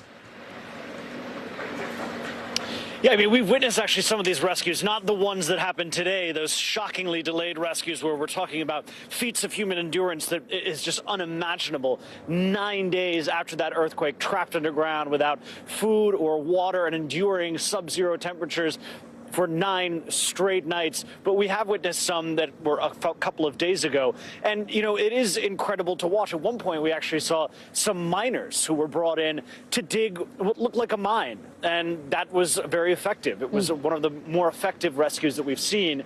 And, you know, really, it's interesting because there are a lot of things to think about here. It's a very delicate operation. Moving somebody's body, a living person's body, who has been sedentary for that long, is a very risky proposition because you can actually kill the person simply by moving them. It creates toxins within the body, especially if that body has been crushed. If you then move the body, move the living person, then that releases toxins throughout the blood that can actually have a very lethal effect. So that's something that rescuers that we actually saw really had to keep in mind. They had to provide medical attention to the person while they were conducting the extraction, which is also very sensitive because the medical procedures, of course, get in the way of the miners who are simply digging a mine. It's a blunt instrument. So it's a really interesting thing to watch. And it is amazing that we're seeing this happening over and over again, even as late as now. But I got to tell you guys, it pains me to say it, and it may pain you to hear it, but we're really seeing very few of those rescues continuing now. Really, most of the rescue efforts are moving from rescue to recovery to rehabilitation of those who survived. Guys. Delicate operations all the way around. Quickly, before I let you go, President Erdogan trying to defend his response to this disaster, despite getting criticism for hailing some of the housing projects that ended up behind you crumbled like that. How is the aid coming in right now to Turkey and Syria, and how can people help? Well, the aid that's coming into Turkey is being distributed quite evenly, and we've seen a new appeal from the United Nations for hundreds of millions of dollars for both. But in neighboring Syria, that is a much more complicated proposition. We just saw the regime of Bashar al-Assad reluctantly, after a week of frenzied diplomacy, finally he decided that he was going to open up 2 additional border crossings in addition to the one at Bab al-Hawa. Now we're starting to see more aid convoys finally coming in to those who need it in Syria, but it won't be enough. Guys. NBC News foreign correspondent Matt Bradley live for us this afternoon. Matt, thank you. Now, this month marks 1 year since Russia invaded Ukraine, and now a growing number of Americans say they're hesitant about sending more aid. According to a new Associated Press poll, less than half of all U.S. adults say they support giving weapons to Ukraine. That's down from 60% last May. NBC News Pentagon correspondent Courtney Cubie is live in Brussels near NATO's headquarters. Hi, Courtney. So you actually just spoke with Defense Secretary Lloyd Austin. What did he say about the trajectory of the war and the United States involvement moving forward here? That's right, and he's here for exactly what you just mentioned. That's the U.S. involvement and allied involvement in Ukraine going forward. There was a meeting yesterday of the Ukraine Defense Contact Group, which was dealing with how many of these allies, more than 50 of them, can get more weapons and equipment into Ukraine quickly. Today, he met with other defense ministers, NATO defense ministers, also to discuss Ukraine. But I asked him tonight about the U.S. involvement on the eve of the first anniversary of the invasion, Russia's invasion of Ukraine. Where is U.S. involvement in the conflict going? Here's what he had to say. Is the U.S. getting more and more directly involved in the war in Ukraine? And how could that evolve over the coming months and years? We've said a number of times that we are not at war with Russia now, nor will we be. And so I know that Mr. Putin would like to have people believe that, but that is not in fact the case. Secretary Austin also saying he doesn't see a scenario at this point where the U.S. would send advisors or trainers into Ukraine to help the Ukrainian military, but he said that they are going to continue to provide them with weapons and equipment that they'll need. Savannah? And Courtney, switching gears here to some news back home, I know that you also spoke with the Secretary about these unidentified objects that have been shot down over the U.S. over the past week. What did the Secretary say about the military's response? Yeah, that's right. So one of the things that we've learned over the last week and a half, 2 weeks, since the first of these balloons entered U.S. airspace is that the U.S. wasn't seeing some of these smaller objects that may have been flying over in U.S. airspace for years now.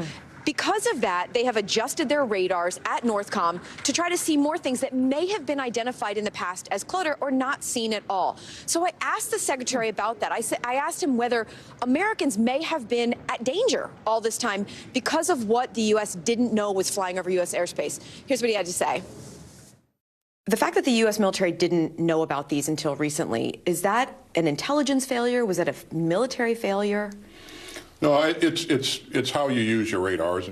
We typically are focused on things that are moving fast, and so it's a bit more difficult to collect on slow-moving objects like a balloon. And as they made adjustments, we were able to see some of that. Secretary Austin also saying that these radar adjustments are continuing. He's not aware, he says, of any new objects that they've been tracking in the last 48 hours. But there's currently a policy review within the administration to see how they're going to deal with objects like these in the past, particularly ones like these last 3 that were shot down that have now been determined, according to U.S. intelligence, to most likely be non-threatening. Courtney, great question there, one that we're all thinking about as we hear that that might have been the case. They've been there without us even knowing it. Great interview. Also, thank you so much for your reporting. You can watch more of Courtney's interview with Secretary Austin tonight on NBC Nightly News with Lester Holt. Now, students have a lot weighing on them at school. Up next, some tools they can use to cope with some of the challenges that come with childhood. There's more NBC News Daily right after this.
What do people need most right now? Did the state and/or law enforcement drop the ball?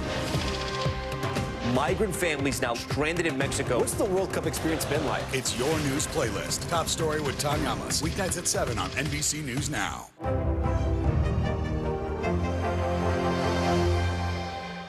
We begin tonight with breaking news just coming in. Whenever it happens, wherever you are, NBC News, streaming free now.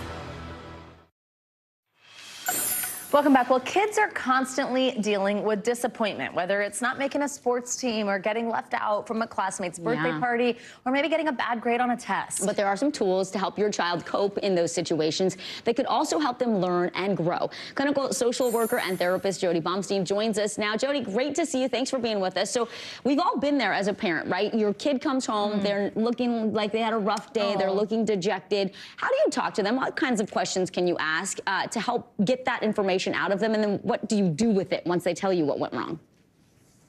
Yeah, well, it's important to start by recognizing that it is a normal part of life. So we want to be having these conversations all the time and asking them open-ended questions, not putting our own feelings onto them. Because naturally, when they're disappointed, we might be upset too. We might be hurt for them. Or on the flip side, we might feel like it's kind of insignificant and kind of silly for them to feel that way. But the main thing is we want to really understand that our role is not to fix it. Our role is to be there to guide them through it. And we need to be thinking about the long-term gain. If we want them to be able to tolerate the disappointment as an adult when they don't get the job that they really wanted, emotion they thought was coming, we need to give them opportunities to learn how to do it when they're young. I love that. That's true. That was really good advice. I'm training that muscle. Yeah, and I'm not a parent, but I imagine the reflex to want to fix it. For sure, is there. it's strong. Yeah, absolutely. All right, on that screen that viewers just saw, it said at the bottom, teach them healthy coping strategies. Tell us what some of those are. Right. So one of the main things is we want to teach them how to regulate their body, because when our body is filled with angst and tension, it's hard for the brain to function as well as it should. So we want to teach them strategies to self-regulate, because when the body is calm, the mind will follow. But then we also really want to help them with concrete strategies. So our language is going to be really important here. If we say something like, yeah, we might go to the park later, what a child hears is, we're going to the park later. And then they're really disappointed because of some things that might not be in their control, like the weather. So let's say it rains, now you can't go to the park. We want to really help them understand that this isn't something we have control over, but we do have control over how we respond.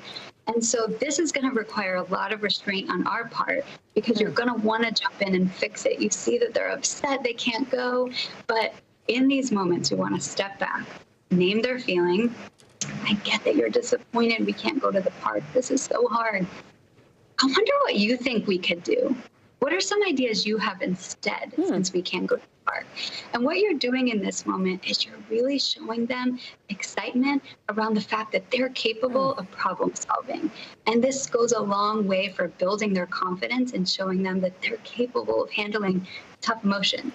I really like that. Name the feeling, then ask them to get involved, and that teaches them to build that muscle memory of how to deal with a setback. What if this is a trend and your child starts to experience a bunch of different rejections in a row? Should you change the way you handle things? And when do you think, maybe extra support could be helpful? Yeah. It's a great question, and it's a couple of answers to that. One is that we really want to empower kids to understand how the brain works, because the brain sometimes gets a little bit distorted in terms of what it focuses on. So it might really amplify certain things and minimize others. And what I mean by that is we want to help them see that the brain might think things are black or white, all or nothing, all good, all bad, but that's usually not the case. And there's a lot of power in helping them understand that. Yes, I've had a series of setbacks, but there have also been some good things recently that have gone on. Or yes, this is a tough moment, but it doesn't define me. And this is really hard, but I'm not going to feel this way forever. And helping them at the baseline understand my thoughts are not fact. That's really, really powerful for kids. And then, of course, if they're really struggling and this is becoming excessive, we always want to get them proper assessment and treatment, because you don't need to figure this out on your own. Wow, so many coping tools, not just for kids. I was just going to say, as an adult too. I feel like when I'm upset, you need to be like, let's think it over. Yeah, exactly. Use some of these on me. Clinical social worker and therapist, Dr. Jody Baumstein, thank you so much. We so appreciate you joining us today. Thank you. Well, the Kansas City Chiefs are parading through downtown Kansas City today, now as Super Bowl 57 champs. These are live pictures. Several schools in the metro area have even canceled classes for the day so students can go out and celebrate. How awesome is that?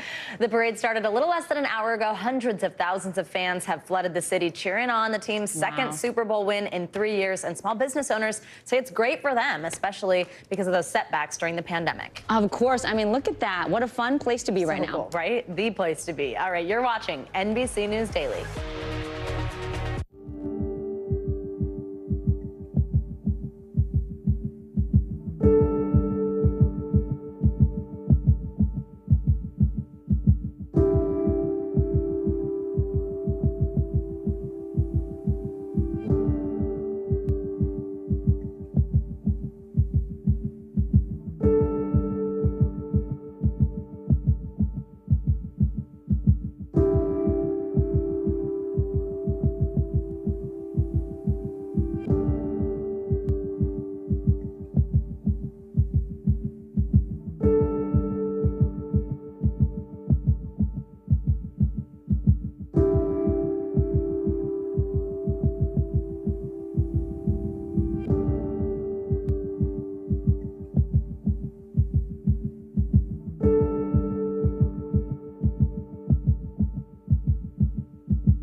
Stay on top of breaking news and the biggest stories of the day with NBC News Daily. Thank you so much for joining us. I'm Morgan Radford. And I'm Vicki Wynn. I'm Aaron Gilchrist. And I'm Kate Snow. Get in-depth reporting from across the country. What's your reaction to the president's comments? And around the world. Are Ukrainians continuing to make advances? And ways you can take care of your health. Who should be getting tested? And frankly, how often? And your wallet. Costs are skyrocketing. How to manage soaring prices. NBC News Daily. Weekdays from 12 to 4 p.m. Eastern on NBC News Now. Well, a 9-year-old girl just wanted to do her part to save the ecosystem in her New Jersey hometown, but her volunteer work was tainted when a neighbor called the cops on her. Yeah, but after her mom posted a viral video about what happened, the story took a surprising turn all the way to Yale University. Here's NBC's Maya Eaglin. Gonna go in? Yeah. 9-year-old Bobby Wilson is an environmental enthusiast. Last October, she set out on a mission to get rid of spotted lanternflies in her hometown of Caldwell, New Jersey. I started seeing like a lot of posters saying like, if you see this animal, stomp it. The state of New Jersey has a campaign called Stomp It Out, which encourages residents to kill the invasive species if they spot them. Bobby learned about the campaign in school and went out to help with her own homemade bug spray. I had my paper that I would write on it to show like how many I saw in there, and after I sprayed it, how many were left. But Bobby's efforts were cut short when her neighbor reported her to the police. There's a little black woman walking and spraying stuff on the sidewalks and trees. Bobby's mother says what began as innocent fun quickly turned into something much more serious when the police officer told her why he was called. How did the event unfold for you that day? What were you feeling? What I can tell you is it took my breath away. Like, I was immediately in tears. The neighbor's lawyer didn't give a comment to NBC News, but told CNN his client has apologized. My name is Monique. Monique took to her local city council to speak out against the incident. Racism, intentional or not, is still racism. I'm not here to label anyone, only to share my point of view as a Black woman, a Black mother, and a Black resident in this town. The meeting went viral and caught the attention of Yale School of Public Health Assistant Professor Ijoma Opara. Immediately I saw that video, I was hurt. I took it personally, not only as a New Jersey native, not only as a Black woman, but as somebody who does this work. Dr. Opara arranged an all-Black female-led science tour and a ceremony honoring Bobby for her environmental work. I knew that I wanted to do something to change this memory that Bobby could have, you know, with the police being called on her. Bobby's personal spotted lanternfly collection was inducted into Yale's Peabody Museum, making the fourth grader an official donor scientist. What was it like being on Yale's campus, Bobby? Well, at first I didn't really know what Yale was because I don't really look into like colleges and stuff because I'm still in elementary school. But it was pretty fun and it was really interesting. Now she'll be cited anytime someone uses her collection in their own research. I'm happy that all of these good memories are taking a space in that day. We all could do our part to save the ecosystem. Maya Eaglin, NBC News. All the way to She is Yale. the cutest thing. Isn't she? A donor scientist, I know. like so neat. And you know what? Good for her. We were supposed to get rid of those spotted lanternflies. I love that something great came out of what was a very negative experience for that little girl. Terrible. Yeah. So great and so eloquent also. Thank you so much, Maya, for that story. Well, here's what's trending now. We've got our first look at Lady Gaga in the Joker sequel alongside the first film's Oscar-winning star, Joaquin Phoenix. Director Todd Phillips shared the image of Gaga and Phoenix together on his Instagram for Valentine's Day. Yeah, how romantic. The singer is expected to play Harley Quinn in the sequel out in October of 2024. Perfect casting. Basketball legend Michael Jordan making history with a $10 million donation to the Make-A-Wish Foundation. It is the largest individual contribution since the organization started in 1980. The NBA great made the announcement ahead of his 60th birthday on Friday, saying he hopes his acts of kindness inspire others to give as well. Such a great organization. Now, retired quarterback Tom Brady says the infamous Janet Jackson wardrobe malfunction from 2004, you remember it, was, quote, probably a good thing for the NFL. Okay. While speaking on the Let's Go podcast, Brady, who played in and won the Super Bowl that year, said the malfunction gave the NFL more publicity. He also, though, did go on to say he didn't exactly recall it because he was too busy thinking about the game. Funny to think back on that. Yeah. And speaking of the Super Bowl halftime shows, Rihanna's return to the stage at Sunday's Super Bowl receiving more viewers than the game itself. The Superstars halftime show, I'm not surprised actually, it brought in just under 119 million viewers according to Fox Sports data. The Super Bowl received a total of 113 million viewers. That performance, in which Rihanna also revealed her second pregnancy, was the second most watched halftime show behind Katy Perry back in 2015. Amazing. Yeah, it was great too. I'm Vicky Nguyen. And I'm Savannah Sellers. You're watching NBC News Daily.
For Dateline Premium, subscribe now on Apple Podcasts.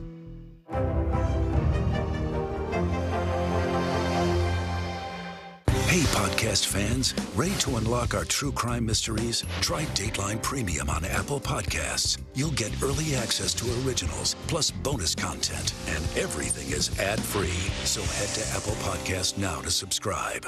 NBC News, streaming free now. Hi, everybody. I'm Aaron Gilchrist. And I'm Ellison Barber in for Kate Snow. NBC News Daily starts right now.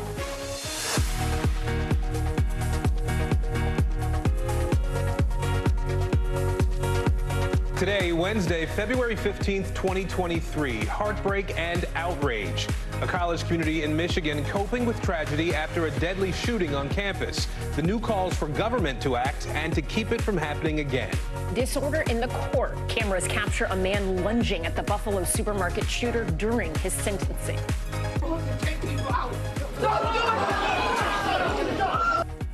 The emotional outburst moments before it happened and the punishment just handed down. On the record, growing concern in Washington over those mysterious objects shot down in American airspace. Our exclusive one-on-one interview with Defense Secretary Lloyd Austin. And dose of reality. Lots of people are using a diabetes drug to help them lose weight, but what happens when they stop taking it? NBC News investigates. It is 11 a.m. in Medford, 1 p.m. in Waterloo, and 2 p.m. in New York City. We begin this hour with the crisis of gun violence on a grieving college campus. Vigils are underway now to honor the lives of the 3 students killed Monday night on the Michigan State University campus. Junior Alexandria Verner is being remembered as an exemplary young person by her former principal. Junior Ariel Anderson was an aspiring surgeon. Her family says she was passionate about helping others. Sophomore Brian Frazier was considered a great friend to his fraternity brothers. And at this hour, 5 other students are still in the hospital. The gunman's motive here is still unknown, and a community now rocked by tragedy is already working to keep it from happening again. We didn't lose just 3 lives. We've lost 3 lives. We've lost 3 sons, daughters, cousins, significant others. And how many people does that impact? We have lost too much. It's only getting worse. It won't get better unless we start changing. NBC News correspondent Jesse Kirsch is in East Lansing, Michigan for us again today. Jesse, I know you're in front of the student union there where one of the shootings happened. How are students remembering the victims today on campus? Yeah, so Aaron, we continue to see flowers throughout the community. But what's been going on here in the last hour or so is they're starting to reunite students with their belongings. So people who were inside this building as gunfire rang out Monday night are now able to, with the help of an FBI escort, go back to exactly where they were when they fled for their lives and retrieve their items, which we're told by authorities have been placed back, if they were moved at all. They've been placed back exactly as they were when students fled for their lives. When we spoke with a young man, an 18-year-old, a short time ago, who told me that going back there and seeing all his items there, it brought back that night and reminded him of what he had gone through. Jesse, what is being done on campus right now to ensure students feel safe when classes do resume? Yeah, and this is one of those questions, Ellison, that we put to the chief of police for the university earlier, because there's this question out there, obviously, about how this could have unfolded and if more could have been done or should be done in the future to prevent such violence from unfolding with security measures on a college campus. And we asked the university about that, and they didn't give us any specifics about what is planned, but they did say that we can expect to see changes down the line. But at the same time, the university making clear that they want to make sure that what this place is meant to be for is not lost. And ultimately, that is for learning and the academic institution that it is. So that is something that it sounds like will be reflected in changes that are forthcoming down the line here. And we might see some other short-term security measures as well, but no specifics yet from the school, but they are thinking about it, they told us. All right, Jesse Kirsch, thank you so much. President Biden could soon shed more light on those mysterious objects shot down over the last 2 weeks. The president is facing pressure from both parties and is considering whether to release more information on what was shot down and how the U.S. is keeping its airspace safe. Here's what National Security Advisor Jake Sullivan said on MSNBC earlier today. What this whole episode has shown us is there are a lot more things in the sky that are unidentified, are unclaimed, that need to be managed and dealt with, and we now have a process in place to do that. NBC News Pentagon correspondent Courtney Kube is traveling with top U.S. military officials this week. She joins us now live from Brussels, Belgium. Courtney, I know you just sat down with the Defense Secretary Lloyd Austin for an exclusive interview. What did he say about these objects we've been hearing so much about as of late and the Pentagon's response to them? So a couple things. First off, he defended the decision or the recommendation to shoot down all 4 of those objects. That's the Chinese high altitude surveillance balloon, and then those 3 follow-on unidentified flying objects that we're now hearing, according to U.S. officials, that they believe these may have not been a threat after all. Secretary Austin saying that, in fact, they still believe that it was the right decision to shoot them down because they were concerned about the altitude they were flying. And at the time, they didn't know if they may have been surveilling the ground, potentially sensitive sites in the United States. But when I asked him about the fact that these balloons, have they been flying for some time? Have they been in the air for years and the U.S. just didn't know it? And what does that mean? Here's what he had to say. The fact that the U.S. military didn't know about these until recently, is that an intelligence failure? Was that a military failure? No, it's how you use your radars. We typically are focused on things that are moving fast, and so it's a bit more difficult to collect on slow-moving objects like a balloon. And as they made adjustments, we were able to see some of that. And so Secretary saying there was not an intelligence failure, but saying that there will be a follow-on review by the administration about this entire incident and how they handle these things going forward. And Courtney, I know that Austin is in Europe meeting with his counterparts from other countries in that region. I'm curious about how the international community is viewing what we're seeing right now with these objects in the sky and the lack of specifics that we either know or are being told by the U.S. government. So we're actually hearing from more and more countries saying that they believe they may have had some sort of surveillance balloons or objects overhead. We know that the U.S. has been reaching out to others as they've been able to go back and sort of do the forensics and realize that there may have been balloons in the past that just were undetected. And that's where it gets into this radar change.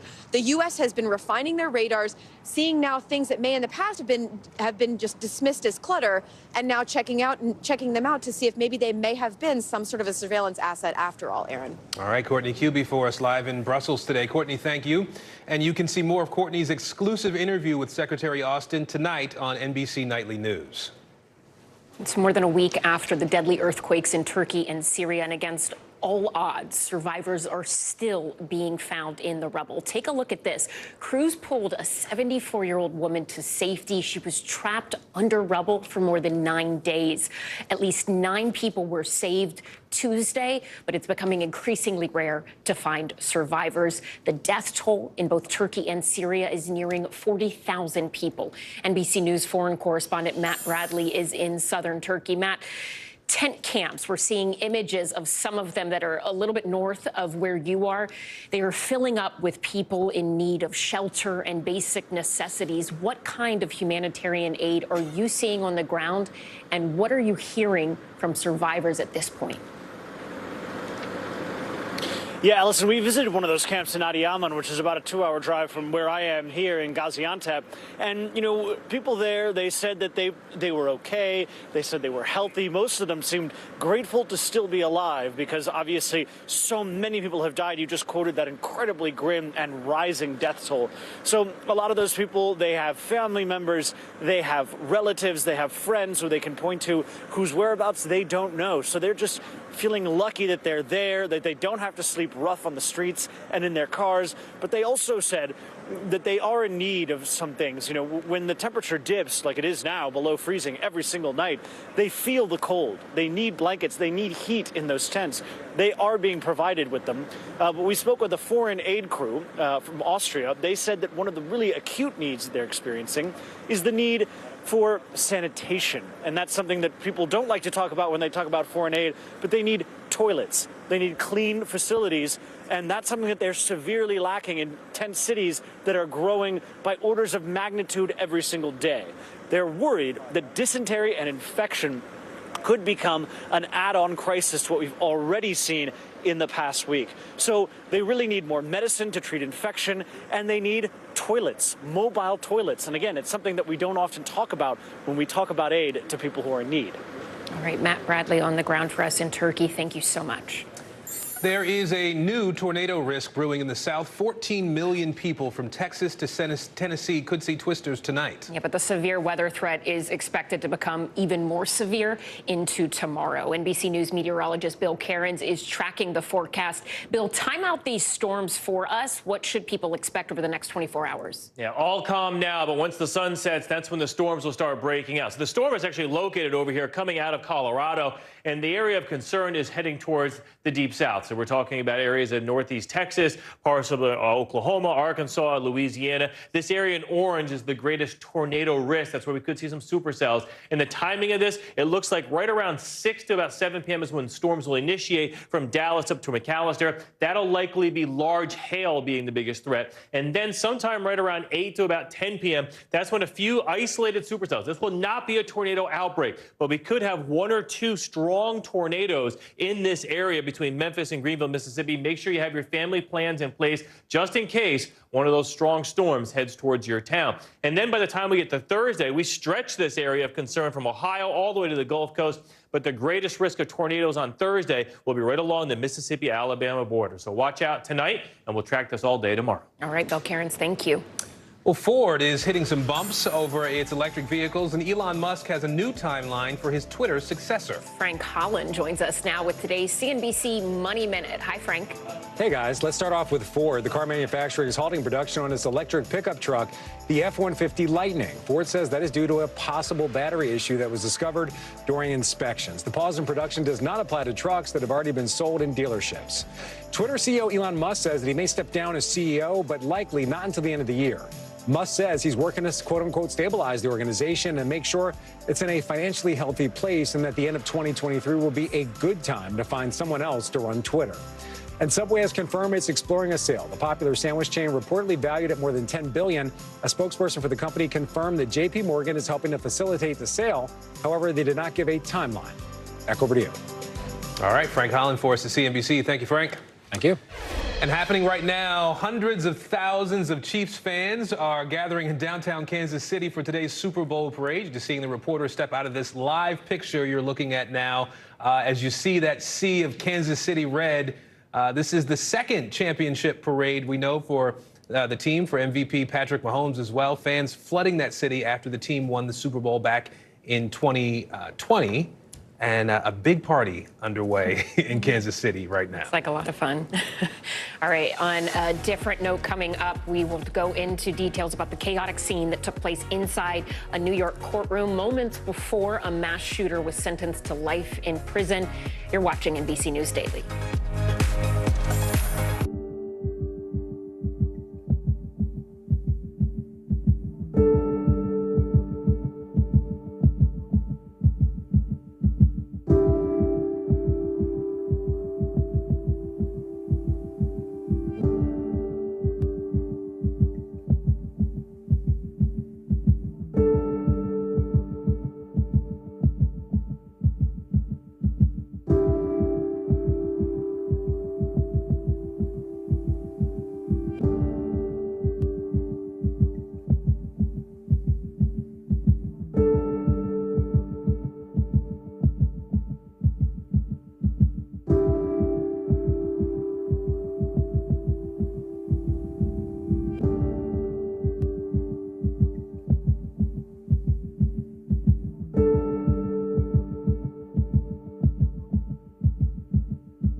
What do people need most right now? Did the state and/or law enforcement drop the ball? Migrant families now stranded in Mexico. What's the World Cup experience been like? It's your news playlist. Top Story with Tom Amos. Weeknights at 7 on NBC News Now. I feel like every single person is an inspirational leader or teacher in some way. What can I do in my life? What can I take from this person's story? I think we all want a fresh start. Join Hoda Kotb for season 3 of her podcast, Making Space. The man behind the mass shooting inside a Buffalo, New York supermarket will spend the rest of his life in prison. That decision coming after a chaotic scene in the courtroom today. We love our kids. We never go in those neighborhoods and take people out. Don't do it. Officers rushed Peyton Gendron out of the courtroom for about 10 minutes during the emotional victim impact statements today. Last May, Gendron killed 10 black people and injured 3 others at that grocery store. NBC's Rahima Ellis joins us now. Rahima, we just saw emotions were very high today in the courtroom. What else did we hear from the families of some of the victims here? We heard pain, sadness, and anger, like what you saw, that man unable to control his anger and just disbelief over the horror that was created when this young man, who's now a convicted murderer, decided that he was going to go into Buffalo and target black people at a supermarket. Listen to some more of what some families had to say. You took away my mom, best friend.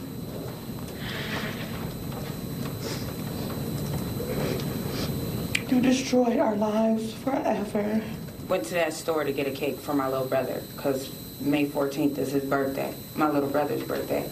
And he turned 3 years old, and he didn't get to celebrate his birthday with his dad because he never came back. One person said they hope when that young man closes his eyes at night in prison, he forever hears the screams of his victims. Aaron? This life sentence, Rahima, we pretty much expected this to be the case for Gendron, but there are still these separate federal charges, right? Yeah, absolutely. There are 10 counts of hate crimes that he's going to be facing, and some expect that if he is convicted of these hate crimes on federal charges, he could face the death penalty. Aaron? Rahima Ellis for us today. Rahima, thank you. New Mexico State University's head basketball coach is out of a job. Earlier today, school officials released new details on the hazing incident that led to the program being shut down for the remainder of the season. NBC's Stephen Romo joins us now. Stephen, I mentioned how we just heard from school officials a short time ago.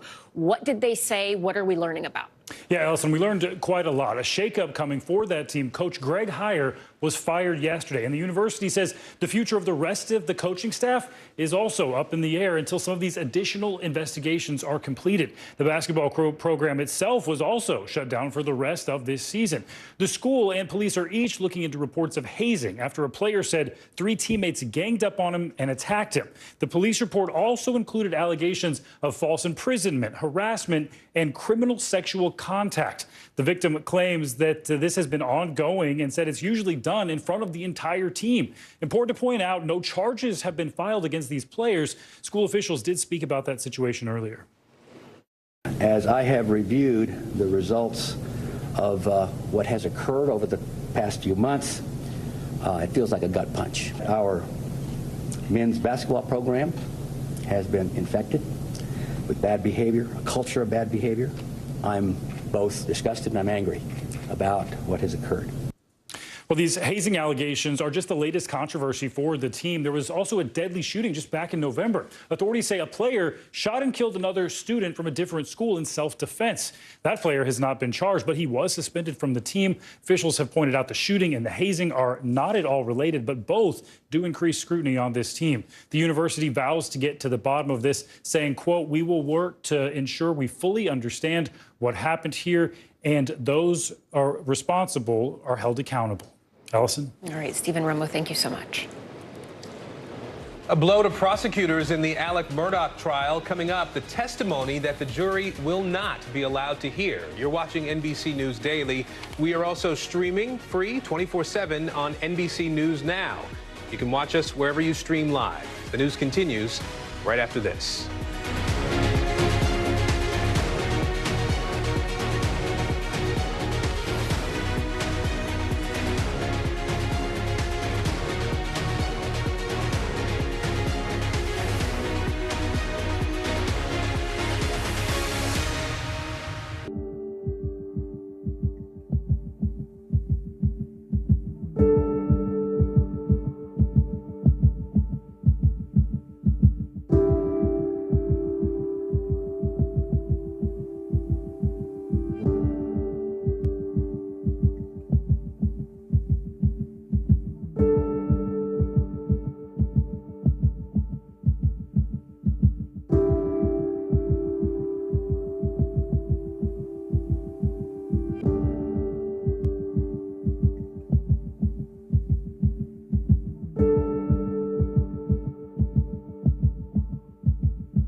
The big variable, the storm surge. How much water will ultimately be pushed inland? How many of you were up there? At least like 11. How real is this going back to the moon? What our top story tonight? You guys okay? Yeah. Oh, my goodness. How you doing, Lester?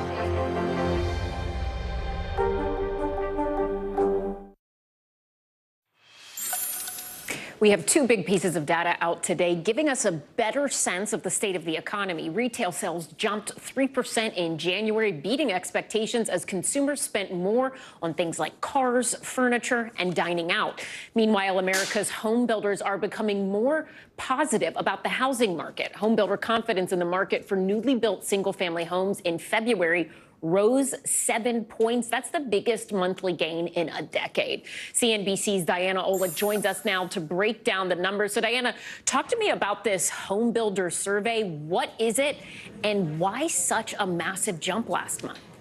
Well, so this is a survey that's done monthly by the National Association of Home Builders, and they talk to a whole bunch of builders around the country to see how they're feeling about their market. And again, it's for new single-family homes, not big apartment buildings. And the builders' sentiment had been extremely low for the last year. It just turned around in January and then started to move much higher, as we learned today, in February. And that's because home affordability is actually improving. That is, prices are pulling back a little bit and mortgage interest rates are pulling back. So the builders said they're seeing more demand. And in fact, one of the components of this survey was expectations for sales over the next 6 months. That was the part of it that jumped the most. Builders just simply think they're going to be selling a lot more houses in the coming months. So when we're looking at mortgage rates today, what is the takeaway from that? What will it mean for people going forward? Well, so this is the tricky part, because mortgage rates, obviously, this is the rate that you pay on the loan when you get a mortgage. And, you know, most people don't buy the sticker price of a house. They buy the monthly payment. That is, how much is the principal and that interest rate going to be? How much is that going to cost me every month? And interest rates really shot up at the end of October, over 7% on that 30-year fixed mortgage, which is the most popular home loan. But then it started to pull back in December, and people were saying, okay, 6.5, maybe I could do that, even though it was around 3% a year ago. During the pandemic, rates were so low. Now, unfortunately, we're seeing rates pop back up again. In fact, today they hit 6.75%. So you got to kind of balance all this demand for housing with affordability. You know, we see millennials out there. There's tons of demand, but there is precious little supply. And again, mortgage rates are being very volatile right now. So going forward, we have to see if in this spring market we get more supply, more sellers out there, which could only help. Back to you. CNBC's Diana Olick, thank you for that. Well, don't sign up for Medicare on time and you could face a fine. That is the reality for anybody turning 65 years old. Linda Beccaro from our station in New York City has what you need to know to avoid a late enrollment penalty. Pam Komanowski loves her job working with children who have special needs at a school on Staten Island. While she's not eager to retire, she was eager to make sure she understood her health care coverage once she turned 65. She called Medicare asking when to enroll. Informed me that I did not have to pick up Medicare as of yet because I had creditable coverage through my husband. When she finally enrolled in Medicare 3 years later, she got shocking news. That I would be penalized 10% per year that I did not have the coverage. So at that point, they were telling me 30%, okay? And that's pretty significant.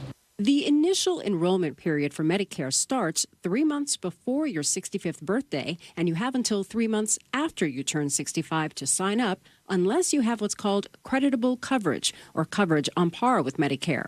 If not, you could face a penalty on your monthly premium. Pam asked us for help, and we reached out to Medicare. Medicare tells us there's lots to consider if you're still working when you turn 65 and have health coverage through your job or your spouse's employer. In this case, it seemed the issue was that Pam's husband was on disability when she turned 65. Medicare reviewed Pam's case and, without discussing details, says her situation has been addressed. Pam will not have to pay the 30% penalty every month for the rest of her life. Thanks to you, I am not going to be penalized. That's the bottom line. Problem solved. Medicare reminds you to be aware of deadlines and rules for enrolling to avoid potential penalties. You can get details at Medicare.gov or by calling 1-800-MEDICARE. Taking the case. Pam is grateful and says she's now thinking of retiring later this year. In Staten Island, Linda Baccaro, News 4 New York. Coming up, concerns about an AI arms race, why lawmakers are worried about the technology's growing influence. You're watching NBC News Daily.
What do people need most right now? Did the state and/or law enforcement drop the ball?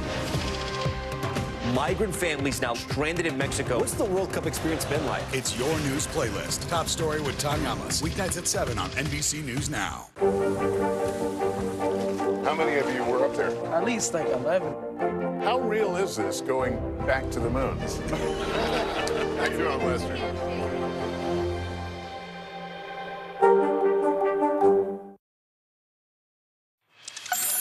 Bottom of the hour now, and welcome back to NBC News Daily. New developments this hour in the double murder trial of Alec Murdaugh. Throughout the day, the jury has been watching video of Murdaugh's interviews with investigators 2 months after the deaths of his wife and son. This morning, the judge issued a critical blow to the prosecution in this case, ruling it cannot present testimony about a roadside incident Alec Murdaugh was involved in after the shooting.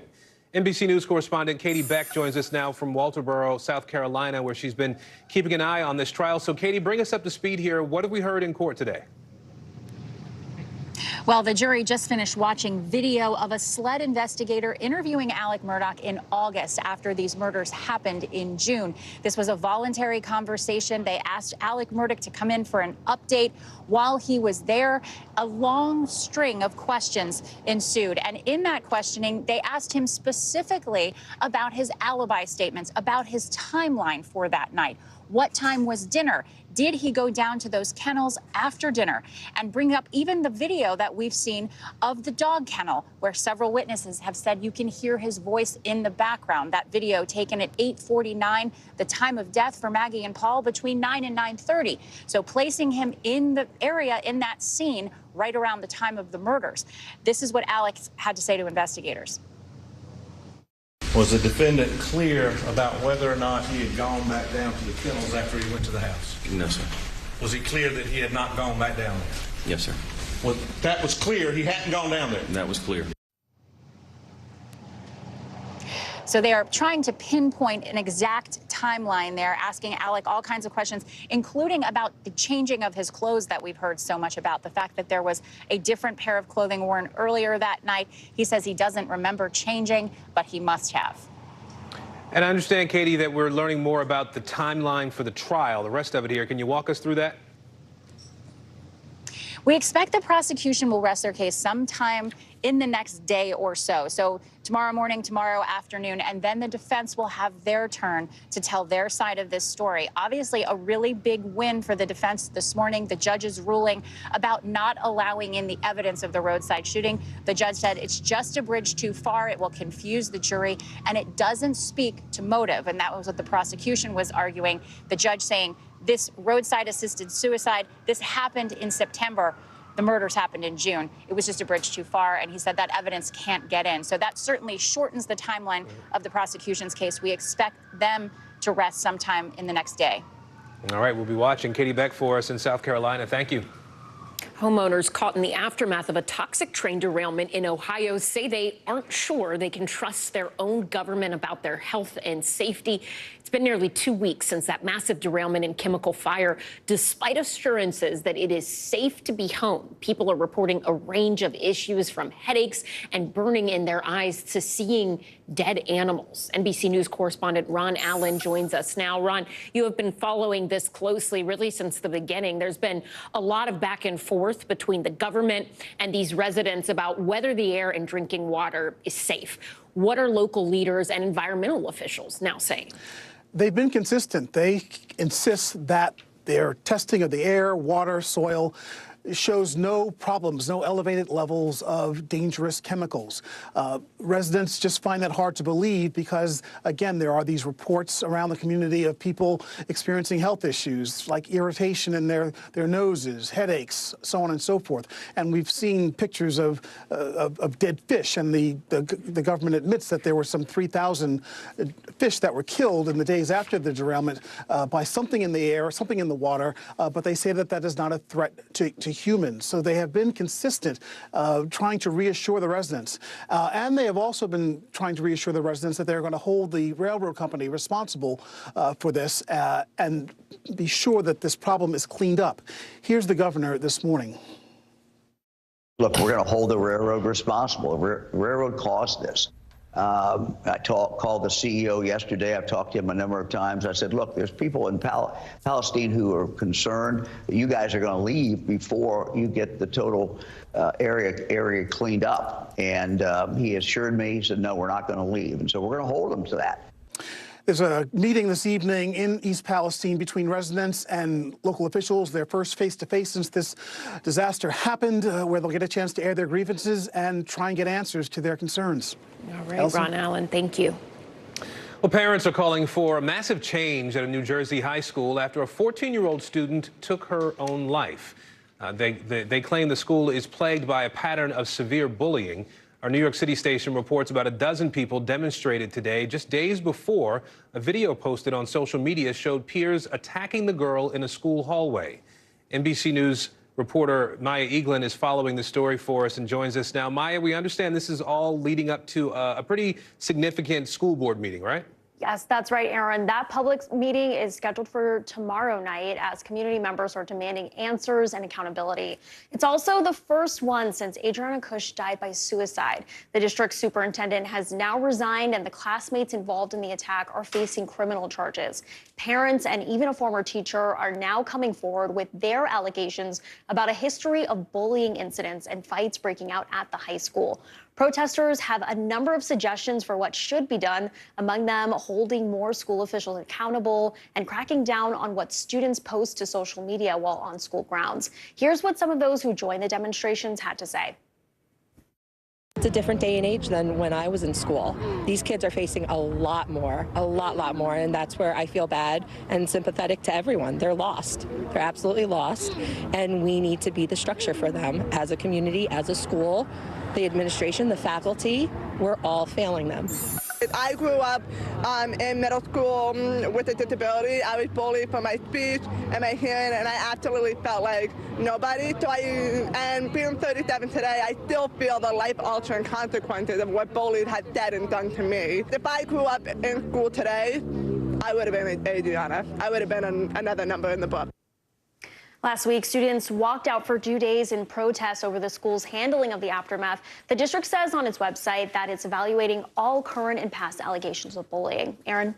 Maya Eaglin for us today. Maya, thank you. Nikki Haley is now officially a 2024 presidential candidate, and she's out on the trail. Yeah, we are off to the races for 2024. The former South Carolina governor held a rally in Charleston today, just 1 day after announcing her bid. So far, she's the only Republican officially challenging former President Donald Trump for the nomination. However, former Vice President Mike Pence is appearing in both Minnesota and Iowa today. Joining us now, NBC's Ali Vitale in Charleston, South Carolina, and Vaughn Hilliard in Cedar Rapids, Iowa. Two people who, if we're talking presidential elections, we definitely always want to talk to. Ali, let's start with you. We heard a lengthy speech in front of a very high-energy crowd today. What stood out to you from Nikki Haley? Yeah. Well, look, this was, from an optics perspective, a pretty picture-perfect rollout when you have hundreds of people gathered in the place that you've called home for so long. Nikki Haley kicking things off here today, not mentioning the man who she's going to have to go through, at least officially, in the two-person race that it is right now, Donald Trump. Instead, offering a forward-looking message that didn't name him, and instead tried to thread the needle of what she thinks she can bring to this race. Watch. But I know America is better than all the division and distractions that we have today. And I'm confident that the American people agree. We're ready to move past the stale ideas and faded names of the past. And we are more than ready for a new generation to lead us into the future. And Ellison, that's going to be really important. The idea that Haley is not pitching herself as a Trump alternative. She's someone who served in his cabinet for several years as ambassador to the United Nations. She has endorsed him. She has not endorsed him. She's been on all sides. But clearly what she's pitching here is the one thing Trump can't change, which is his age. She offers a new face and a new generation. Well, let's turn to Vaughn now in Iowa. Vaughn, we know that the former Vice President Mike Pence is going to be there, and in Minnesota. What do we know about his plans? Right, well, Alec can have her shrimp grits, and Nikki Haley, I'll take my Mike Pence chicken and pizza, because Mike Pence is on his way right now here to Cedar Rapids, where he'll be holding an event here at the Pizza Ranch. This is a spot that is frequented by presidential candidates. To note, while Nikki Haley is one, Mike Pence is not yet. There is an issue that he is brought to the forefront along with other Republicans like Donald Trump and Ron DeSantis, and that is this right-wing cultural issue of gender-affirming care for minors here. I want to let you hear from Mike Pence just at his stop earlier today in Minnesota. The truth is, the average American today is being dragged into a left-wing culture war that's invaded our schools, our colleges, and our workplace. Every day we're told that we must not only tolerate the left's obsessions with race and sex and gender, but we must earnestly and enthusiastically participate. Guys, this is a serious issue nationally where 2 states have now banned gender-affirming care for minors. But there's one particular school district here in Cedar Rapids, Iowa, that has a lawsuit against them now, which Mike Pence is highlighting. The school district is allowing students, 7th grade and up, to identify themselves using the pronoun of their choice and by the gender that they wish to identify by. And there are parents that have filed a lawsuit against that school district. This is an issue that we're going to be hearing a lot about here over the course of the next year. All right, Vaughn Hilliard in Iowa, Ali Vitale in South Carolina. Thank you both. We've been talking a lot about ChatGPT, the artificial intelligence tool that is skyrocketing in popularity. Now AI is sparking concerns across the country. Could the technology cost some people their jobs? Could it change how children learn in school? Well, now Congress is getting involved. NBC News Capitol Hill correspondent Julie Sirkin joins us now. Julie, how is Congress considering regulating these AI tools? Yeah, well, look, first they have to get on the same page about what it even does. I asked a bunch of senators and senior lawmakers, can you tell me what AI even does? Senator Cornyn, who's a senior member of the Intelligence Committee, said, I have an elementary understanding for a senator. I sat with other lawmakers who are some of the only that have technical backgrounds here in the Capitol. Take a listen to what they told me. What role does Congress have in regulating the industry? So I think we have to. How we do that, I think, is going to be a matter of debate, and we need to just start thinking about it. The explosion of the availability of all knowledge to everybody on the planet is going to be a very good thing and a very dangerous thing. No one can argue that AI isn't a huge positive development for humanity. Look, Don Beyer, who you heard from second in that clip, is actually going back to school to get a degree in machine learning. He's 72 years old. He says this is super important to understanding how this industry is rapidly changing. One senator called it new terrain and uncharted waters. So certainly Congress needs to come together and analyze what it does before they could start regulating it. So, Julie, AI tools have been available for a while. What makes it so different now, and why is there this renewed urgency, if you will? Well, you heard the Microsoft CEO say this is a race. They're going to start investing in ChatGPT and all of these features. Google also coming out saying it's going to be a part of their search engine. So Congress is looking at this and saying, look, maybe this is something we actually have to get ahead of. Look, it's no secret that they've been behind on emerging technologies from Facebook to Twitter, TikTok, now AI. So there's not a lot of hope here that Congress will be able to do anything, but they're certainly trying. All right, Julie Sirkin, thank you so much for that.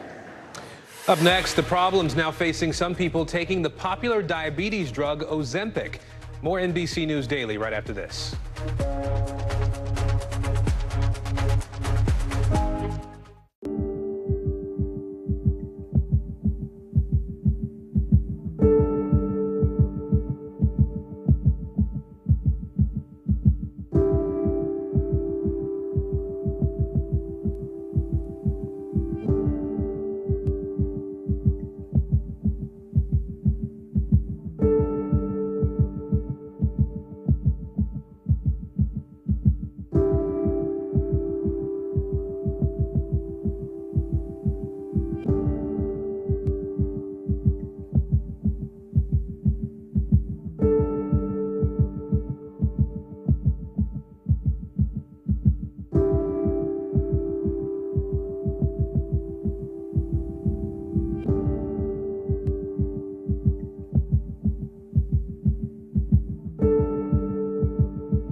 Hey, I'm Hallie. It's good to be with you tonight. There's another legal filing today, and I want to cut through some of the weedsy stuff.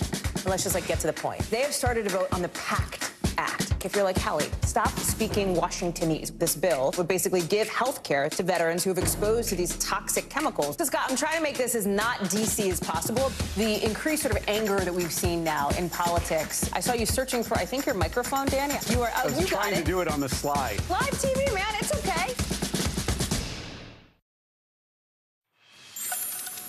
In today's Daily Health, we're taking a look at some of the possible side effects associated with the diabetes drug Ozempic. Some people are using it off-label as a weight loss drug, and they're getting surprising results. Here's Vicki Nguyen.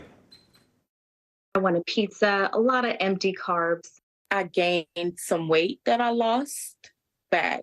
Everything that you took it to hide comes back. those cravings, everything. 3 women sharing their stories about life on Ozempic. Shay Murray is a single mom and type 2 diabetic. Ebony Wiggins also has diabetes. And Danielle Baker, who was prescribed the drug to lose weight. Even though the company says it's not a weight loss drug, 2 of the 3 women did lose some pounds, an outcome mentioned in the ads. Oh, up to 12 pounds. Part of that weight loss comes from the way Ozempic works. It mimics a hormone that makes you feel full longer, reduces food cravings, and suppresses your appetite. How did you feel about food when you were on Ozempic? Didn't even think of it. Looking at a bag of Doritos was kind of looking at a pair of socks. Shay says if she overate, she would feel nauseated, a side effect Ebony also had. No matter how little I seemed to eat in that sitting, I would get nauseous or I would throw it up.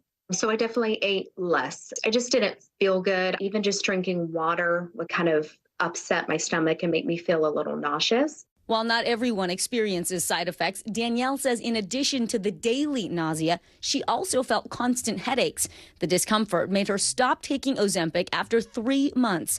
She says she didn't expect what happened next. Everything came back full force, right? Like all the crazy cravings that I've struggled with for the sweets, the junk food, felt like I was overcompensating. Danielle's weight didn't drop. She says she gained 8 pounds while on Ozempic, and after stopping, her weight climbed 20 pounds.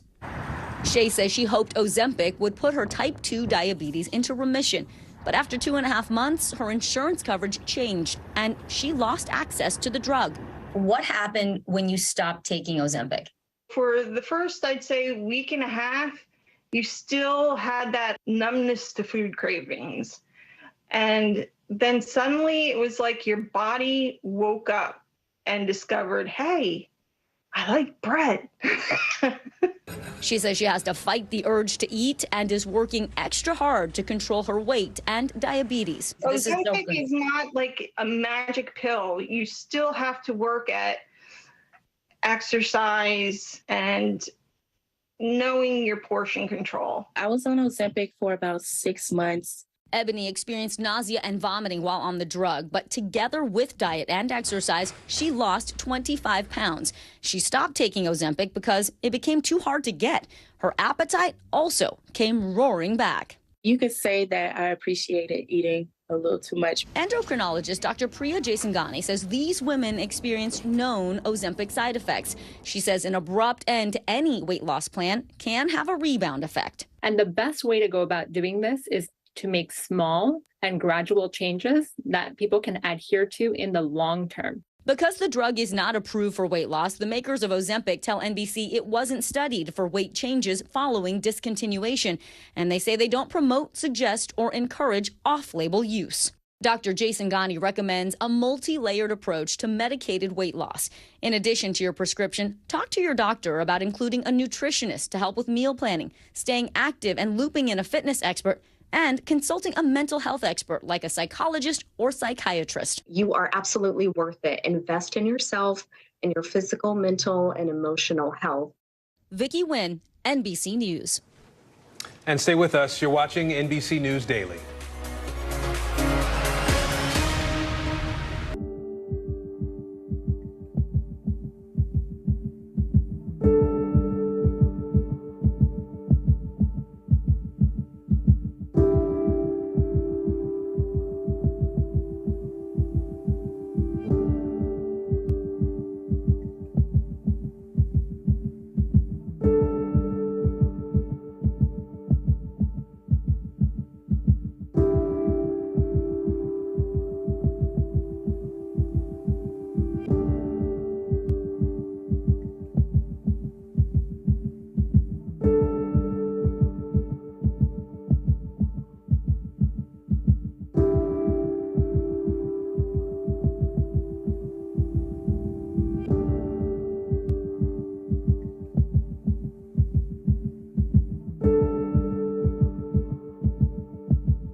of you were up there? At least like 11. How real is this going back to the moon? How you doing, Lester?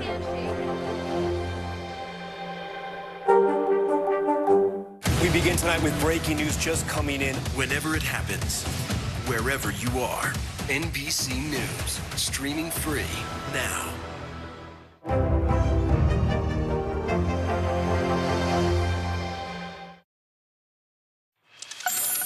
We're learning more about abolitionist Harriet Tubman through archaeology. New details were unearthed in Maryland on the property where Tubman was born. Reporter Kate Amara with our NBC affiliate in Baltimore has the story.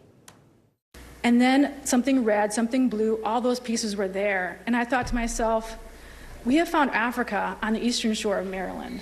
Another major discovery on the property where abolitionist Harriet Tubman was born more than 200 years ago. A home where enslaved people lived, found during an archaeological dig on the 1,000-acre Thompson farm. Nearly 2 years of digging unearthed a brick foundation, a fireplace, broken ceramic shards, pieces of pipe and teacups.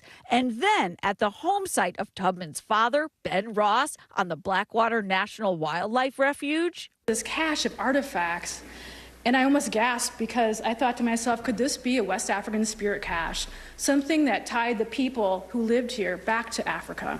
I saw this really beautiful glass heart-shaped perfume stopper.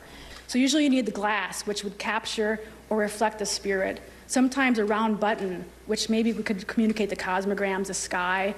Sometimes even these metal nails that were forged in heat that had the power of Ogun, a West African deity. The dig unearthing artifacts and layers of meaning for the archaeological team that includes Tubman's descendants. This physical evidence gives me an idea of how my family of ancestors experienced life in bondage. Their past directly informs my present. Well, a New Jersey girl once questioned by police is now being honored by Yale University. 9-year-old Bobby Wilson was spraying lanternflies around her home last August. Her efforts to eradicate that invasive species were put on hold after a neighbor called the cops. NBC's Maya Eaglin has the story. Is it gonna go in? Yeah. 9-year-old Bobby Wilson is an environmental enthusiast. Last October, she set out on a mission to get rid of spotted lanternflies in her hometown of Caldwell, New Jersey. I started seeing like a lot of posters saying like, if you see this animal, stomp it. The state of New Jersey has a campaign called Stomp It Out, which encourages residents to kill the invasive species if they spot them. Bobby learned about the campaign in school and went out to help with her own homemade bug spray. I had my paper that I would write on it to show like how many I saw in there, and after I sprayed it, how many were left. But Bobby's efforts were cut short when her neighbor reported her to the police. There's a little black woman walking and spraying stuff on the sidewalks and trees. Bobby's mother says what began as innocent fun quickly turned into something much more serious when the police officer told her why he was called. How did the event unfold for you that day? What were you feeling? What I can tell you is it took my breath away. Like, I was immediately in tears. The neighbor's lawyer didn't give a comment to NBC News, but told CNN his client has apologized. My name is Monique. Monique took to her local city council to speak out against the incident. Racism, intentional or not, is still racism.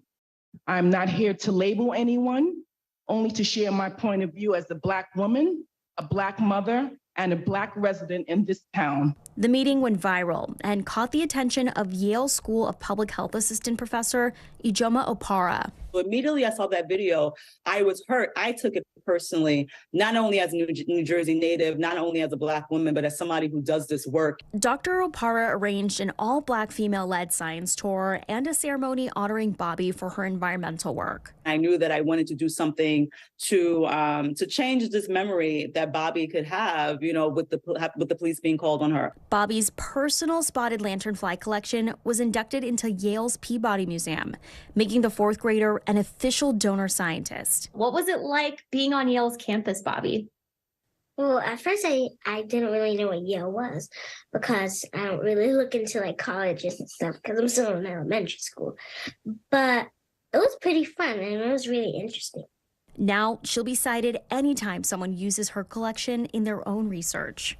I'm happy that all of these good memories are taking a space in that day. We all could do our part to save the ecosystem. Maya Eaglin, NBC News.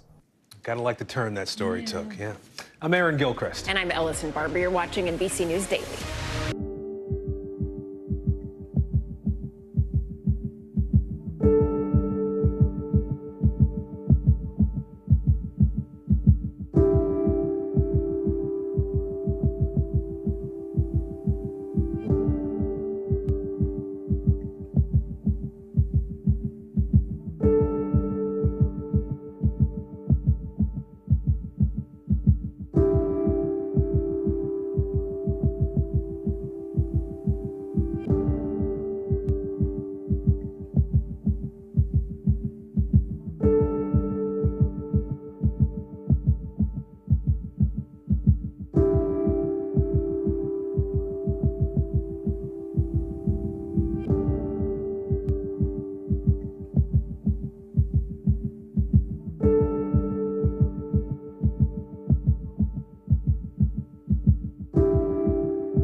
NBC News, streaming free now.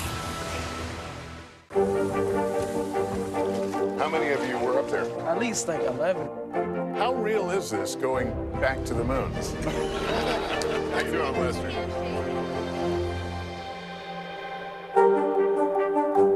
We begin tonight with breaking news just coming in whenever it happens, wherever you are. NBC News, streaming free now. Hi, everybody. I'm Aaron Gilchrist. And I'm Ellison Barber in for Kate Snow. NBC News Daily starts right now.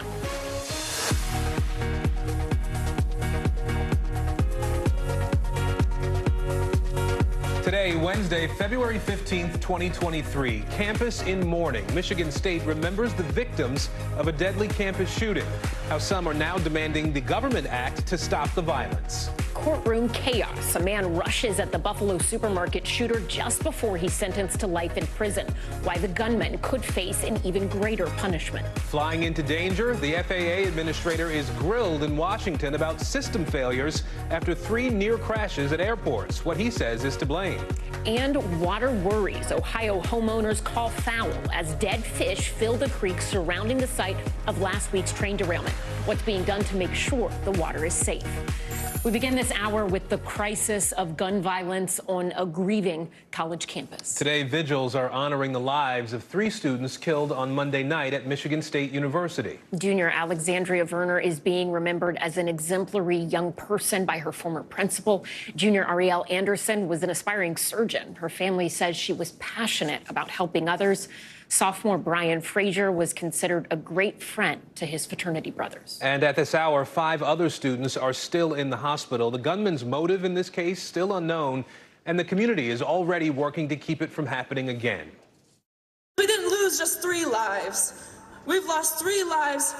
We've lost 3 sons, daughters, cousins, significant others. And how many people does that impact? We have lost too much. It's only getting worse. It won't get better unless we start changing. NBC News correspondent Jesse Kirsch is in East Lansing, Michigan for us again today. Jesse, I know you're just outside the student union there where one of the shootings happened. How are the victims being remembered on campus today? Yeah, and Aaron, for context, this is where authorities had told us one of the 3 people killed lost their life. Today, students who were inside this facility and fled to save themselves are able to now go back in and get what they left behind. So they are going in with FBI escorts to retrieve belongings. We're told that there have been backpacks, laptops, cell phones left behind inside of this building, exactly where students left them. And we've talked with some students about their experience about going back in there. And one young man told us earlier it brought him back to that night and back to the memory of hearing the gunshots and fleeing to stay alive. And we continue to see people walking around campus with flowers. We know there's going to be a vigil held on campus later this evening, yet another memorial for the lives that were lost here. For students entering that building headed back on campus, there's got to be a lot of trauma associated with it now and in the weeks and months to come. What's being done right now to try and help students feel safe as classes prepare to resume? Yeah, so Ellison, we expect classes to resume here next week. So for the time being, students we know there's some people who are off of campus, some people who came back to get their belongings and maybe leaving campus again for the time being.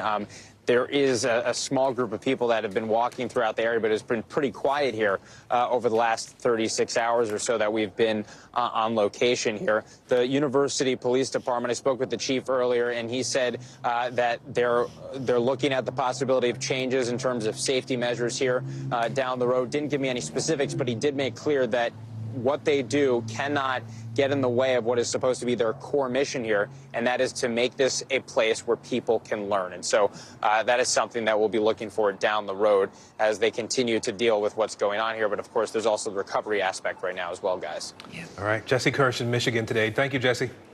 The FAA says air travel in the United States has never been safer, but after a number of recent close calls, the agency is holding a new review of its existing protocols to avoid a tragedy in the air. We are experiencing the safest period in aviation history, but we do not take that for granted. Recent events remind us that we cannot and must not become complacent and must continually invest in our aviation system. NBC News space and aviation correspondent Tom Costello joins me now. Tom, we just heard the acting FAA administrators say they can't get complacent. So what is being done to make sure that air travel stays safe?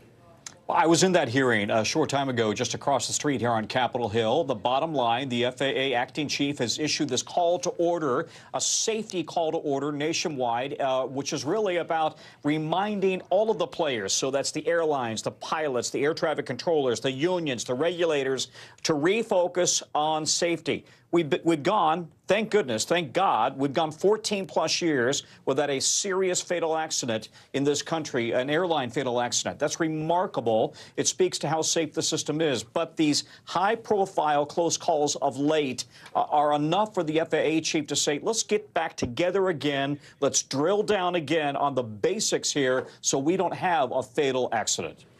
Tom, was the FAA had asked about that major meltdown back in January, the one that the glitch that just caused thousands of flights to be canceled? Yeah, that's right. That was really the focus of the hearing, or at least it was going to be, before the FAA's call to action. You may recall a month ago, we had the FAA NOTAM computer system went down, and that led to the first total ground stop in America since 9/11. Thousands of flights completely grounded as they had to reboot their computer system. We now know that what happened was some contractors who were working on the computer system made a mistake, and they actually deleted critical files on both the primary and the backup systems that brought down this critical computer system. It took a while to get it back up and running. Now, this is all a system that is being upgraded piece by piece, but this will take another 2 years to get the entire system updated and upgraded, despite the fact that Congress has spent a lot of money over the last 10 years to get this upgrade going. Congress was today asking, why isn't it done yet? But the complexity here is really serious when you've got a system in use by pilots nationwide and you're trying to change the system while they're using it. You can understand the complexity with that. Tom Costello, thank you so much. More than a week now after the deadly earthquakes in Turkey and Syria, and survivors are still being found in the rubble. Take a look at this video. Crews pulled a 74-year-old woman to safety. She was trapped under the rubble for more than 9 days. Although it's becoming increasingly rare to find survivors, at least 9 people were saved on Tuesday. At the same time, the quakes in Turkey and Syria have killed nearly 40,000 people. NBC News foreign correspondent Matt Bradley is in southern Turkey for us again today. Matt, we're going to show people a tent city a little north of where you are. Places like this are really filling up with people who are in need of shelter, obviously, and a lot of other basics as well. What sort of humanitarian aid are you seeing come into that area? What are you hearing from survivors? Yeah, I mean, the really essential thing that we're seeing is, food, water, shelter. But also, when I was speaking with doctors at a tent city that is in nearby as well, they were saying that what they really need are toilets. And this is something that we really don't talk about. It's an unsavory topic when we're talking about humanitarian aid. But there's a real risk, and this is something the World Health Organization has also been mentioning, of dysentery.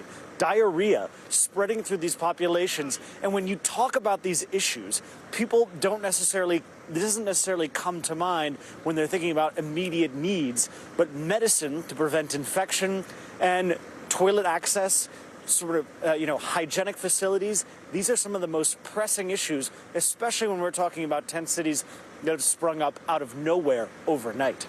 Guys? Matt, I also want to ask you about Syria. Obviously, we're talking a lot about the crisis in Turkey because we have more access to that area. But what do we know about what's happening in Syria right now? Well, not only more access, but about 80 to 90% of the fatalities are here in Turkey. But the problem with Syria is that there is a total blackout of humanitarian aid almost entirely. We've seen a couple of dozen shipments coming in through the Bab al-Hawa border crossing. And just a couple of days ago, the regime of Bashar al-Assad reluctantly, after a week of frenzied diplomacy, finally agreed to open up 2 more border crossings. And now we saw in just the past couple of days that a couple more dozen trucks filled with humanitarian aid went through the Bab al-Salam crossing. So this is providing aid, much needed aid, to millions of people in this part of the country. The problem is that they never got the kind of rescue efforts and the kind of treatment that people here in Turkey did, heavy machinery that went looking for people who were still living underneath the rubble. So as the UN chief said, as UN head of humanitarian aid said, they rightfully feel jilted by the humanitarian effort over in Syria. Guys? Matt Bradley for us in Turkey today. Thank you, Matt. There's a new tornado risk brewing in the south. 14 million people from Texas to Tennessee could see twisters tonight. But the severe weather threat is actually expected to become even more serious tomorrow.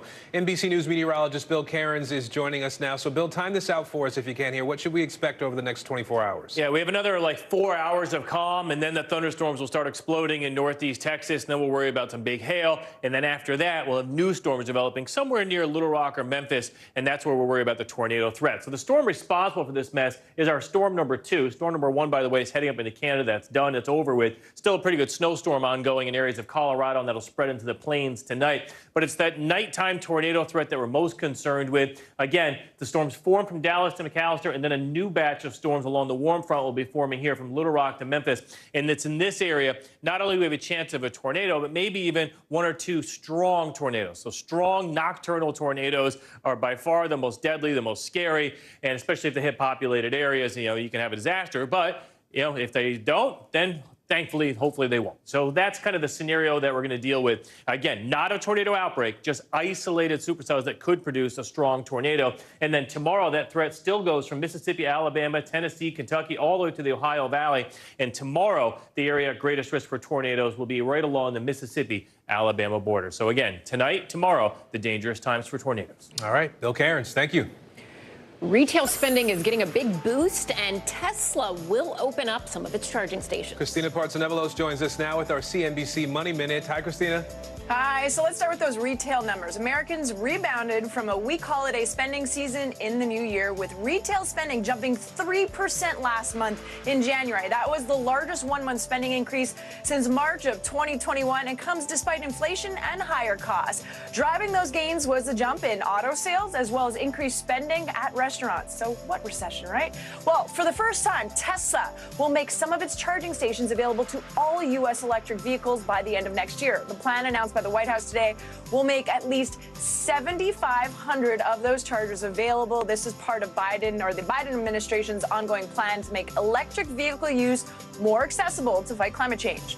And Chipotle is expanding its reach with a new spin-off brand. The fast food chain has announced a new pickup or delivery restaurant called Farmesa Fresh Eatery. The spin-off will be based California only so far and will feature options for protein, grain, and veggie bowls. All right, guys. Christina Partsinevelos, thank you so much. Coming up, the chaos in a courtroom in New York moments before a mass shooter was sentenced to life in prison. You're watching NBC News Daily.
This is what it looks and feels. From the storm zone. The bigger piece of the puzzle comes. New numbers just out this morning. Good evening. We begin tonight with breaking news just coming in. We begin this hour with the latest developments. We're coming on the air with some shakeups big time on Capitol Hill. How much water ultimately will be forced inland? Whenever it happens, wherever you are, NBC News, streaming free now.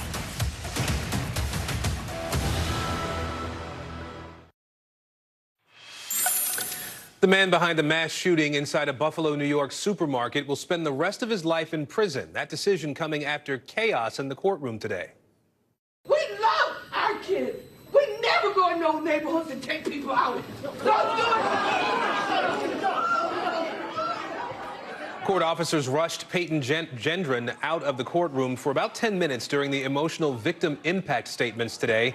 Last May, Gendron killed 10 black people and injured 3 other people. Heather Lee from our NBC affiliate in Buffalo joins us now. Heather, we just saw emotional moments there in the courtroom today. I want to play a little bit of one man's victim impact statement, and we'll talk about it on the other side here. You'll never get to see your grandparents again. You'll never see the outside world again. I don't wish the death penalty on you. I wish they keep you alive. So you have to suffer with the thought of what you did for the rest of your life. And Heather, it was a lengthy hearing today. What else did we hear from some of the victims' families today? Well, good afternoon. You know, the gentleman that we just heard from there, Wayne Jones, he talked even more so. It was heart-wrenching to hear him talk about his mother, Celestine Chaney. He looked right at the shooter and told him that he actually watched the video online of his mother being killed. He told the shooter, "I saw you shoot her once, reload, and then shoot her again." That was just one of the many powerful statements. We heard from another, actually one of the shooting survivors, Christopher Braden. He said he simply cannot get the images out of his head, the things that he saw that day as he was being carried out of that TOPS, the bodies lying around him. He detailed his injuries, his surgeries, and the long road ahead. He said despite the pain that he is going through and despite everything that he has been through, his injuries, his scars, they tell the story of what happened, but they don't define his future. All right, Heather Lee for us in Buffalo, New York today. Heather, thank you. A woman is being evaluated to stand trial after attacking her attorney during a court hearing. It happened Tuesday. The woman, who is accused of murder and dismemberment, she was in court because of that case. Her attorney asked the judge to give them additional time so they can review her competency to stand trial. But she then attacked her attorney in the courtroom and was later removed from the courtroom. Another competency hearing will take place in the beginning of March.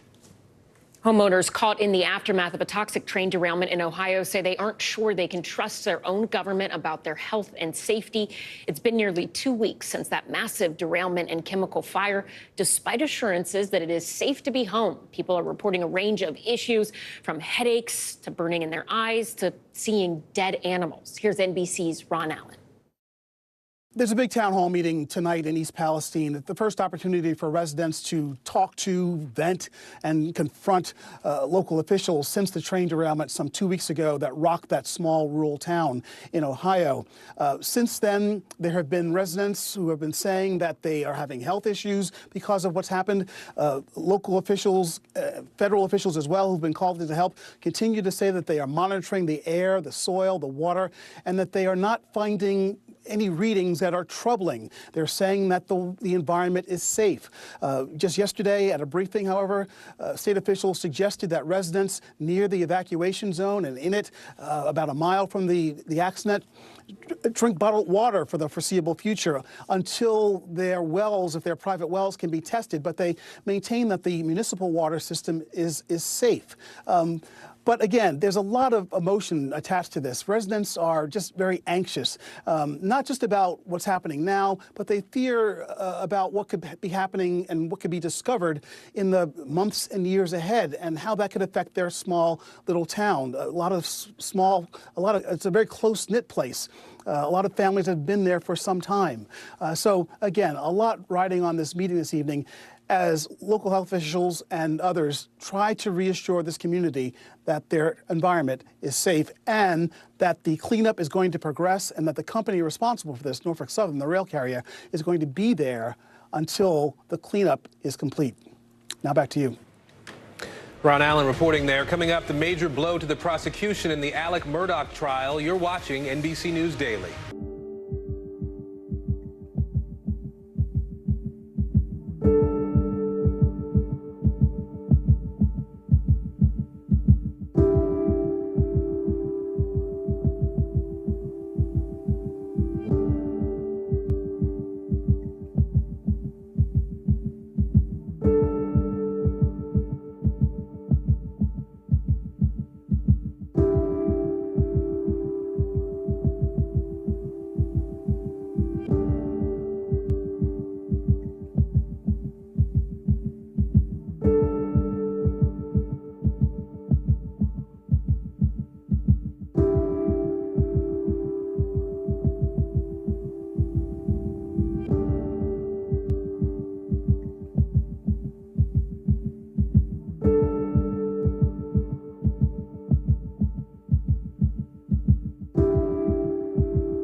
podcast fans, ready to unlock our true crime mysteries? Try Dateline Premium on Apple Podcasts. You'll get early access to originals, plus bonus content, and everything is ad-free.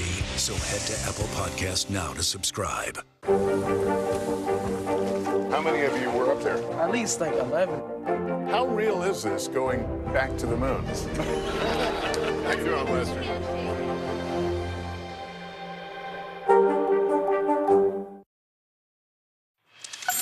Tens of thousands of people are newly eligible to come to the United States because of a new Biden administration program. But people applying to that program could be falling victim to scammers. Telemundo New England anchor Grace Gomez joins us now. Grace, tell us about this program and how specifically people are falling victim.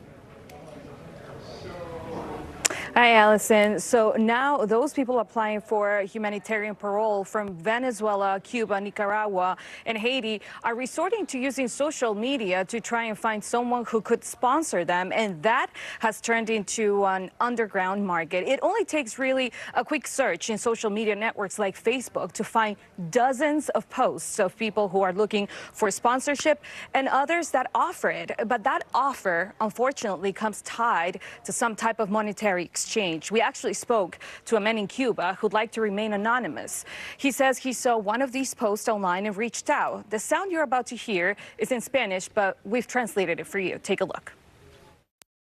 Que yo era uno de los primeros que había contactado y me iban a tener en cuenta. Que el trámite salía en $5,000. Que la abogada cobraba $2,500 por meter el trámite, ¿ves? Y los otros $2,500 se pagaban cuando ya estuviera ya el trámite aprobado en Estados Unidos. Un familiar mío se lo entregó. Yo me dijo, hey, esto parece todo legal, compadre, todo bien, hasta los días de hoy. He also tells us he sold most of his belongings to gather the money, and after it was delivered, his number was blocked and he never got a hold of that scammer again. Grace, is there any scenario where this sort of exchange of money is legal or allowed by U.S. Customs and Immigration? So it is not allowed at all, according to their website, uscis.gov. They call this type of practice misleading offers of support. And they warn of individuals attempting to contact people online or through social media accounts. They also state on their website, quote, beneficiaries are not obligated to repay, reimburse, workforce, serve, marry, or otherwise compensate their supporter in exchange for potential supporters submitting forms. And legal experts also advise that not only scammers are at fault here, but those applicants paying for a supporter may actually run the risk of being charged as part of a fraudulent scheme and then therefore found inadmissible to enter the United States. Back to you guys. Grace Gomez, thank you for that. But we all know that dry cleaning can get pretty expensive pretty fast, but it's also costly for the environment. Now, a startup is working on an alternative that significantly reduces dry cleaning's carbon footprint. Here's CNBC senior climate correspondent Diana Olick. It's kind of like a vending machine for dry cleaning. At least that's how the execs at Presso describe it, but it's a little different. We actually invented an entirely new clothing care process from scratch with compostable organic cleaning liquids that we synthesized in our own office with our own engineers, as well as new ways to stretch and press clothes. The Presso machine consumes 7 times less water and 3 times less electricity than traditional laundry and dry cleaning services, according to the company. It also eliminates transportation to a cleaning facility, and all that reduces the carbon footprint of the clothing care by 93%. There are no hangers that are disposable. There's no disposable plastic bags. None of the process of even doing logistics inside a dry cleaning facility, none of that exists anymore. Presso now has machines in a few boutique hotels and apartment buildings, but it's pushing into the big hotel brands like IHG. It has machines now at 2 Holiday Inns and plans to expand to more IHG properties. Franchise owner Dipan Patel says the guest response has been very positive. Once we get the service to a point where our guests are educated and people are comfortable using the services, I don't see a reason why it won't be in every hotel in the country. Presso is backed by Uncork Capital, Cherubic Ventures, 1517 Fund, Ame Cloud Ventures, SOSV's Hacks, and Pathbreaker Ventures. Total funding so far, just under $10 million. And depending on the garment, it can be up to 80% cheaper than traditional dry cleaning. Back to you guys. All right, Diana Olick for us today. Diana, thank you. Stay with us. You're watching NBC News Daily.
The day's biggest political stories with trusted insight and expert analysis. A daily look at the politics behind the headlines. Meet the Press Now, streaming weekdays at 4 p.m. on NBC News Now. I feel like every single person is an inspirational leader or teacher in some way. What can I do in my life? What can I take from this person's story? I think we all want a fresh start. Join Hoda Kotb for season 3 of her podcast, Making Space. Bottom of the hour now. Here are some of the stories making headlines on NBC News Daily. We're following some breaking news out of Hollywood. Actress Raquel Welch has died. Welch rose to fame in the 1960s, acting in films such as Fantastic Voyage and Bedazzled. She also took home a Golden Globe for her performance in The Three Musketeers.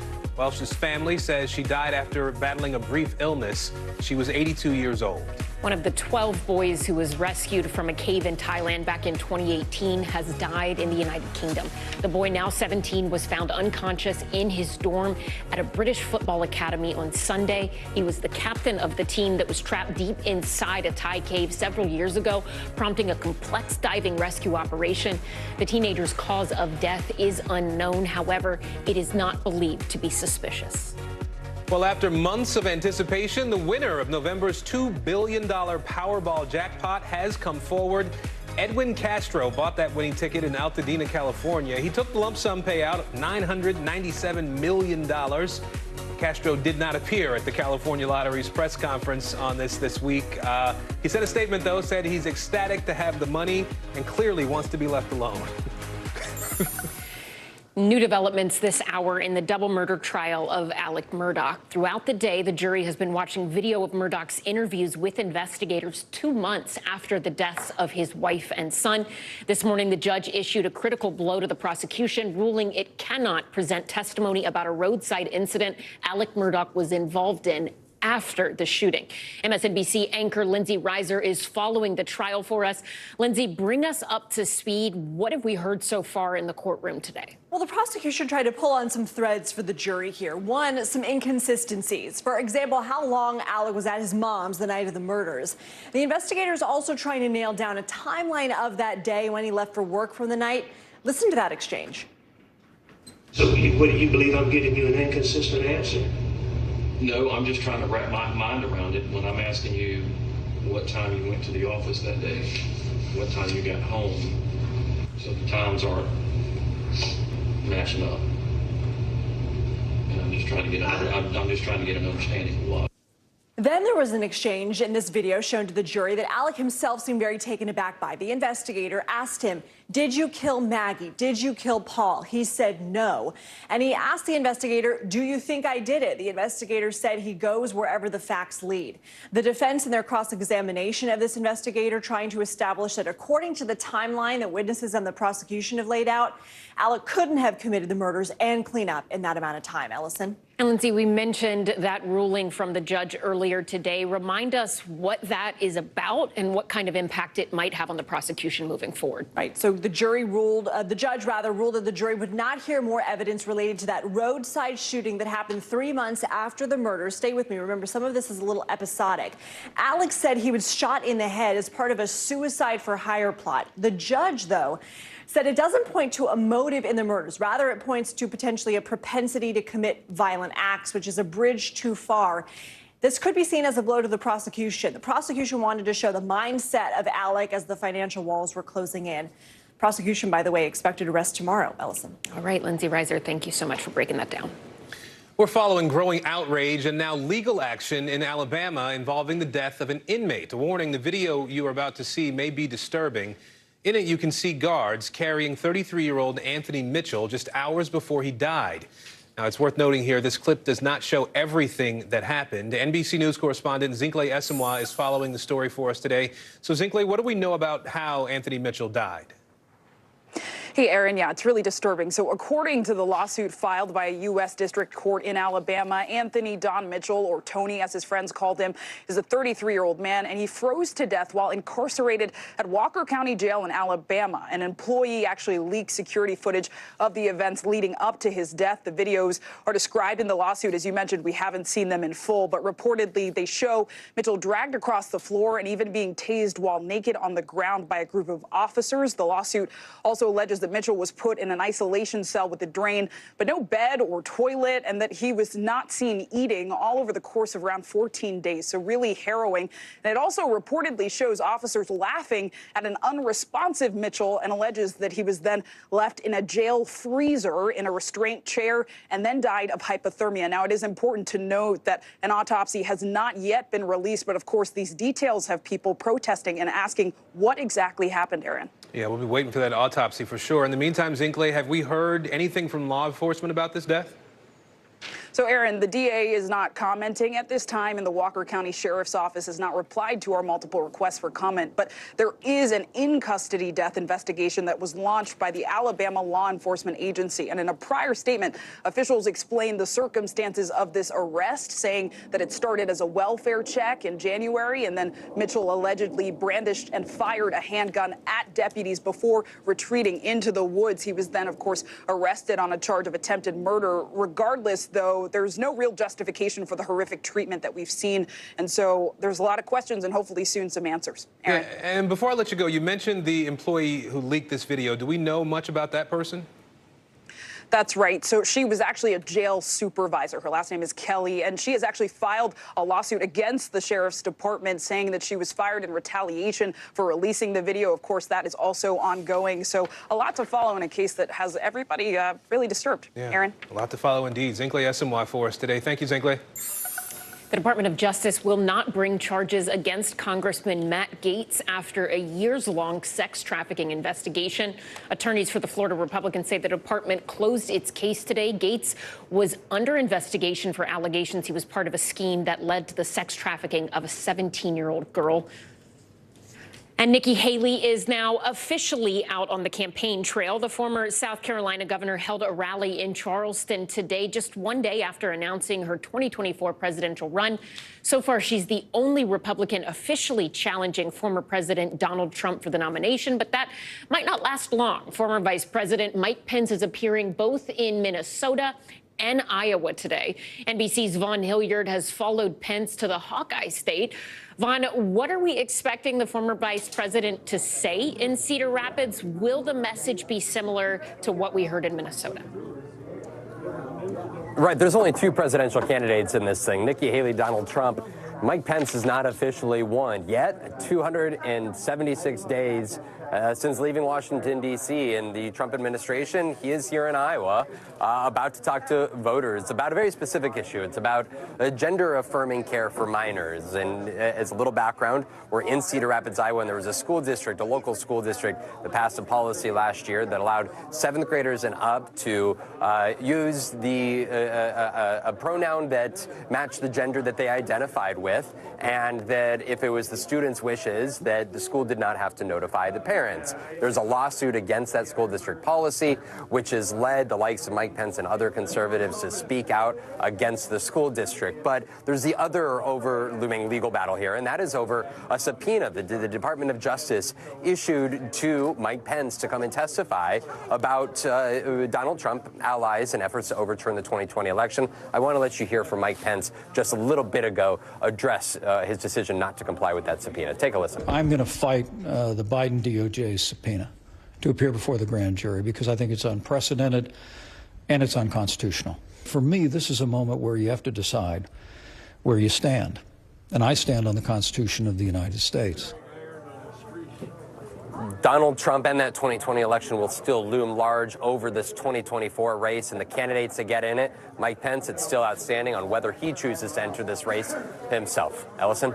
Okay, let's bring in NBC News Capitol Hill correspondent Ali Vitale as well. She is in Charleston, South Carolina. Ali, you were at Nikki Haley's campaign rally today, her first one. How did she kick off her presidential bid? Look, it's clear that Nikki Haley knows she's got a rough road ahead, specifically as Donald Trump's only challenger at this point, but she knows that field is about to get a lot more crowded. Look, thematically speaking, Haley is really a return to old conservative politics, low taxes, conversations about policy, talk about immigration and foreign policy. All of that was packed in today, but she's still a former member of Donald Trump's cabinet, which is to say she is engaged in the culture wars, maybe not to the extent that Mike Pence is, where Vaughn is, but still talking about it in these terms today. Listen.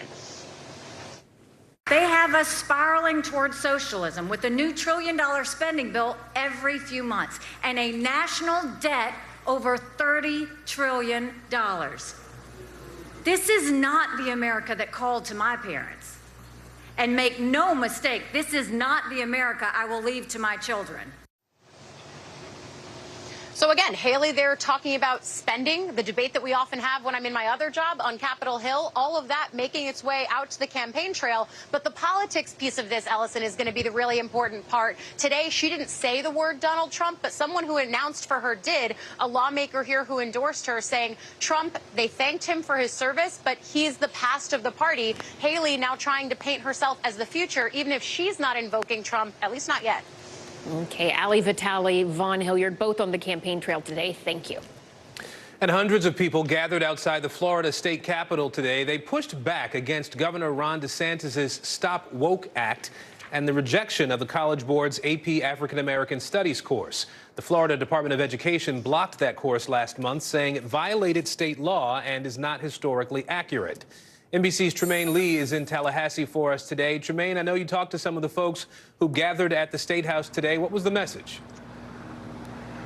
That's right, Aaron. A range of folks showed up. Elected officials, politicians, clergymen, young people, and old folks came out to lift their voices. And the one thing they said time and again, that this wasn't just about erasing course credits or erasing a curriculum. It was about erasing an important part of history, American history and Black history. I had a chance to speak with one young teacher named Marlon who said that, you know what, this is bigger than anything that happens in the classroom. This is about life as lived by Black people in this country and Americans in general. Let's take a listen. Black history is American history, and history is not supposed to be comfortable. history is a beautiful, ugly story. And if you can't engage with the ugly parts, then you are bound to repeat those ugly parts. That is the big fear, that if something isn't done now, that we're bound to repeat so many of the ugly parts of American history, as he mentioned. Aaron? Well, Tremaine, what's been the response from the governor's office or from any other parts of the state government there to this cry? It's been a little layered. On one hand, the governor has said that these things, and this was offensive to some folks, that the curriculum didn't have any educational value. It wasn't valuable enough to be included. But he also, in his fight with the College Board, said, you know what, not only is African-American history as an AP course off the table, how about we take other AP courses off the table altogether? And perhaps we also get rid of the College Board administering the SAT and go with another provider. And so it's getting nastier on many levels, not just from the State House to the College Board, but also here on the ground with folks who are deeply offended by the governor's moves. Well, we're glad to have you there. Obviously an important story to follow to its conclusion. Tremaine Lee for us in Tallahassee. Thank you. Patients waking up in the middle of surgery and cockroaches in the operating room. Up next, what doctors want patients to know about America's largest hospital corporation. More NBC News Daily right after this.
Hey, I'm Hallie. It's good to be with you tonight. There's another legal filing today, and I want to cut through some of the weedsy stuff.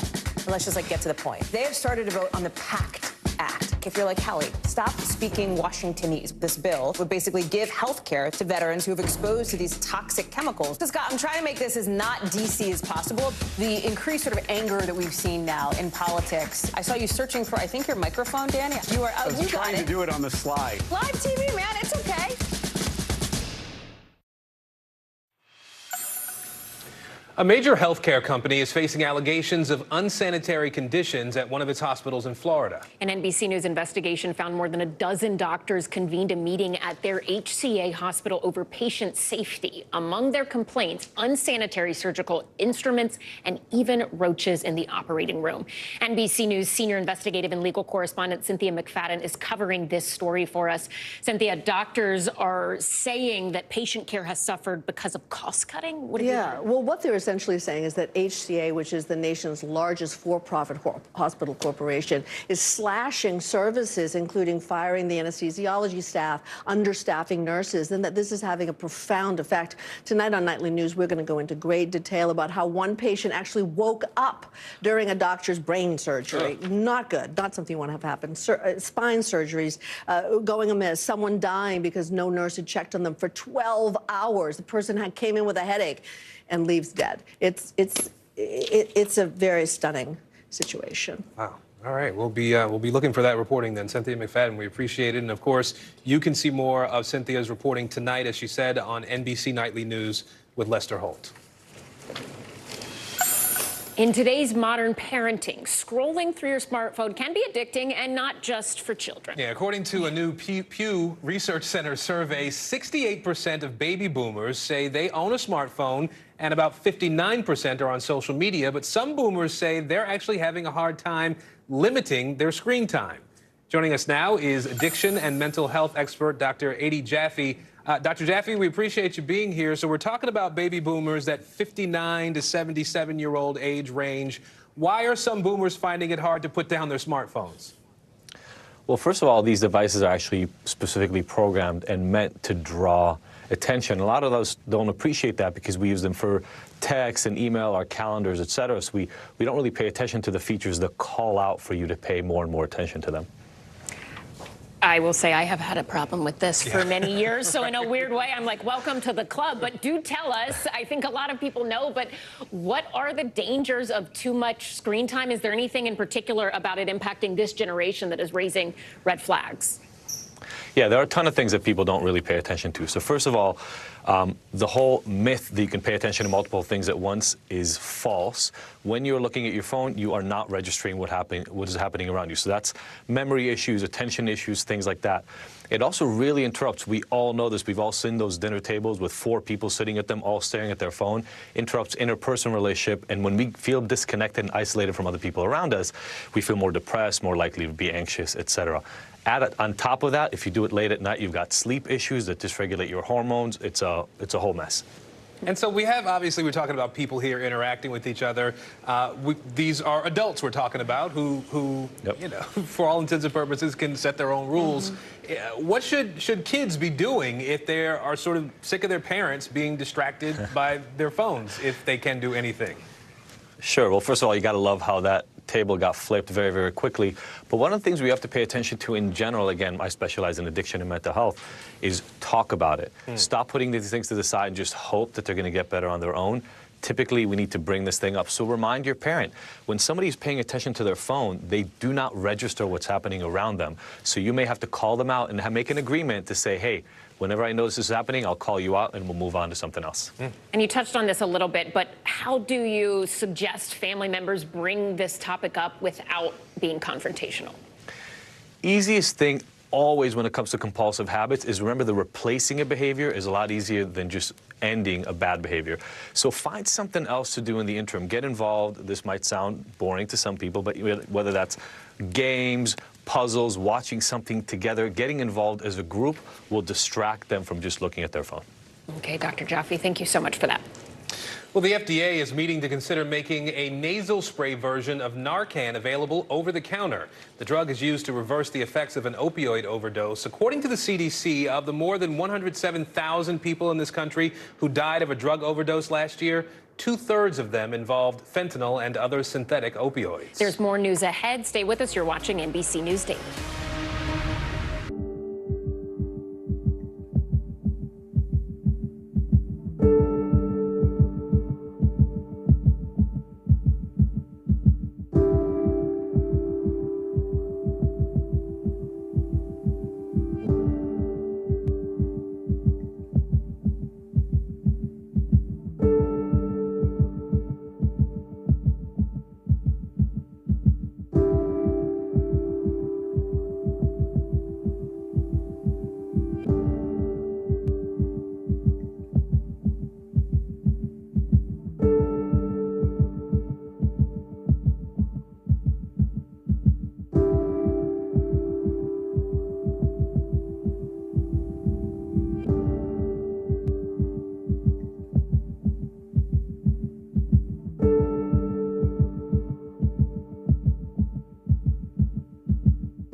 The big variable, the storm surge. How much water will ultimately be pushed inland? How many of you were up there? At least like 11. How real is this going back to the moon? What our top story tonight? You guys okay? Yeah. Oh, my goodness. How you doing, Lester?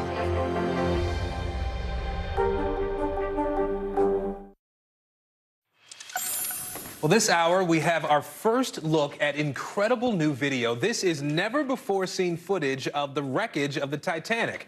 That's at the bottom of the Atlantic Ocean, and as you can probably tell, that video isn't new. It's actually from 1986. Yeah, but nearly 4 decades later, it is finally being made public. NBC News national correspondent Miguel Almaguer joins us now with more. Miguel, where is this new footage coming from, and what makes it different than other footage we've seen over the years? Well, so, Ellison, the new footage never shared before publicly is from a series of deep-sea dives done way back in 1986 when researchers plunged about 2.5 miles down to the bottom of the North Atlantic. They took hours of video of the Titanic's wreckage. At that time, they shared the stunning images. Now, to commemorate the 25th anniversary of the blockbuster film The Titanic, they're releasing new clips that were never seen by the general public.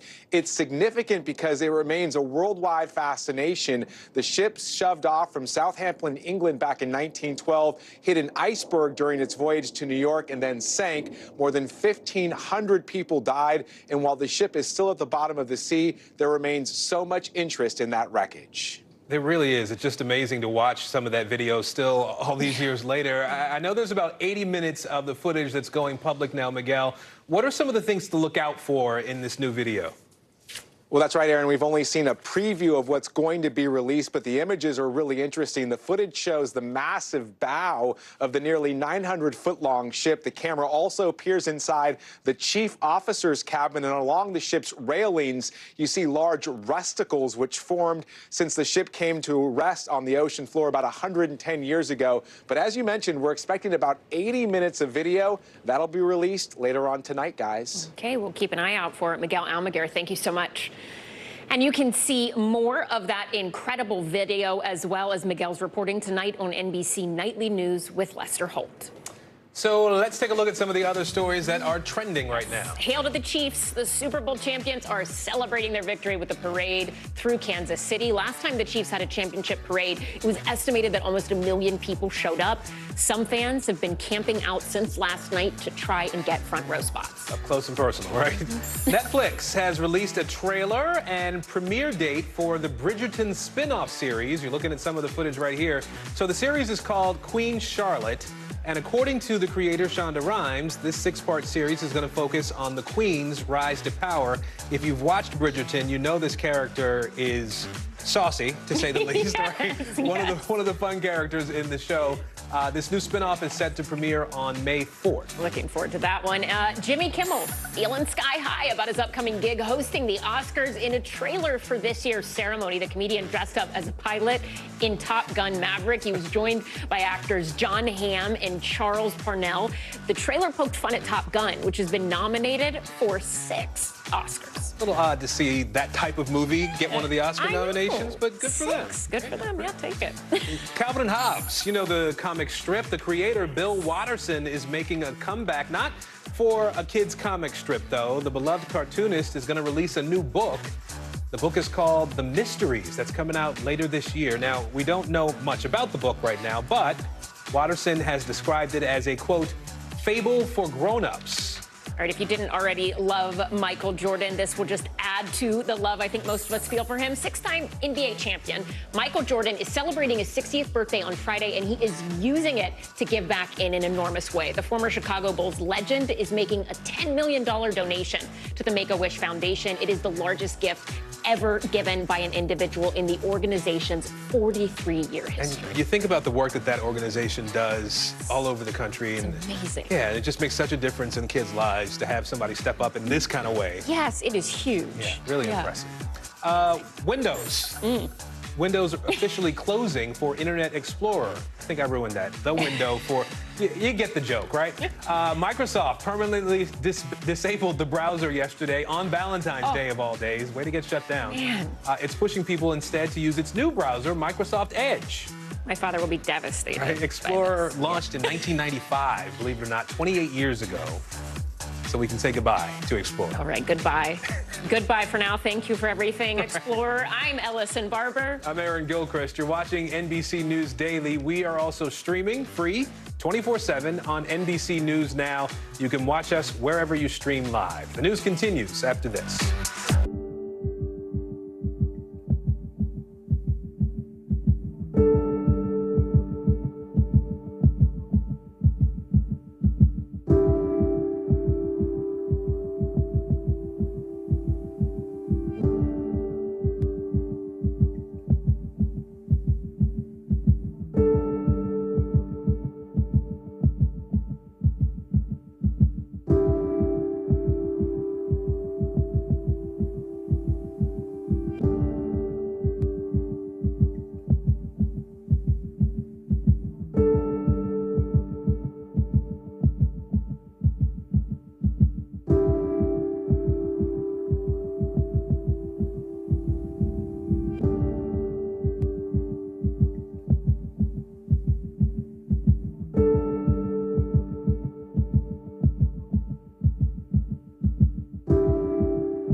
We begin top story with that breaking news. This is just in, a lot of stories to get to. What do people need most right now? Did the state and or law enforcement drop the ball anywhere? Are we headed for a recession or a recovery? Migrant families now stranded in Mexico. What's the World Cup experience been like? The civilian effort is not just about fighting, it's also about helping. Every night, it's your news playlist. Top Story with Tom Llamas. Streaming weeknights at 7 on NBC News Now.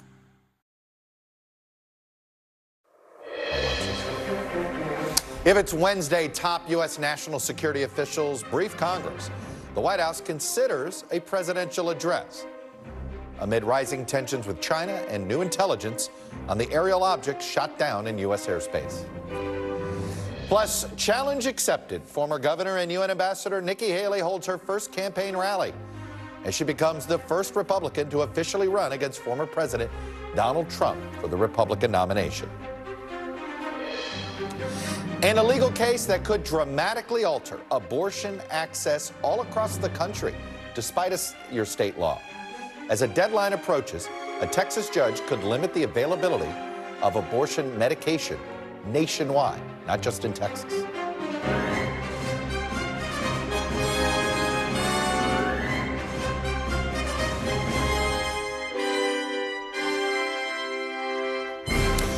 Welcome to Meet the Press Now. It is Wednesday. I'm Chuck Todd reporting in Washington, where top White House officials are briefing senators amid concerns about the U.S.'s military readiness when it comes to confronting China.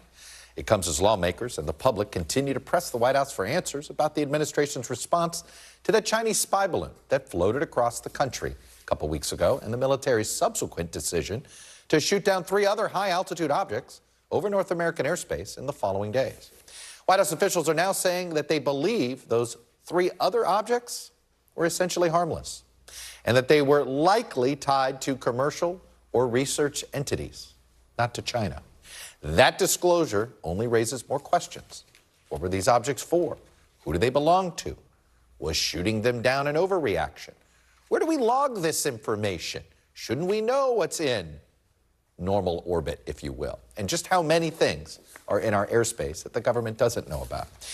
In a press conference today in Brussels, Defense Secretary Austin told reporters that he was not aware of any additional objects operating in American airspace in the last 48 hours.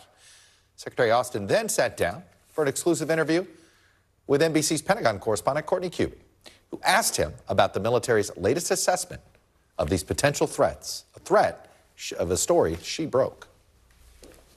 Has anyone claimed ownership of the last three? No, they haven't. No, you'd think that well, first of all, there are rules that people should follow, and if you're going to launch something that's operating in those spaces, and FAA should be notified, and permissions should be requested. But to answer your question, nobody's claimed. We don't know if how frequently these things may or may not have appeared in our airspace. We're learning a lot more about that. Again, as you heard me say the other night, we know that there are a lot of countries, a lot of companies, scientific experiments that occur in these sometimes in these spaces, but most every time those things are logged and space requested, flight paths logged, and that sort of stuff. Not the case in here.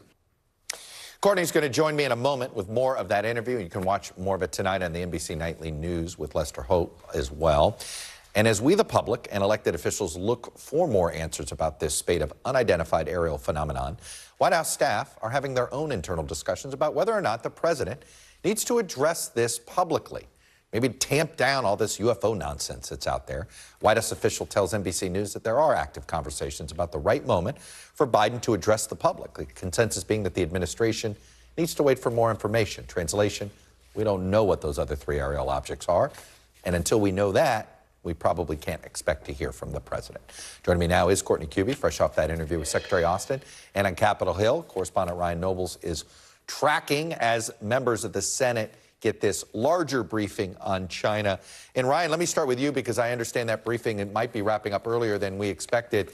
Anything dripping out from that briefing? And again, walk me through, this was not a balloon briefing. This was more than that on China. Yeah, that's right, Chuck. First of all, they are starting to trickle out of this meeting, and they do not appear to be as forthcoming as they were after the classified briefing that took place yesterday. And it could be to what you're alluding to. This was not a briefing that was specifically about this situation with the balloons or the other unidentified objects. This was something that was scheduled long before even the Chinese spy balloon popped up. This was really more focused on the defense strategy as it relates to China as a possible military threat. And it was a classified briefing, and the members that are coming out right now seem to be, abiding by the rules of that classified status and not lending too much information as to what they discussed. They did say that the balloon issue was touched upon, but not in great detail, especially given the fact that they'd already had a briefing the day before.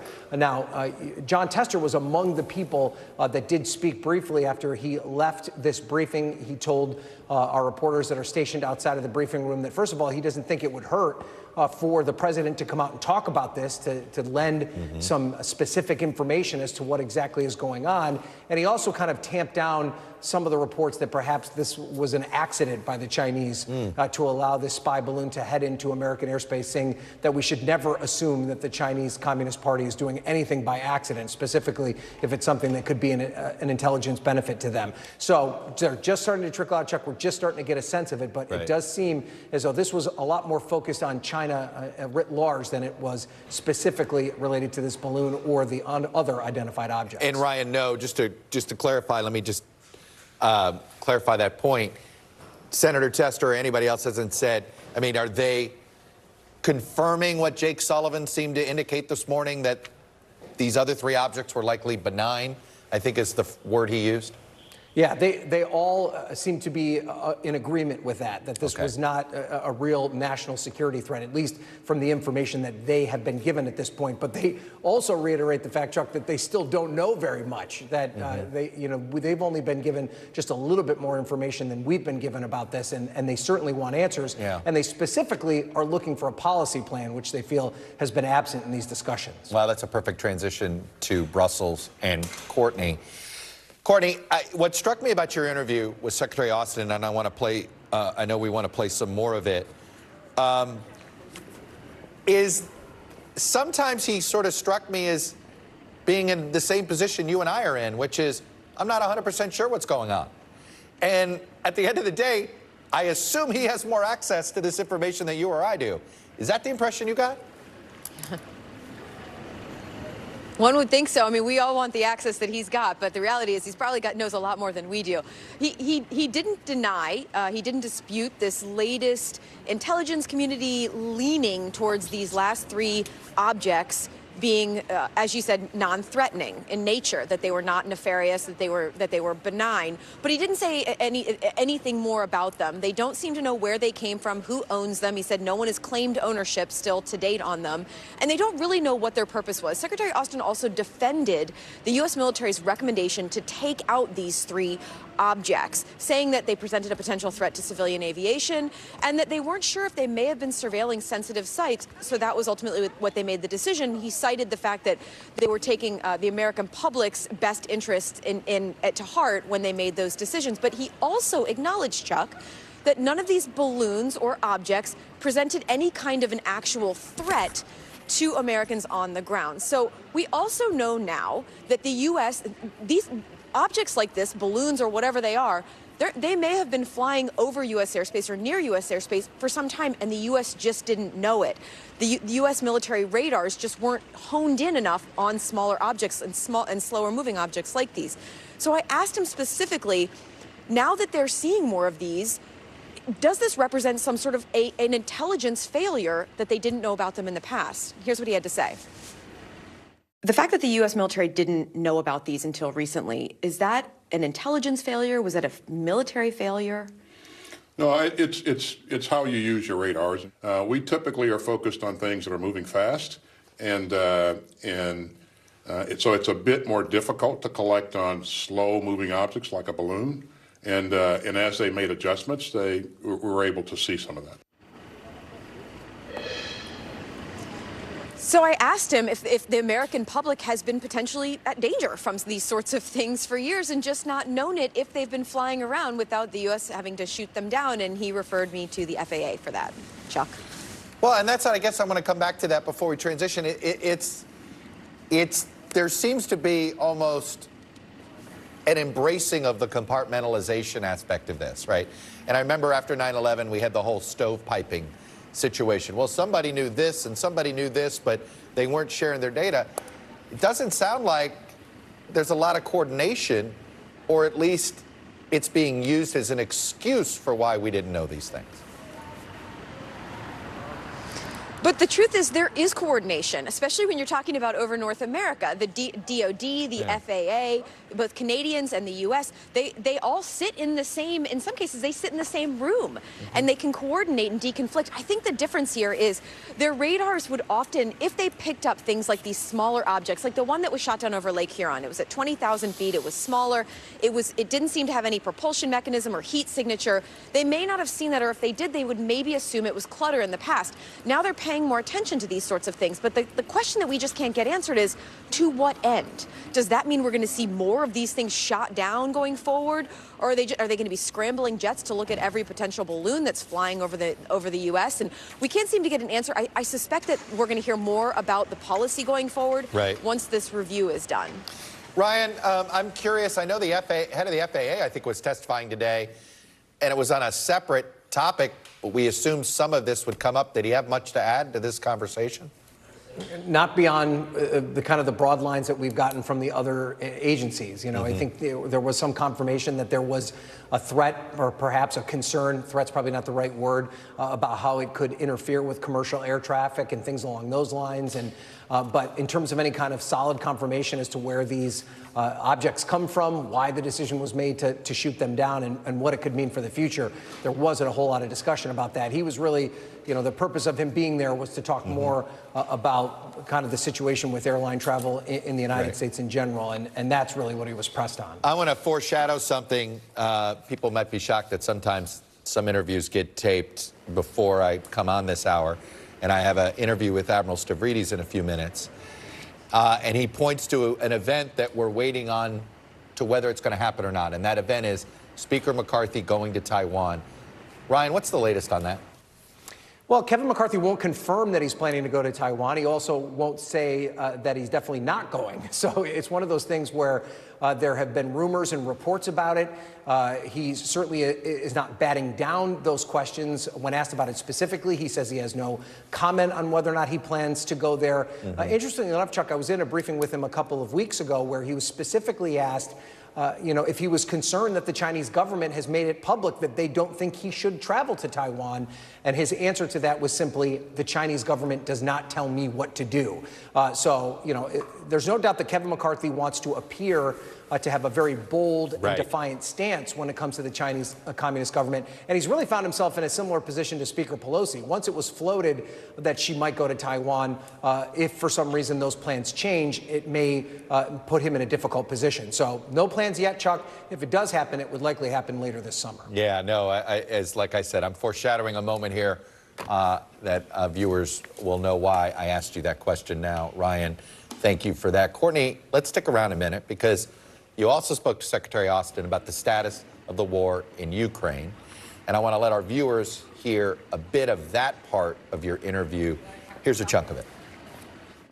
So you feel confident that in the coming months, maybe by the end of this year even, that Ukraine and Russia will come to a negotiating table to talk?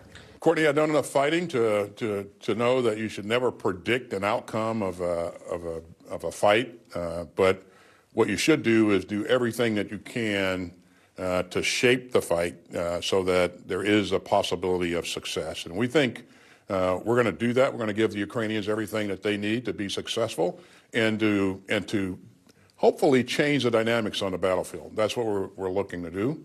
But whether or not how things unfold is left to be seen. I think at the end of the day, we're going to find that the Ukrainians are pretty good fighters. The reason that they did well at the beginning of this war is because we had spent time training them, training their soldiers, their non-commissioned officers since 2014, and we saw some of their NCOs exercising initiative, doing things to attack the Russian formations in asymmetric fashion early on, and that had really, really good effects. So the training that we're providing now on the platforms, the maneuver training the combined arms training that we're going to provide them, I think is going to pay dividend. Now, how it shapes up, we'll see. Courtney, that was an incredibly detailed answer he gave to you about a war that he made clear we're not fighting. Right at the beginning of your first question on Ukraine, I didn't include that part in there. He said, unprovoked, unprompted, by the way, we're not having a war with Russia. Ukraine's fighting Russia. And then he walks you through all of that. I guess the point that he seemed to want to drive home and you picked up on clearly, and what other U.S. officials are saying is, this war can't last another year. We're not going to say it that way, but it can't last another year. Right, Ukraine? Like, that does seem to be the general push American officials are trying to give here, right?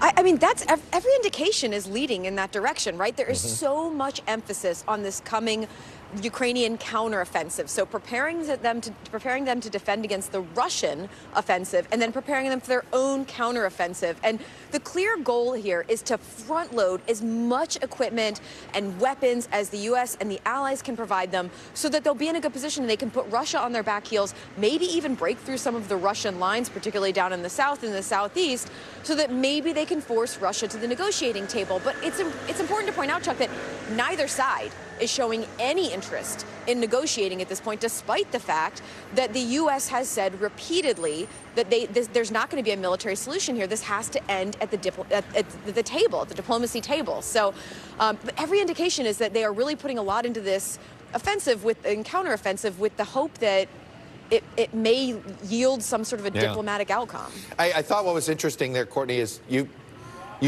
offered him the off-ramp of saying, boy, we could be in the same spot here a year from now for the second anniversary. And it was like everything he could say is like, he didn't quite say, it seemed like we better not be here. I mean, it seemed to be all but saying that. Yeah.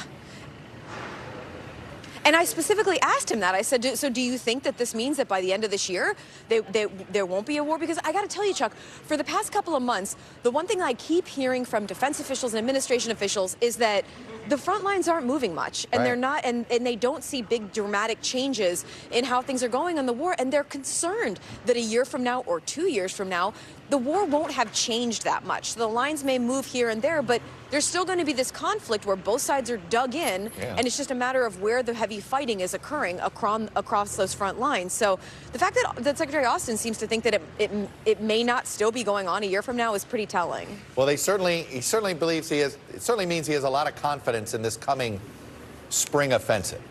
I guess we're all going to find out where things stand when summer begins. Yeah. Courtney Kube, in one of the more underrated cities in the world, in Brussels, doing a lot of work, obviously. Yeah. Courtney, thank you very much. And make sure to tune into NBC Nightly News Tonight with Lester Holt. You'll get more of that exclusive interview that Courtney had with the Defense Secretary Lloyd Austin. He doesn't talk a lot, so it's important when we hear from him. Don't miss it. Coming up, as I foreshadowed, my interview with a top former military commander about the state of U.S.-China tensions and the questions facing U.S. forces as they prepare for a potential confrontation. Plus, Nikki Haley beats the competition to join the competition, jumping into the race to challenge Donald Trump for the 2024 presidential nomination on the GOP side. If you ain't first, you're last. It's the Ricky Bobby rule matter here. That's ahead. You're watching Meet the Press Now.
What do people need most right now? Did the state and/or law enforcement drop the ball? Migrant families now stranded in Mexico. What's the World Cup experience been like? It's your news playlist. Top story with Tom Yamas. Weeknights at 7 on NBC News Now. I feel like every single person is an inspirational leader or teacher in some way. What can I do in my life? What can I take from this person's story? I think we all want a fresh start. Join Hoda Kotb for season 3 of her podcast, Making Space.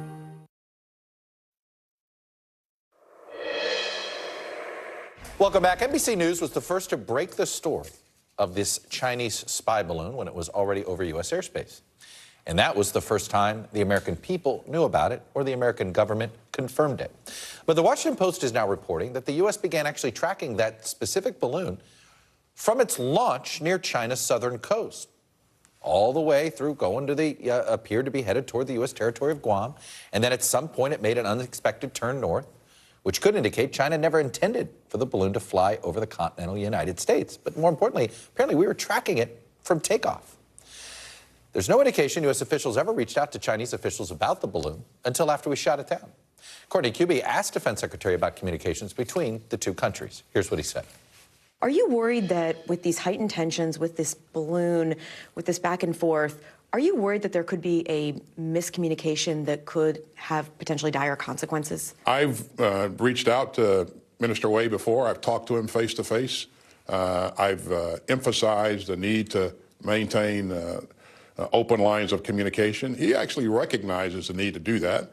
But in this case, and in the case we had a couple of months ago, when something happens, they somehow tend to shut down their military channels of communication. I think that's dangerous, but it won't stop me from continuing to encourage them to open up the lines of communication. I think that's the right thing to do. Joining me now is retired Admiral James Stavridis. He's a former Supreme Allied Commander at NATO. He's also, of course, an NBC News Chief International Analyst. Jim, I want to go back, though, to speaking of open lines of communication and transparency. I'd like to talk about the U.S. government, because it certainly seems to me that the American public never would have known about this spy balloon had it not been visible to the naked eye in Montana. Is that fair? I think that is fair, and I think it's unfortunate. Perhaps one of the big takeaways here is going to be a little more transparency. You don't want the American public waking up on a Tuesday morning, looking up into the sky and discovering Chinese surveillance. So here we are, tracking this balloon from takeoff, knowing full well what it did. Now, in hindsight now, Jim, this sort of explains why we didn't shoot it down right away. We had an idea of what it was likely doing. Then we thought it was probably a little bit veered off course, so we thought we'd keep track of it. But it sounds like we knew exactly what it was and never intended to shoot it down until there was an uproar. That certainly is one way to interpret the events, and it's hard to dispute it. I think what we ought to do is kind of take a deep breath here and wait until the U.S. Navy recovers the remains of this satellite structure that's parked underneath the balloon. Right. We'll get that thing. We'll get the pieces and parts. We'll take a look at it. We'll reverse engineer it. Mm-hmm. I think we'll have a better idea of motivation at that point. What's going on in low orbit? How much do we one thing I've learned about the Chinese is that when they are using a technology, it's likely they didn't invent it. It's likely they borrowed it or copied it. So I'm guessing, and we're not guessing, we kind of know this. What are we doing in low orbit, and what are we doing with balloons? I think it's well known that the U.S. intelligence capability to collect signals intelligence, meaning cell phone conversations, for example, radar emissions, explosions, fires, electro-optic. We have superb coverage from high space and from, as you say, low Earth orbit satellites. And yeah, do we use balloons? We do.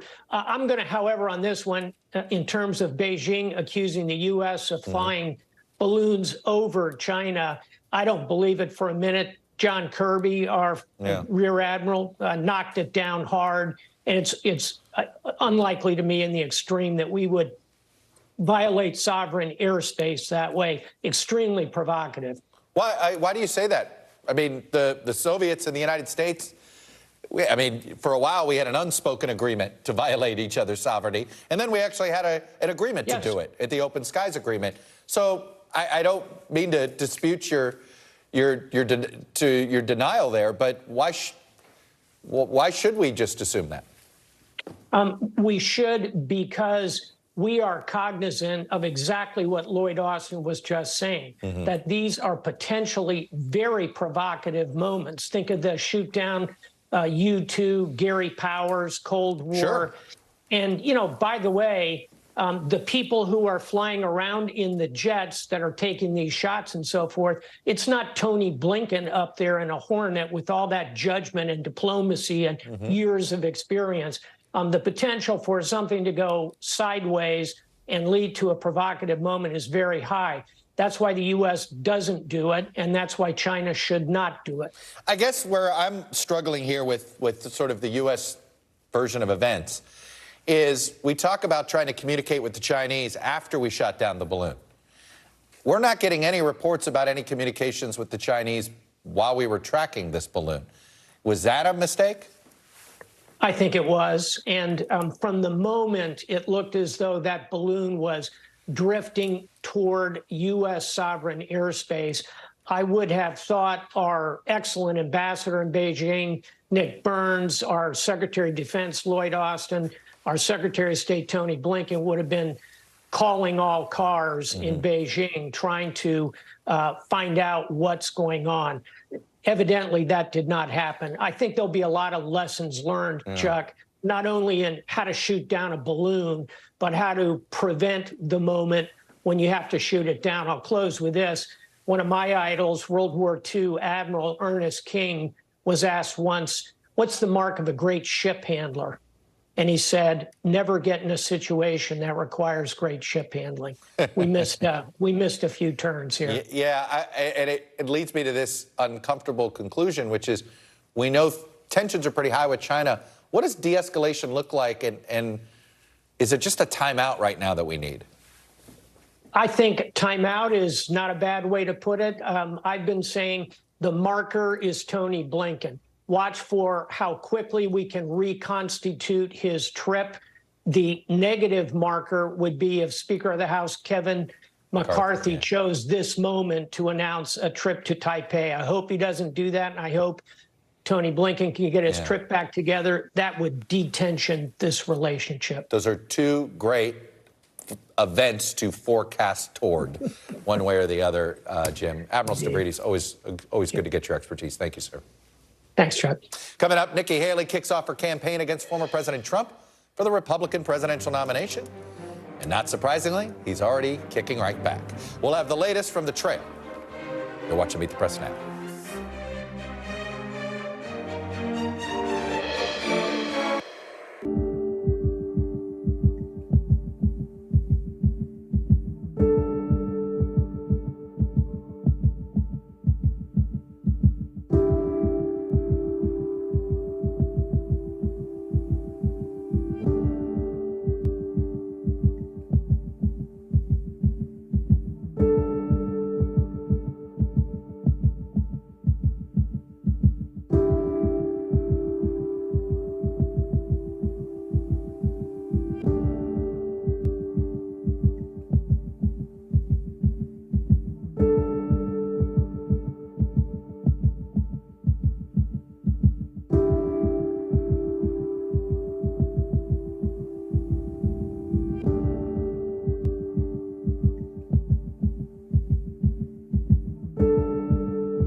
How many of you were up there? At least like 11. How real is this going back to the moon? How you doing, Lester?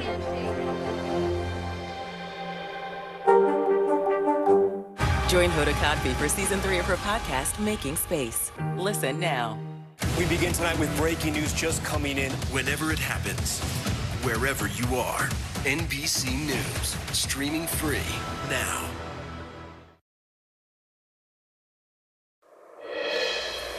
Welcome back. It is a busy news day. Nikki Haley made her presidential run double for real official at a rally today in South Carolina. The former UN ambassador and former governor of South Carolina is now the second announced candidate in the 2024 presidential field. And as she alluded to, would be the first woman president if she makes her way to the White House. Haley's kickoff speech was a mix of biography and contemporary Republican politics with a healthy dose of hits on President Biden. Take a listen. America is not past our prime. It's just that our politicians are past theirs. Joe Biden isn't leading from behind. He's not leading at all. It is unthinkable that Americans would look at the sky and see a Chinese spy balloon looking back at us. We won't win the fight for the 21st century if we keep trusting politicians from the 20th century. One policy proposal from Haley's speech that also took a swipe at President Biden: mandatory mental competency tests for politicians over 75. Although that would also apply to Donald Trump, who is 76. And in fact, just about every dig at Biden also seemed to be a subtle dig at Trump, for what it's worth. Haley didn't take any direct shots at her former boss. But as I noticed, she did specifically urge the party to move on from its past. I know America is better than all the division and distractions that we have today.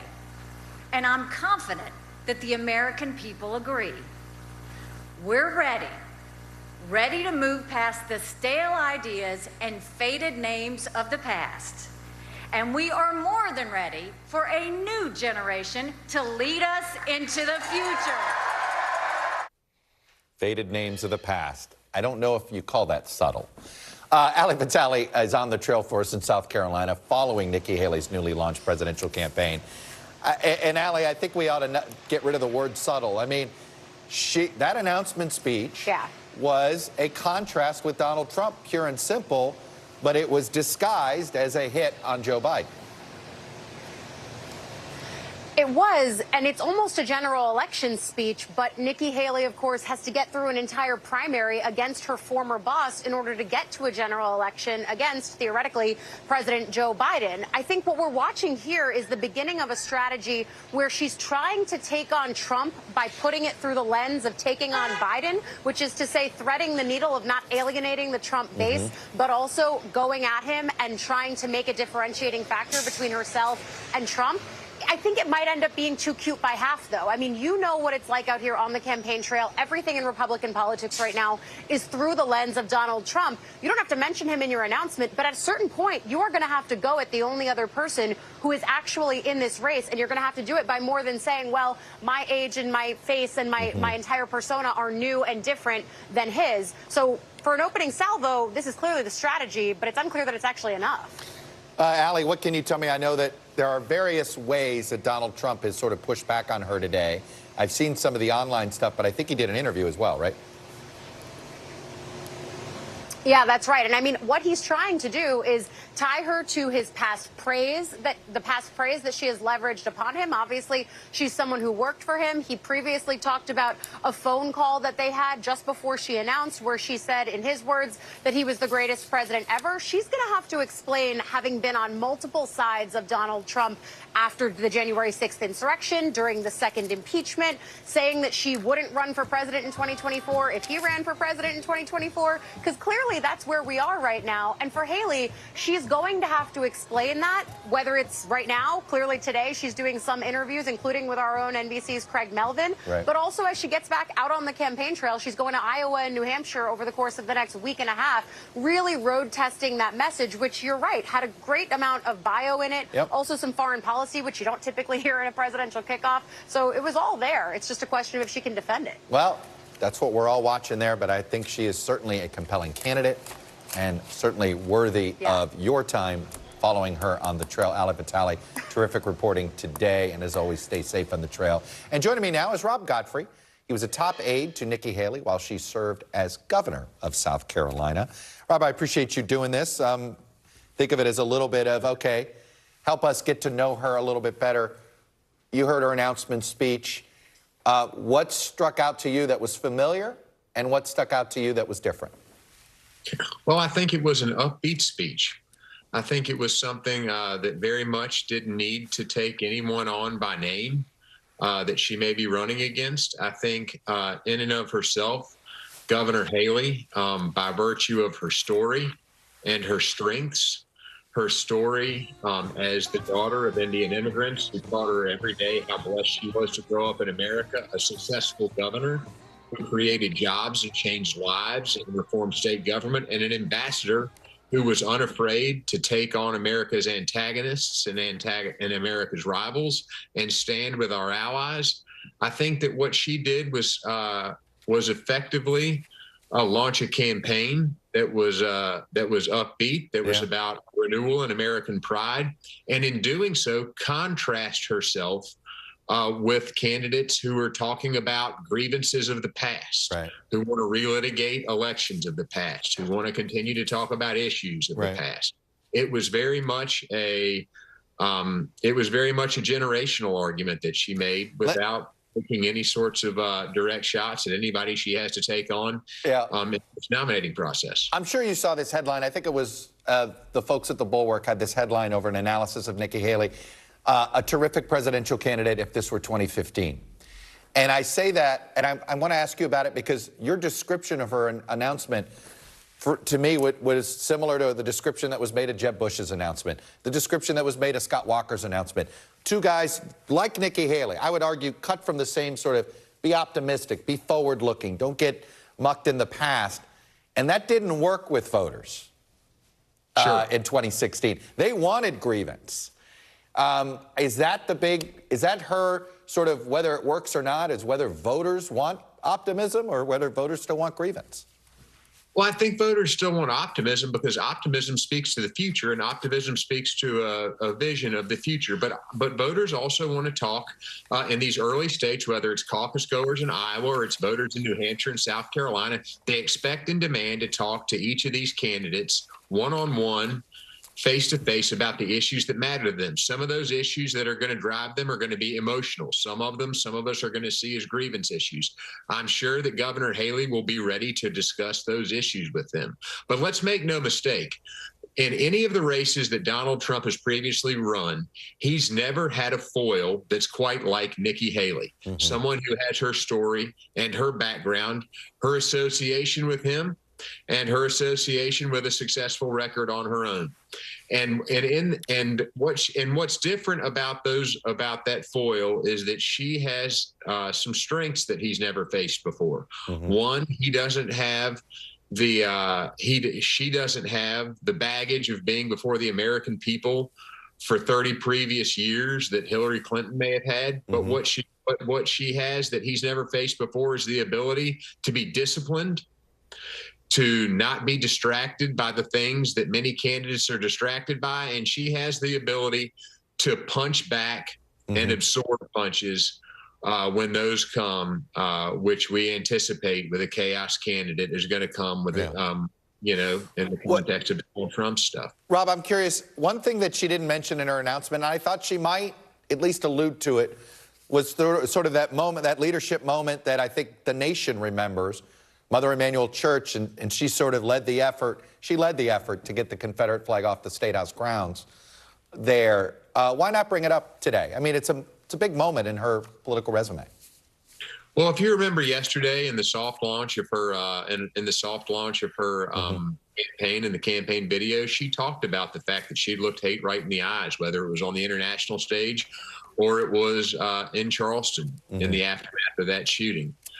So I think that was a part of the aftermath of the shooting, was a part of what she talked about very candidly in that video. Yeah. And lowering and removing the Confederate flag from the State House grounds is something that people will never be able to divorce from the legacy of Nikki Haley. She was right at that time.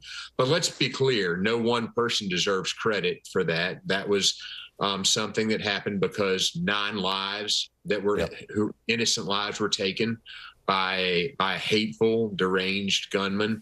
But that's something, her leadership there, something that will never be divorced from her legacy. And that moment is something that I'm sure will be something that reporters and that voters alike will talk about on the campaign, and history will judge well by. Rob Godfrey, who was a longtime aide to Nikki Haley when she was the governor of South Carolina, appreciate you coming on and sharing a bit of your experience. Talking to you more. You got it. Thank you, sir. We have a lot more on Nikki Haley's kickoff and the delicate line she's trying to walk with Trump and also the current governor of Florida. That's next. Plus, we can't talk about trailblazing women in politics without talking about Dianne Feinstein. Let's take a moment to look at her historic career and the coming crowded fight to replace her next. You're watching Meet the Press Now.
Begin tonight with breaking news just coming in. Whenever it happens, wherever you are, NBC News, streaming free now.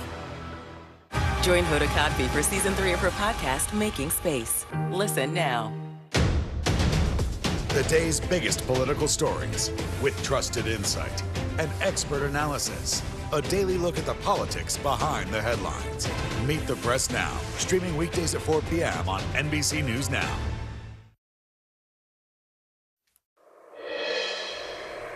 Welcome back. Panel time. I'm joined today by the Axios senior politics reporter Eugene Scott, former Biden White House press secretary and MSNBC host Jen Psaki, and Jim Garrity, the senior political correspondent for the National Review. Jen, I'm going to start with you. You've put together presidential announcements. And Nikki Haley, give me first through sort of, as presidential announcements go, what you think, and then what do you think of her as a candidate?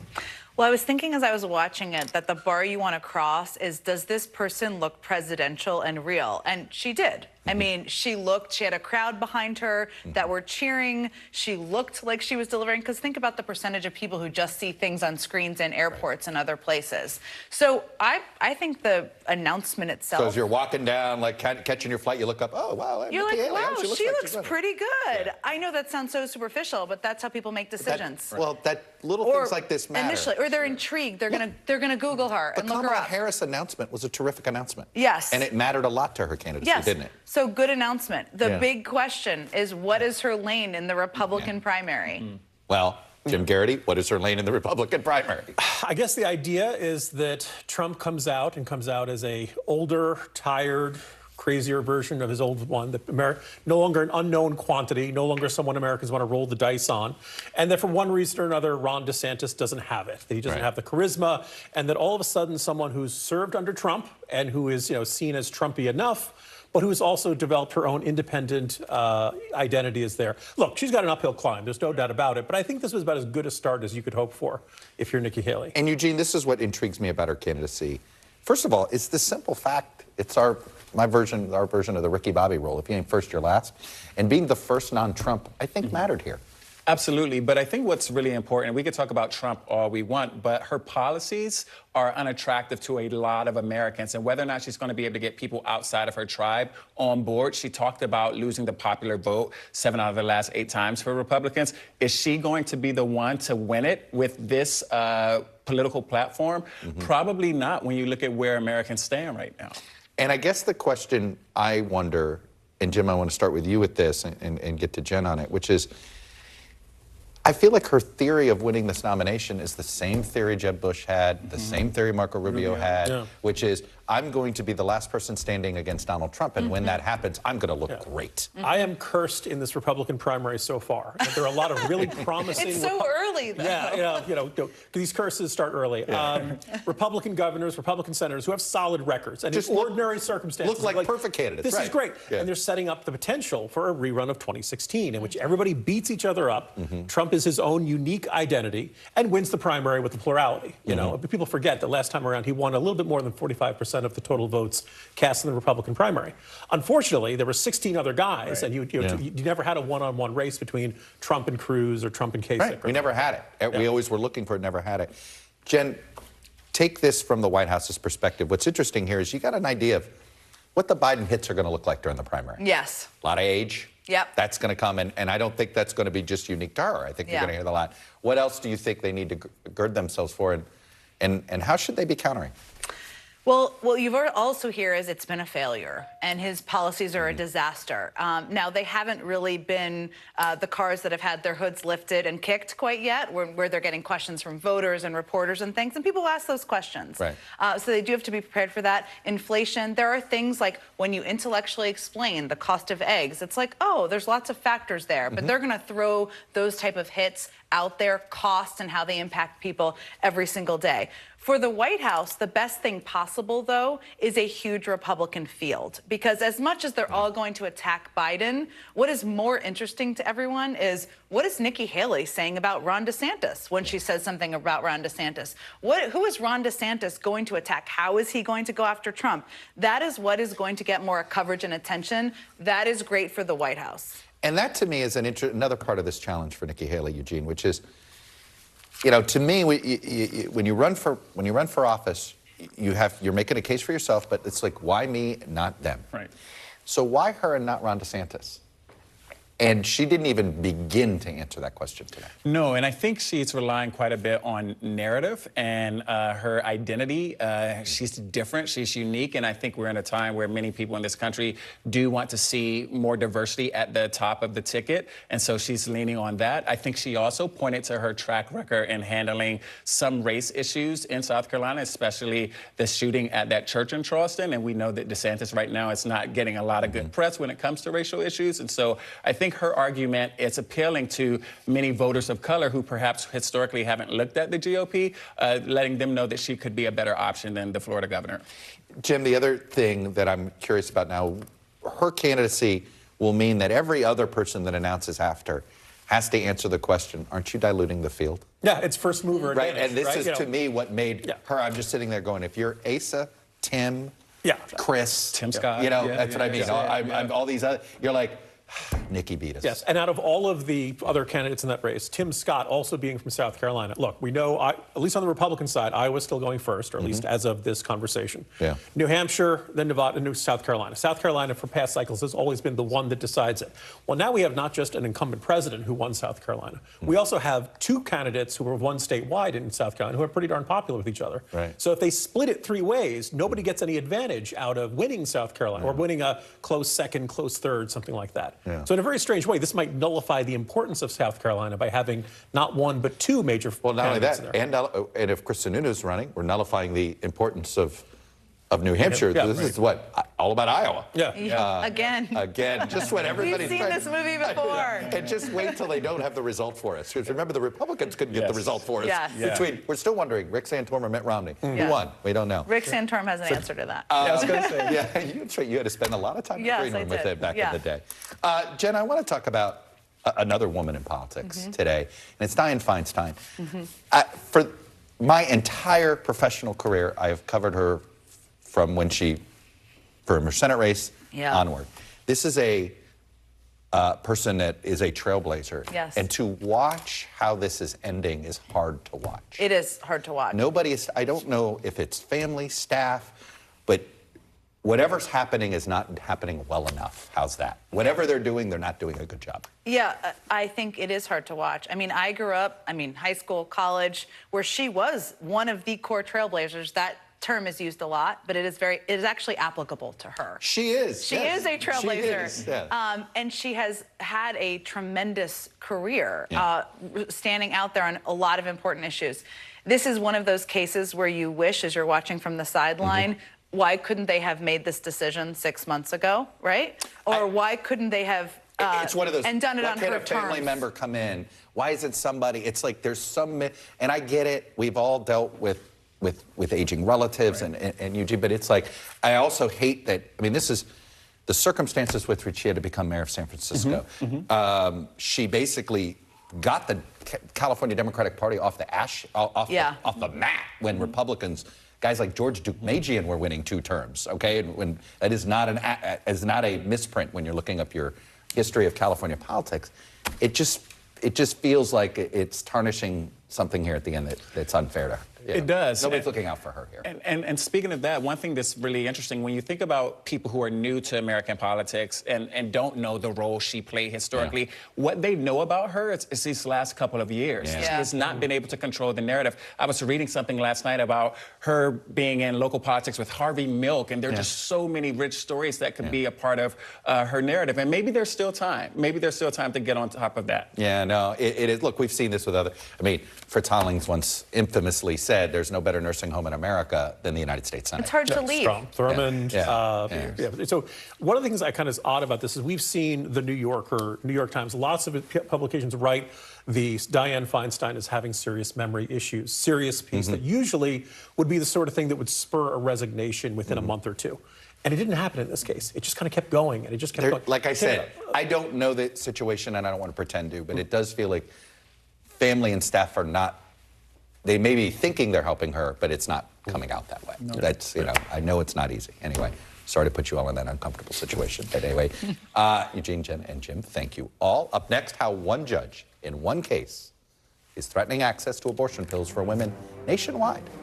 You're watching Meet the Press Now.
Hey, podcast fans, ready to unlock our true crime mysteries? Try Dateline Premium on Apple Podcasts. You'll get early access to originals, plus bonus content, and everything is ad-free. So head to Apple Podcasts now to subscribe. This is what it looks and feels What's the latest, Phil? The bigger piece to the puzzle. We begin tonight with breaking news. How much water ultimately will be forced inland? Whenever it happens, wherever you are, NBC News, streaming free now.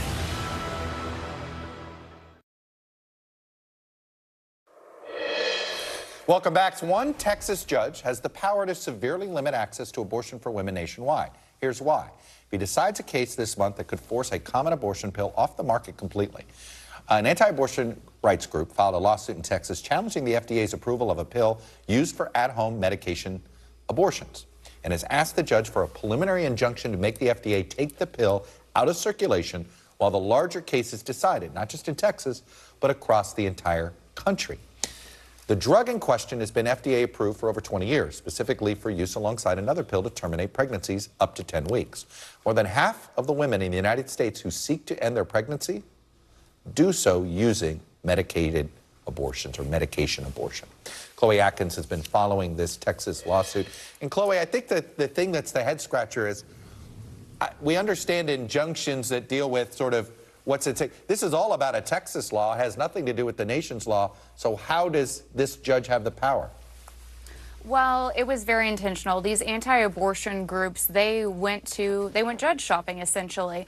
They were looking for a jurisdiction that would be favorable to their suit, to their argument, which, as you eloquently laid out, they are asking for the FDA to reverse its approval of mifepristone, which has been on the market for 20-something years now and has been used by millions of people around the country. And they say in their suit, the anti-abortion groups, or the plaintiffs, I should say, they illustrate that, look, the FDA fast-tracked this process. It's harmful to people. And of course, the FDA did quip back, saying, look, we took all the right processes here. This was through scientific approval.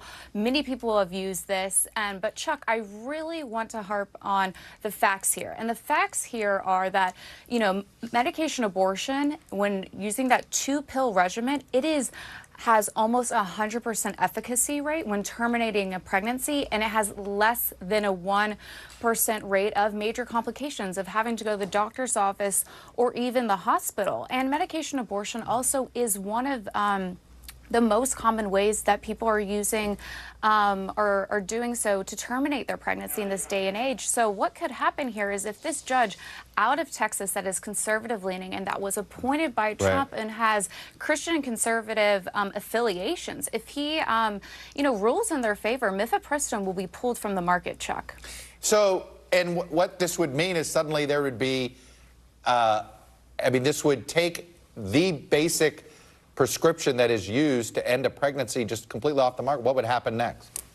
Well, what would happen next, we want to look at it from a twofold perspective. So we would likely see the FDA appeal the judge's decision to the Fifth Circuit Court.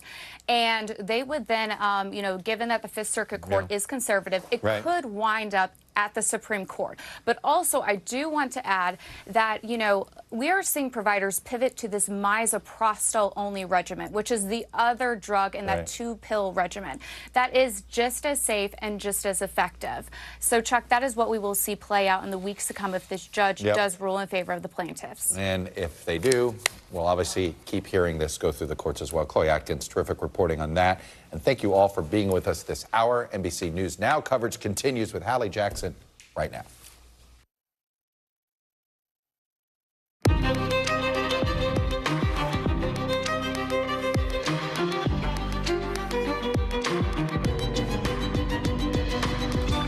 We're coming on the air with students at Michigan State now trying to find a way to process their grief and their rage after the death of 3 of their classmates in a mass shooting, with marches on the Capitol to push for tougher gun laws. We're live on campus with more on how raw this is, how angry they are, and the big questions on how do you actually keep college students safe. Plus, just in the last couple of minutes, the FDA making a decision that may save thousands of lives by letting people more easily get their hands on a key drug that can reverse an overdose. We've got that big news coming up. And some of the shocking moments before an Alabama man died in police custody. Literally frozen to death, his family says. Why his mom's lawyer is calling it the worst case of inmate abuse he's ever seen. Plus, a new study showing an experimental drug can turn off sperm. Why experts say this might be a game changer for male birth control, and why women are saying, finally. And we'll take you thousands of feet under the sea with some never-before-seen up-close video of the Titanic, a clip you will not want to miss. That's coming up a little bit later on in the show. Hey, I'm Hallie, and tonight people across Michigan are getting ready to stand together and honor the victims of that mass shooting at Michigan State University. In the next couple of hours, you've got vigils at Michigan State and its big rival, the University of Michigan, along with the various hometowns of the 3 students who were killed. Their surviving classmates leaving painted messages at the Rock. It's kind of like the meeting place for MSU. Some of those messages memorialize the classmates who died. You see their names being written here. Ariel Anderson, Brian Frazier, Alexandria Verner. The 5 students who were hurt, by the way, are still in critical condition. You also saw some other messages that were more political. Look at this. One group writing, "Allow us to defend ourselves and carry guns on campus." Other students are outside the state capitol in nearby Lansing, demanding new and tougher gun laws. You're seeing the sit-in here with speeches all day into the night. Watch. Please take a moment to sit with us and to listen to us and to be with us, because you won't be us, you haven't been us, and hopefully soon you'll never be us. But it could be any of you. All of it comes as the campus just tries to pick up the pieces. Some of that is literal. By the way, the FBI is working with students to actually pick up the stuff they may have left behind as they were running to safety Monday night. Shaq Brewster is on the Michigan State University campus in East Lansing for us. And Shaq, you're hearing some pretty powerful statements from some of the students now after this attack. Yeah, Hallie, when you go to around campus, you'll see all of these vigils, all of these commemorations and memorials. I was just driving around a little bit, and you see streams of people carrying flowers, ready to have that moment of silent reflection. And when you talk to people there, you get that sadness. You meet people who knew some of the victims, some of the people fighting for their lives, but you also get this sense of purpose and sometimes just raw anger. I want you to listen to one of the conversations I had with a student who was on campus at the time of the shooting, wasn't in the immediate vicinity. But listen to what she said her focus is and her concern is right now. We're not safe at the grocery store. We're not safe at the movie theater. We're not safe at school, whether it's kindergarten, elementary school, middle school, high school. Anywhere, kids aren't safe and no one cares. And no one cares. That sticks out to me because these are students who are going to return to class at some point next week. They're going to go to revisit the same buildings that they were in. Today, we saw that actually happen with some students in the building behind me as the FBI, as you mentioned, escorted them in one by one. Some of them were alone. Some of them were with parents or friends, but nearly all of them came out with tears in their eyes, having to sometimes relive that moment and that fear that they experienced. So definitely tough and emotional times here on campus, Hallie. And there's so many questions, Shaq, because college campuses, in many ways, in most instances, are uniquely vulnerable, with people able to get on a lot of times without needing to show ID or whatever. This map, for example, shows all the shootings we've seen on campuses over the last year. Coast to coast. You're about to see it. In states with strict gun laws, in states with less strict gun laws, there doesn't seem to be any kind of correlation. How is this, like, help us understand the framing now around these questions of how do you keep college students safe? It's a question parents are asking, the students themselves are asking it. Right, and it's a question that both the police chief and the FBI special agent in charge, they were not able to answer at this point. They say there will be adjustments being made. They don't want to list them because they say those adjustments will look different for each building, for each situation, for each scenario. This will be a community conversation, Hallie, whether or not those buildings should be locked, for example, whether or not there should be an ID to get in. But that just speaks to the fear that students have because they know that the ultimate solution is not going to come before they are called to or told to go back to class, Hallie. Shaq Brewster live for us there in East Lansing, Michigan. Shaq, thank you very much. So listen, you have to watch some extraordinary moments in court today during the sentencing of the Buffalo supermarket shooter who killed 10 people in a racist attack last year. You're seeing it there. I want to play it for you full. Watch.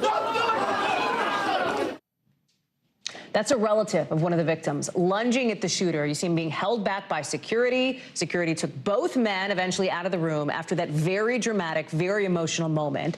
just one of several, including a statement from the judge, making clear how horrific this attack was as she sentenced the shooter to life in prison with no chance of parole. There is no place for you or your ignorant, hateful, and evil ideologies. You will never see the light of day as a free man ever again. The shooter himself apologizing, but in one moment, as he does, somebody in court starts yelling. Listen. You don't need that here. A lot of that was bleeped out, but listen, it speaks to how emotional this day has been for so many families, some of whom showed up in that courtroom. Rahima Ellis has been watching all of it for us. And Rahima, we heard that emotion from some of the victims' families in court speaking today, right? We sure did. And it's one of the things that strikes me in instances like this. Sometimes you hear the families of the victims, they express grace. That was expressed today. But there was also expressions of pain, sadness, and anger over their loved ones' lives being taken in such a violent, senseless way. Listen to what some of the families had to tell us. Our dear grandmother, Ruth Elizabeth Whitfield, she taught us the power of love. And even in our darkest hour, we will ensure that her legacy will be that. When people ask, how many children do you have? I don't know what to say. She was a teacher. She was my best friend. She was anything at any given time. Kat was a protector.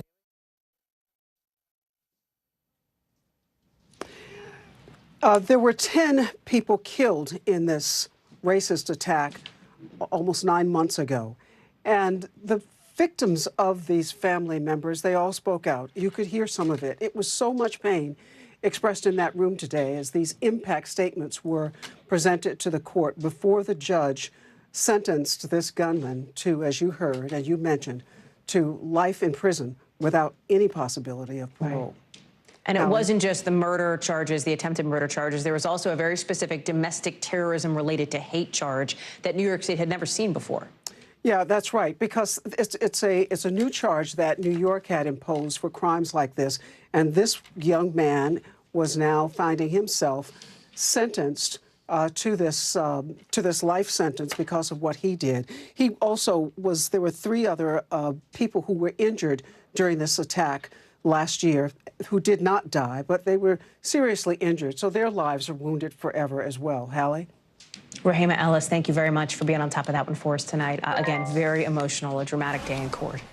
To politics now, with 2024 taking shape today with the first official campaign rally for the first official Republican candidate not named Donald Trump. Former South Carolina Governor Nikki Haley rolling out her presidential announcement by framing herself as the person to bring generational change to the party and to the country. She's 51.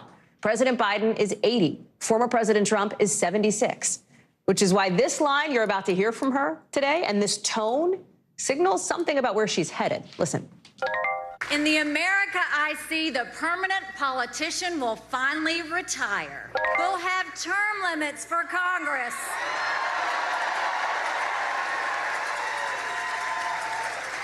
And mandatory mental competency tests for politicians over 75 years old. Mr. Trump, for his part, one of those politicians over 75 years old, is on defense with his campaign knocking Haley for what she said before on issues like health care, immigration, so-called bathroom bills. And while she is the only other formal Republican candidate out on the trail tonight, there are plenty of potential candidates fanning out across the country, including the guy you see on the right-hand side of your screen, former Vice President Mike Pence, who is in the key early state of Iowa tonight. We saw Pence literally about 10 seconds ago talking with reporters. He just wrapped up, including with our own Vaughn Hilliard, who we'll check in with in just a second. But I want to start with Ali Vitale, who's posted up for us in South Carolina. And what is so interesting here, Ali, is right now it is a 2-person race. It is Donald Trump and Nikki Haley officially. That'll change in the next few months here. She is somebody who has had to walk the line, who has chosen to walk the line between embracing former President Trump and distancing herself from him. And it appears she's going to have to do that, at least in the initial part of her campaign, too.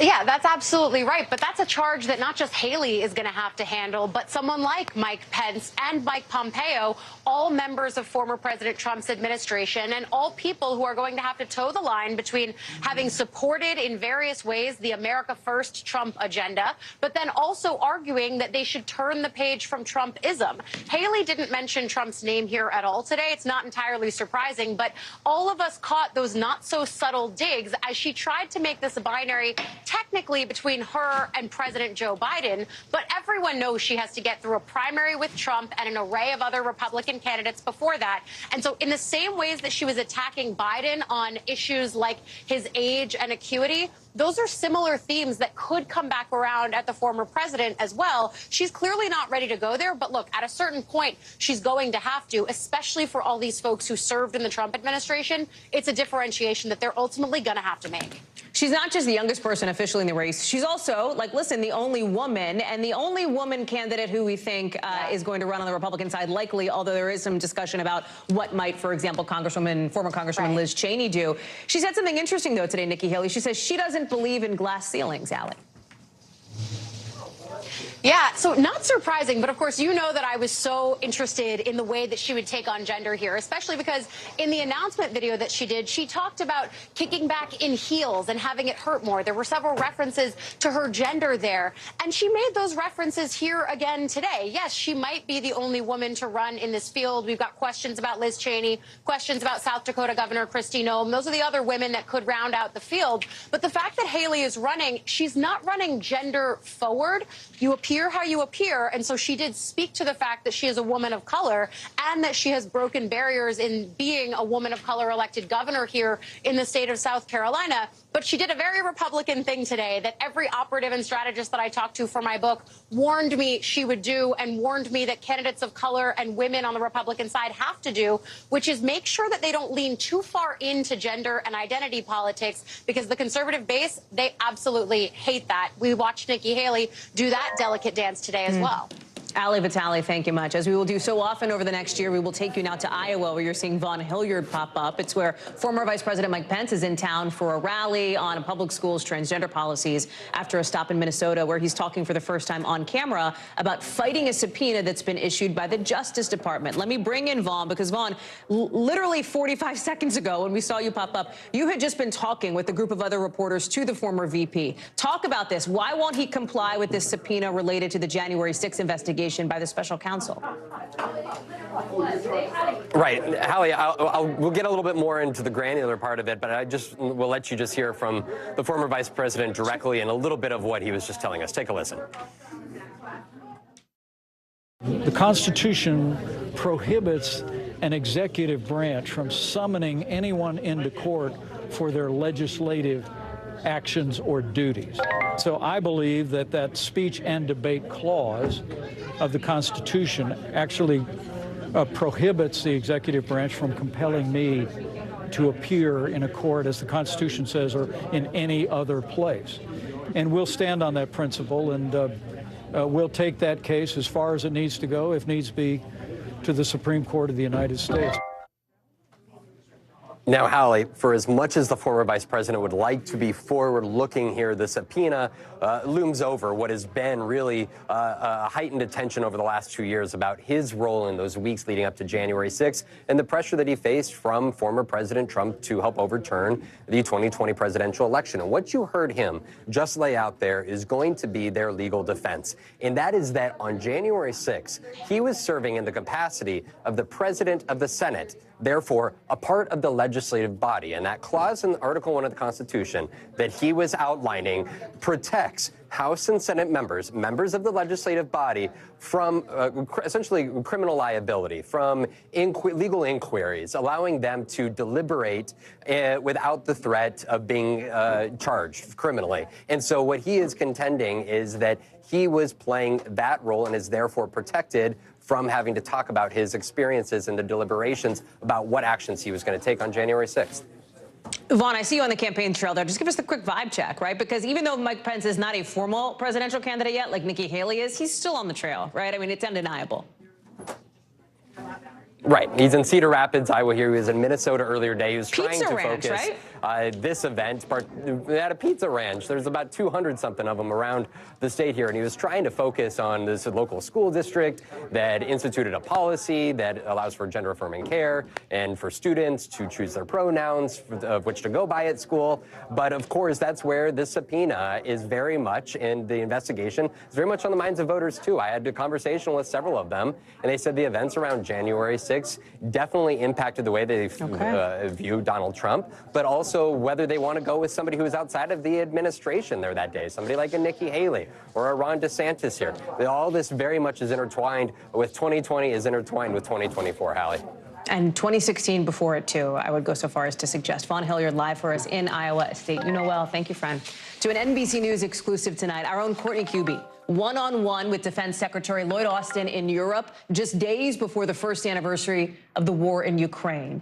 But it comes as the Defense Department is also facing questions about this and U.S. national security, right after 4 different objects flying over American airspace, including that Chinese spy balloon, were shot down just inside the last couple of weeks. Listen.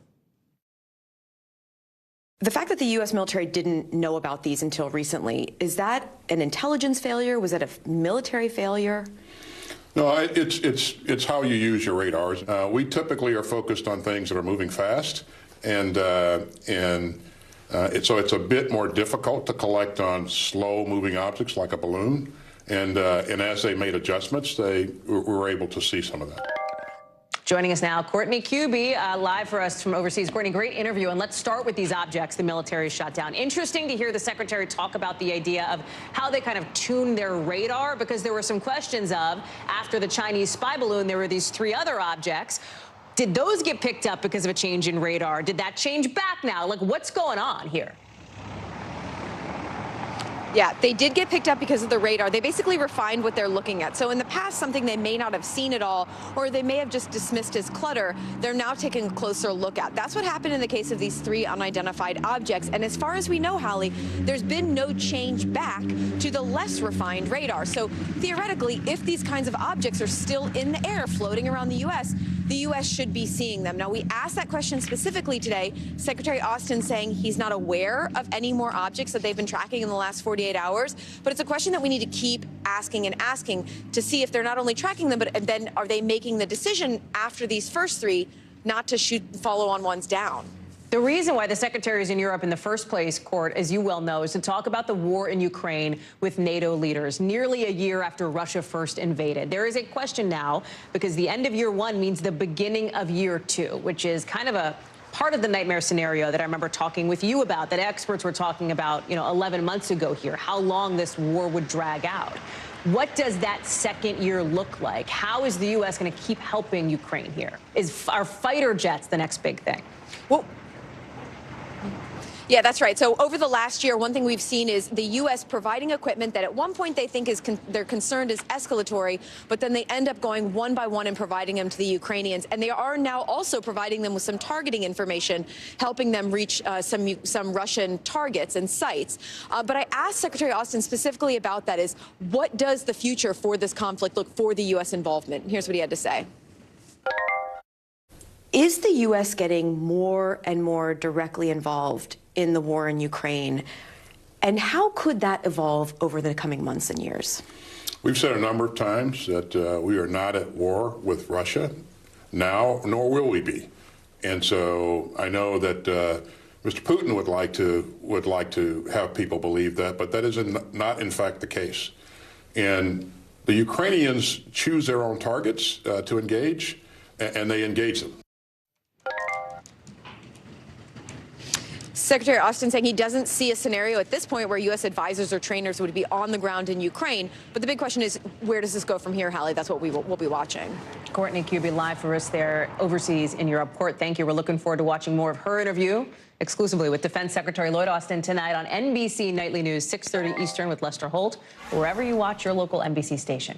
Depending on where you live, you may already be starting to see some of the snow and wind and hail expected tonight and tomorrow, even The possibility of some very dangerous nighttime tornadoes. Those could hit later on tonight down south, as up north, we're seeing a blizzard stranding more than 100 people off a highway in Minnesota. You had the governor sending in the National Guard to try to help them out. Look at that. I want to bring in Al Roker, who's live for us tonight. Let's talk about these tornadoes, Al, because we know that at night they are more dangerous than during the day. What should people be thinking about and getting ready for? Well, they've got to get ready for severe weather. They've got to be ready to go at a moment's notice. And they need to be able to do this at night when a lot of the people are sleeping. Let's look at both sides of this storm. So we've got from Michigan all the way to the Four Corners, 32 million people under winter weather advisories and winter storm warnings. You can already see that snow getting itself together out through the plains. But then we've got this area of severe weather with an enhanced risk, kind of a bullseye over parts of Arkansas on into Tennessee and parts of Mississippi. Here's the deal. 14 million people at risk, tornadoes likely, a few of these intense, wind gusts of 70 miles per hour, damaging hail. And this area here from Memphis to Greenville out to Pine Bluff is a risk for EF2 or stronger tornadoes overnight. And that is really bad news. And in fact, tomorrow we've got almost a possibility of a 1,000-mile stretch from Cleveland to New Orleans, 25 million people. Tornadoes, again, intense, but maybe a little less intense than overnight tonight. And then we're looking at this area here with a significant tornado threat from Birmingham, Tuscaloosa, Hattiesburg. We're also going to be looking at heavy rain, anywhere from 2 to 3 inches of rain from Memphis to Pikeville. And then, Hallie, we've got significant snow, anywhere from 2 to 4 inches as we get towards the plains, Central Plains, up to 6 to 8 inches of snow, Hallie. Al Roker, thank you for that breakdown. I know you'll have a busy night, a busy morning. We'll see you on Today Tomorrow. Appreciate it. We've got some breaking news to send to us here because the FDA's independent advisory panel is making some significant news here. They have just voted unanimously that the drug Narcan is safe for use over the counter, right? Meaning you can get this basically overdose reversal drug without a prescription if the FDA makes the final green light decision by the end of March. If it happens, you could buy this just at the local pharmacy, wherever, and this is a huge, huge deal. This is a drug that is credited with saving thousands of lives. If it's easier to get a hold of, perhaps you could save even more lives, considering the opioid epidemic in this country. Let's go to Dr. Natalie Azar now. And Dr. Natalie, help us understand. I think I've laid out some of why I think, why we see this as significant. Talk about how medical professionals see this as significant.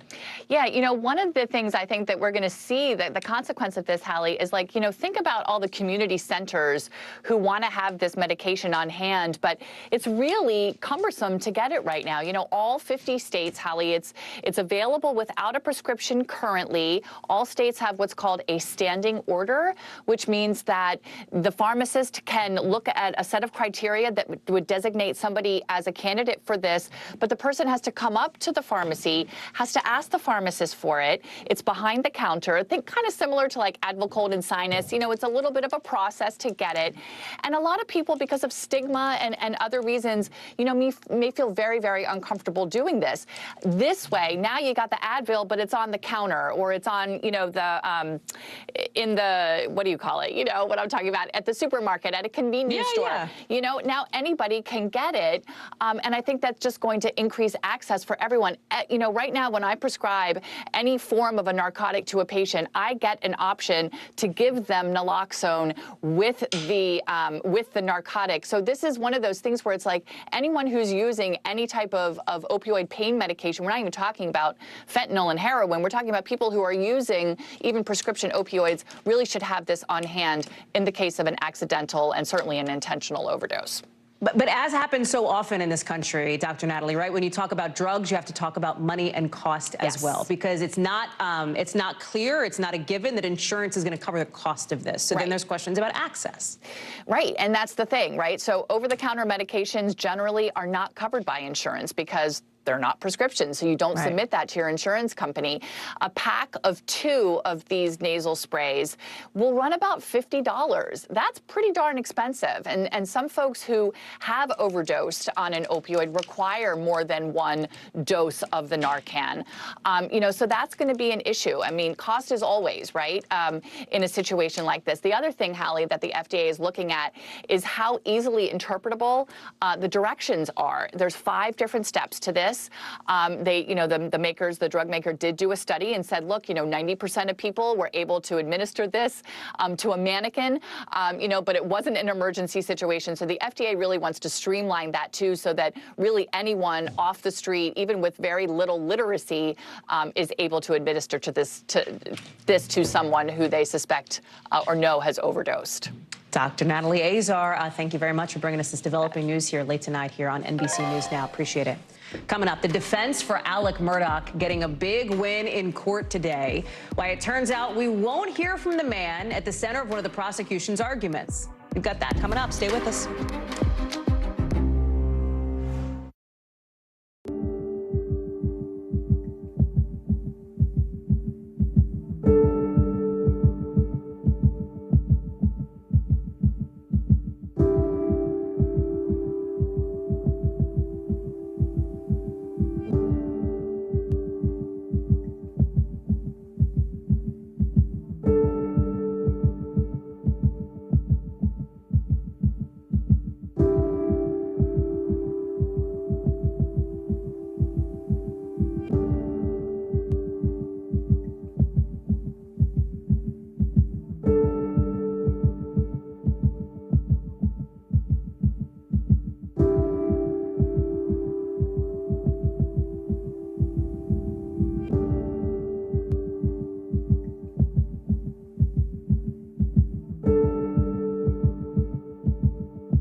The storm surge. How much water will ultimately be pushed inland? How many of you were up there? At least like 11. How real is this going back to the moon? What our top story tonight? You guys okay? Yeah. Oh my goodness. How you doing, Lester?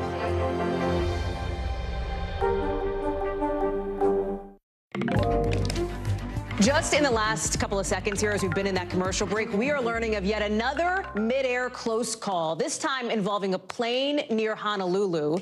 Coming as you see there, the head of the FAA, the acting administrator, is announcing a call to action, facing some heat on Capitol Hill over a bunch of issues, including, of course, these mid-air near collisions, misses, right? But look at this animation. It's not real video.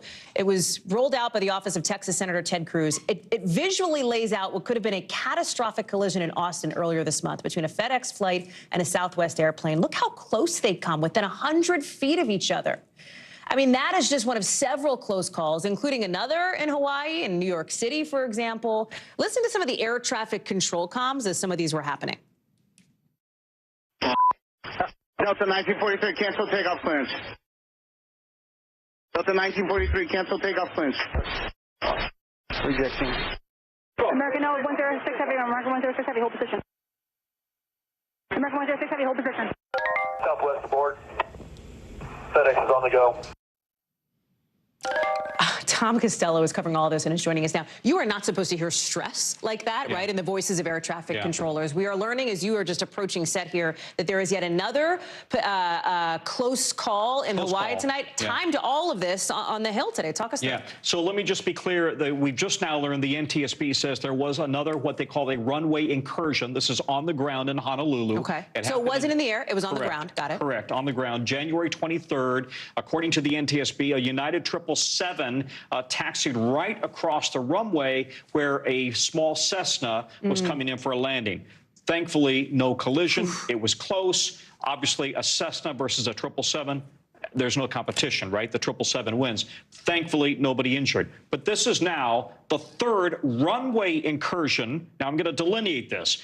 Runway incursion is when something happens on the ground. You heard several of them there. JFK Airport, Austin, Texas, and now one in Honolulu.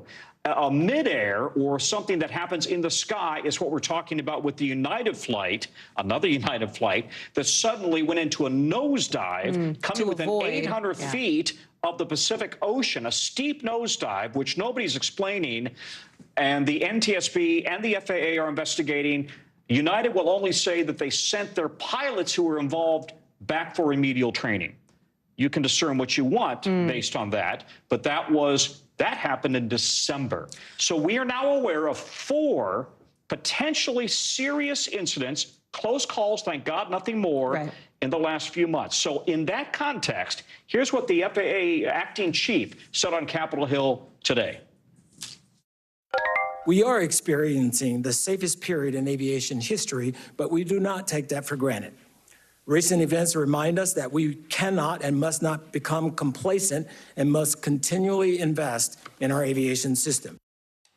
Okay, that is the acting FAA chief, Billy Nelson. He is a veteran pilot. He is a veteran safety expert, and he has called a call to action on safety system-wide, nationwide, and they will hold an aviation summit here in Washington next month. How long is it going to take, right? A call to action to do better, to make sure these things don't happen again. People are flying tonight, tomorrow morning. You know, people who are getting on planes want to know that they're going to be okay. I think the fact that this has gotten so much attention, all of us have been talking about these incidents. Everybody in the aviation world is right now on heightened alert, and they're all going to get the lowdown and the drill down when they come to Washington and they're told we got to do better. You are a busy man, as always, no more so than tonight. Tom Costello, thank you for being with us. Appreciate it.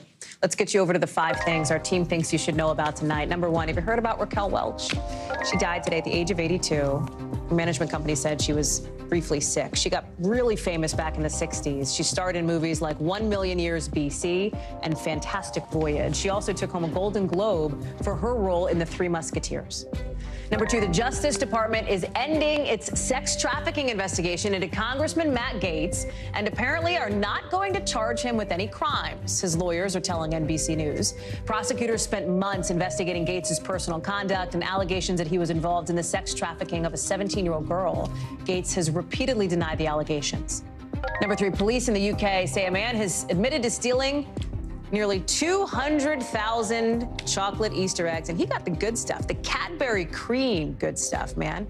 British police say he took more than $37,000 worth of Cadbury cream eggs and some other candy. He pleaded guilty to criminal damage and theft and is expected to be sentenced next month.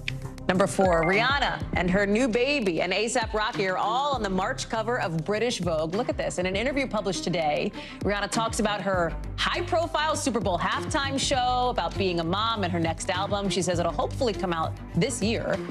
Vogue says the interview happened before the star realized she was pregnant with her second baby. Number 5, Rebel Wilson launching a new dating app called Fluid. She tells People magazine it's the first dating app where you don't have to define yourself as straight or gay or bi or describe what you're looking for. To South Carolina now, where prosecutors are wrapping up their case, or expected to, against Alec Murdaugh tomorrow, with the jury seeing the moment back in August 2021 when the lead investigator in this double murder case asked Murdaugh straight up if he killed his wife and son. Watch. Did you kill Maggie? No. Did I kill my wife? Yes, sir. No, David. Do you know who did? You think I killed Paul? I have to go where the evidence and the facts take me, and I don't have anything that points to anybody else at this time. So that obviously was Alec Murdaugh speaking with Detective David Owen back then. Remember, the murders are what Murdoch is on trial for, accused of killing his wife Maggie and his son Paul. You see him here. Clearly was emotional during that interview. Prosecutors want to lay out the motive here in this trial. They want to tie in a motive related to the 100+ financial crimes that he's accused of. But we're not going to hear from this guy who is central to that argument, known as Cousin Eddie. Frankly, people watching this trial, court observers, have been waiting for him to testify. It sounds like it's not going to happen. He's accused of helping Murdoch in a botched suicide attempt / insurance fraud scheme. Danny Savalos is joining us now. And Danny, I think it is fair to categorize this, the fact that we are not going to be hearing testimony from Cousin Eddie, as a win for the defense here, frankly, a rare victory for Alec Murdaugh's team, given what we've seen in this trial so far. But explain why this is. Why is the judge not going to let us hear from Cousin Eddie? It has to do with balancing relevance against prejudicial effect. It may be interesting to the jury, and it may even tend to show that Murdoch is a generally bad guy, but this evidence is outweighed by the prejudicial value. And the judge got it exactly right. I think the judge even took it a step further and said, it's not even relevant. We don't even get to the balancing test because it's not even probative of whether or not he committed this particular crime. This happens all the time. Prosecutors try to argue, oh, everything is part of motive, so all these bad things should come in. And defense attorneys are left saying, no, no, no, no. This is just thinly disguised character evidence, and character evidence is generally inadmissible in a case like this. You can't bring in prior bad acts to show that somebody committed this particular bad act, this crime. We also, we showed that video of Detective Owen with Alec Murdoch from back in 2021. He was on the stand today, and the prosecution kind of steered him into poking holes into Murdoch's alibi and acknowledging that there were inconsistencies in what Murdoch told police. Watch. It wasn't one inconsistency. It was several inconsistencies over a period of time that were repeated. So this is the prosecution wrapping up its case. The defense says when it's their turn, they're going to take about a week. When they start, we think, on Friday. You're, put on your defense attorney hat here. Would you put Alec Murdoch on the stand? Because that's the next big question. I'm interrupting your question. No, I would not put him on the stand. Why not? But that being said, and I'm very sorry, Hallie, I got so excited I had to respond, but you do not generally, as a rule, put your client on the stand unless there's something you absolutely essentially need. Now, I say that with the caveat that Murdoch has an absolute constitutional right to take the stand and testify.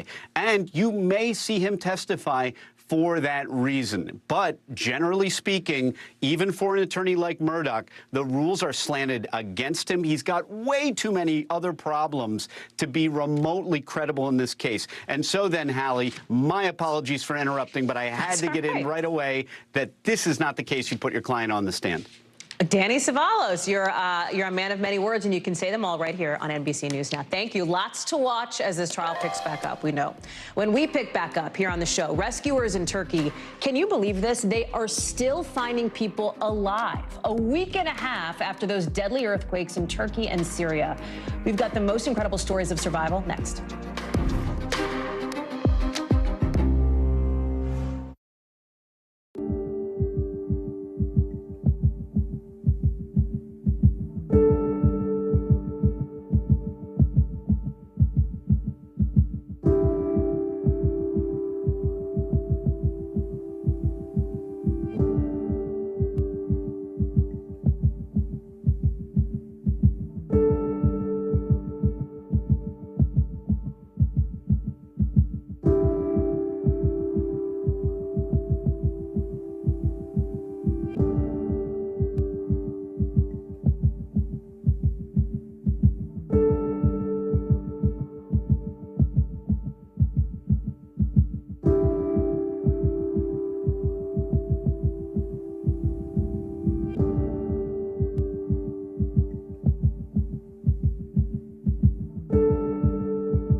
Watch NBC Nightly News with Lester Holt or listen wherever you get your podcasts. Hey, podcast fans, ready to unlock our true crime mysteries? Try Dateline Premium on Apple Podcasts. You'll get early access to originals, plus bonus content, and everything is ad-free.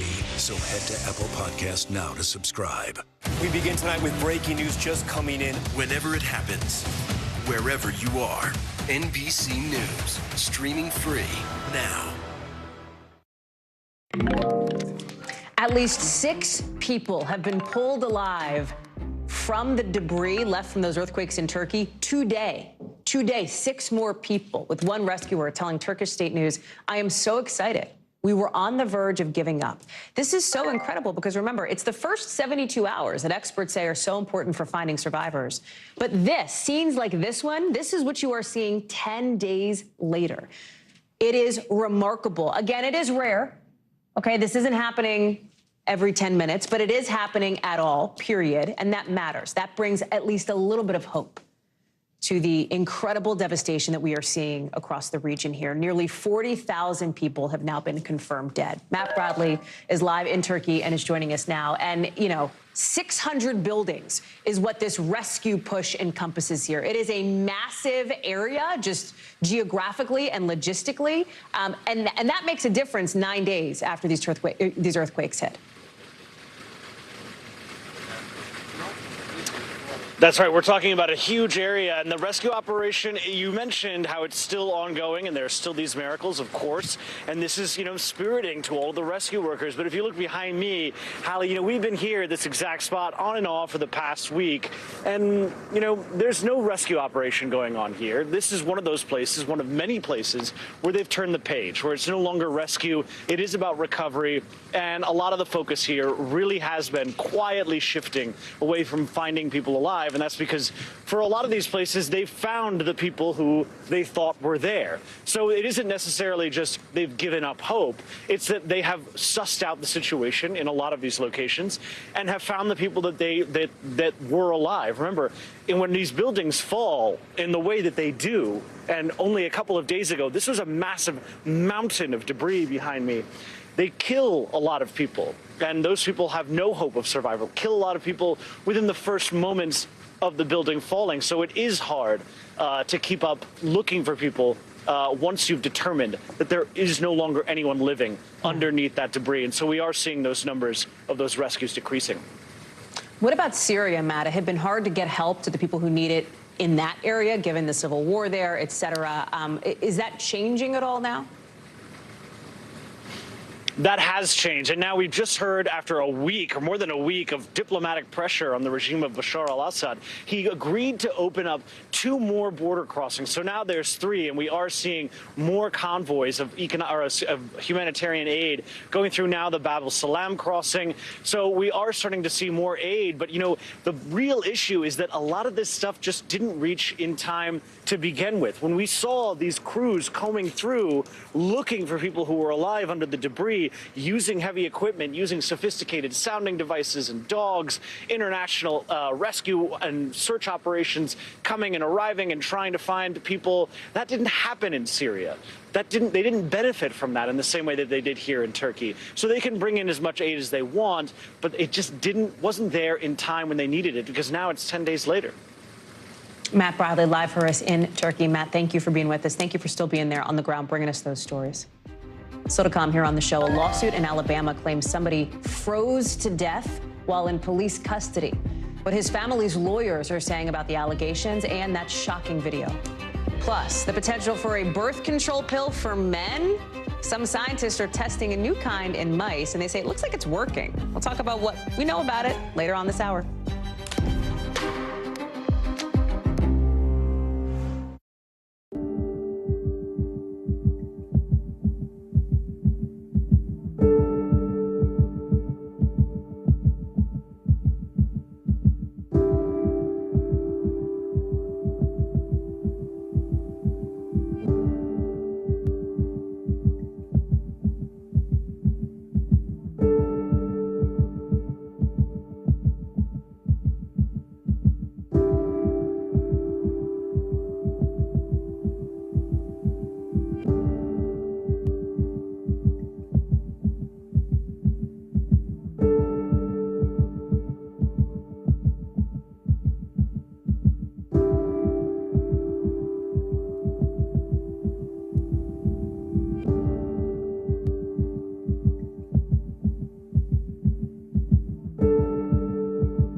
the day's biggest political stories with trusted insight and expert analysis. A daily look at the politics behind the headlines. Meet the Press Now, streaming weekdays at 4 p.m. on NBC News Now. How many of you were up there? At least like 11. How real is this going back to the moon? How you doing, Lester?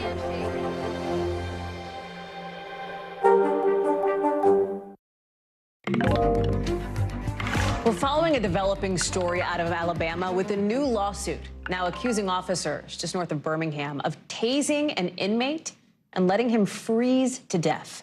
His name is Anthony Mitchell, and we want to warn you that the video we're about to show you, it is disturbing. We are only going to show it this one time.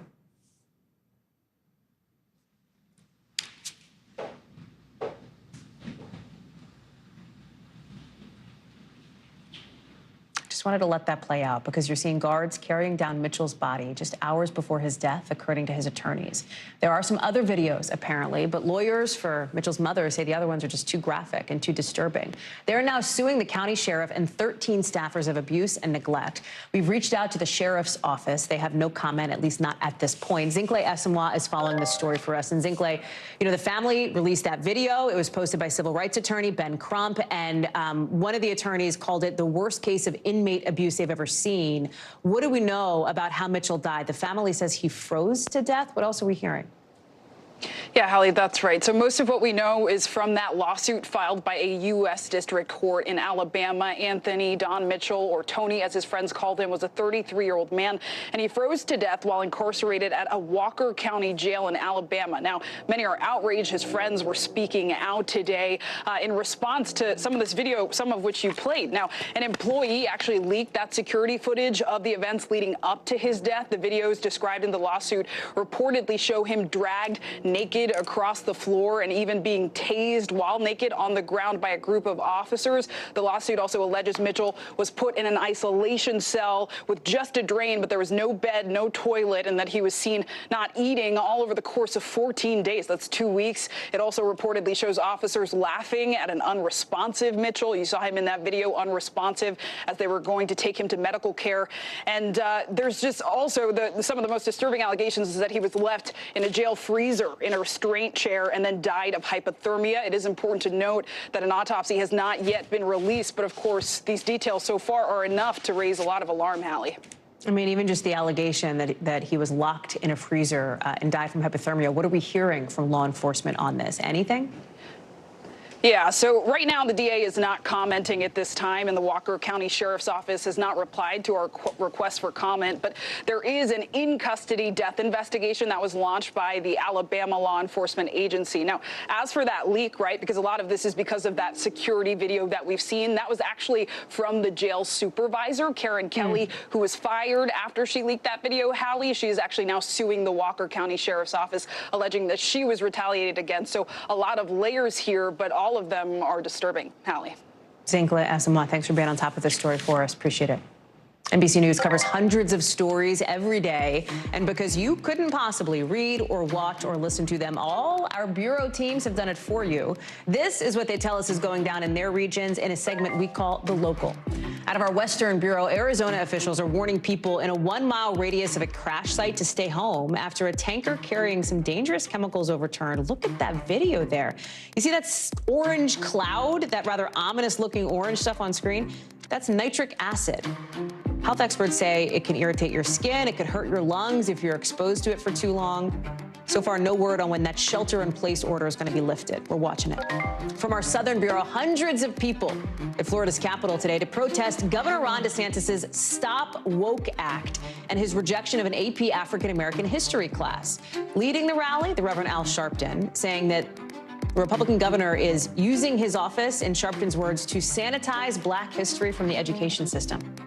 Out of our Midwest Bureau, the Kansas City Chiefs put on their champagne goggles after a tsunami of fans flooded the team's victory parade today. Players got off the bus in the middle of the parade to celebrate, for their O-line to show off their shirts that had a big old 0 on them because, you know, the Eagles couldn't sack Patrick Mahomes all game. Raise your hand if you're still mad about that. Raise your hand if you're still really upset that you have to talk about the Kansas City Chiefs after the Super Bowl. Let's talk about now a new study that's showing some promising results for a different kind of birth control. Birth control for men. How about that? Scientists are finding that an experimental drug originally developed for eye disease can, I don't know how else to say it, it can temporarily turn off sperm, basically. Now, here's the huge caveat. This is still in the super duper duper early stage. Like, it's only being tested on mice right now. But if it continues to do well in tests, it could end up being a game changer. Because right now, there's really only two options for men and contraceptives: condoms or vasectomies. According to one research company, Google searches for "where can I get a vasectomy" went up 850% after Roe versus Wade was overturned last year. So perhaps there is a market, a growing market for male birth control. I want to bring in NBC News medical fellow Dr. Akshay Syal. So first of all, I think it is fair to say that many women are probably hearing about the possibility of male birth control and going, freaking finally, right? So what took so long? What could this thing actually do, this pill or whatever form it comes in? Yeah, I definitely agree with you on those sentiments. So, Hallie, basically, it's either a pill or an injection that they tested in mice. Okay. And as you pointed out, super duper early stages. But basically, you know, if you think back to your 8th grade biology class or high school biology class, the sperm has to swim up to the egg and fertilize the egg in order for someone to get pregnant. And so sperm had, like you saw in that picture just before, they have a little tail at the end. And so basically how this drug works is, you can see on the left, you have a healthy sperm that's swimming and trying to find this little egg. But on the right, that little guy has been treated with the drug, and he can no longer swim. And if they can't swim, they can't fertilize the egg, and there you go. You can't cause pregnancy. But I should point out, you know, this is just in mice. But what they also found was that there was no difference in mating behavior. And what we think that might mean is that there's no lack of sex drive that comes as a side effect of this drug. You know, our medical unit has been so helpful as we've been asking a lot of questions about this today. And they've said that, like, there's really never been a male birth control in the United States that has made it to late-stage trials, right? Like, we've never gotten far enough along on the pill or whatever for men. Why is that? Yeah, you know, the short answer is side effects, really. And to be fair, a lot of the side effects that have been reported in the trials are things that women deal with, honestly, in the current approved methods for birth control, like mood changes or things like acne.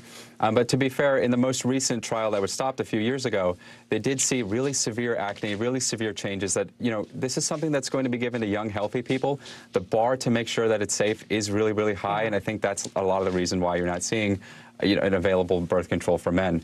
I do want to go ahead. Oh, I was just going to say, Dr. Syal, sorry to interrupt you, but I was just thinking, like, if this mice pill injection thing does, like, if the studies keep going and going and going, are we talking a decade before this comes around? Are we talking 20 years, 2 years? Like, what's the time frame?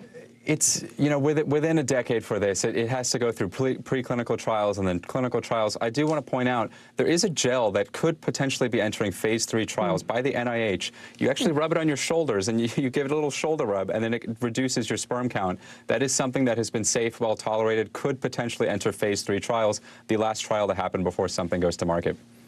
And that would be the first one, the first kind of male birth control in this country that's made it that far, right? Exactly. All right, Dr. Akshay Syal, we'll have you back if that happens. Appreciate it. Thanks. Coming up, some never-before-seen footage of the first ever dive to the Titanic, just about to be released. We have the sneak peek. We're going to show it to you in just a sec.